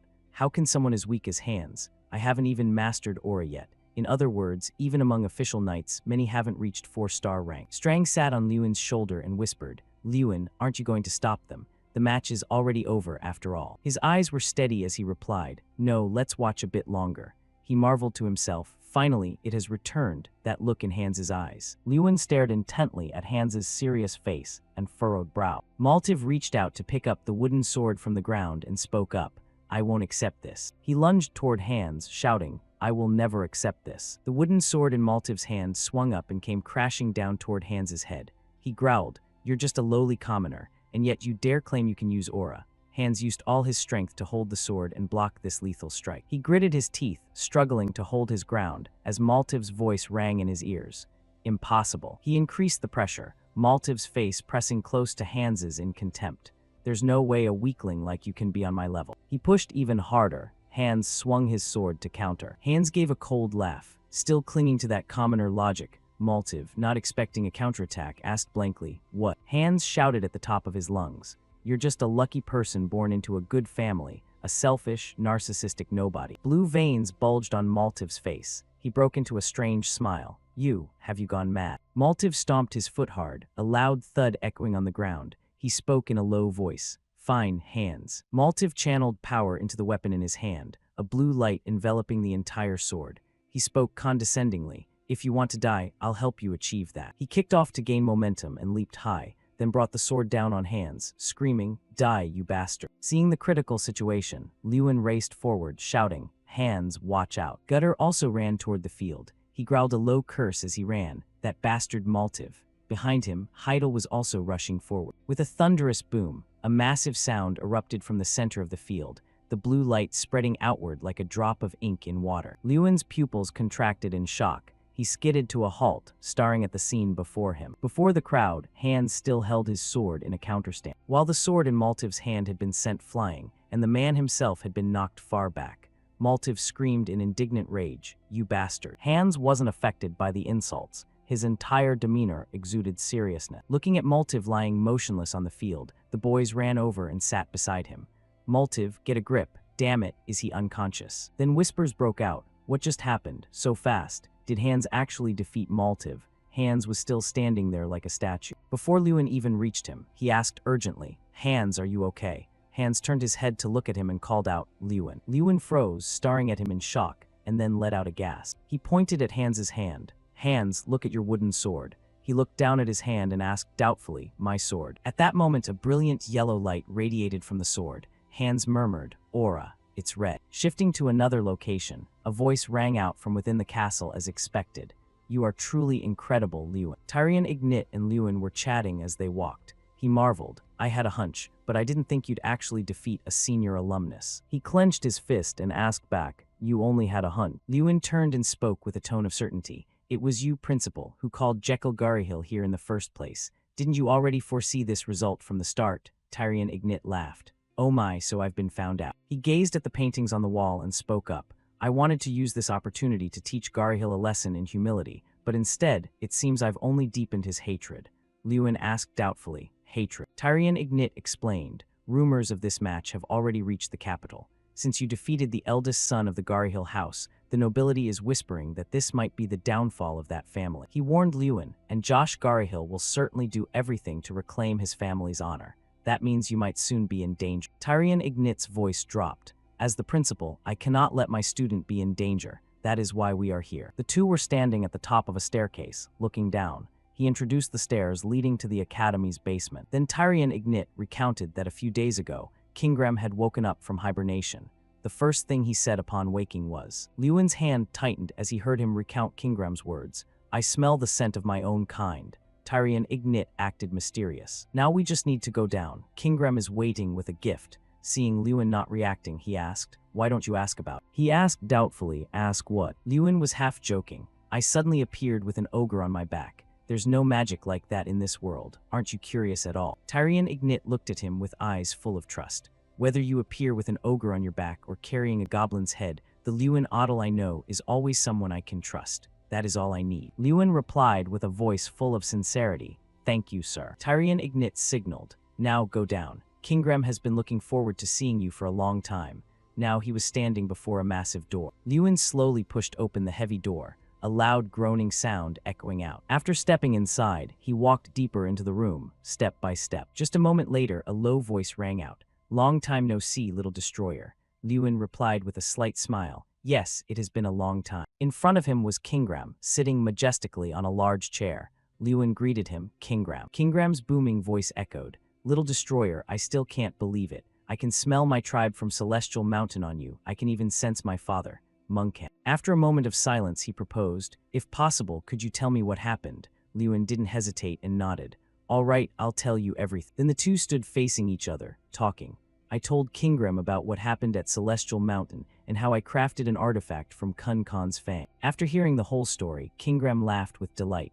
You arm-wrestled 100 goblins. You truly are reckless. Lewin added, not only that, I won every single match. He nodded. That's certainly your style. My tribe must have had a very enjoyable time. Kingram covered his face, his voice somewhat choked up.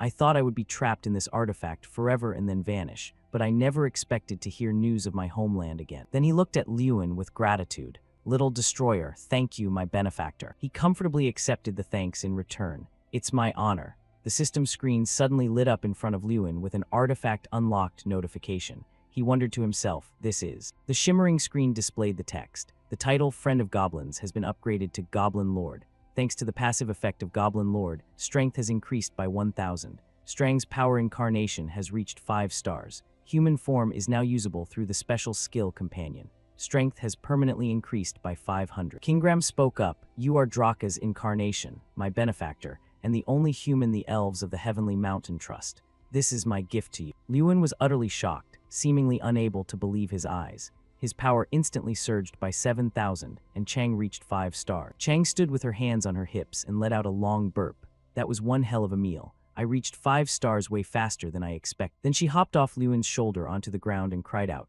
I've been stuck in this useless kid form for way too long. Chang's body began to expand and glow intensely. She frowned, clenching her fists, and asked, do you have any idea how boring it was? A blinding flash of golden light erupted. Lewin had to shield his eyes with his hand. He asked hesitantly, what the hell is this? Long brown hair fluttered slightly as a soft laugh rang out. Well, a girl appeared, but her voice was incredibly familiar as she asked, pretty great, right, Lewin? She flipped her hair and said triumphantly, this is what I've been craving for so long, Chang's human form. A while later, Lewin returned to the top of the stairs. From my meeting with Kingram, I've received 2 more gifts. The authority of a leader allows me to command the elves as an elf summoner lord. Next is the second gift, a special privilege to summon Kingram, who is bound to the Academy for life to my location just one single time. Lewin recalled that before they parted, he told me to only summon him if my life was truly in danger. With laughter ringing in his ears, he thought a bit irritably, just forget about that. Chang jumped up in pure joy. Hell yeah, being human is the best. Meanwhile, Tyrion Ignit asked suspiciously, Lewin, who is that young lady? He thought to himself that the moment Chang transformed, others could see her. Even Lewin had to ask for confirmation at the time. Wait, are you actually a girl? Chang snapped back, hands on her hips. How many times do I have to tell you? He lowered his voice and muttered, I just thought you were lying. Tyrion Ignit's voice rang out again. Only one person went underground, yet 2 came out. Care to explain this? Lewin closed his eyes and sighed. Aw man, I'm screwed. In the silence, he cleared his throat and spoke up. So, Tyrion Ignit stroked his long beard and inquired, with my limited knowledge, I can only guess you're a spirit, right? Chang replied with her hands on her hips. Close enough. To be precise, I'm an incarnation. Lewin was a bit flustered, wondering if this explanation would actually work. Chang looked around and continued, he and I have a symbiotic relationship, so we're inseparable. He called out, feeling somewhat embarrassed. Hey, are you really going to talk to the principal with no respect like that? Chang scoffed, I've lived dozens of times longer than him. Lewin felt he was losing the argument. She might actually be right. Tyrion Ignit's voice cut him off. Since you came here through Kingram, Lewin's noble incarnation, I will arrange for you to stay at the academy. Chang asked, looking quite interested. Oh, you got a plan. He gave a slight nod in confirmation. Of course. The scene shifts elsewhere as a shocked voice echoes from inside the academy. Wait, what is this? Everyone stared at Chang in a daze and asked hesitantly, so you're saying, Liuan? A male student shouted in total surprise, you have a cousin like this, and she just enrolled today. Chang laughed loudly with her hands on her hips as she introduced herself. I'm Chang Ardle. Liuan added sheepishly, yeah, she's in the same grade as us. Jason clutched his pounding chest and asked, the graduating class? You just said she was younger than us. Liuan explained, she skipped grades, she's a genius. He raised his voice again, a genius. Jason held out his hand politely. A pleasure to meet you, my lady. Jason dropped to one knee and introduced himself. I am Jason's son Damon, Liuan's best friend. Would you like a tour of the academy? If you haven't seen it yet, I can show you around. Chang asked nonchalantly, who are you? Liuan, not understanding what was happening, wondered what he was doing. Jason suggested, how about the cafeteria? The baguettes there are delicious. Chang flatly refused. I don't like bread, beat it. He tried another angle. Do you like the ocean? It's amazing. Suddenly, someone walked up and called out, Master Liuan. Seeing who it was, Liuan greeted him. Hans. Right, you're leaving today, aren't you? Hans smiled and replied, yes, I came to say goodbye. Liuan lamented, it's a shame we have to part ways again. I'll come visit you in Foldren someday. He replied, I look forward to it. You're always welcome. After a moment of hesitation, Hans spoke up. In Liuan, after I graduate from the training center, can I come to Ardle? Liuan replied heartily, Ardle, of course, come whenever you want. He said firmly, no, I don't just want to visit. I want to become a knight of Ardle. Hearing this, Liuan asked in shock, are you serious? Hans nodded with certainty. Yeah, I want to do something meaningful like protecting Ardle, the place you'll lead,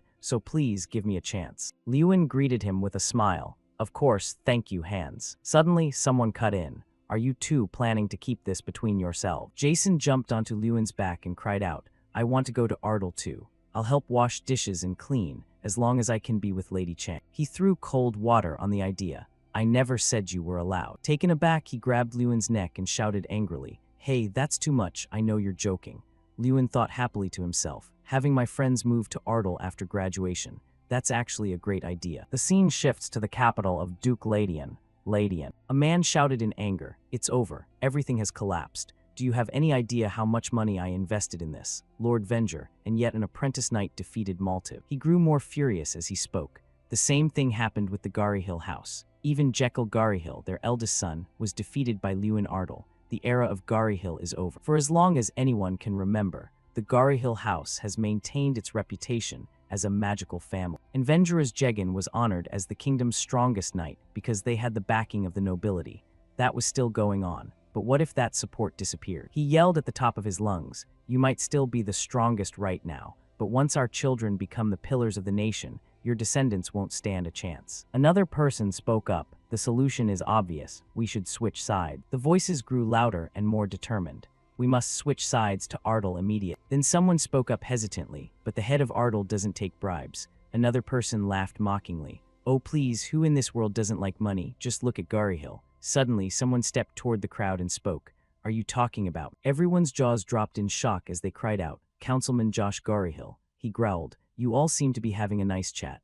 Whose side are you planning to join, exact? The man managed a forced laugh, searching for an excuse. I just misspoke. I didn't know you were listening. Josh didn't give him an inch. Misspoke. If I weren't here, you'd be talking this nonsense all night. His voice dropped low. Listen up, all of you. Ever since the Ladian Duchy was founded, Garyhill has always held power. History never lies, so your worries will never come true. One person replied with a forced smile. Yes, we'll keep that in mind. Josh grit his teeth and cursed silently. Liuan Ardle. I planned to use him as a stepping stone to boost Jekyll and Mickle's reputations, but he completely crushed our honor. Veins popped on Josh's face from rage, a murderous glint in his eyes. I will kill him at all costs. Another important class in the second semester was a visit to the capital. Inside the train car, chatter filled the air. We're going to see the Magic Tower and the Royal Mages. That sounds awesome. Liuan watched everyone and thought, a great class where we get to visit the Magic Tower and the Royal Palace to observe and learn from current mages. He felt a bit uneasy, but again, while the class's purpose was great, Chang suddenly asked, Josh Garyhill, does this mean we'll finally see his face? Liuan didn't deny it. Probably. He knew very well that the head of the Garyhill family must be overflowing with resentment toward him lately. Going to the capital meant stepping into enemy territory, a place where he can easily manipulate the royal mages. In that situation, there are countless opportunities for him to target me. Chang voiced her question. Is Josh Garyhill strong? Liuan quickly replied. According to rumors, he's a 7th circle mage, just like the prince. Hearing that, she blurted out in surprise, 7th circle. If I were still my old self, I could easily take him down with one finger. He also thought curiously, I'm not sure how strong Chang was back then, but a 7th circle mage isn't something to be taken lightly. Lewin looked toward Tyrion Ignit ahead of him. His system window only showed that information was unavailable at this time. From that, he understood one thing, the principal, someone at that level. I can't confirm any information through the player's eye. Lewin told himself, I can't let my guard down for even a second while I'm in the capital. A while later, an announcement rang out. Next stop is J Radian, the capital of the Radian Kingdom. Everyone cheered excitedly. We're here. They excitedly told each other, just as expected. The capital is different. It's so magnificent. Right? Truly the best. Lewin also felt a bit of admiration. Yeah, the capital is still the capital, but he remained extremely vigilant, thinking, it's just a flashy shell, unworthy of a small kingdom like this. Just then someone walked up to greet Tyrion Ignit. Principal, it's been a long time. He asked suspiciously, do you have some business coming all the way here yourself? Kiri called out his name, Chairman Josh. Josh walked up and asked, isn't it a bit harsh to ask why I'm here? When the future buds of the kingdom visit the capital as the protectors of this land, the least I can do is come welcome them. Then he added with sinister emphasis, but there's another reason too. Josh looked straight at Lewin and said, I wanted to see how much those buds have grown and confirm exactly how he crushed our son. He glared threateningly. So, you're Lewin Ardle. He felt a bit uncomfortable under that gaze, like a snake was coiling around his body.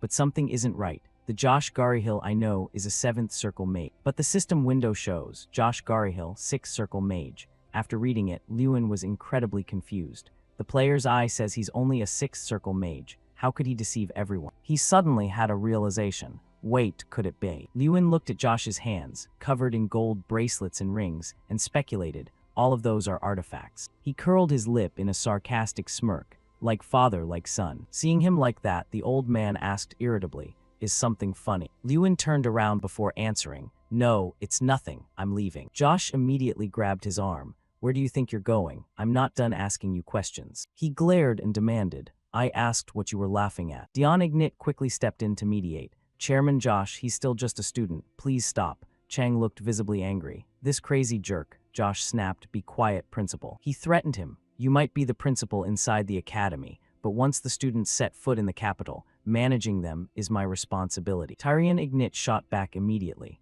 If that authority is used as a tool to threaten innocent students, I will never accept it. I'll take the students back to the academy right now. Hearing that, Josh just found it ridiculous. You're going back. Right, our noble principal Tyrion is always like this, isn't he? He mocked him harshly. You think I don't know? Your goal was to humiliate my son in front of the whole school by luring him out. Are you still upset that I was appointed guardian instead of you? Principal, such petty jealousy. Dion Ignit shouted in rage, Josh Garyhill. A sudden gale immediately surrounded everything. The people there all cried out in fear, what's with this wind? Josh still gave a thin, provocative smile. You want to go all the way with this? Fine, have it your way. Lewin suddenly spoke up. This is quite interesting. The old man asked in a daze, what? Only then did he reveal the reason. You asked why I was laughing. I'm laughing because it's interesting. I've never seen anyone wear so many rings before. Lewin's next words stunned Josh. Mikkel and Jekyll, my seniors, also loved accessories. It seems all rich people are the same. He wondered guiltily, what does this brat mean by that? Josh quickly found a justification. There's no special reason, we just happen to have a lot of accessories. He acted as if he understood. Ah, I see, of course. He glanced toward Tyrion Ignit and barked an order. Anyway, Principal Tyrion, step aside so I can lead the tour. From today on, I will personally direct all classes under my authority. He just remained silent, his thoughts unknown. Josh turned as he blurted out, I'm leaving now. The tour of the capital turned out to be nothing like a tour at all. Lewin recounted that Josh Garyhill, who claimed he'd participate in the whole schedule, vanished without a trace as soon as they reached the royal palace. Instead, an old mage led. He nodded in appreciation. Although the tour's content was nothing special, the atmosphere wasn't too bad. Everyone was quite enjoying the trip, with constant praise being heard. Is this really the magic tower? Incredible. Except for one thing. Chang asked Lewin, you feel it too, right? He confirmed it honestly. Yeah, I noticed immediately. Lewin knew very well they were being way too obvious in tailing. As night began to fall, Lewin sat by the window, meticulously pointing things out to Chang. Look over there, Chang. Looking down, they saw a few suspicious people lingering around. The two of them began to discuss it. Isn't that the guy we already met? Yeah, he's been there since we entered the rest area. What? I felt something was off before. What is he planning? Liuan pointed out that it was an illusion. Chang asked back in surprise, illusion magic. He revealed a few things to her. I can sense the magic energy around here. He's creating an illusion using illusion magic. Liuan quickly added, the scenery and the people on the street down there are all fake. Up here, he's using a magic shield to cut this place off from the real world. Chang cried out in frustration, damn it, I can't believe I didn't notice this magic. Even though I successfully became human, I'm still a long way from my original power. He was lost in thought. I expected this, but I didn't think he'd move this fast. Liuan suddenly saw something. The figure in the black cloak suddenly ran off. Chang blurted out, he's running away. He calmly denied it. No, he's baiting me out. If we fight in a tight space like this rest area, I'll have the advantage. But he knows I can't let other students get hurt, so I have no choice but to fight outside. Liuan recalled what the system window displayed. Hazen Garihil, 6th Circle Mage. He then speculated that a 6th Circle Mage is someone he could handle, but the scale of this illusion magic couldn't be done by just one 6th Circle Mage. Liuan analyzed it carefully. There are 2, maybe 3 enemies, perhaps even more. If they're all 6th Circle Mages, my chances of winning are slim. Josh's face suddenly appeared in his mind, and if Josh Garihil himself also joined the fight. Liuan thought to himself, maybe I can use that. Chang saw him turn around and asked curiously, are you going right now? Liuan gave a nod. Yeah, I have to go down. He walked forward and lamented, tonight is probably going to be a very long night. A few hours earlier, Josh slammed his hand on the table in anger and shouted, is this all the people there are? He yelled in extreme dissatisfaction, I'm the one who personally called this meeting, yet this is everyone who showed up. Someone reported timidly, ah yes, everyone seems to be intentionally avoiding this meeting. Josh growled irritably. Liuan Ardal is as good as finished today, yet they're still so afraid of Ardal that they don't dare show up. He scolded them loudly in a rage. Normally, this place would be packed, with people even having to stand because there aren't enough seats, but today only 4 people showed up. Josh grit his teeth, silently cursing Liuan in his head. Damn it, that bastard ruined everything. Finally, he let out a long sigh. Fine, they'll regret it sooner or later. Has the matter I entrusted to you been handled properly? The other person quickly replied, yes, the Night Guard forces in the capital are all our people now, so no matter what happens, there won't be a problem. Josh turned to ask Vengras, what about the mission I gave the captain? He answered flatly, last night we received confirmation that the assassins have reached Ardal. Vengras continued explaining the plan. After midnight, they will sneak into the mansion and take Liuan Ardal's head. Hearing this, Josh commented gleefully, at least he and his father won't be lonely in death, since they'll die on the same night. He added, not just them. Liuan Ardal also has a young daughter. Vengras emphasized further, and Bolva Payton must also disappear. He believed there should only be one sun in the sky. At that moment, Bolvar was taking a walk and thinking to himself, everything is strangely quiet. He brooded over his calculations. Lately, the young master's victory over the eldest son of the Garihil house has drawn many nobles' attention to Ardal. But the Garihil I know isn't the type of person to give up so easily. Bolvar remembered the Lord of Ardal's words. If you notice anything suspicious, report it immediately. He nodded in agreement. It seems the Lord and I are on the same page. I must be careful. Bolvar suddenly saw a man carrying a wooden crate. He asked him out of concern, done for the day. The worker smiled and replied, Sir Bolva, yes, I just finished cleaning up and was about to head home. Bolvar continued to inquire. I wanted to ask, did anyone suspicious visit today? He thought deeply. Suspicious people, the worker quickly remembered. There were 5 merchants, but I've never seen them sell anything, and I haven't seen them leave. Bolvar finally reached a conclusion. Assassins often disguise themselves as merchants. Now they've completely vanished after entering the territory. The worker suddenly blurted out, and they were carrying swords too. You should be careful. Sir Bolvar was on his guard just in case. He suddenly ran off in the opposite direction at full speed. Seeing that, he felt a bit relieved. There was probably no need to worry much. The mansion was strangely quiet. The group of assassins was searching inside, whispering to each other as they moved. That Lord of Ardal, could it be he noticed something? He hasn't returned to the mansion yet. You saw the atmosphere in town too. No one noticed a thing. He'll be back soon. We just need to wait for the right moment. He also nodded. Yeah, there's still time. One of the assassins suddenly collapsed to the ground. When they saw the person in front of them, they gasped in horror. What the is that Bolvar? He glared and shouted, how dare you? Do you even know where you just stepped into? The assassins asked each other in confusion. Wait, how did he know we were here? Just as expected from a 7-star knight. Stealth tactics don't work on him. He immediately drew his dagger and spoke up, but this is actually good for us. We were going to kill him anyway. They let out a shout, everyone charge. They were assassins hired by Vengeras. These intruders hiding in Ardal were all masters of at least 6 stars. Bolvar only muttered softly, "Fine." He, a 7-star knight, had long ago set aside his spear to pick up a fishing rod. Therefore, the people in the territory thought his skills were no longer what they used to be. However, that was a grave mistake. Bolvar raised his spear and barked, "All of you, charge at once." The elegant tip of the spear slashed through the assassins line by line, and in no time he had taken them all down. They were sent flying through the air. The heavy bodies of the assassins slammed directly into the wall. One of them wondered in terror, 7 stars. He's a 7-star knight. He doesn't look like it at all. But we've taken down more than 10 7-star knights of the Empire before. It was then that he heard Bolvar speak slowly. "Do you know why I stopped practicing the spear?" The assassin gasped in horror. "It can't be," while cursing inwardly, "This bastard. Don't tell me." The assassin didn't dare say it aloud. Was he an 8-star knight? Bolvar revealed to him, "No matter how much I hone my spear technique, I reached the limit of what pure technique could teach me." One man took a desperate leap, attempting a sneak attack from above. "Die, you monster." Only a cold spear tip was seen piercing through him, leaving the assassin suspended helplessly in midair by Bolvar. The last remaining one retreated in terror until he hit the wall. "This man is insane." He screamed in horror, "Vengeras, that bastard. This is ridiculous. How could he lie about the target's strength?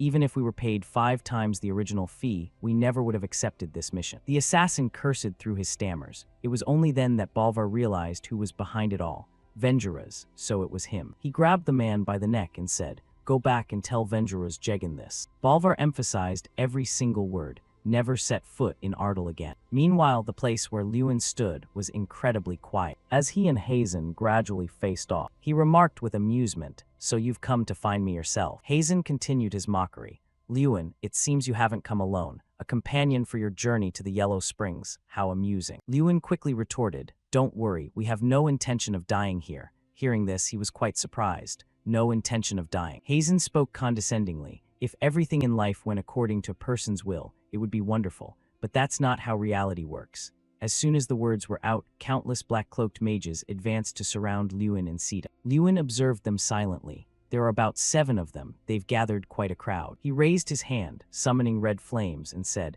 "As someone who has lived much longer than you, let me give you some advice. Keeping your head down is the best way to prolong your life." Hazen continued to ramble on, but he pointed at the mages and continued, "Now, you have only one future left." They attacked as Lewin shouted, "Die." Hazen laughed loudly, accepting death silently. "What a sight to behold. This is the fate you brought upon yourself, so don't hold too much of a grudge." However, when he saw what was happening before him, he could no longer keep laughing.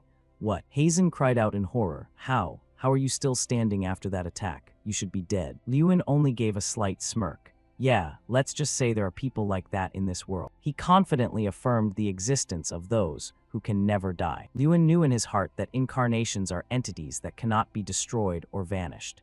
The only way to completely subdue Strang was to kill Lewin, the one bound to him. The system screen suddenly displayed, "Unique skill, Chieftain's Will. Until your last breath, Kun Khan, the first leader chosen by the Sky God, will always stand behind." He raised his fist and declared loudly, "But as I said, I have no intention of dying here." A punch as powerful as a storm was unleashed. Lewin thought confidently to himself, "Good. At this level, I can win without having to exert myself too much." He suddenly stared in shock. Hazen grabbed his leg and muttered, "Honestly, I didn't expect you to be this strong, you brat." "But no matter how strong you are," he whispered hoarsely, "let's see if you can survive this." Lewin was startled and wondered, "What? Dark seal? Water?" There were those who practiced forbidden dark arts, a type of magic despised by all true mages, the warlocks. Among them, the water seal was a technique created by the original warlock of water. Once it latched on, it would never let go until it drained every drop of life.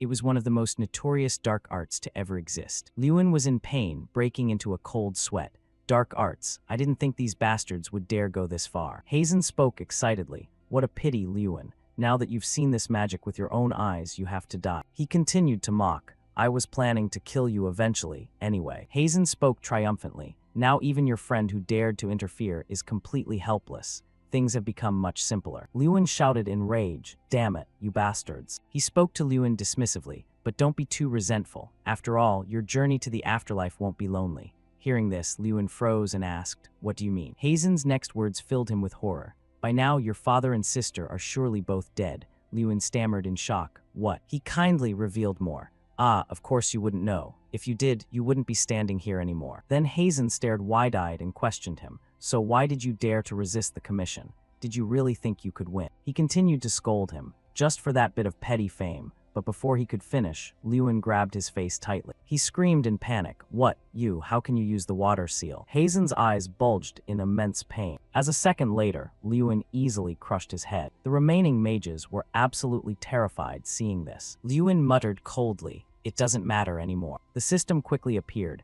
Unique skill, summon Kingram. Summon Kingram to the caster's location once. He growled, emphasizing every word. "You bastards have crossed a line that should never have been crossed." A massive monster suddenly appeared, letting out a loud roar. "Don't hold too much of a grudge. You brought this on yourselves." Lewin told himself that in this fleeting moment, only one thought echoed in his mind: kill. He began to sink deep into resentment, just as the destroyer of worlds Draka had once done. "I will destroy all of." Kingram asked in a deep voice. "Well, little destroyer, for what purpose have you summoned me?" Lewin replied seriously. "I want all of them slaughtered, not a single one spared." He immediately charged forward with his axe and said, "Very well, then it's settled." The mages cried out in terror, "Someone save us." Kingram covered for him as he attacked them. Lewin raised his fist and charged straight toward the enemies.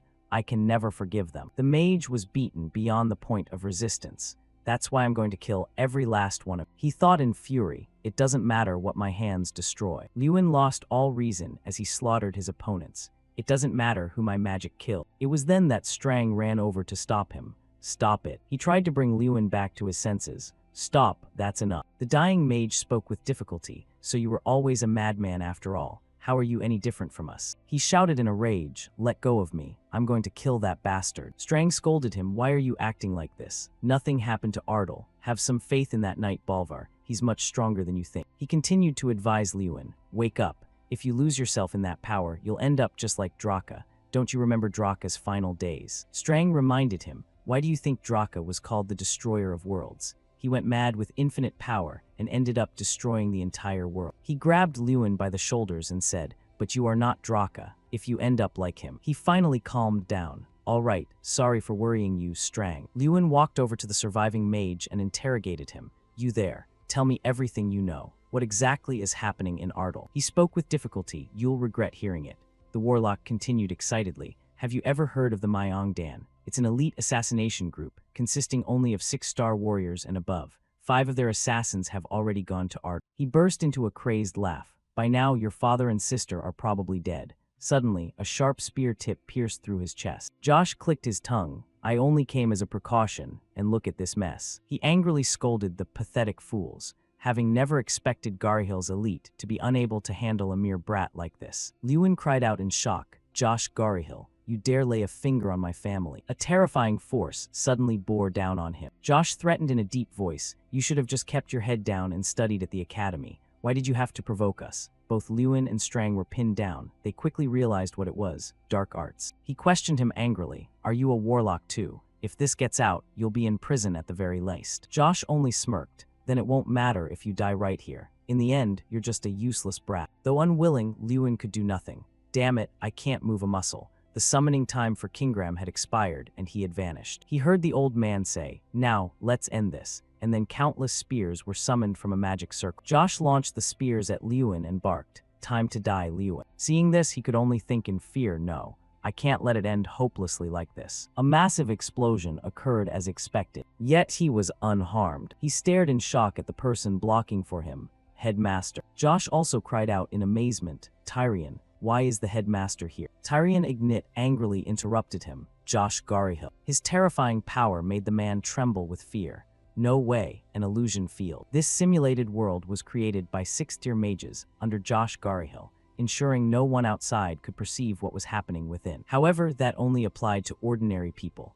A mage of Tyrion Ignit's caliber could quickly detect the presence of abnormal mana. Furthermore, the fatal weakness of this magic is that if a higher-level spell is cast by someone stronger than the creator of the illusion will be easily shattered and destroyed. And so, Josh's illusion field gradually fell apart. Refusing to yield, he threatened Tyrion Ignit. "Tyrion Ignit, do you plan to destroy the entire capital just to take me down?" He immediately denied it. "No, the only one getting hurt here is you." Tyrion Ignit then revealed, "I've already established a barrier to prevent any damage to the capital. You didn't just dabble in disgusting dark arts. You actually dared to harm my student. He lunged forward with absolute rage. For that crime, Tyrion Ignit launched a massive amount of magical power toward Josh and barked, I will personally carry out the punishment. The man gritted his teeth. You. Josh then screamed in fury, Tyrion Ignit. Strang spoke nonchalantly. As expected, due to the difference in rank, the gap between the two was too obvious, so the match ended overwhelmingly. Lewin quite agreed. Yeah, I think so too. He admitted the difference was on another level. Lewin judged silently. The headmaster, a 7th-tier mage, is at a level I wouldn't even dare dream of reaching yet. I thought I was fairly strong, but I still have a long way to go. Ignit asked him with concern, Lewin, are you all right? Lewin stammered, yes, thanks to you, headmaster. Everyone in the house was awakened by the noise outside and flocked out to whisper and gossip. What's all the noise in the middle of the night? What has happened? Someone suddenly exclaimed, that person is. He recognized the headmaster. But why is Counselor Josh like that? Right then someone suddenly shouted, Lewin, we're here. He stared up in shock. Those people were. Lewin finally recognized the princes. Forder spoke hurriedly. We came after hearing that Garyhill had taken control of the capital's security. Croster added, and the only person Garyhill was targeting was you, Lewin, someone who just happened to be visiting the cap. He asked with concern while catching his breath, are you all right? Lewin replied modestly, yes, I'm fine. The two of them expressed their feelings at once. The whole way here, I kept worrying something had happened. I was so scared. Me too, my heart was racing. He was a bit speechless at them. You haven't changed, my lords. They quickly turned to greet Tyrion Ignit. Oh, even Headmaster Tyrion Ignit is here. Then the person lying over there is. Lewin didn't deny it. Yes, that is Josh. He tried to target me with dark arts, but the headmaster stopped him. Croster grew furious upon hearing this. That demon. How dare he harm my beloved Lewin? This is a challenge to the royal family and an act of treason. I will go to my father immediately and have Garyhill arrested for treason. Forder also spoke up. It's rare for us to be of one mind, brother. Indeed, this is treason. And since we've confirmed he learned forbidden dark arts, we must arrest the entire Garyhill family in this land. Lewin spoke up suddenly. Before that, I have a request. The two princes asked immediately. What is it? We will grant whatever you ask. He spoke hurriedly. I need to check on the situation of my father and sister in Ardal. Lewin waited anxiously. To receive news from Ardal as quickly as possible from the capital, we had to request information from the nearest commercial city, Monzo. Waiting for that news took nearly half a day. It felt like the longest time of my life. Someone carrying letters walked over to him and said, We've finally received information from nearby Mons. He announced quickly, fortunately, they are all safe. He continued reading. The Lord was already on guard against potential assassins, and Lord Bolvar completely overpowered the 5 assassins. Additionally, they've discovered who ordered the hit. Croster asked impatiently, wasn't the one who ordered the assassination obviously Josh Garyhill? The messenger didn't deny it. Yes, but there were accomplices. He spoke a name. The one most deeply involved is Lord Vengeras, commander of the Golden Knight Order. Croster tapped his forehead in disappointment. Lord Vengeras? Damn it, they're all rotten to the core. Forder immediately ordered. From this moment on, Vengeras Jegan is dismissed from his position as commander, and Josh is stripped of his position as High Counselor of the Wizard Tower and his guardianship. The messenger spoke up again. My lord, because those two held very important positions, you must also appoint replacements. He immediately made the decision that the vice commander would temporarily take over the commander's position. Forder continued to declare regarding the counselor position and guardianship Josh held. He looked toward Tyrion Ignit and asked, I wonder if the headmaster could help us out for the time being. He gasped, Forgive me, Prince, I'm just an old man. Forder replied quickly, Yes, I understand better than anyone that you have no interest in politics, but as you can see, the situation is not good. At least until a new successor is decided, I beg for your help. Tyrion Ignit was still hesitant, but it was a well-known story across the country that the princes had put in a lot of effort to bring the headmaster to the capital. However, the headmaster had always refused, saying that an educator should not be involved in politics. He had refused every offer until now. Suddenly someone spoke up, Headmaster, please. A group of students spoke excitedly. I think that position really suits you, sir. Exactly. No one is more suitable than you. Their pleas moved him. Please, Headmaster. Finally, Tyrion Ignit made a decision. If that is what the students believe in, I should follow their wishes. He still had conditions, but only until a successor is chosen. Everyone cheered happily at this. Excellent, I'll be counting on you. Our kingdom will prosper even more. Lewin had a hunch in his heart. I suspect a new successor will appear soon. His mood gradually relaxed. I'm glad everything ended well. When this capital tour ends, the final exams will begin soon. The long yet short time at the academy will soon be over. The fall of Garyhill, the victory of Adel, Banners with these words began to appear all over the capital, and the news spread not only among the nobility, but across the entire kingdom. Meanwhile, at a certain castle, a shout rang out, "Hey, I said no, get out, wait just a sec." Jekyll tried to explain himself, "I really just need a little bit of time," when someone happened to walk up and ask, "What's all this noise about?" The guard hastily cried out, forgive me, but this man keeps trying to force his way inside." Jekyll immediately knelt before the newcomer and said, "I apologize for the sudden intrusion. I am Jekyll Garyhill, the eldest son of the Garyhill family, and it is an honor to meet the Crown Prince." Standing before him was Crown Prince Sumnan Genak of the Genak Empire. Jekyll continued to make excuses. "Even though I have acted rudely, please understand that it was not intentional." Sumnan spoke coldly, "That is enough." He then asked, "So why have you come all this way?" Jekyll quickly replied, "I have come to seek asylum in the Empire for myself, my siblings, and our family's mages, over 40 people in total." Sumnan questioned his reason. He pleaded to offer what little strength we have to the great Crown Prince and for the endless glory of the Empire's future. Sumnan glared and snapped, "How annoying. Did you come here just to flatter me?" He questioned him again, "What crime have you committed?" Jekyll was confused. "Pardon," Sumnan inquired further. "The Garyhill family is the strongest in that tiny kingdom, so why would you leave your country in such shame to seek asylum in this empire?" Jekyll stammered his reply, an assassination plot." He spoke sternly, "You turned against the royal family over something so trivial. Don't tell me you tried to assassinate a member of the royalty." Jekyll stuttered for a while before saying, "No, it wasn't like that."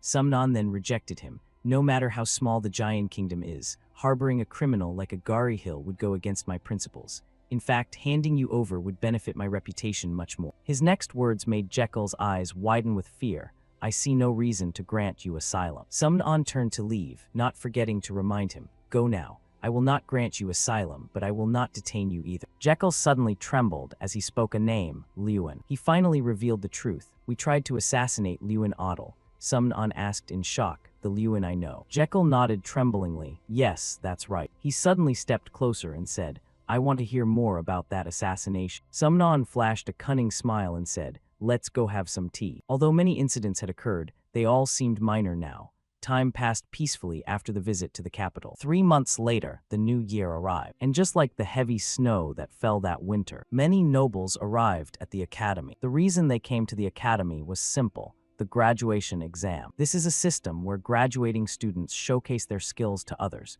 creating opportunities for them to be recruited by nobles. Today, that very exam is being held at the academy. Lewin thought pensively, graduation. Once this exam is over, it'll be time to graduate. 6 years that felt both long and short were finally coming to an end. Jason suddenly asked him, "Lewin, what's with that look on your face? Don't tell me you're nervous." Lewin quickly denied it. "No, not at all. Did you prepare a lot for this exam?" He replied with a smirk, "The exam? That doesn't matter to me. I'm going down to Ardle with you anyway." Lewin was a bit speechless and said, "I never said I was taking you with me." Hearing that, Jason shouted angrily, "Hey, are you serious?" Just then, someone walked up. Oh. Seeing the young girl, Lewin's eyes widened in surprise. He thought to himself with emotion, "I heard you were safe, but seeing you in person makes me feel much more relieved." Now Lewina was standing in front of Lewin, greeting him. "It's been so long. Have you been well, brother?" He quickly walked over to her and replied, "Thank you all for coming. Nothing has happened since that day, right?" Lewin bowed his head in self-reproach and said, "I'm sorry. Father ended up in danger because of me." Lord Ardle spoke gently, "It's all right. You don't need to feel so bad about it. I am truly proud that we didn't compromise and stood up to them."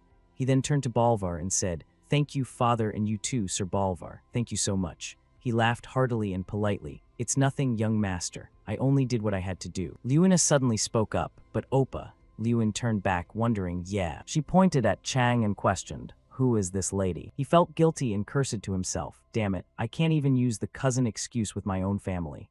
Lewina asked suspiciously, "Don't tell me you got a new girlfriend just because Sister Irene isn't here." Lewin hastily explained, "She's just a friend, just a friend." Someone happened to walk up and greet him. "Long time no see, Lewin." At that moment, Jason stepped in front of Lord Ardle and said, "Hello, Father. I am Lewin's soulmate." Lewin was delighted to see the newcomer, feeling lucky that his family weren't the only ones attending his graduation exam. "Hans, you fulfilled your oath and become an official knight." He cheered excitedly, "Hans." 2 more people stepped forward to greet him. "How have you been lately?" Lewin blurted out in surprise. "Theta, did Lady Irene come too?" Bonds were formed during the grand tournament, and this felt like a reward. The crowd suddenly erupted in hushed chatter, Wait, look at those people. Croster and Forder also came over to call out, Master Lewin, we're here. Lewin was extremely happy to see even the strongest figures among his connection. The two of them even complained, Master Lewin, you have no idea how hard we looked for you. Theta stood behind them in total admiration, thinking, as expected, you're on a completely different level, Lewin. Just then, someone shouted loudly, in just a moment, the graduation exam for the final year students will begin. He continued the announcement, seniors, please gather at the arena hall. Lewin quickly turned to say to his visitors, I'll see you all later. Lewin spoke up for everyone. Oppa, good luck, we'll be rooting for you. He told himself, for this final exam, I'll do my absolute best since everyone is supporting me. As he entered, Lewin suddenly noticed two strangers. He wondered vigilantly, what is this? Lewin thought in confusion, I've never seen their faces before, yet they feel familiar. He immediately turned to ask Chang, Strang, those two look suspicious, don't they? She revealed, you're only noticing now, you actually know who they are. Chang spoke meticulously, the one on the left is Fire King Terran. She continued, the one on the right is the Crown Prince. Chang added as an incarnation, no ordinary magic can escape my eyes. They may have changed their faces, but they can't hide that strange aura. Lewin was utterly bewildered. Why would the Fire King and the Crown Prince come here in person? Even if they wanted to visit, they could have appeared openly. Countless questions filled his head. Don't tell me. Is it just because of me? Are they trying to check how strong I've become through this exam without being noticed? Thinking of this, Lewin couldn't help but smirk. They're quite thorough. He told himself that if they made the same offer as before, he would still refuse it just as he had back then. Lewin flashed a cunning smile and thought, but since they've gone to the trouble of coming here, I should at least give them a show worth watching. He stared at them and sent a silent message. So keep a close watch and see how much I've grown. The graduation exam consisted of the following parts: isolation, glacial escape, and destruction. It was a timed exam where you had to quickly clear all three challenges. The first challenge, isolation, required escaping from a room that was tightly locked with a padlock. There were various ways to escape the room. Jason stood before the lock, thinking intensely. You could disable the lock with unlocking magic, or use a mana crystal key to open the door. There were truly many ways. It didn't matter which method you used, as the only thing that mattered was escaping the room. After some time, a massive cheer erupted as 7 mages from Group 6 escaped the room almost simultaneously. Then someone shouted regretfully, "What a shame, another person was just blocked by a monster." Starting from the next challenge, the difficulty increased crazily, from defeating a pack of frost beasts in a bone-chilling glacial region, to using their strongest magic to destroy a solid stone wall in the final challenge. Someone who was stalled there shouted furiously, "Why is this thing so stubborn?" If you passed everything, you would finally complete the graduation exam successfully. Jason shouted excitedly, "I took first place." The announcements began to ring out one by one. Jason Damon, 3 minutes 55 seconds. He is the first to complete Group 6's challenge. They continued reading the results. 3 out of 10 students in Group 6 have finally passed the exam. The students who hadn't taken the test yet muttered fearfully, "What should I do? I don't feel confident." Lewin stood to the side and thought calmly, "Jason, you act all casual, but you actually prepared a lot, didn't you?" Then he turned serious again. Only 3 out of 10 passed, and most finished with less than a minute left in the 15-minute limit. I'd better come up with a plan to clear it as fast as possible. The judge announced again, "Next is Group 7. Please step forward." Lewin moved quickly. It was finally his turn. People in the stands asked each other curiously, "This group has Lewin Ardle, the pride of our academy, doesn't it?" Whispers broke out everywhere. "That's right. I heard many distinguished guests came just to see Lewin. I'm so excited to see how he'll perform." Shomerton also spoke up. "I'm looking forward to seeing how much stronger he's become. What do you think, Godfather?" Terran commented flatly. "He hasn't changed." He suddenly asked, "By the way, what are you planning to do?" He wondered in response, "About what?" Terran instinctively looked toward Lewin. "The reason you came here today, you called it your final loose end, didn't you?" Soam didn't deny it. "Yes, that's right, my final regret." He believed that if he joined his side in the future, he would certainly be a valuable asset. "But if I can't bring him under my wing, he might become a threat one day. When that time comes, I'll handle it myself." As he stepped in front of the locked door, the announcement rang out. "The challenge for Group 7 begins now." Lewin tapped on the door as he calculated. The principal must have gone all out on this. Even with my strength, breaking that wall won't be easy. Should I just pick the lock like the other students did? He suddenly smirked with confidence. "No, that wouldn't be interesting at all. Didn't I learn this at the tournament? That nothing in this world is perfect." Lewin understood that no matter how solid the wall appeared, it always had a hidden weak point somewhere. The system window immediately appeared. steel crushing, can destroy anything made of iron in a single use, regardless of what it is. People in the stands chatted curiously. Is his name Lewin? I wonder how long he'll take. I hope he lives up to his reputation. He is the tournament champion after all. A loud explosion suddenly rang out. Everyone's eyes widened in shock. Wait, what was that explosion? Look over there. When they saw Lewin walk out, they gasped. No way, Lewin Ardle. Everyone looked at him with pride. The door that usually took 5 minutes to open, he had cleared the first room instantly. Both Shomerton and Terran smiled with excitement. The judge's words rang in everyone's ears. In just 13 seconds, this graduation exam will once again cement Lewin's already illustrious reputation. Since Lewin was going to win anyway, he headed straight for the second challenge. The system announcement blared loudly. Lewin cleared the first gate in just 13 seconds. Now we can't help but wonder how fast he'll break through the next gates. The announcement left everyone in the stands staring in awe. Terran alone sat calmly with his hand on his cheek, having expected this. I knew he wasn't ordinary from the moment Kun Ken's Fang reacted to him, but his growth speed is still completely absurd. Lewin used blazing flames to fight two massive, freezing ice monsters. They growled dumbly, wary of Lewin. The excited shouts of the system and the crowd rang out again. Lewin, he's clearing the second gate using a brilliant method. The commentary further excited the crowd as they focused on the match. Is he running with a fireball? With a size like that, no monster would dare get near him.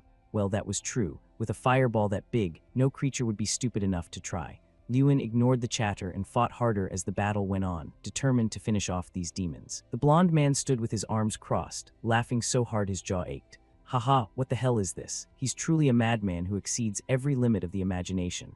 Terran, standing nearby, heard him babble, then frowned as he fell into deep thought. He always produces unthinkable results. All right, I've seen enough of your skills, Lewin. So how will you break through the final gate? He didn't have to wait long. Lewin showed him the true answer. He darted like a bolt of lightning, rushing toward the gate in front of him. His eyes were focused, as if he wanted to crush the incredibly hard wall before him, pouring all his strength into the strike. I just want to show this to the juniors once. Recognizing immediately what Lewin was doing, Terran's eyes bulged in shock. That energy, there's no doubt about it. While nature provided the setting, Lewin's punch was the highlight. A swing of the arm, an invisible magic. Formless, tearing everything apart with sound waves so fast the naked eye couldn't perceive it. Boom! A massive explosion erupted like a thunderclap, lighting up the sky and dazzling the spectators, not just from the light, but from the immense power it carried. Large chunks of brick shattered and flew everywhere. In the sudden silence, only the sound of heavy impact and a mournful wail for the fallen remained, followed by the tolling of a death knell. Leading the way was Lewin, whose confident aura as he continued his assault left everyone who witnessed it in a state of horror. Can that magic only be cast by someone who has reached the sixth circle? Lewin, have you already reached that level? This was surely the question every spectator was curious about. A sash of glowing purple light draped across Lewin. The match ended there. It had happened so fast that some people hadn't even regained their senses after witnessing such unimaginable, divine power. When the system announced the time, 2 minutes 57 seconds, everyone was stunned, looking at each other, and then at the person standing in the center of the arena. Finally, the announcer's voice echoed. Lewin of Group 7 has cast Sixth Circle Magic and completed the exam brilliantly in just 2 minutes 57 seconds. Cheers of victory erupted from all sides of the stands, while our protagonist calmly wiped the sweat from his face with a relieved smile. The person who felt the least relieved was likely Terran. He was still deep in thought, analyzing the most prominent young man of the moment. The Sixth Circle is a realm some can't reach in a lifetime, yet Lewin achieved it at only 16. This isn't good. Before he grows even more and becomes a threat to my position, I have to crush him no matter what. He glared with undisguised hatred at the boy who was smiling and thanking the cheering crowd. It turned out Terran feared his own status would be shaken by Lewin. The two princes, Kroster and Forder, raised their hands in celebration.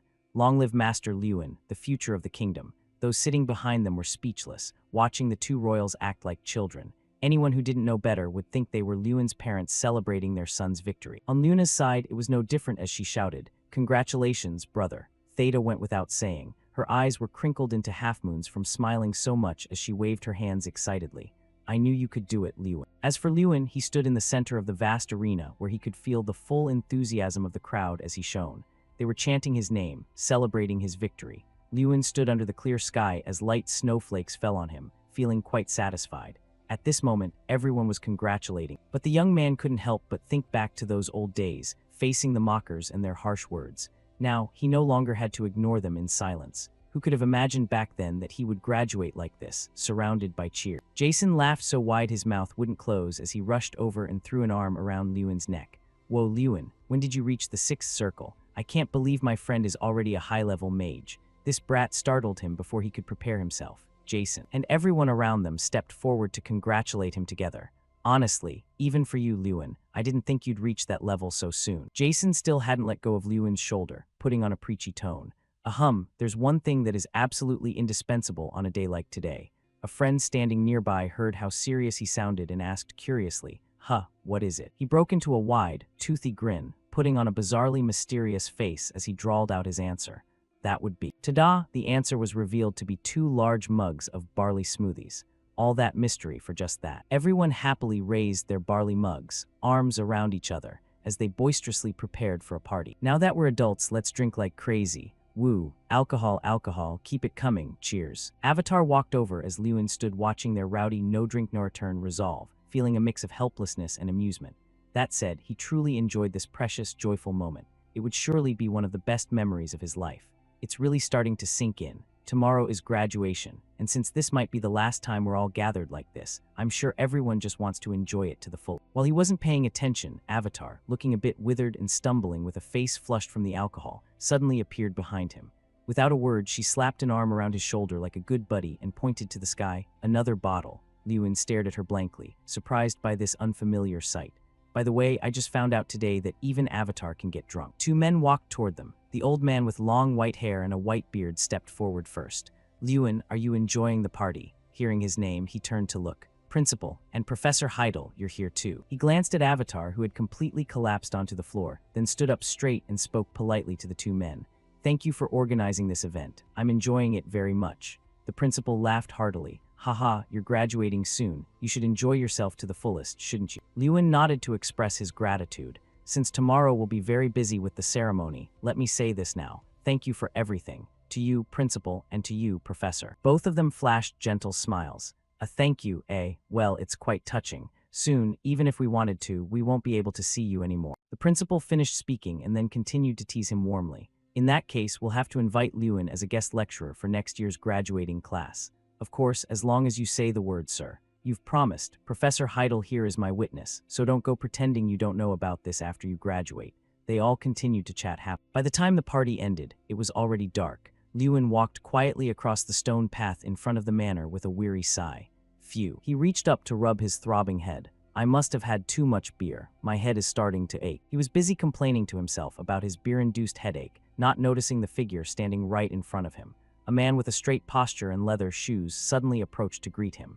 Excuse me, you are Lewin, right? The voice coming from the side startled him into turning his head. 2 men stood there. The one in front stepped closer. He was dressed entirely in black. He bowed, placing a hand over his chest as he introduced himself respectfully. I am Reika, a merchant running a small trading company in the east. If possible, I would like to speak with you privately for a moment. Lewin remained calm. He was wary of these 2 strangers but didn't refuse. Yes, go ahead, Crown Prince Schomert. As soon as the words left his mouth, the man was visibly startled. What? It turned out the previous introduction was just a fabrication of a false identity. He probably didn't expect that a second after he started lying, he would be exposed immediately. Thus, the expression on his face stiffened, and he froze for a moment. The man with silver hair and slick-back hair standing behind him was Taron. He stepped forward with a scowl and questioned sharply, How did you know it was me? After speaking, he stopped his pace, and for no apparent reason, threatened the young man. You'd better answer honestly. In contrast to the man's exaggerated attitude, Lewin only smirked slightly and replied calmly, You can hide your face, but you cannot hide your presence. Your eyes reminded me of the crown prince I once knew, so I took a chance. After speaking, he stared at the man's unhappy, scowling face and greeted him cheerfully without any offense. In that case, you must be the Fire King. It's been a long time. It's good to see you again. Taron was surprised by Lewin's unexpected explanation. You recognized me just by my eyes. I'm truly impressed. He clearly highly valued Lewin's perceptiveness in this first exchange. Shomerton interrupted the conversation that was flowing smoothly. He reached out his hand with an arrogant expression he couldn't hide, nor did he want to. Now, this is my final offer. There won't be a second time. Come to the Empire with me. He widened his eyes, scowling as he threatened Lewin with brief but meaningful words. Refusal will not be accepted. Oh, is that so? But Lewin had never known the meaning of fear. He only let out a small chuckle from deep within and replied gently with 3 words, "I refuse." The 3 of them stood in a standoff amidst the freezing winter snow. Shomerton grew increasingly irritated by Lewin's rock-hard attitude, yet he tried one more time to persuade him. "You really won't listen, will you? I warned you before. Any gem I cannot possess I will destroy." "Oh man, what is with that entitled attitude?" But Lewin remained indifferent. "You could certainly do that, it's true. But I don't think you will." This answer caught Shomerton off guard and actually made him reconsider his stance. He asked back, "What makes you so sure?" "Because the crown prince I once knew would never lower himself to sneak around under a false identity and order the death of an ordinary student." The moment Lewin uttered those words, Shomerton was stunned, followed by a flash of anger. Shomerton let out a bizarre, mocking laugh. "Haha, you're calling yourself an ordinary student." Lewin replied modestly and flatly, "That's right. After all, our graduation ceremony is tomorrow." Hearing this, he let out a thin, mysterious laugh. "I don't know if that's courage or intuition." After a moment of hesitation, Shomerton turned around with an arrogant air, giving one last haughty reminder. "I'll retreat for today, but look forward to our next meeting. Because next time we will meet as enemies." Faced with his words, Lewin remained silent and offered no reply. With that, the 2 men of imposing stature walked away silently in the opposite direction, one following the other. Not long after they left, Lewin turned around to see someone staggering toward him. It was Jason. He was still in party mode, his face flushed red from heavy drinking. Once he started talking, he couldn't stop. "Lewin, what are you doing out here? Done drinking? You have to be at the party. It's pointless without you." Seeing his friend's persistent coaxing, Lewin happily complied. "All right, I'm coming." But at that moment, he never would have guessed. He had no idea that because of this drinking party, a disaster far beyond anything he could imagine was about to befall. The next day, as the sun rose to illuminate all living things, white snow still clung to the trees and the red rooftop. In a corner of the grand castle, empty bottles and glasses lay scattered across the table, and someone groaned wearily. After the battle with alcohol ended. There was Lewin just waking up after a night of wild partying with the gang. His head, already aching, now felt 10 times worse. He clutched his dizzy head. "Ah, my head." Waking up with a blank mind, Lewin forgot to even check his surroundings until a gentle voice spoke near him. "You're awake." He looked up in surprise. It was Lady Irene. Ignoring his curious look that seemed to ask why she was there, she asked, "Are you feeling any better now?" Lewin glanced around at his comrades who were dead to the world, sleeping sprawled on the floor amidst the bottles, and replied awkwardly to Irene, "Ah, yes, I should have drank in moderation, but it seems I overdid it." She saw the people on the cold floor and laughed. "Well, you seem better off than them at least. That's a relief." She covered her mouth and giggled. "Hee, you don't remember anything, do you?" Lewin stared back with a bewildered, questioning look. Not a second later, he was shivers down his spine, terrified, his eyes wide as he cried out, That was the dragon kiss." Irene sat on the table, shaking the blue bottle in her hand, and explained casually, "Jason secretly mixed that into the beer you were about to drink." Then he suddenly stood up and shouted that the whole group would go to Otto together. As he listened to her story, he remembered the embarrassing scene. Yesterday, Lewin, Sita, and Jason had their arms around each other, acting like absolute fools for everyone to see. Recalling that made his face turn beet red, that bastard Jason. Irene didn't let Lewin dwell on his embarrassment for long. "So, should I head down there too?" He seemed to have just woken up, so his brain wasn't quite keeping up with the speed of the conversation. He asked dazed, "Go where?" She lightly brushed her hair back, an irrepressible smile on her face. "To Ardell. I've been there before, and it's a wonderful place." She desperately wanted to win against him just once. Irene declared seriously, "Like I said before, I have to get stronger quickly so I can defeat you." Lewin, the one being challenged, was still half asleep and stunned, unable to say a word. A few seconds later, he smiled warmly, taking the challenge positively. "It would be an honor. You are always welcome, Lady Irene." Perhaps more than anything, he admired her spirit and determination. Lewin's gaze gradually softened, his cheeks flushing as he looked at her affectionately. On the surface, they spoke to each other like this, but anyone with a brain could see what was really going on. Irene said no more, only replying with a radiant smile as the morning sun enveloped her.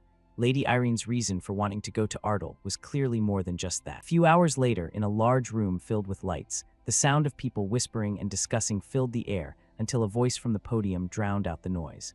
"Graduates of the Ignite Magic Academy, you have surely endured many hardships. I hope all those experiences have meaning, and I look forward to seeing you all become great mages in the future." The headmaster was standing on the podium, addressing the entire student body. Today was the graduation day for all final year students, including Lewin. A moment later, he reached the conclusion. "My speech ends here, and now the student representative will come up to deliver the graduation address." A pair of straight legs in polished leather shoes slowly stepped forward. It was none other than Liuan, the elite student known to the whole school. The headmaster formally introduced him to everyone, representing the entire student body and the valedictorian of this class, Liuan Ardal. He stepped to the podium with a calm demeanor. The headmaster stepped back to make room for him, not forgetting to pat his shoulder in encouragement as he passed.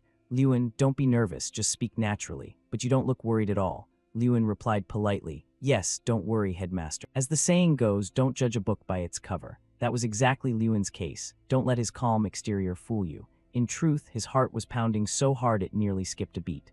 I say that, but I'm actually very nervous. Just thinking about being the center of attention for all these people. I'm so tense I've forgotten everything I prepared. Because before Liuan's eyes were thousands of students sitting there, listening intently to his speech. Liuan stood in position and took a very deep breath to steady himself. But it's okay. Even if I've forgotten my prepared words, I still remember exactly what I want to say. Under the expectant gaze of everyone, including Irene and Sita, who listened closely, he began his speech. As you know, I won the grand tournament. An achievement I reached in just 1 year, but the journey there was not smooth. I suffered from a condition called mana release disorder for 5 years.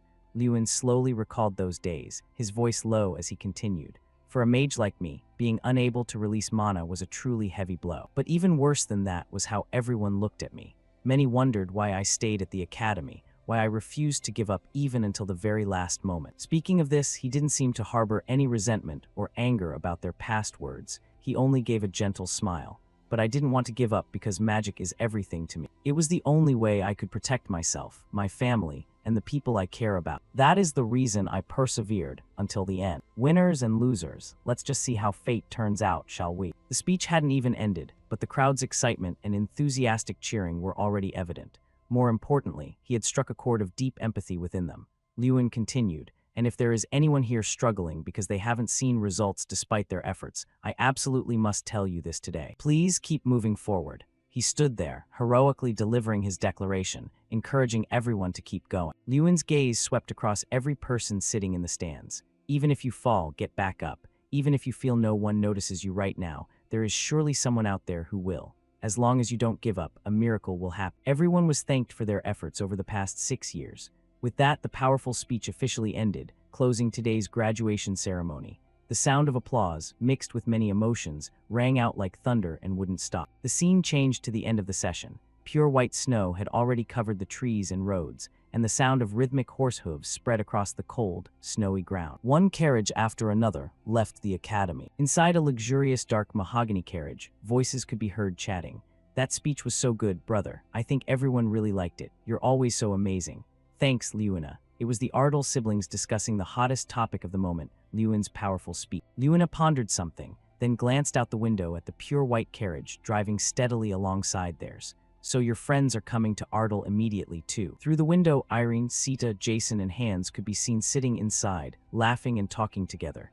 Liuana confirmed again, all 4 of them. He replied flatly, ah yeah. Memories of that terrifyingly drunken night flooded back. Actually, it was only yesterday. A gang of people trashing the room, mouths moving faster than cooldowns. Liuan had even climbed onto the table and pointed at a crying, drunken mess. Sita, become my teammate. They say drinking makes you forget the past, but in their case, they remembered every bit.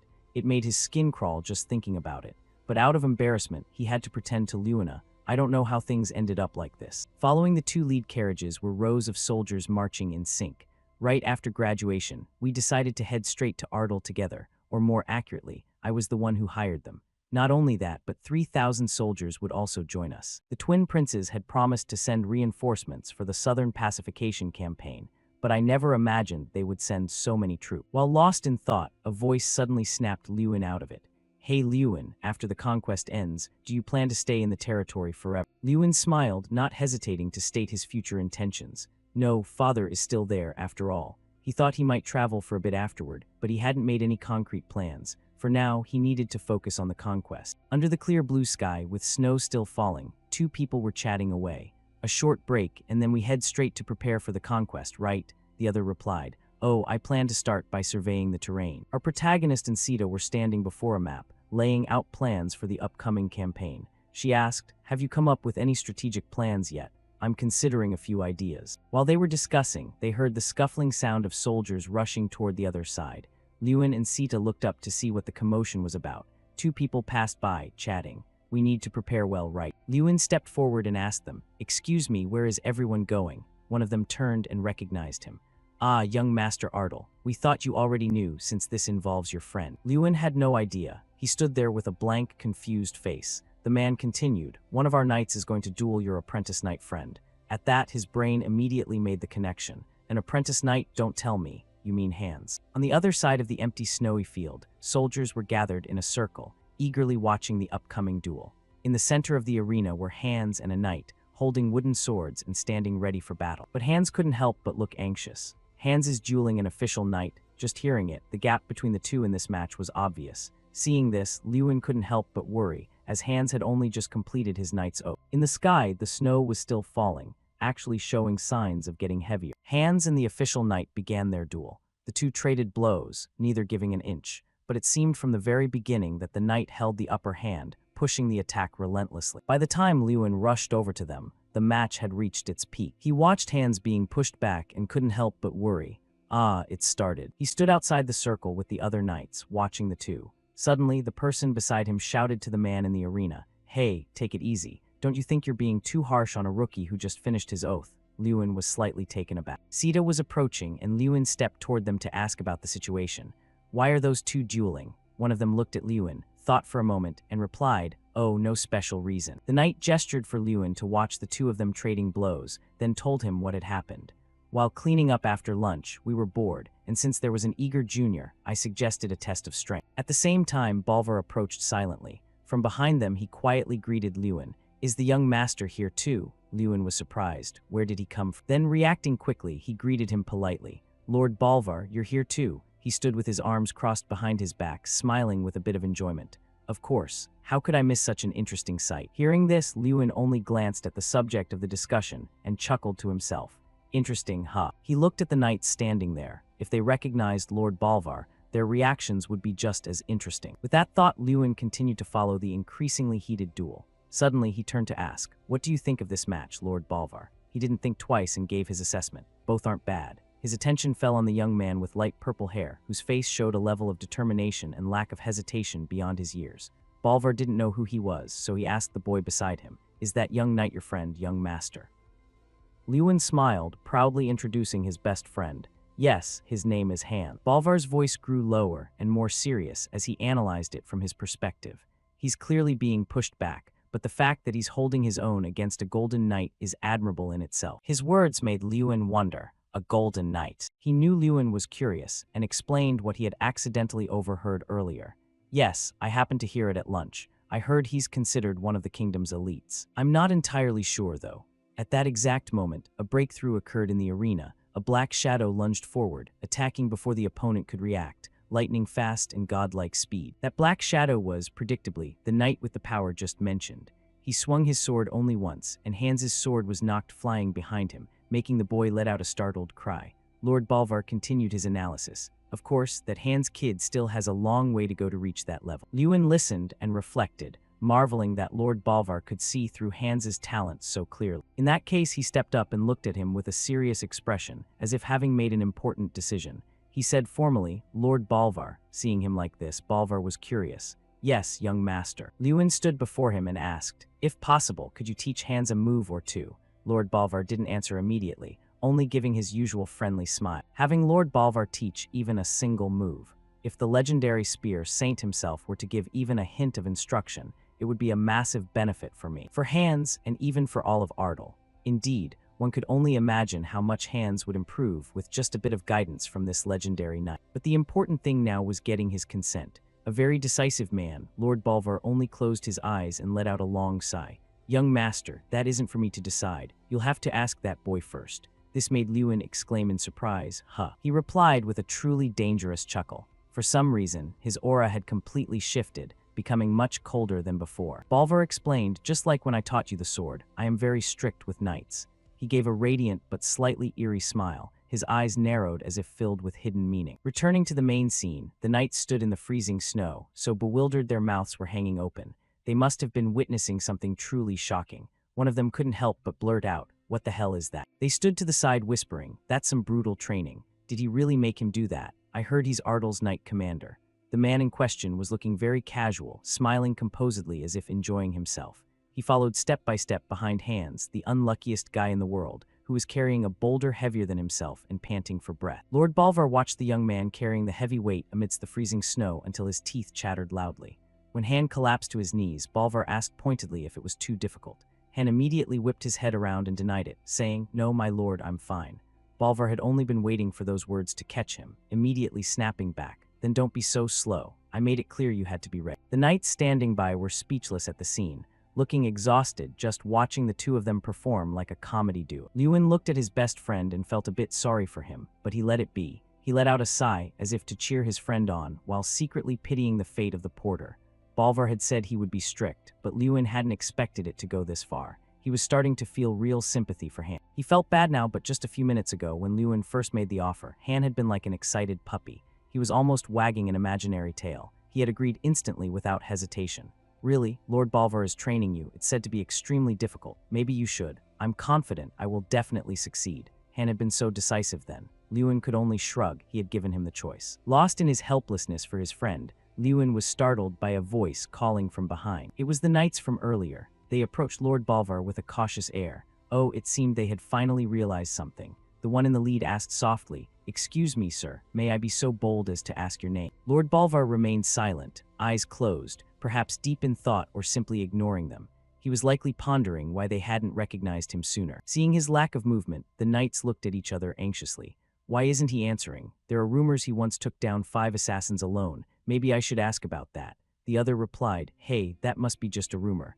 How could one man kill 5 assassins by himself?" Right then, as fate would have it, little fool Han came running over, shouting loudly, "Lord Bolvar." He was panting as if someone were stealing his air, standing exhausted in the center of the gossip and reporting, "All 10 spears have been moved." Han bent over and, gasping for breath, didn't get an answer from the person he was reporting to. Instead, he got a bewildered question from the knights. "What did you just say?" Han, completely out of the loop, could only offer a confused "huh." Both sides stared at each other, one side looking foolishly blank, the other wide-eyed in disbelief. They even had to confirm, "I didn't hear that wrong, did I? Who did you say this was?" Meanwhile, Lewin and Bolvar stood in the middle, likely the only ones remaining calm. A while later, the group of people and knights set off again. Carriages and a synchronized line of people moved across the white, blizzard-swept road of Ardal. A white carriage led the way, while the Ardal siblings sat comfortably in the second black carriage. Lewin and Luna sat together. She peeked out the window, asking curiously, "Brother, is Lord Bolvar really that admired by the knights?" He looked in the same direction and replied, "It seems so." Inside the carriage, they chatted away, a total contrast to the scene outside where the sound of the knights gasping for breath was constant. As expected, Han and the other knights were being favored with Bolvar's special training. Each of them, drenched in sweat despite the freezing cold, marched behind the carriage carrying sacks heavier than themselves. One of them complained loudly, "Isn't this too much? This is the training method Lord Bolvar personally recommended. Stop asking and just do it." Another snapped back. They continued to bicker and complain, though it only made them more tired. The man they were talking about was currently relaxing in the carriage, eyes closed and enjoying the ride. Lewin could only let out a helpless sigh and called out softly, Lord Bolvar." Even hearing him, Bolvar didn't change his expression, whispering back, "Speak, young master." "About that training, is it really useful? From what I can see, it looks a bit primitive." Lewin stated his view quietly. It was the truth, especially seeing them look like they were about to collapse. Drenched in sweat in this biting weather was a pitiful sight. Bolvar understood his concern. He didn't criticize, but explained gently, "It's not necessarily a good method. If your posture is wrong, you'll end up with chronic injuries first." Lewin was baffled, not understanding the point. "Huh, then why did you make them do it?" Lord Bolvar smirked, giving a nonchalant, half-joking answer. "Well, there wasn't much to do on the way to Ardal. I just wanted to sharpen the new students after a long time." Lewin and Luna were silent for about 10 seconds, hearing the miserable groans outside and looking at Bolvar. They were truly speechless. It was no wonder he was called the Tiger of Ardal. A moment later, the group reached a barren, freezing land, colder than anywhere they had passed. This was the first place they set foot. The protagonist stood before a swarm of small, slimy monsters. The person beside him marveled, "There are so many of them." Lewin, wrapped in a dark winter cloak, couldn't help but shiver despite being used to the cold. "That's right, we've finally arrived." Lewin and Sita stood in the middle of this land, with monsters crawling everywhere below. Surrounded by towering mountains and biting winds, they stood on the red plain. This land lies south of the southern mountains and was once part of Ardal's territory. But since the Mudmen occupied it, the rulers are no longer human. The tribe Lewin mentioned are those round, squishy, monster-like creatures everywhere. Due to their terrifying reproduction rate, the land looks like deep red fields from afar, hence the name Red Plain. Sita looked down at them. Their hideous, snarling mouths were fierce. She looked on helplessly, unsure how to handle them, and asked Lewin, "What's your attack plan?" Lewin leaned down to observe the creatures and pondered. "Maybe we charge straight through the coastal canyon. It's narrow, it might work." Sita suggested a tactic, but Lewin immediately rejected it. "No, it definitely won't. They'll attack from the cliffs above." She continued to offer solutions. "What if we put Lord Bolva-Petten on the front line? He could lead and crush everything in his path." Lewin thought for a moment, but it still didn't seem feasible. "That won't work either. There are too many. Mudmen have a core in their heads that can't be destroyed by ordinary attacks." "Oh, I see," Sita understood. "Even Lord Bolvar would have trouble killing each one individually. That's a problem. Now I see why previous campaigns failed. There's no path wide enough for a large army, so they always took heavy losses. So there's no other way." Lewin could only accept the truth.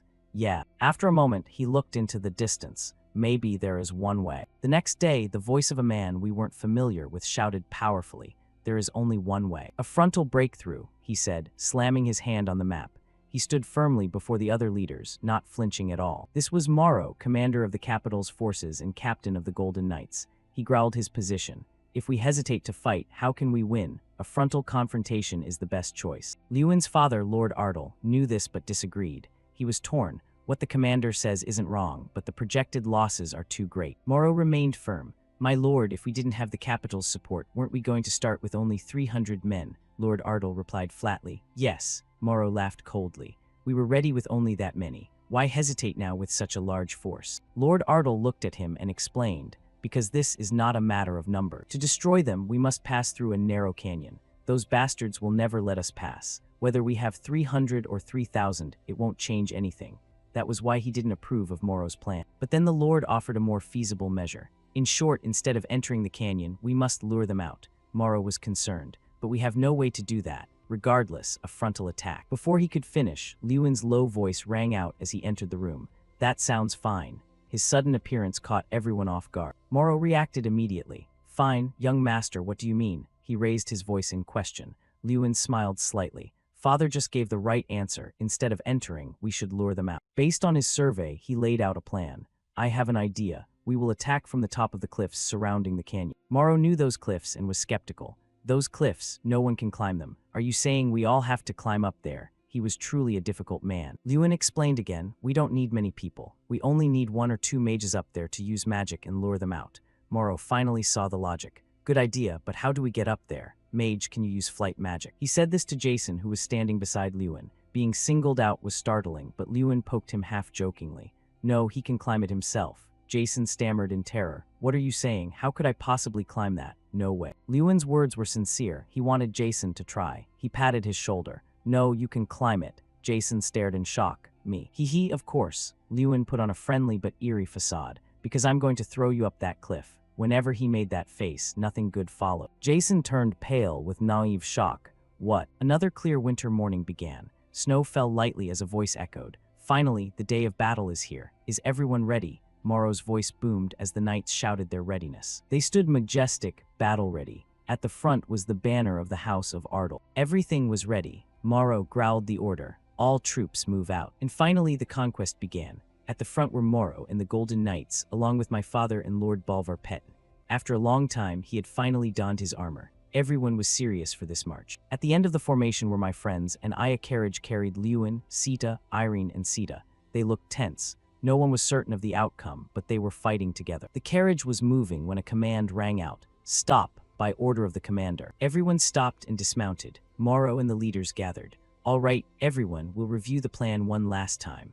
Our young friends walked over one by one. Before the protagonist could stop, a timid voice whispered his name. "Hey, Lewin." He turned toward the voice. It was Jason, but his appearance was unique. His body was completely wrapped in a large cloth bag, leaving only his face visible, tied up with rope like a cocoon. Jason looked resentful. "I know it's for my safety, but is this really the best way? It's so pathetic." Lewin suppressed a laugh. "No, I think it looks pretty cool." "Look over there, even the knights are looking at you," Lewin added. Jason was speechless. "Are you kidding? They look like they're laughing at me." Since that didn't work, Lewin tried another way. He acted regretful. "Oh, you don't like it? That's a pity. It was a good opportunity." Jason grew curious. What opportunity?" Lewin knew his friend well. the opportunity for you to be the main star of this conquest. Jason, imagining the admiration, puffed out his chest. The main star. A few seconds later, his eyes lit up. He acted righteous. Liyuan, leave it to me. I'll handle it. Liyuan smirked, so naive. Moro walked over. Sita, young master, are you ready? Liyuan replied instantly. Yes, no problem.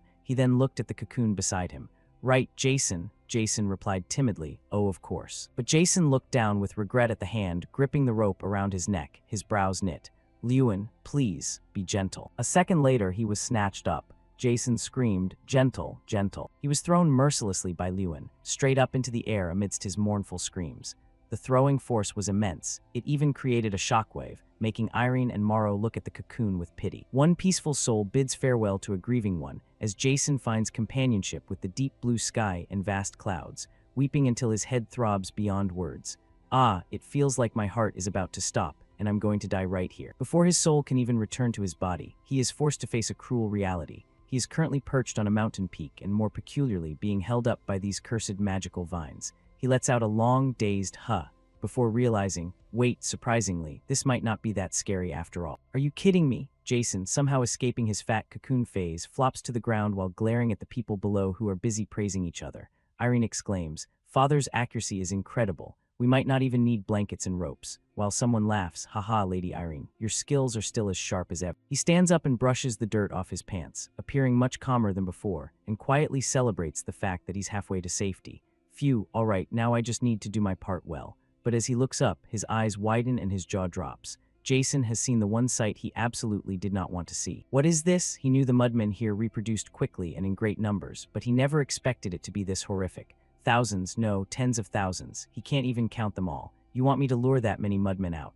Just the thought makes him break into a cold sweat. This is hard, really hard. Jason is utterly bewildered by the conquest ahead of him, which seems far too difficult for him to handle. I can't do this. How could I possibly? Jason, you can do it, comes Liyuan's cheering voice from below. Just that single word of encouragement is enough to wash away nearly half of his self-doubt. Down below, Liyuan understands his best friend perfectly. He just isn't ready and doesn't trust himself yet.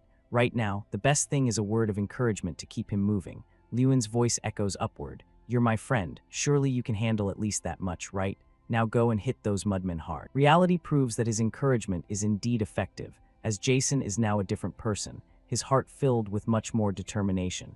He grinds his teeth and swears to himself, yeah, I can't let Liyuan down after he trusted me enough to bring me here. Jason summons a sphere of fire energy about the size of a palm. A moment later, the gloomy sky turns even darker as the sunlight fades behind the clouds, making way for the storm that is about to arrive. He looks incredibly cool, a far cry from his earlier clumsy self, as he raises his hands as if calling down a great power from the heavens. Balls of fire like meteors weave through the clouds and snowflakes, suddenly plunging straight down toward the mudmen below. Liyuan, who has been watching Jason fight so fiercely, feels proud of the person he trusted. The protagonist smiles with satisfaction and pride. All right, Jason, you're doing a great job. The clusters of fire plunging from the sky like small meteors carrying the burning power Jason unleashed are called fire rain, also known as a third circle magic. Since Jason's sun's level isn't very high yet, the clouds aren't that large. Only now do we understand that those dark, gloomy clouds covering the clear sky were summoned by him, though they haven't reached their peak level yet. In the current state of battle, the mudmen are quickly and mercilessly attacked by the fire rain. Every strike targets them, making them cry out in agonizing pain, grrrr, because while they were enjoying a lazy nap, that explosion was enough to startle the mudmen awake. Liyuan tightens his gloves and turns to give Moro his orders. Captain, now is the time. As I said before, I'm leaving the rest to you. He strictly obeys. Understood, young master. Irene, who is leading the way, looks over and urges him. Liyuan, let's go too. He replies, yeah, let's go. The monsters swarm out all at once, and he is glad that everything is going according to the original plan. Great, the mudmen are concentrating at a single point to avoid Jason's attacks. They are using their stubby little legs to run as fast as they can toward the ocean. The place where they are gathering is a secondary exit out of the canyon. But nothing will be easy for them, because the extermination trio is already here. They are dead meat. The remaining three leap down and charge straight ahead. Liyuan stands blocking their path. There's no comparison without pain, as up close, these mudmen only reach up to his ankles. I can't let them escape the canyon so easily, yet he can't help but marvel at how trashy these creatures are. Damn, there are so many of them. Theta is the first to attack with his flames. All right, come on. Fine, from now on, the real battle begins. The white snow makes the place feel freezing and the wind howls, but the air is strangely scorching. Irene and Lewin stand silently behind, their icy gazes pinned on the center.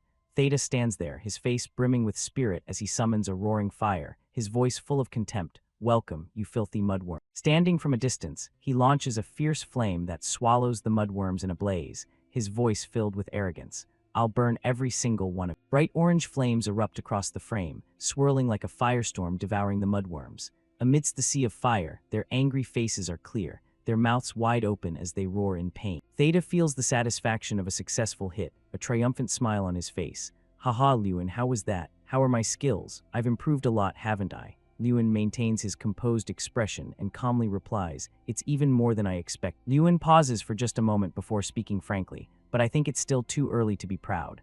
This simple, gentle sentence makes the person in front of him freeze. Hearing this, Theta breaks into a cold sweat, worry clearly etched on his face as he reflexively gasps. Because it seems these mudworms are incredibly resilient. Their mouths are always wide open, ready to snap and shriek like a flock of ducks. And now, they are trying to crawl up the high cliffs to attack. Suddenly, Jason's desperate scream rings out from above. What? They're climbing the cliff. It turns out they are climbing up to attack him. Quite clever, given the choice between attacking one person or two, they seem to have chosen the weaker target. Jason is overwhelmed by this stubborn vitality. They're really like leeches. Meanwhile, the mudworms keep trying to climb faster, their resentful faces staring at him, wanting revenge. He sits on the cliff edge, trying to scramble backward in a panic, not forgetting to scream for help. Wah, save me. Lewin hears the commotion up there clearly. He is worried and confused, not knowing how to resolve this situation. Letting out a sharp breath, he curses, Jason, damn it. Irene is just as worried, but a solution suddenly flashes in her mind. She isn't sure if it's sound, but saving a life is the priority, so she makes a fearless and determined suggestion. Lewin, please throw me up there too. He glances at Irene, truly surprised by this, but also constantly bewildered. Since this decision is a bit dangerous, he asks again, what? Irene smiles with a determined attitude, her eyes remaining firm and full of certainty. Lewin bites his lip. He hesitates for a moment, as any choice in this situation is dangerous, but above all, safety of life comes first, so he makes his decision. At the same time, the mudworms have nimbly climbed the cliff with their short legs. They let out growls, erg, grrrr. Jason is still terrified, but can only sit there. Regardless of whether they understand human speech, he repeatedly yells at them to get back, get back. In this life-or-death situation, Jason thinks he is truly about to offer his life to the mudworms, only able to gasp, damn it. He is terrified, his eyes widening in fear and tears nearly falling. Jaw clenched, he thinks, I can't die here. Even now, Jason is still feeling regretful for his passionate youth. I haven't even ever been in a romantic relationship. Oh, so he's a young man who has never had a single love affair, which is why he's so regretful. Jason screams in utter despair, I don't even have a girlfriend yet. Before his lament is finished, Irene suddenly appears, somersaulting through the air, prepared to fight the mud monsters. At this moment, he must be trembling with joy. Irene is in a free-fall pose, her eyes filled with a murderous intent that replaces her usual gentle look. A beautiful halo of blue light appears from her hand, an expression of the graceful magic she always performs. While still fighting intensely, her mind catches Jason's last words. So you've never had a single romantic relationship. A powerful blue light flashes from Irene's hand, piercing through the mudmen and swallowing them in that halo, instantly freezing them solid. She lands on the stone ground. Well, actually, this stone ground has now been turned to ice by the previous spell. Seeing Jason looking so desperate he wants to find a hole to crawl into, she still playfully teases him. Jason, are you all right? Thanks to you, I learned something quite interesting. He has no more regrets. Thank you for saving me. Irene stops joking and returns to a serious demeanor, turning to look below. By the way, just as Lewin said, everything is going exactly as planned. Jason doesn't understand a thing, offering a dazed huh. She stares intently at the mudmen dragging themselves along down there, explaining to him with a sigh, the mudmen can't escape through the side path or climb the cliff, so now they are retreating toward the shore. Jason finally realizes something and wakes up, his face looking as though he has just grasped everything.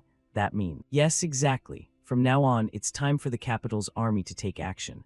At that moment, our brave knights are also ready to advance, led by the Lord and Sir Bal. Despite having talented leaders paving the way, the knights are still worried about this battle. Their hands are fully armed, but their hearts are in turmoil. The surrounding air is tense. They're coming. And just a few seconds later, the mudmen slowly peek out from behind the ice blocks and then swarm forward in droves like a flood. The situation is increasingly out of control because they are swarming in far too many numbers, their faces looking much angrier than usual. They must be furious after being handled so roughly by Lewin's group.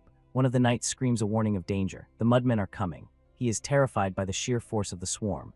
There are too many, this is impossible. Morrow, proving he is indeed the captain of the capital's knights, maintains his nerves of steel and shouts to calm the men's fears. You bastards, don't retreat.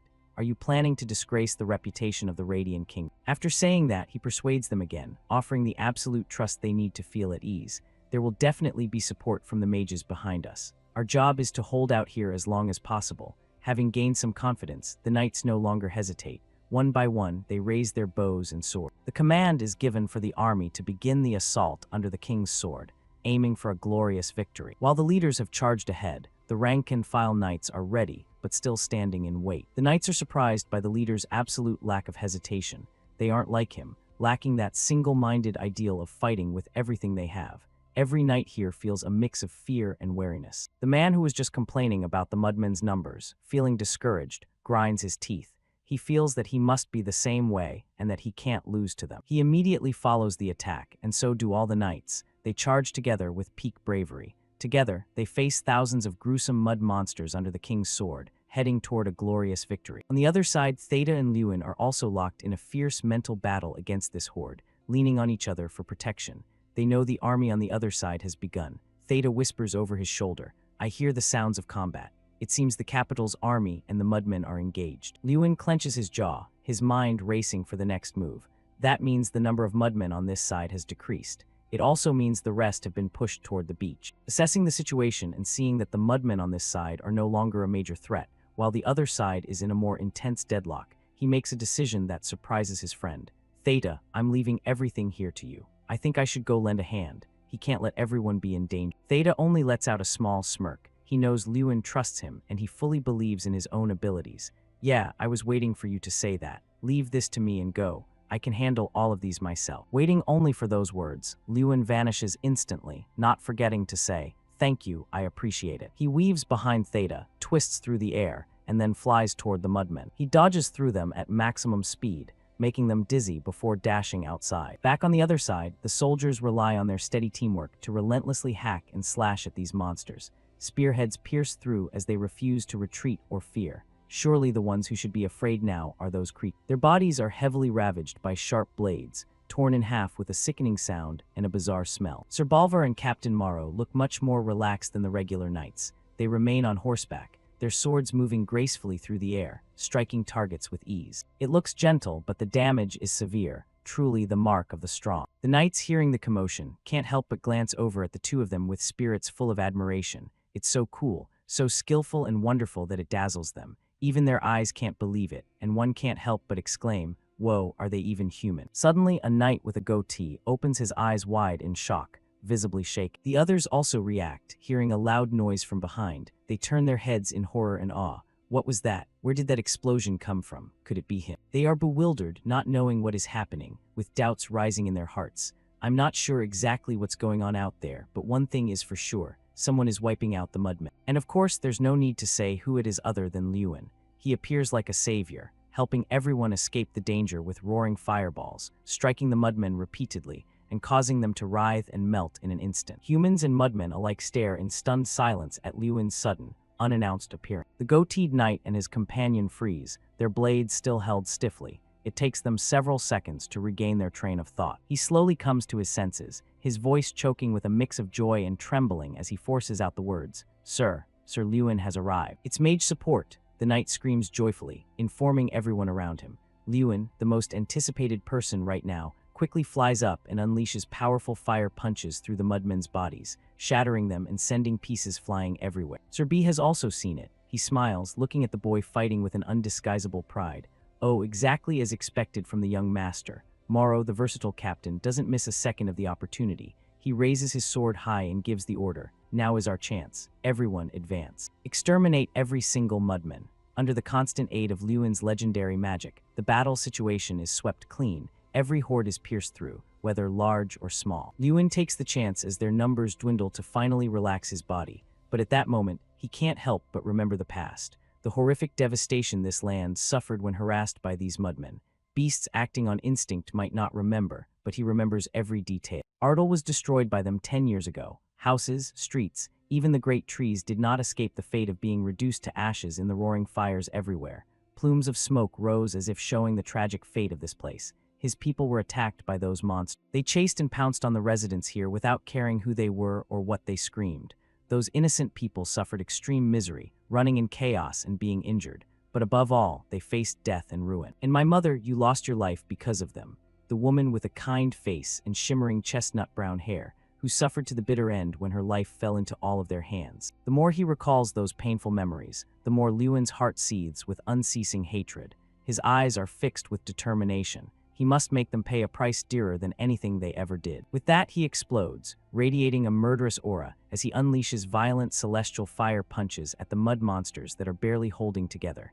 These beasts have no reason or thought, only instinct. I will not stop, Lewin says these words to lift his own spirits and also as a desire to avenge the past. With a defiant aura, he continues to pummel. In the blink of an eye, it is dark. The bright full moon high above shines down on the thousands of things moving on Earth. In a peaceful space shaded by trees, the rustling whispers of men can be heard. So, the next thing I'll do is, these wicked mudmen, Jason Damon the Mage, will destroy all of you right here and now. After shouting loudly, surely enough, this loud and ceaseless chatter continues. He even puffs out his chest to brag about his achievements. Who else could it be but him? Jason sits on a long wooden bench, grandstanding about himself to two girls sitting in front of him. Right in the middle of his smooth storytelling, he suddenly stops, his face looking helpless and annoyed as he reproaches the listening girl. Wait, miss, are you even listening to what I'm saying? She smiles bashfully. Sorry, I think I must have dozed off. Ho ho, well that's fair. She did her best to listen this far. At the same time, Lewin and Theta are strolling toward them to eavesdrop. As soon as they arrive, they hear the reproachful tone of some innocent fool. Please listen carefully this time. This will be the last time I tell it. These wicked mudmen. Lewin hears his close friend telling the story and chuckles, feeling pity for the two girls listening. Indeed, right now he is very relaxed and content. The conquest of the plains has ended. Over 1,500 people were injured, but there was not a single fatality. After more than 2 hours of prolonged fighting, it ended in our comprehensive victory. Despite feeling pain for the rows of injured knights, the final result is still victory, which is worth celebrating. Even Sir Moro seems pleased, saying that the princes will be very happy with this result. I'm glad he seems satisfied, and it seems it's not just a seem. He is laughing very boisterously and heartily. Theta, walking beside him, suddenly calls his name. Hey, Lewin. He looks over and responds, Hem. He points at himself. I'm laughing while telling you this, but tomorrow I'm going back to Yota. You might not believe it, but the Holy One has been searching for me constantly all this time. I'm actually a quite promising mage in Yota, you know. No wonder he has to go back, yet he isn't sad at all, looking quite cheerful instead. Lewin also nods in acknowledgement. Yeah, I know. You've become much stronger. These are sincere words of evaluation because from the time they fought together until now, he has witnessed all of Theta's progress. He replies with a bright smile, joking loudly. Hee hee, you little brat, just you wait. One day I'll pay you back for what you did to me. After that interesting conversation ended, everything gradually settled into place. Lewin returns to his home, and as soon as he enters, he sees the butler standing in front of his room, having waited for him for a long time. He greets him, "Ah, young master." He immediately smiles. "Yes, butler, where is my father?" He points to the door, inviting him in with a hand gesture. "Lord Melvin is on the terrace, sir." Additionally, the butler reports more on his father's behavior since returning from the conquest. He seems to be carrying a heavy heart, so I think he's taking some time for himself. Looking at the portrait of Lewin's mother hanging on the wall, his father is surely lost in sorrowful thoughts of his late wife. Lewin hears the butler's words and can't help but reflect. He seems to be carrying a heavy heart. He thanks the butler, but the man speaks politely in return. "No, young master, I am the one who should thank you." His voice is much more serious than usual, calling Lewin's name with an unidentifiable catch in his throat. "Young master." He also responds seriously, though he doesn't quite understand. "Yes." The butler places a hand on his chest, sincerely expressing his feelings. "I have lived in Ardle for a long time, but today is one of the happiest days of my life." After saying that, he pauses for a moment, then closes his eyes and bows his head in a gesture of profound gratitude. "Once again, thank you. Young master, what you achieved today is something no one in this territory, including myself, will ever forget." Oh, Lewin hears this and is also moved, his eyes tearing up. "Butler." The man, seemingly afraid his master will be sad from waiting too long, urges him. "You should go in, he is likely waiting for you." He politely replies, "Yes, I understand." Lewin's hands grip the door handle, both hesitant and moved. Today's victory is truly worth celebrating. But not everyone can wear a smile. Yes, especially his aging father, who always carries a heart deeply carved by a dull blade, one that will never heal. Lewin slowly steps through the door, having never stepped onto the hallway with such a suppressed, emotional mood. As soon as he looks up, he sees the man. The years of hardship have covered him in a layer of dust, but standing before the wine table, he doesn't look any less dignified. Furthermore, there is a look of lingering sadness. Deep in thought about many things, he looks up at the high sky, watching the distant moon. Lewin stops, unable to help his thoughts. Just as the memory of losing his mother years ago is still vivid, his father must be remembering that day as well. His father, Lord Melvin Ardle, is certainly looking back on that day 10 years ago amidst today's victory. On the territory's day of celebration, he chooses the saddest way to recall that dusty, horrific memory, grieving for the beloved wife who is no longer by his side. While he is lost in a whirlwind of emotions, his father suddenly calls out softly, "Lewin." He is startled, not expecting it. "Ah, you knew I was here, father." He can only awkwardly rub his hair, not knowing how to explain. "Sorry, I didn't mean to disturb you." His voice is as soft as a breeze blowing past the ear, but full of meaning as he calls Lewin, "Come here." Father and son stand before the wine table, where 2 glasses of wine have been placed as if planned in advance. Melvin picks up the wine bottle and offers, "Would you like to taste the wine I am offering?" "Yes," he agrees immediately. He gently lifts a glass and pours the wine, then calmly introduces it. "This wine has been aging for 17 years. It is called Selvok, but Maria and I used to call it by a different name." Lewin is momentarily stunned, his heart seemingly skipping a beat for several seconds when he hears that name, Maria, his mother's name. This is the first time in a very, very long time that his father has softly mentioned that name from the past. His father continues, holding one glass in one hand and offering the other glass of wine to him. "We used to call this wine Amoros Lewin. It means lovely Lewin, a name as meaningful and cute as the person it was named after." Then Lord Melvin continues the story, and this is also the first time he has heard it, that on the day he was born, his father made this wine and promised himself that he and his son would drink it on a day even happier than that one. Lewin looks at his reflection in the wine glass, his heart heavy. The day his father considers even happier than that one is today, when they have achieved a glorious victory in the conquest, or what he sees as the battle to settle an old debt. Lord Melvin's heart is just as heavy, but he maintains his calm, raising a glass with his son full of pride. "Though I could not keep the promise to drink it with your mother, being with you right now makes me feel as if I am drinking with Mari." After taking a sip, Lewin praises his father. "The flavor is wonderful." He smiles. "I'm glad." The two of them quickly change the subject to break the quiet, mournful atmosphere. Lord Melvin is the first to ask about his son's future plans. "Lewin, what do you plan to do next?" He doesn't hesitate to express his goals. "I will expand the territory. Now that the conquest is over, we will cultivate the canyon." Suddenly, a magical blue screen slides out. A system window unexpectedly appears. It causes Lewin to stare in utter shock as he reads the information on the system board.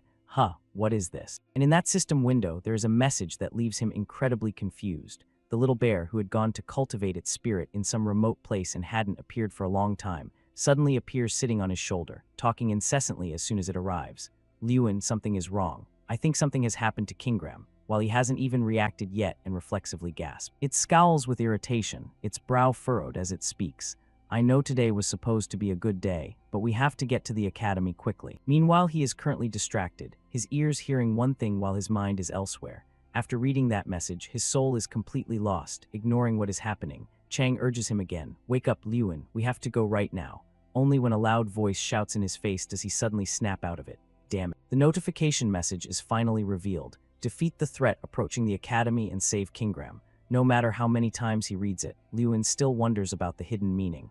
"You want me to defeat a threat advancing on the academy? What happened to Kingram?" Gradually regaining his composure, he turns to say to his father with regret, "Father, I am truly sorry, but I must leave for a while." He looks at his son in surprise, his eyes seemingly asking what just happened. Father and son had only just met, and it hadn't been long. Now hearing that Lewin has to leave again is like a bolt from the blue. "What? Why are you suddenly saying that?" He only remains silent with guilt, because indeed, this matter cannot be revealed. But Melvin understands his son. He only lets out a sigh, his voice becoming unexpectedly soft. "All right, if you say it that seriously, there must be a reason." "Then go." Hearing the approval, Lewin does not hesitate for a second. Since he is already on this open terrace, he decides to take this path. He leaps away like a gust of wind, his heart unable to help its resentment. Why now of all times? Why did the quest appear at this exact moment, right after the suppression? Lewin leaves with soaring resentment for having his chill vacation with his old man ruined, but he has no choice. What the hell is going on at the academy anyway? The scene at the academy is revealed. A mage in a cloak unleashes a lightning sphere toward the green monster sitting on the center chair in front, Omrat.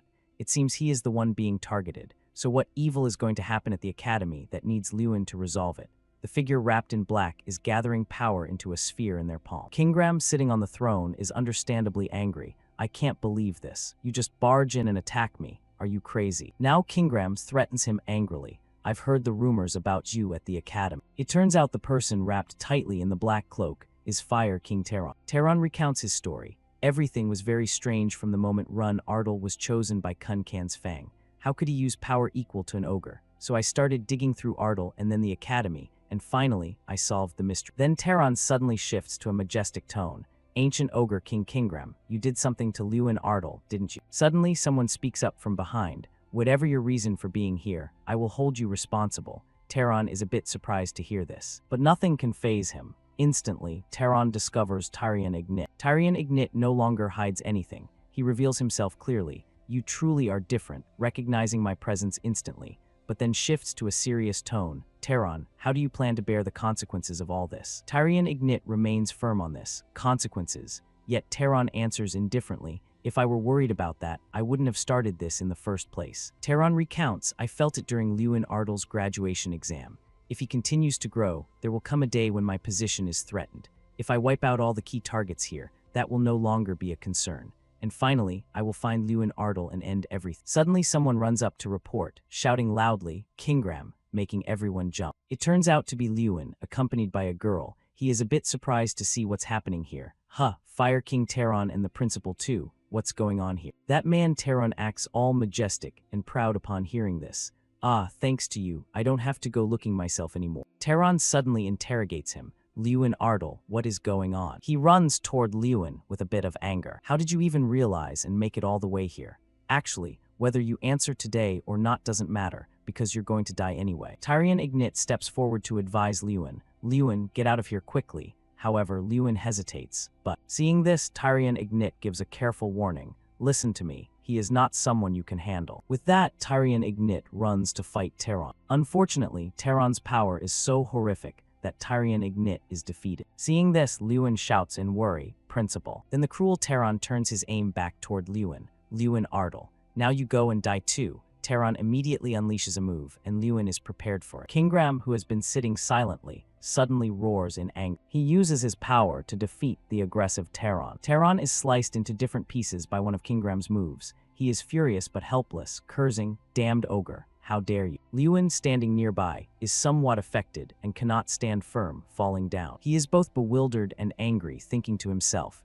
damn it, what the hell is going on? Why is the Fire King here looking for Kingram? While he is lost in thought, Kingram's voice startles him. Seeing this, Lewin asks worriedly, Han, Kingram, are you all right? Kingram doesn't answer but is filled with rage. Damn it, even after sacrificing all the underground artifacts, banishment is all I could man. Kingram speaks in a remorseful tone. I'm sorry I ended up putting you in danger. However, Lewin doesn't consider it a serious matter. Please don't say that. I was the one who couldn't do anything. Then he looked toward Tyrion Ignit and asked with concern, are you all right, sir? Principal Tyrion Ignit, now safe and sound, replied, yes, I'm fine, don't worry. But he immediately remembered something. But Lewin, I sensed Terran's energy because I was nearby. However, you were supposed to have returned to Ardal already. How did you discover this? Kingram was also curious. I would like to hear that explanation as well. Lewin found it a bit difficult to explain. Well, but in the end, he remained honest. What I am about to say may be hard to believe, but I hope you will listen. And so Lewin began the story of an artifact called the Player Andraka, an incarnation of a mage. After hearing it, everyone understood a little better. So that's why Lewin can use powers related to the ogre tribe. Everything is clear now. Lewin felt a bit of regret and said, I'm sorry for not telling you sooner, Principal. This information was extremely sensitive, but everyone sympathized with him, saying it was fine. Now we finally understand the situation clearly. Tyrion Ignit expressed his opinion. There's no way Fire King Terran could have known all that, but given your rate of growth and his personality, there's no way he would leave you alone. He must have thought that one day you would become a threat to his position. Hearing this, Lewin felt a bit angry and thought with a scowl, it seems the Fire King really is targeting me. In truth, I'm still far from being able to defeat him. Suddenly, the system notified Lewin that the quest was complete. Quest reward, you can break Kingram's contract. If the contract is broken, it could lead to gaining even greater power. Lewin was incredibly surprised to learn this. What? According to the description, Kingram's contract dated back hundreds of years. After being defeated by Freen Ignit, the principal's ancestor, he was sealed in an artifact and forced to serve the academy for the rest of his life. After learning this, Lewin suddenly questioned with unusual authority, Kingram, what exactly does it mean that we can break the contract? Kingram was taken aback by the sudden interrogation. How do you know about that? Kingram said that breaking the contract meant he could return to his original form and leave this place. Lewin asked again, can the player artifact really break the contract? Kingram replied calmly, yes, it is now possible to break the contract as a reward for this event. But immediately after, Kingram gave a careful warning. However, to break that contract, you need the consent of the curse itself. Tyrion Ignit, who was present, spoke seriously. Do you truly need my consent? My will is also Lewin's will. Hearing this, Lewin gave his joyful thanks. Thank you, Principal. Then Lewin decided, then let's leave this place, Kingram. And as a result, the contract between Freen Ignit and Kingram was now broke. Kingram felt the liberation of his body and rejoiced.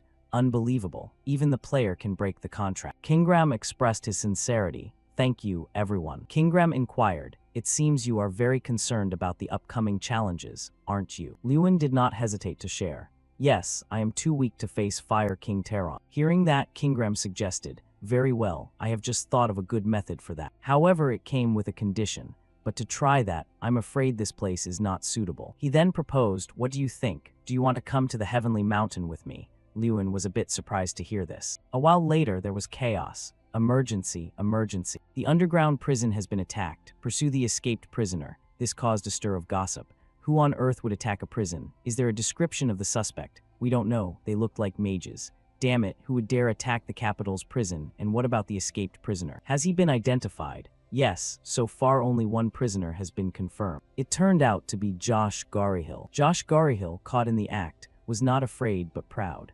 It is truly an honor that you personally came to save someone like me. The heavily hooded figure replied calmly, don't misunderstand. It's not that I particularly like you. The other person looked dangerous. It's just a little amusement. It turned out to be the crown prince of the empire, Shomert. Under a clear blue sky, a group of people resembling Kingram were chatting with each other. Suddenly, someone called out loudly, Chief Omrat. The other person announced that the great human warrior, the human Bilko's warrior, had once again returned to the Heavenly Mountain. Along with those words was the presence of Lewin and the orange-haired girl. Seeing this, Omrat wondered, and who is the person behind him? Then both Omrat and Hakan were confused. Because they saw Kingram, the two of them said in unison, have you finally returned? Kingram replied clearly, yes, I have finally returned, back to my homeland. Hakan observed the situation with joy. Two great Bilko's warriors appearing at once. We must throw a feast to celebrate. But immediately after, Omrat grew worried. But Kingram, your arm. Kingram remained calm. I will tell that story later. It is a long one. Suddenly he spoke up, and Hakan, sorry for the sudden request, but I truly have something to ask. Hakan happily replied, it's fine, go ahead. Whatever it is, we will listen. So Kingram shared freely. Lewin needs a refined elven sinew elixir.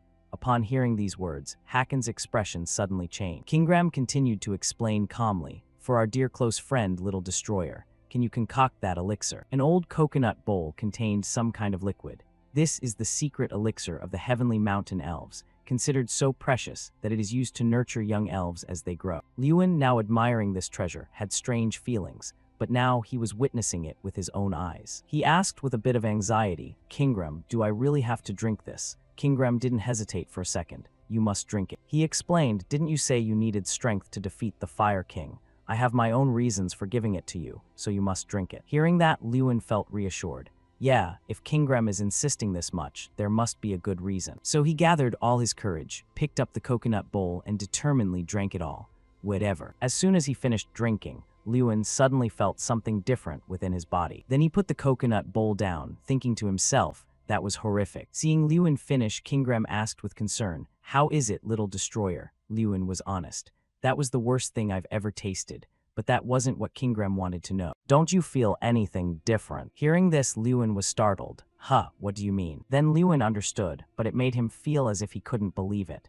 What is this? Lewin wondered. My strength increased by 100. This was no lie, as the system had recorded it. You have consumed an elf-refined elixir. Strength increased by 100. Lewin was once again confused, just from drinking one bowl of elixir. This left him utterly bewildered. Kingram, is this even reasonable? Can the elves here just get stronger like that? Kingram explained, no, it's not like that. For an elf, you drink it once and that's it. It has no effect after that. Lewin had only one question. Then what about me? If I keep drinking it, will my strength keep increasing? However, far from his expectations, Kingram didn't give an answer but steered the conversation elsewhere. Why do you think Draka stayed on the heavenly mountain for 100 years? It was all because of this elixir. Then Lewin suggested, don't tell me. Is there no more left? I'll drink as much as it takes, as long as you have it. Kingram spoke seriously. That bowl of elixir just now was the last one in the warehouse, and to make more, we need more ingredients. Lewin sighed upon hearing this. However, immediately after, Kingram reassured him, but you don't need to worry about ingredients anymore. Lewin was a bit surprised to hear that. He suddenly saw a group bringing back ingredients. Kingram explained calmly, when I said that we should help you. Everyone worked hard to gather a little bit.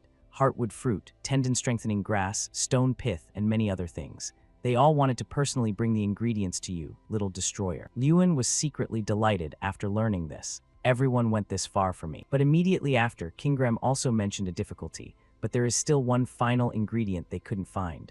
Elven sinew is extremely hard to find, so it's understandable. Lewin also wanted to help, so what should we do now? Kingram comforted him, don't worry. Ironically, that bastard Fire King has already prepared it for us. With that, Kingram placed his other arm forward. Still, Lewin didn't understand. What do you mean? Kingram explained, here, use this. My arm alone is enough to refine dozens of doses of elixir. Hearing that, Lewin disagreed. But Kingram just remained calm. Don't refuse, just take it. Consider it my thanks for freeing me from that old oak. Lewin was deeply grateful. Thank you, Kingram. Kingram also added a suggestion. In addition, drinking too much elixir continuously will put a very heavy pressure on the body. Even Draka took 100 years, so it's hard to say how long it will take. Hearing this, Lewin grew worried. Then what should I do? Fire King Teron is pursuing me right now. I have to deal with him. Kingram still maintained his clear majesty. There's no need to worry about that. He revealed, I have already thought of a plan. Then he shared, we just banished the Fire King outside.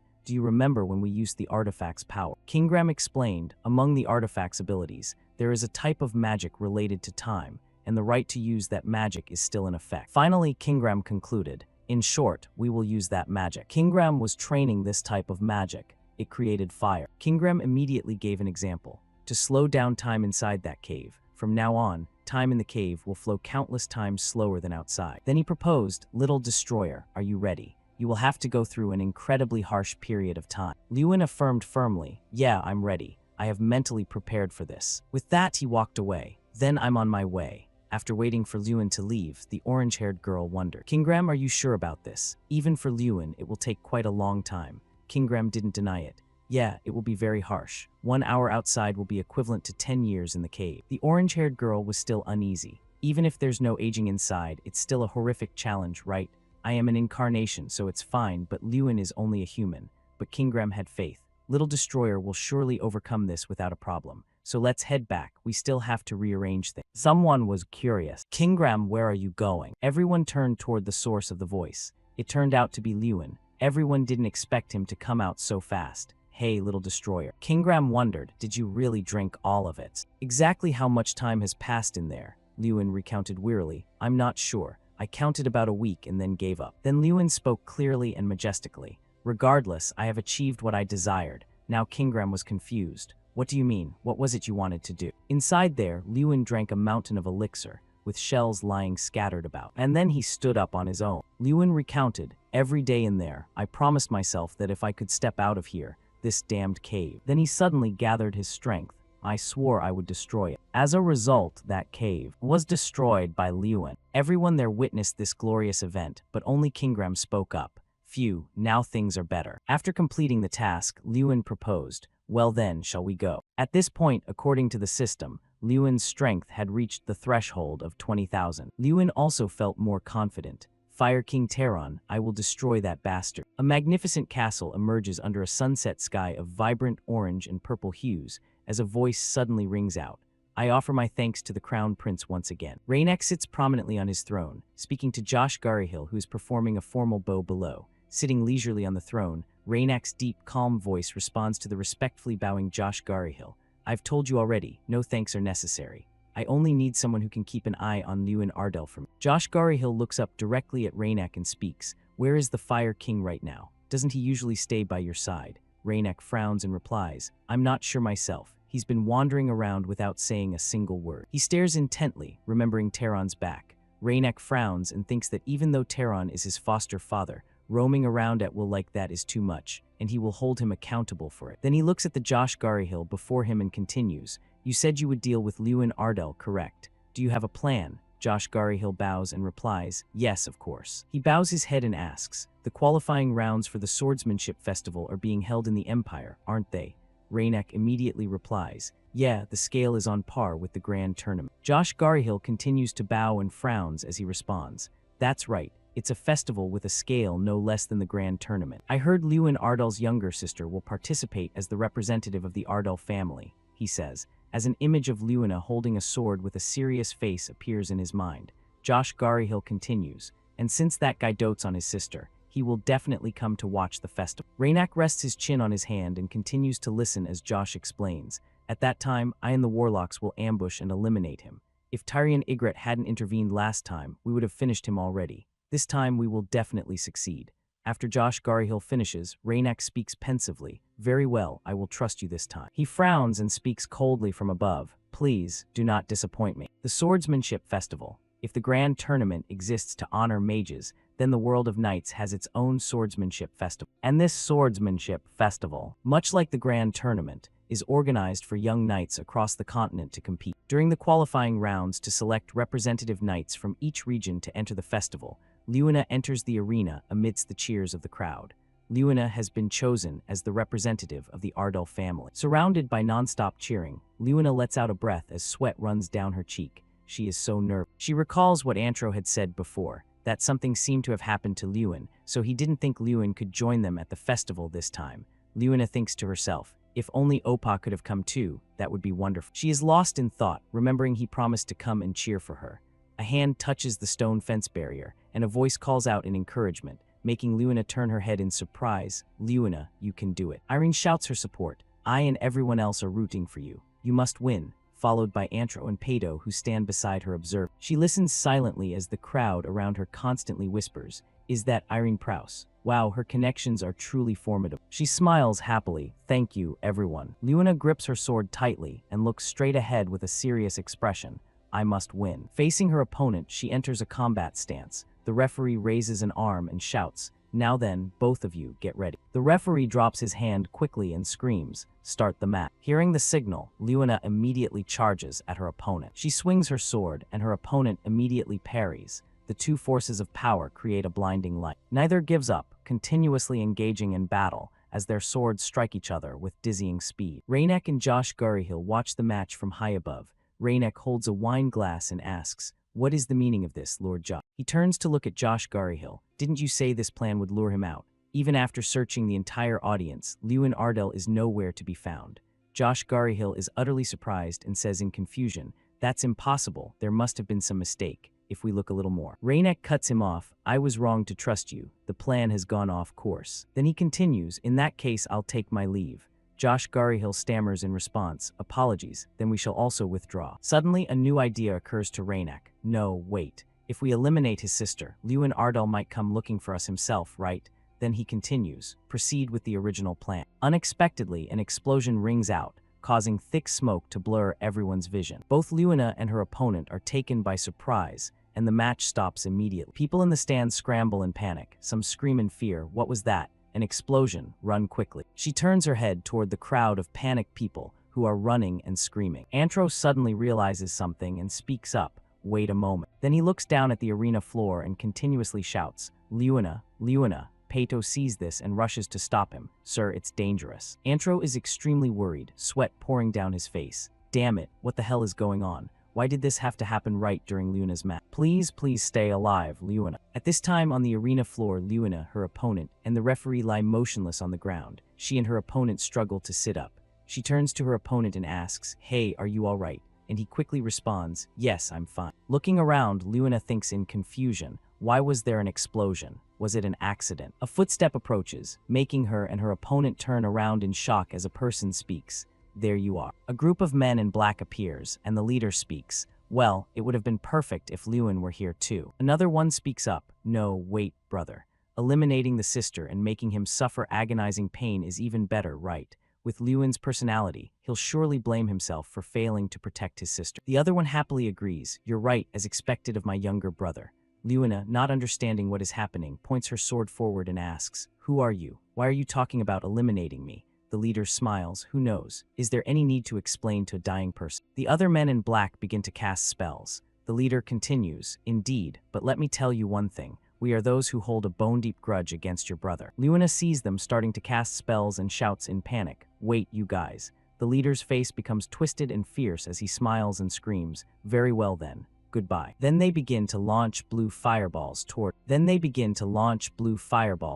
She shuts her eyes tightly and prays, someone please. The thought echoes powerfully in her mind, please, someone save me. And the next second, a massive explosion occurs. Irene, Antro, and Pato look at the scene before them, speechless. Rainak watches the scene and laughs loudly. What a wonderful sight, simply wonderful. While Josh Garyhill is startled and breaks into a heavy sweat. Then he laughs widely, a grin stretching from ear to ear. Good, at least the Crown Prince's mood has improved. Well done, my sons. Suddenly he startles, eyes wide. Wait a minute. Irene, Antro, and Pato also realize something. Lewin has stood in front of Luina to block her at some point. He speaks, surprising Luina. I'm sorry. Was Oppa too late, Luina? Hearing his voice, her eyes fill with tears. Luina looks at him and sobs. Why did Oppa only arrive now? Lewin smiles. I'm sorry so much happened. Then he frowns, regardless. He looks at the group in black before him and speaks. I heard rumors that the Fire King had appeared, so I came looking. But I didn't expect something like this to happen. The leader in black sneers. Talk about perfect timing. Just you wait, our father will wipe you out.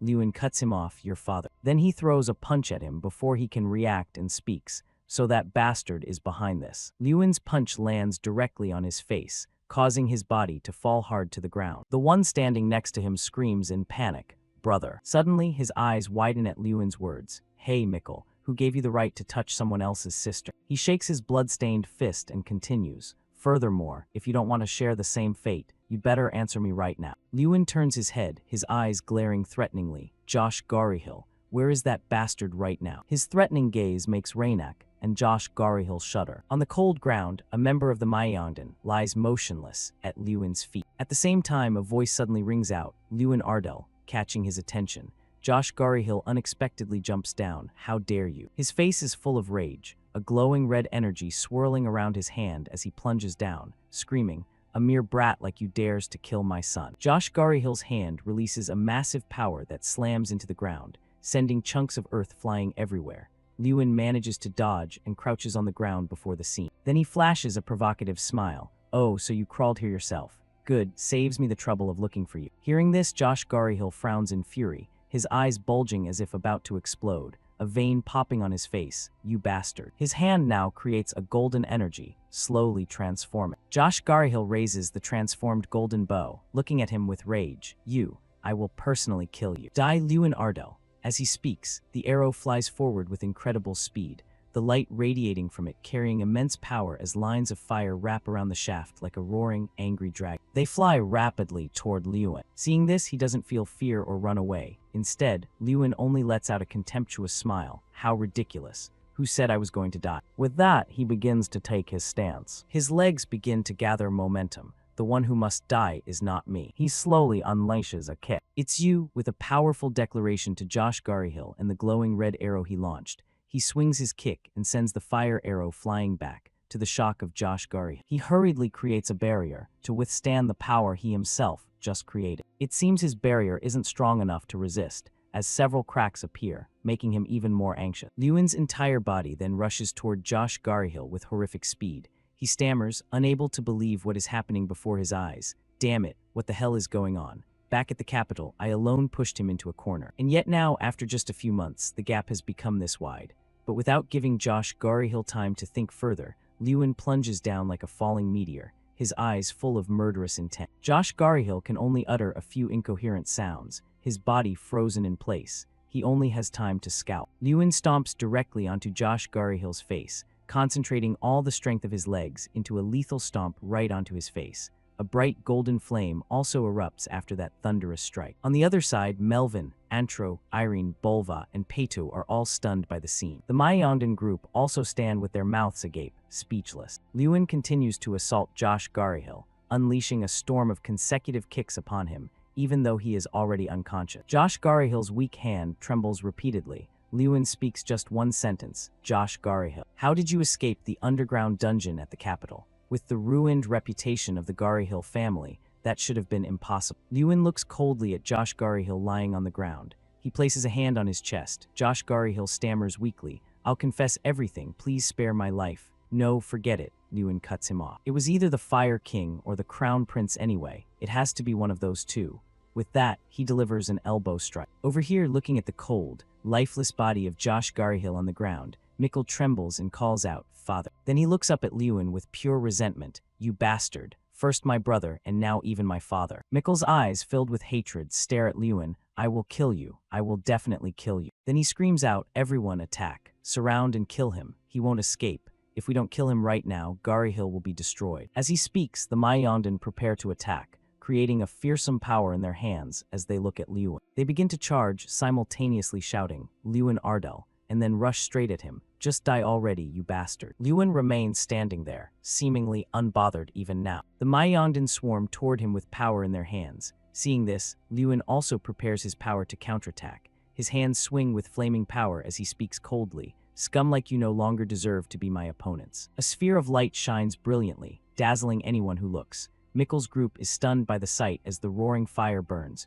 repelling everything that comes near. Before them now is the image of a horrific, colossal force of power. The golden light looks as if it wants to incinerate the very space. This is 8th Circle magic, and it is truly formidable that Lewin controls it with just one hand. The scene is truly lit. He looks at the crowd and only says coldly, "Goodbye, Garyhill." With that, he directs the flames and rushes toward the Mayon. A massive, swirling force of power, like a storm of giant fire winds, rushes forward, tearing through everything in its path. They shatter the glass partition in front of Raynak above. After that strike, Lewin's body is surrounded by the remaining flames, making him look incredibly cool. The people above are all watching what is happening below. Raynak is also stunned and lets out a bizarre smile. "Insane. You've truly gone insane." He looks down with a face that seems to be going mad and a twisted smile. "Lewin Ardell, you are indeed the strongest." Tehran suddenly pushes the door open. "Shomerton." Raynak hears the noise and turns to look. He looks at him in a rush. "My son, what the hell are you doing?" Raynak only looks at him coldly. "Foster father. Why have you suddenly come here, foster father?" He looks at Raynak reproachfully. "You ask why. Do you think I don't know about the chaos happening in the Empire? How can you act so blatantly like this?" Below, the fire still blazes, creating a somewhat chaotic scene. He looks at his son with a look of helplessness. "You vanished without a word, and now you dare raise your voice. What did you just say? You saw that magic just now and you still say that." Raynak looks at his father and responds, "Yes, it was impressive, but what kind of spell is it that makes you make such a big deal out of it?" "Meteor, it's 8th Circle magic," Tehran replies. Hearing this, he stares wide-eyed in surprise. The 8th Circle is a realm that only top archmages can reach.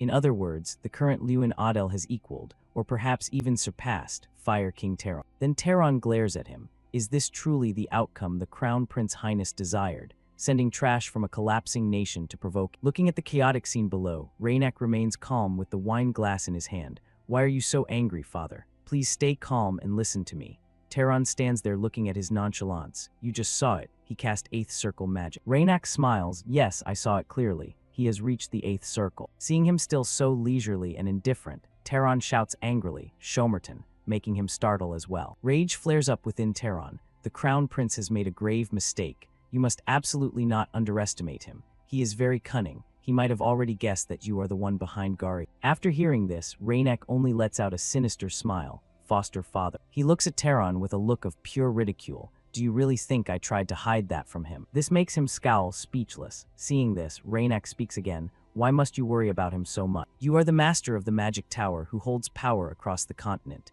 and I am the crown prince who will inherit and rule this mighty empire. He is merely an interesting toy from a small neighboring country." Raynak answers him indifferently. He continues, "Or is it that you are afraid, father?" Tehran only remains silent. Then he looks at him gently. "Crown Prince, you have always done as you pleased, so proceed then." Tehran turns and leaves. Raynak looks at his foster father's back and asks, "What do you mean by that?" He replies coldly, "It means I have nothing more to discuss with you, Crown Prince. I shall personally go to have an audience with His Majesty, the Emperor." Tehran only replies thus, leaving Raynak standing there stubbornly watching him. Scene shift. This time, chatter rings out at the palace. "I heard there's an 8th Circle mage in a small kingdom, apparently only 17 years old." In truth, the reason for their reaction is very simple. Lewin Ardell of the Ardell family reached the 8th Circle at such a young age, meaning his rate of comprehension has even surpassed that of the Fire King. That is why Lewin, who is proving himself superior to Tehran, might be aiming for the throne that he holds. In short, public opinion is increasingly pushing the prediction that the master of the magic tower should be changed. And of course, those rumors reached the emperor's ear. Titan let out a majestic voice. What do you all think? A mage from a small kingdom is threatening Terran's stand. I want to hear your thoughts on this matter.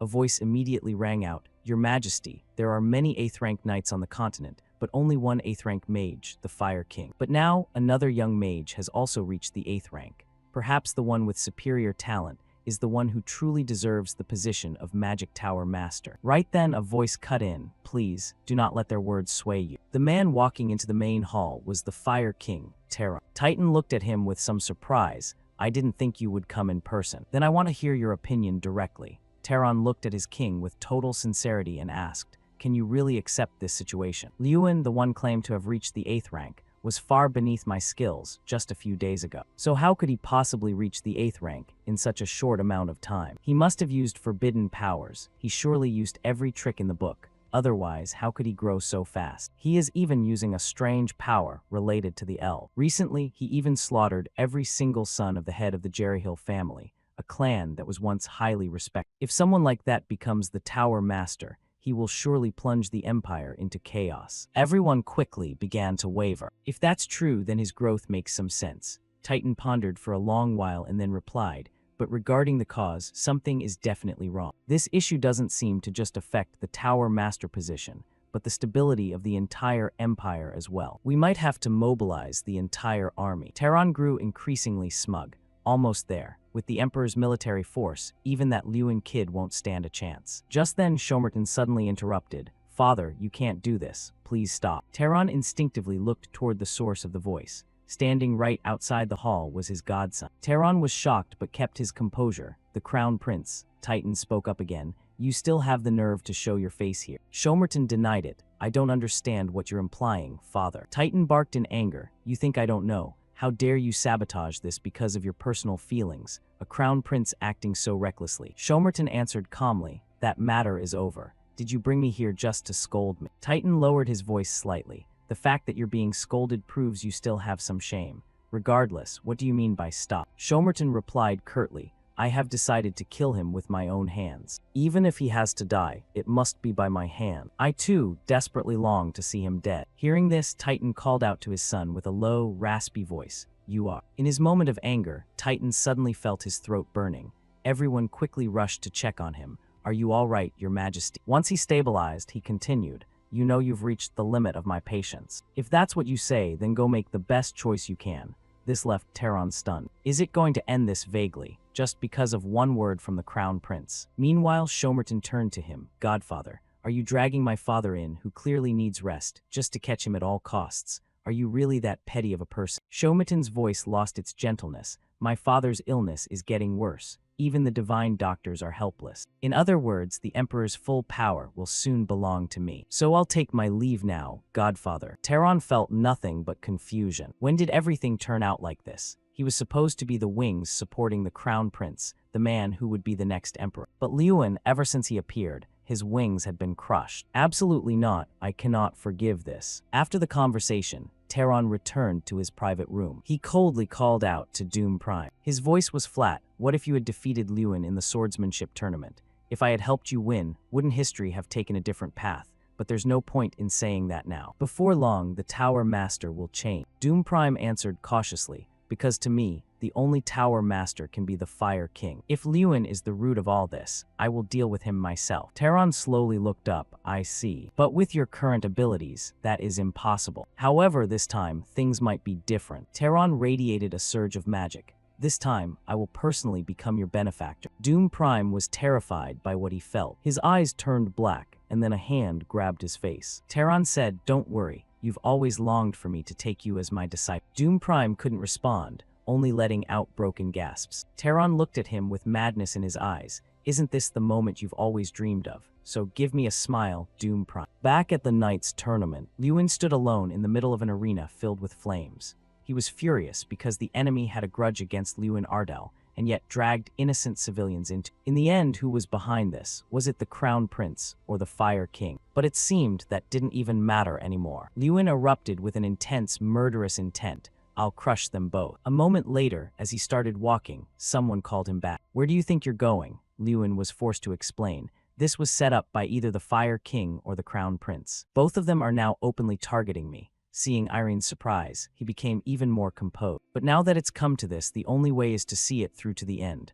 Irene asked worriedly, "What do you mean by that?" He replied coldly, "As you can see, they dared to attack right in the middle of a crowd. If we let them have their way, not just Ardell, but the entire empire will fall into chaos." Irene swallowed the words she was about to say. She hadn't expected the Fire King to target him, but the overwhelming magic he was showing right now had definitely reached the 8th rank. Now he might be the only mage strong enough to go toe-to-toe with the Fire King. But what exactly was he planning to do? Suddenly, Lewin shooed her away. "Please move back." Irene asked blankly, "What are you talking about all of a sudden?" But then, the atmosphere froze solid. Doom Prime was standing right in front of them. Lewin immediately called him out. "Long time no see. Did the Fire King send you to kill me?" The man replied furiously, "Don't you dare mention his name with that filthy mouth." Lewin didn't back down, mocking him back. "You're such a Fire King fanboy." Doom Prime was livid but didn't dare argue further. "You bastard!" Finally, he decided to strike first. "I, Doom Prime, will never let you get anywhere near the Fire King." Lewin fended him off easily, maintaining his fanatical attitude, but then he flinched at something else. What's wrong with this Doom Prime guy? Back to earlier, Taron had said slowly, "Even if I grant you power, I know full well it still won't be enough. So you have only one single task. Buy me time. That is your only mission." Doom Prime was currently driven mad by that command. Then, he began to swing his sword. A searing heat quickly grazed Lewin's back. Next, a wave of sword kai was fired toward Irene. Even though she dodged it, she was terrified, unable to believe her eyes. It was true that Doom Prime used to be one of the strongest among the 11 children, but now, he was on a completely different level. What the hell is going on? Irene's face was a mask of confusion. Then Irene warned him, "Watch out. His appearance reminds me of something I once read in a book." Doom Prime has undergone demonization. She also revealed, the person behind this is all too obvious. What a cowardly snake that Fire King is. Doom Prime was no longer lucid. He would likely lose all his sanity to the demonization. "Well then, I know exactly what I have to do. Subdue him and help him regain his senses," Lewin thought. Doom Prime was still screaming, "Let's end this, Lewin Ardell." Another sword stroke tore through the air. Doom Prime used all his strength to strike the ground. Right at that moment, Lewin spoke softly, "I almost couldn't block that. Because you swung your sword so hard, it gave me a chance to use something I've never been able to use before." The system quickly displayed the skill Steel Breaker. Anything made of steel can be unconditionally destroyed once. He mischievously raised his elbow, followed by a playful declaration, "Now, let's end this." A pillar of light suddenly shot up, all due to the sheer pressure from Lewin's sword-breaking strike. Following that, a fist instantly flew toward Doom Prime. Even though the punch hurt him badly, Lewin remained polite. "Sorry about that. I'll try to hit you without killing you, so try to hang in there until the end." On the other side, someone was running very fast. They kicked the door wide open. "Your Highness, you must retreat immediately." Before the Fire King outside could say anything, he was hit in the face by a hard object. After that, no one bothered them anymore. Shomerton thought to himself indifferently, so in the end, father still chose to play like this. "My godfather, the Fire King." Facing him, Shomerton still maintained his arrogant demeanor. On this side, Taron spoke calmly, "Pardon me, but in the end, I had no other choice." Shomerton's lip curled slightly. "How ridiculous. Why on earth are you doing this? Do you think that by getting rid of me, you'll secure the Tower Master position?" Taron let out a sound that echoed like it was from hell. "Right now, I'm not satisfied with just that. Since my position as Tower Master is being threatened, there is only one path.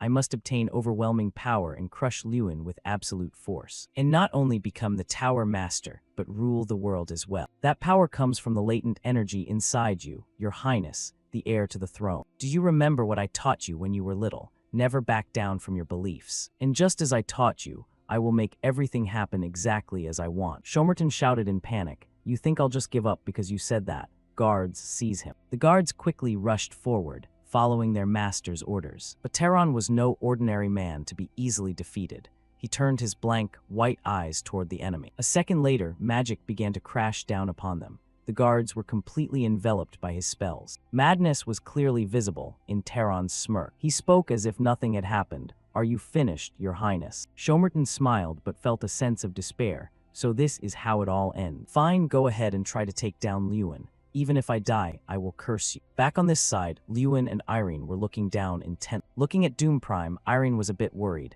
Will he be okay? He's been punched so many times. He quickly reassured her. He's still alive, so he should be fine.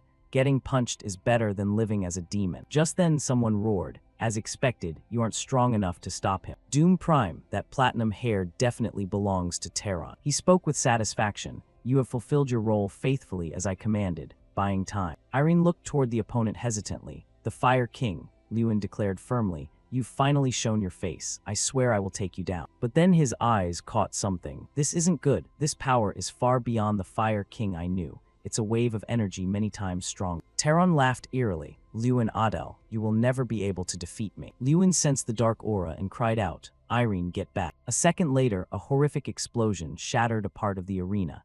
Everyone was terrified by the sudden change. Only Lewin's family held their breath, praying for him. Lewina also realized it was her brother and sister Irene. From high above, Lewin scooped up Irene and Doom Prime and flew out. He shouted a warning, run, it's dangerous. Get the people out of here right now. Immediately after, Lewin successfully set them down on the ground. He didn't forget to question the enemy. What are you doing? Right in the middle of where there are civilians. Terran asked back nonchalantly. Why care? You'd be better off just dying anyway. With that, Terran continued his next attack with a devilish smile. A molten tremor erupted, quickly affecting the surroundings. Lewin had to use both hands just to push back his sphere of energy. He couldn't help but feel angry. What is this? I thought I could finally face this bastard, but this power is beyond all limits. Fire King Terran laughed even louder. That's right, give it your all. On Lewin's side, he was panicked. What did you do during that time? Wait, I sense a magic flow that's a bit unusual. This flow of energy, no way, the Crown Prince. He absorbed the Crown Prince's life force. Terran, unaware that he had been exposed,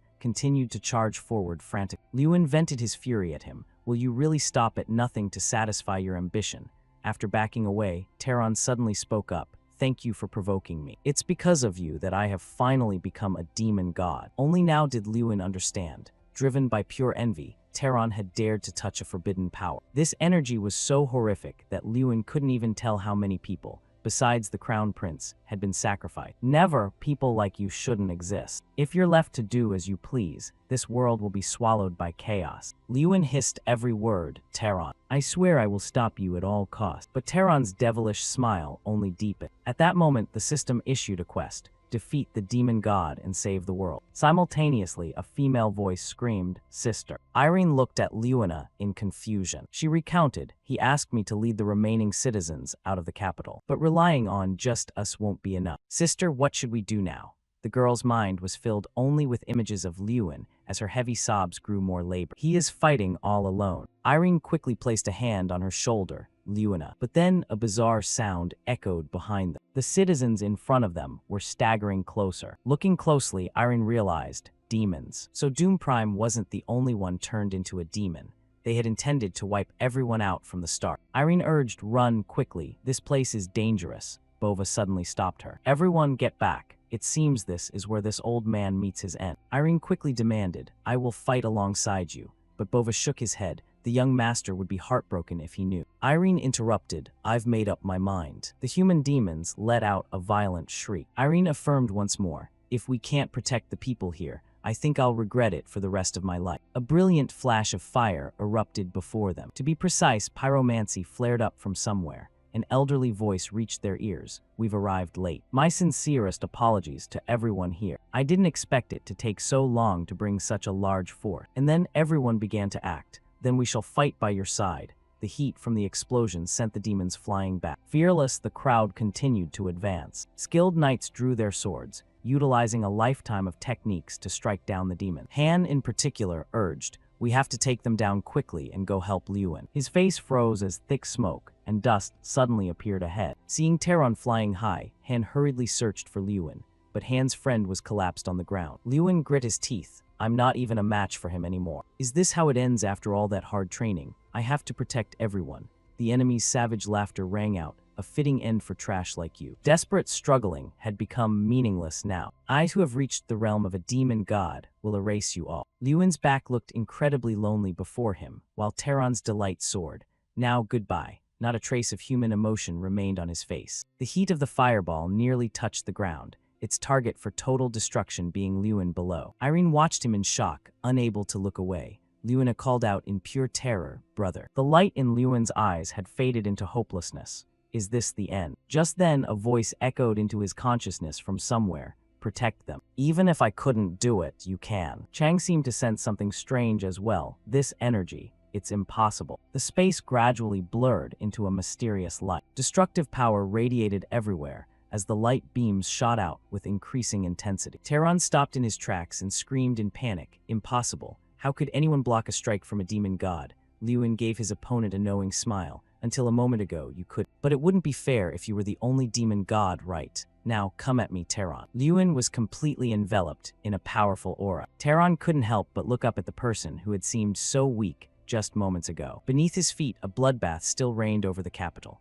Lewin became one with his newly awakened power. Now, let's have a real fight. He looked at the white-haired man before him and thought, what is this? The man looked furious and wondered, what the hell is going on? The white-haired man sensed some kind of energy. This horrific energy kept. He looked at Lewin and instinctively praised. It's as if a real god has descended. Without further delay, he raised his fist. All right now. Lewin decisively threw a punch straight at the white-haired man. It's my turn. Caught off guard, the man offered a weak defense. Damn it, I have to block it somehow. But because Lewin's strike was too powerful, the white-haired man screamed and was sent flying. Lewin stood watching his opponent get blown away by the blow. Watching from a distance, Tyrion was equally stunned and spoke up. What in the world? Is that truly Lewin's power? The brown-haired girl was also bewildered and asked herself, is that Draka's incarnation? Did Lewin summon that? What exactly is happening? She immediately imagined a possibility. No way. Is Lewin becoming the new god of destruction? Suddenly, a voice spoke up that surprised even Lewin.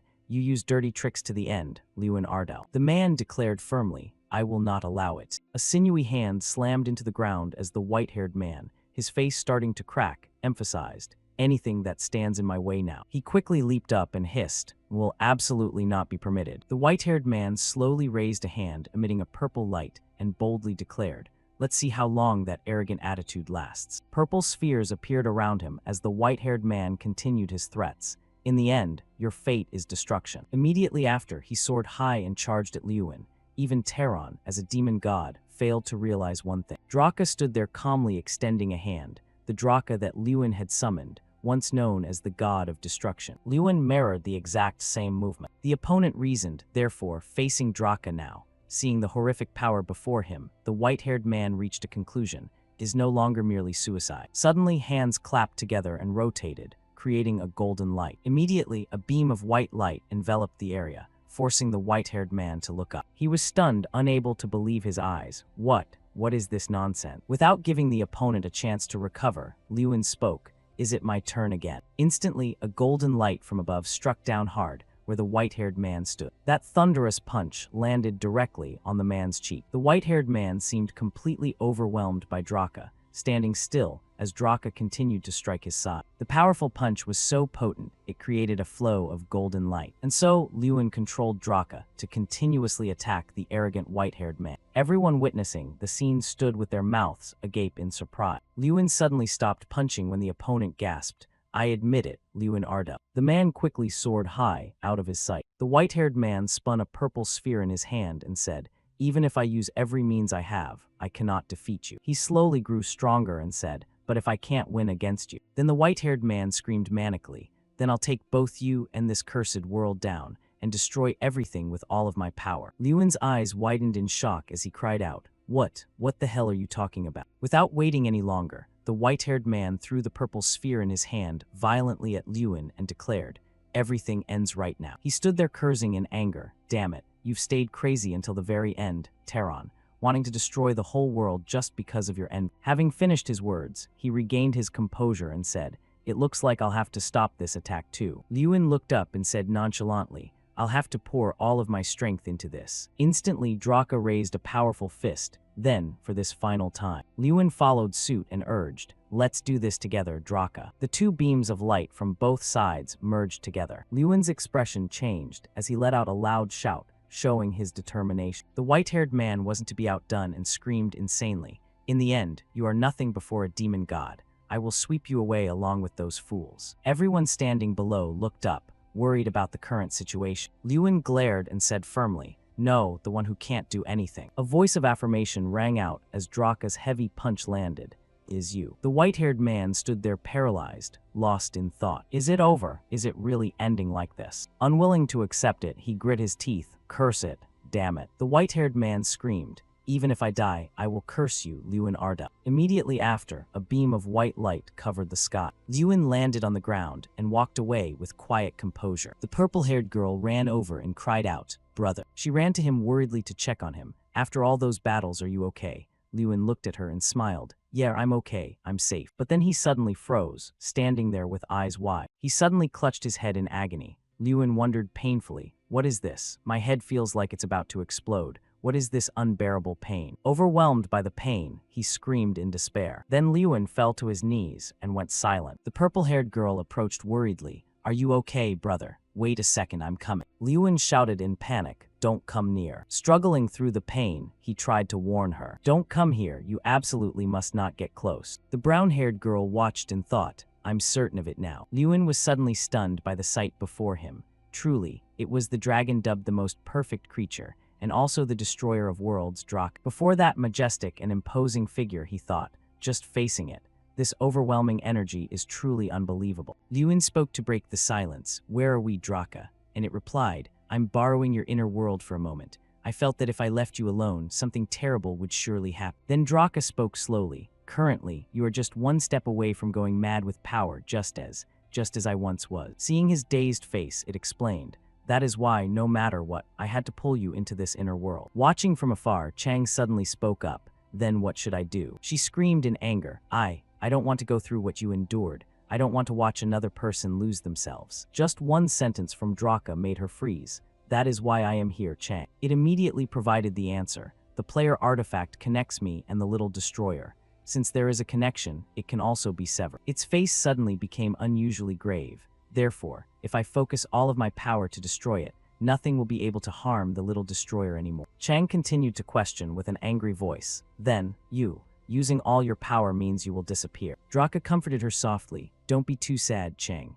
After I awakened as the god of destruction, all I brought was harm to this world. If he can use the power without being swallowed by it, he will become a much greater support for this world." Lewin continued to follow every word it said. "Severing the player link doesn't mean you will lose your strength, so don't worry." Suddenly, he raised his voice and asked, "Wait, Draka. Before that, I want to ask one thing." His gaze suddenly dropped. "Of all the people, why me? I truly don't understand why you would do all of this for me. I don't even know if having this power will bring any benefit to the world." The voice responded gently, startling him. "It will help." Recalling the image of Lewin's falling tear, Draka spoke slowly. "I gave my power to you because you reminded me of myself." With its head bowed in exhaustion, it continued, "Before obtaining power, my life was also full of pain, but in the end, I was swallowed by that very power and destroyed the world. But you are different." Draka's voice suddenly turned serious. "As a player, I have watched your entire life." Witnessing that courage, the voice suddenly rang out calmly. "From when you had no power at all until now, when you have become strong, you have always used that power the right way." Before Lewin's stunned expression, Draka called out slowly, "Unlike me, you will lead the world onto the right path." The next sentence made both of them freeze. "It seems time is up. It was good to see you, little destroyer." Its eyes remained fixed on her as it spoke, "And you too, Strang. Not forgetting to say goodbye before leaving. In the past and the present, thank you always." Hearing that, a hint of shock flashed across Strang's face, her eyes widening in sheer amazement. She gritted her teeth and spoke with a sharp, steely voice, "You damn lizard." Yet those ice-cold eyes didn't forget to send a farewell. "Goodbye, Draka." His whole body was aching as his eyes slowly opened. A call rang out, ruin." Principal Tyrion and the others surrounded Lewin. He could only utter, "Huh." Jason spoke up worriedly, "You really scared me, man. Dropping like that out of nowhere. I thought something terrible had happened." Lewin replied softly, "I see. Sorry for making you worry." He looked at them with affectionate eyes, "And thank you all so much. My plea for help was so sudden, yet you all still came." Principal Tyrion spoke gently. "Even if it was just a last-minute request, everyone rushed here immediately. That just shows what an incredible person you are, Ruin." Suddenly, a voice rang out, catching everyone's attention. "Sorry to interrupt this heartwarming moment." Jason's face immediately froze when he saw the newcomer. "Huh, what?" Before that majestic presence, the blonde-haired friend stammered, "Your Majesty." The man spoke slowly. "I have business with Lewin Ardell. Liuan's eyes widened in surprise. The Emperor had come to see him in person, while Jason stood nearby, stuttering. The Emperor is standing right in front of me. His face was filled with disbelief as he thought, is he here to investigate me for defeating his close confidant, the Fire King? It's very likely the Emperor isn't thinking clearly right now, having just lost his son, the Crown Prince. The Emperor spoke again, calmly, Lord Ruin. Suddenly, he bowed his head to everyone's astonishment and said, "Please allow me to apologize in person." The Emperor's voice was soft. "The state of chaos within the Empire right now is entirely my fault. I failed to see Thuron's cruel nature and even granted him more power. And furthermore," his voice carried a heavy sense of remorse, "my greatest mistake was failing to control my own son." Recalling what had just happened, he continued, "And just now, I witnessed the battle between you and Thuron with my own eyes." His eyes froze for a moment, and at that very second, I was completely convinced. Liuan's wild demeanor had surprised the Emperor. If that man fights for the world, then this world will turn toward a better direction. Without any shift in his gaze, he made a request. "Therefore, I wish to ask you personally, Liuan Ardell." A proposal that left him dazed. "Would you agree to become the Tower Master of our Empire's magic tower?" A few days later, in a small house late at night. "Haha, you really are on another level, Ruin." A few days later, Jason burst out laughing, teasing him. "I always thought you were on another level, but to be offered the position of Tower Master at your age." Liuan's gaze suddenly dropped as he replied, "Yeah, I never even dared to dream of it, being offered the position to succeed the Fire King, Thuron." He told himself inwardly, becoming the Tower Master means becoming the person everyone looks up to. The image of the old man with the white beard flashed through his mind. "I defeated the previous Tower Master and traitor, Fire King Thuron." The Emperor's silhouette appeared next, and the Emperor personally recommended me. If I agree, that title could be granted immediately. Liuan thought for a long while. With Thuron Artemis's rebellion and the death of the Crown Prince, the world was in chaos. As the new Tower Master, there would certainly be so much to do. I only recently graduated from the academy. Can I really shoulder all of this? Suddenly, a voice rang in his ear like honey. Lord Ruin. Only then did Liuan turn his gaze to the girl beside him. "Ah, Lady Irene," she asked, "what are you thinking about so deeply? You don't look very well." Faced with her concern, he replied gently, "To be suddenly given such a massive responsibility, honestly, I feel a bit overwhelmed. This is a wonderful opportunity, but I can't help but be worried." Irene's eyes suddenly shimmered with a smile. "Then how about going on a trip, to somewhere you can relax without a single worry?" Liuan replied with a smile. "Oh, that sounds nice. So where should we go?" Suddenly her expression changed, and a meaningful smile appeared. Irene then leaned over the table, looking at him with seductive eyes. "How about my place?" Thunder and lightning suddenly crashed nearby, matching his state of disbelief at what he had just heard. In that small house under the moonlight in the dead of night, a cry echoed, "Huh." The sky was clear and sunny. Strang sat on Liuan's shoulder, asking with a half-joking, half-serious smile, "Hee Liuan, you've never even been on a date, yet you're rushing things like this from the start. Are you planning to go to that girl's house alone?" Liuan didn't answer, still obediently following Irene. Strang laughed and continued, "Your friends are quite the helpers, aren't they? They backed off just enough for the two of you to make this trip alone. That Jason guy even had that, I know what's going on look on his face." Finally, Liuan spoke up and asked her, "But why won't you back off, Strang?" Strang glanced at him, reminding him, Hey, did you forget? I am your one and only incarnation, remember." Suddenly, Irene turned back to look at him, asking curiously, "Liuan, what are you muttering to yourself?" Being called, he flinched slightly and quickly replied, "Oh, it's nothing." Looking at Irene's beautiful face, Liuan thought to himself, "Regardless, I've ended up on a journey with Lady Irene, just the two of us. The destination this time, Prius. All I know is that it's Lady Irene's hometown, but I didn't expect it to be so mountainous." As he thought this, he slowly followed Irene. After that, he looked around, observing the surroundings, and Liuan inwardly assessed, "Even so, there's absolutely nothing around here." Suddenly, a dark shadow lunged past. Liuan was a bit stunned by this sudden ambush. When the man lunged at him with a kick, he agilely dodged it, thinking to himself, an ambush. The man landed firmly on the ground and didn't hesitate to praise him. "Not bad. You dodged my kick." Liuan's face grew serious as he asked in a calm tone, "Who the hell are you? Why did you jump out and attack me like that?" The man didn't bother answering his question, but instead twisted it back on him. "Who am I? You little brat, do you have a death wish? Then who the hell are you?" Liuan was confused and uttered a blank. "What?" The man didn't bother answering his question, but instead twisted it back on him. "Who am I? You little brat, do you have a death wish? Then who the hell are you?" Liuan was confused and uttered a blank. "What?" Irene looked at the man in front of her and introduced him dryly. That man is my older brother. The man clenched his fists, staring straight at the two of them. Lewin was stunned and asked her in confusion, "Huh, your brother. Then why did he attack?" Before he could finish, Irene's brother cut him off with praise. "You dodged my ambush, which proves you're no ordinary small fry." With that, he slowly walked up to him and asked coldly, "But seeing you wandering around with Irene, don't tell me you're her boyfriend." Then he grabbed Lewin's shirt. To his shock, the man threatened him. "Then let me give you a punch before we start talking." After regaining his composure, Lewin looked him in the eye and calmly suggested, "I don't understand what you're talking about, but could you please let go of me?" Suddenly his eyes widened in shock, an internal "huh" ringing out. Irene's brother was none other than an 8-star martial artist, Adama Prius. Seeing his rank, Lewin found it hard to believe and asked himself, "Wait, an 8-star martial artist? Why would someone that strong be here?" Adama continued to roar in his face, questioning him repeatedly. "What? Why aren't you answering? You think this is nothing?" Irene crossed her arms and asked flatly, "Are you done yet?" Noticing her displeasure, Adama quickly let go of Lewin's shirt and called out, "Ah, Irene." Irene turned her face away, ignoring him, and said petulantly, "Even if you are my brother, this is going too far." Adama asked her indignantly, "Are you really taking his side right in front of me? What's so special about this guy?" Annoyed, Irene snapped back, looking at him and raising her voice, "I'm the one who saved." Having said her piece, she turned to walk away, naturally calling for Lewin while leaving a final insult for Adama. "Let's go, Lewin. What a stupid brother." Being insulted by her, Adama gritted his teeth, his anger flaring. Lewin, caught in the middle, found it awkward and finally replied, "All right." In his heart, he was both curious and trying to reassure himself, but the rest of the clan must be fine, right? Surely that's the case. Soon, they arrived at a house. Inside the house, a middle-aged man was furious, landing a powerful, fiery punch on the floor. He shouted in a rage, "What did you say?" After calming down, he sat on a chair, his hands still clenched into fists. In disbelief, he muttered, "My precious, incredibly adorable daughter Irene, the apple of my eye, brought a man home. Bringing him all the way home means he's here to ask for her hand." Then he roared again, irritably protesting, "I will absolutely never, ever approve of this marriage." This middle-aged man was Irene's father, a 9-star martial artist, Achan Prius. Achan had a temper as hot as fire, shouting a challenge, "If you truly want my daughter, then you'll have to defeat me first."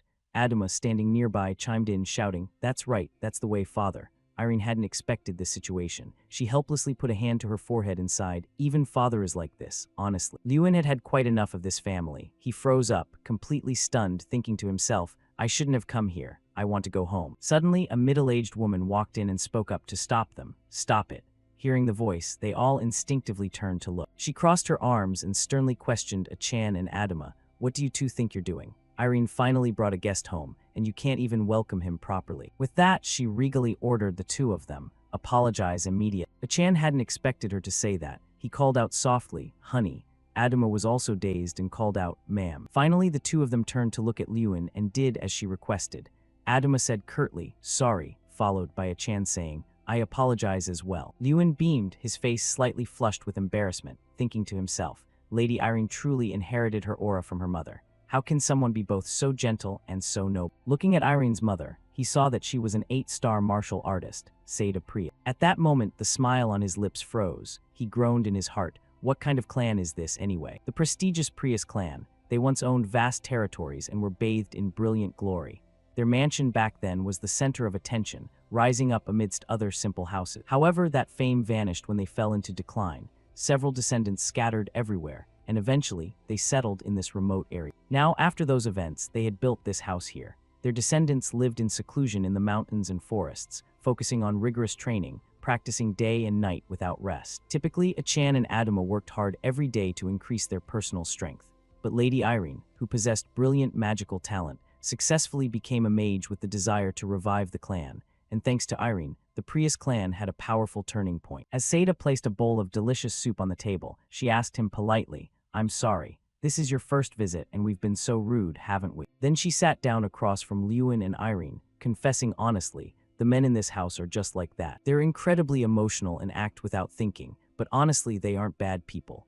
At that moment, Achan and Adama had been kicked out and were sitting outside hugging their knees, nursing their wounded pride together. Inside, Seda looked straight at Lewin and spoke gently in their defense. "It's just that they love their daughter too much. I hope you understand." Lewin smiled and replied politely, "I understand. Anyone would be a bit shocked if a precious daughter like Lady Irene brought a man home." Seda rested her hands on the table, looking at him with a smile. "Is that so? I, on the other hand, wasn't shocked at all. Lewin was a bit surprised by her answer and instinctively let out a huh. She rested her chin on her hand and explained nonchalantly, if our daughter brings a man all the way home, then she must be thinking seriously about it. Then she turned to look at Irene and asked, isn't that right, Irene? Irene, having her true feelings hit dead center, blushed guiltily and stammered, Mother, that's. Suddenly, Achan slammed the door open and walked in, shouting his protest. Absolutely not. The three of them instinctively turned to look at him. Achan had brought Adama and two other men with. All four of them were burning with rage. Achan challenged him resolutely. If you want to marry my daughter, then first you have to defeat all of us. Seda gave up on them and sighed, groaning. These people, honestly. Looking at the two strange men, Lewin wondered to himself, and who are those guys standing behind them? Does she have even more brother? Achan interrogated him sternly. You said your name is Lewin Ardell. Lewin stood up politely, looking at him and answering blankly. Huh, oh yes, that's right. He lectured seriously. I believe the most important thing for a man is strength. The strength to protect his woman and his family, no matter the adversity. And along with that comes a natural sense of responsibility. That is how I live and how I taught my children to live. Lewin listened intently to every single word he said. Achan looked straight into the eyes of Lewin, who was standing across from him, and criticized him bluntly. In my eyes, you look like a noble who grew up in the lap of luxury. Do you truly have that manly strength I'm talking about? Hearing that, Lewin smirked slightly and asked him back, You mentioned strength, sir. Then he stated with absolute certainty, Of course, the thing I am most confident in is my strength. The man put his hands on his hips and let out a great laugh. Strength is what you're most confident in. You've got guts, I'll give you call gu, Inus. Lewin's gaze was now resolute as he replied firmly, If you're asking about responsibility, I can confidently say I'm second to none. And if you're asking about physical strength, I'm confident I won't lose to anyone. The long-haired son beside them looked on with total disdain. Second to none. Isn't it obvious? Father, a fraud like him must have seduced our innocent Irene. He sounds just like a professional con art. He wore a devilish, challenging smile. Then why don't you prove what you just said? We were just about to go outside for a little training session between a father and his son. He also declared with great confidence, It won't be easy. Even the most skilled people usually avoid our training sessions. But Lewin didn't show any hesitation. Sounds good. He turned back to say an affectionate goodbye. Lady Irene, I'm going to warm up for a bit. Hearing that, she felt a wave of panic. With the men of my family. Lewin turned back with a face full of confidence. They only know about training, so perhaps the fastest way to get close to them is through training. Then he stepped out after the others. All right, I'll be back. At this, she spoke up to comfort her. Don't worry. Looking at that boy's eyes, he'll handle things just fine. But that wasn't what Irene was worried about. No, I'm not worried about Lord Lewin. Her mother was somewhat surprised. Then what are you worried about? Her face became uneasy. What I'm worried about is those reckless men. There was a scream from outside. The long-haired young man laughed loudly in excitement. How about that? The sunken-cheeked man beside him praised. A new record. Well done, kid. Suddenly, a voice rang out from behind as a reminder. You boys still have a long way to go. The man was lying on a rock to observe everything. As expected, reaching 9 stars is still a long road. The people below immediately lamented. As expected, surpassing father is just too hard. He looked down arrogantly at Lewin. So how about it, you flirt who dared to mess with our Irene? He was incredibly confident in his heart. That should be enough to crush your spirit, right? Lewin also spoke up in praise. Your strength is truly amazing, sir. Then he turned the toe of his boot in another direction. Well then, Lewin wanted to show off his abilities. Let me show you something, uncle. The other three stood behind watching intently, filled with curiosity. What is he doing? No way. Is he planning to destroy that entire mountain? Lewin swung a fist upward. The man froze, watching in a daze. With just a single move, Lewin seemingly destroyed everything. The mountain was split in two as light shone directly onto Lewin. A mountain that big with his bare hands. He wore a confident smile as their voices rang out in shock. What kind of mage is that powerful? The misty mountains were shrouded in fog. In Prius, a man's most important qualities are the strength and stamina to protect his family. Just as I suspected, they probably intended to use this training session to dampen my spirit. Lewin ran headlong forward, chased by Irene's brothers. Where do you think you're going? His whole body was drenched in sweat. Fine, I'll play along with you until the end. However, this became an opportunity to prove my own strength and stamina. Several days passed like that, with Irene's brothers lying scattered across the ground, panting in exhaustion. Lewin's shadow fell over them. Are you all right? He reached out a hand to help them up. Can you stand up? We still have to have dinner together. Irene's brother took Lewin's hand and sat up. Yeah, thanks. They chatted intimately. Are you training again tomorrow? Of course. Suddenly Lewin called out, hey, and Irene's brother replied softly, yeah. He asked warmly, can we call you brother? Hearing this, the brothers answered with a mix of confusion and embarrassment, sure. They continued their lively conversation as a figure stood nearby watching. Irene's father watched them, lost in thought for a long time. Back at the house as night fell over everything, a shocked voice cried out, what, really? The brothers slammed the table in disbelief, shouting, you were actually recognized as the successor to the magic tower, recognized by the emperor himself. Irene, sitting next to Lewin, replied softly, yes, that's right. He is the mage who stopped Fire King Terran's rebellion, so it's only natural that he was chosen. With his new status, Lewin seemed to radiate an aura. Such a formidable person came to visit our home. We're actually meeting the successor to the tower in real life. At that moment, Irene's father spoke up. Why are you only telling us this now? His face was complicated. If you had said something sooner, we might have treated you differently from the start. I don't care about other titles, Lewin said, surprising him. What? Lewin explained with a smile. I wanted to be recognized by Lady Irene's family. In that process, I didn't think the title of Tower Master was important. He gasped, falling into deep thought. Irene's mother rested her chin on her hand and teased. Truly, he's exactly the type of person Irene would fall for, right, honey? Irene blushed. Mother. His face was pensive and full of thought. It seemed so. In a small room, each person had their own bed. Suddenly, a voice called out to wake Lewin. Hey. It was Irene's father. He bolted upright, startled. Huh, father. While he was still dazed, the man added, follow me. He turned around and said seriously, we need to talk. In the quiet night, the full moon shone down. Lewin followed him anxiously. He said he wants to talk to me. I wonder what it's about. Suddenly the man called his name, Lewin, and he replied softly, yes, father. His voice rang out steadily. As I've said many times, Irene is an incredibly precious daughter to me. The two men faced each other under the moonlight. Can you take responsibility for a girl like... Although still a bit confused, Lewin answered decisively, yes, I can. Irene's father closed his eyes and smiled slightly. All right, skill, effort, character. Even though we treated you quite rudely, your attitude toward the whole family has been irreproachable. He opened his eyes, his gaze sharp and determined. But if there comes a day when you make my daughter cry, I won't let it slide. Then he entrusted Irene to him. Take good care of my daughter, Lewin Ardell. Hearing that, he smiled with joy. Thank you, father. Lewin and Irene stood before the whole family. Are you really leaving already? It's quite sad. Lewin smiled and said casually, me too. I'll visit again another time. Irene's brother waved it off. Oh my goodness, no need. We'll come visit you ourselves. His words turned both their faces as red as tomatoes. We plan to hold an official meeting at Ardell, so keep dadding until then. Irene kicked her brother in embarrassment. What are you saying, you silly brother? Then she turned and walked away first. Lewin, let's go. He waved goodbye to everyone and followed her. Huh, oh yeah, take care everyone. On the way, Irene spoke hesitantly, but Lewin, and he replied, yeah. She bowed her head slightly, her hair covering half her face.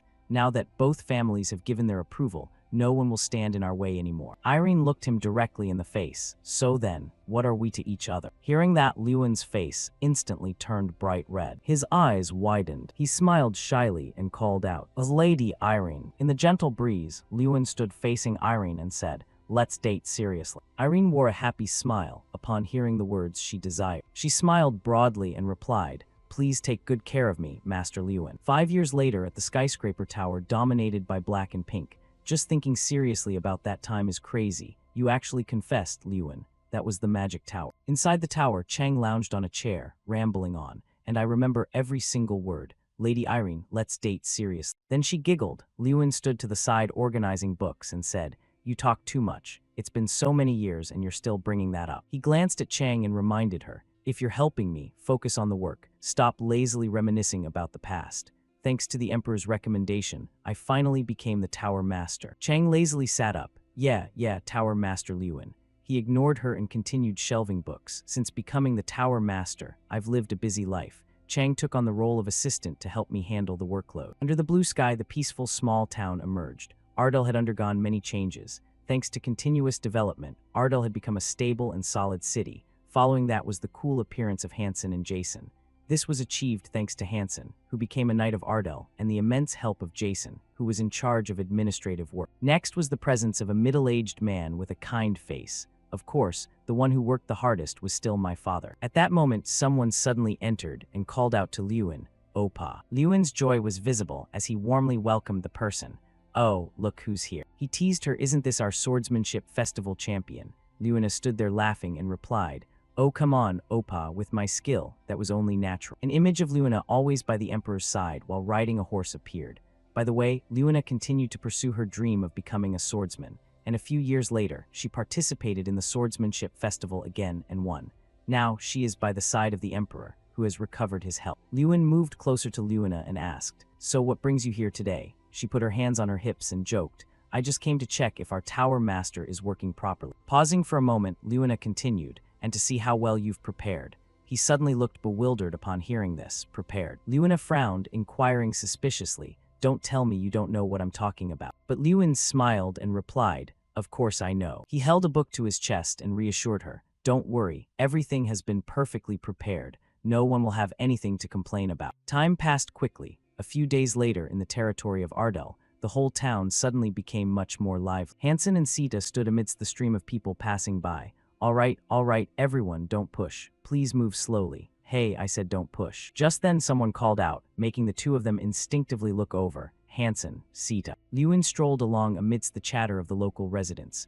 "Oh, Lewin, one of today's stars has arrived. Is that the Tower Master?" "That's Master Lewin." He stood before Hansen and Sita and said, "Thank you for helping so much." Sita immediately laughed and replied, "What's all this between friends?" Hearing that, Lewin turned to Sita and inquired, "Especially you, Sita. Long time no see. How have you been? I heard you became the leading High Counselor of Yoda." Sita smiled proudly. "Haha, news travels fast. Yeah, that's right." Then he suddenly asked, "So, how does it feel to be getting married? I thought with your talent you'd go first, but I didn't expect it to be this fast." Lewin could only laugh it off. Suddenly, a shrill scream echoed from another direction. Several men from the bride's side were hugging each other and weeping. "Irene is getting married already. Isn't this too soon?" Only Irene's mother sighed in exasperation. "Come on, people are watching. Stop crying, you guys." Seeing this, Sita couldn't help but remark, "Your future brothers-in-law haven't changed a bit." While the two were talking, the ground beneath their feet suddenly shook. "It's about to start, so I'll go get ready. It seems everyone has arrived except for one more group."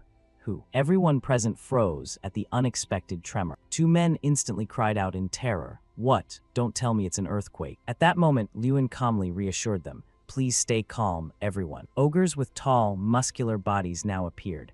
"It's just the ogres who were invited." The leader of the ogre group smiled and spoke in a booming voice. "How could we miss the wedding of the little destroyer?" Next, someone slowly walked up the steps, the sound of steady footsteps echoing. Before the crowd, Jason stood formally behind the podium. He suddenly spoke, "Can everyone hear me?" Jason smiled and introduced himself. "First of all, I am a mage from the Magic Tower, and I will serve as the presider for today's ceremony. My name is Jason Damon." His red eyes softened as Jason continued, "The wedding will begin shortly, so please, guests, take your seat." Under the clear blue sky, individual rays of sunlight shone down as if offering a blessing. Although I introduced myself as a mage of the tower, I'm actually better known as the Tower Master's friend. Regardless, thanks to that, I have the honor of standing in such a significant place today. Before the hundreds of guests, Jason spoke again. "I met the bride and groom not long ago, and they asked me to convey their sincere thanks to all of you who traveled from afar to join them." He looked straight in a certain direction. "So then, let us now welcome today's protagonist. Let's welcome the main characters of the day." Lewin stepped forward slowly to the sound of everyone's applause. Lewin Ardell. Meanwhile, Lewina, sitting below, called out loudly, "Opa, congratulations." Beside her, other acquaintances of his spoke up. "Master Lewin, congratulations on your wedding." Immediately after, Jason spoke again. "Now, let's meet the bride." Irene, in a pure white dress, was led in by her father. "Irene Prius, please enter." Irene raised her head confidently, an infinite happy smile on her lips. Lewin was suddenly dazed, staring at her without blinking. Irene Prius. His father-in-law and Irene drew closer to him. Thanks to her non-stop efforts to restore her family, she had become a world-renowned mage, a name everyone had to know at least once. Irene smiled broadly, looking directly at him, and now she was about to become his wife. Irene left her father's arm and stepped forward to take Lewin's hand. He wore a soft smile and promised, "I will be a good husband." Irene's father replied firmly, "All right, I trust you, Lewin." The two held hands and walked before Tyrion. Next, it's time to welcome the presider of the ceremony. He stood on the podium with a kind face. "Today's presider is the mentor of the Tower Master, and also my own mentor, Principal Tyrion Ignit of the Academy." As those words finished, Tyrion spoke. "First of all, as the presider, I wish to offer my congratulations to you both." He looked gently at the two young people before him.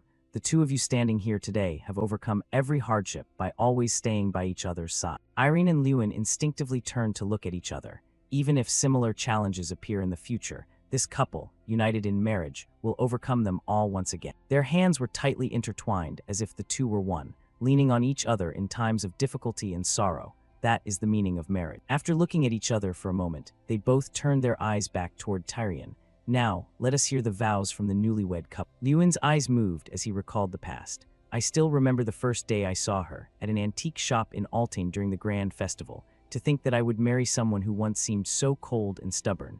Even now, I find it hard to believe. But he turned to her and continued, looking back. I think I was captivated by her confidence and intelligence. Lewin confidently spoke his vow. I, Lewin Ardell, will be my wife's closest friend. Following him, Irene vowed without hesitation. I, Irene Prius, will be my husband's loving companion. Lewin and Irene turned to face each other, and finally, the two of them simultaneously turned toward the guests and spoke. To all of you who came to celebrate our wedding, we sincerely thank you. As they finished, fireworks instantly bloomed brilliantly in the sky. Not just in one corner of the sky, but in others as well, as if spreading this happiness. All the guests happily offered their blessings. Congratulations, Tower Master. Congratulations, my lady. In that moment, Lewin suddenly fell into deep thought. That someone as small as me could achieve all of this must be thanks to that help. He stood side by side with Irene while reminiscing about the long journey.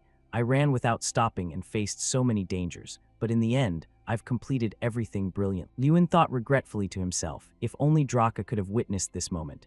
Suddenly, a voice rang out in his head. Congratulations, Lewin startled thought. That voice. He looked at Chang sitting on his shoulder and whispered, Chang, didn't you hear something just now? Chang asked back in a daze. Huh, what sound? I didn't hear anything at all. Hearing that, Lewin's face showed clear confusion and disbelief. He remained silent, saying nothing more. But Lewin suddenly laughed and said, Never mind, I must have imagined it. He continued walking with Irene. If one day, in the distant future, someone asks me how I will remember myself today, I will answer like this. Lewin turned his head back slightly. Without even a single moment of doubt, this is the conclusion to a journey I've completed fully, without any regrets.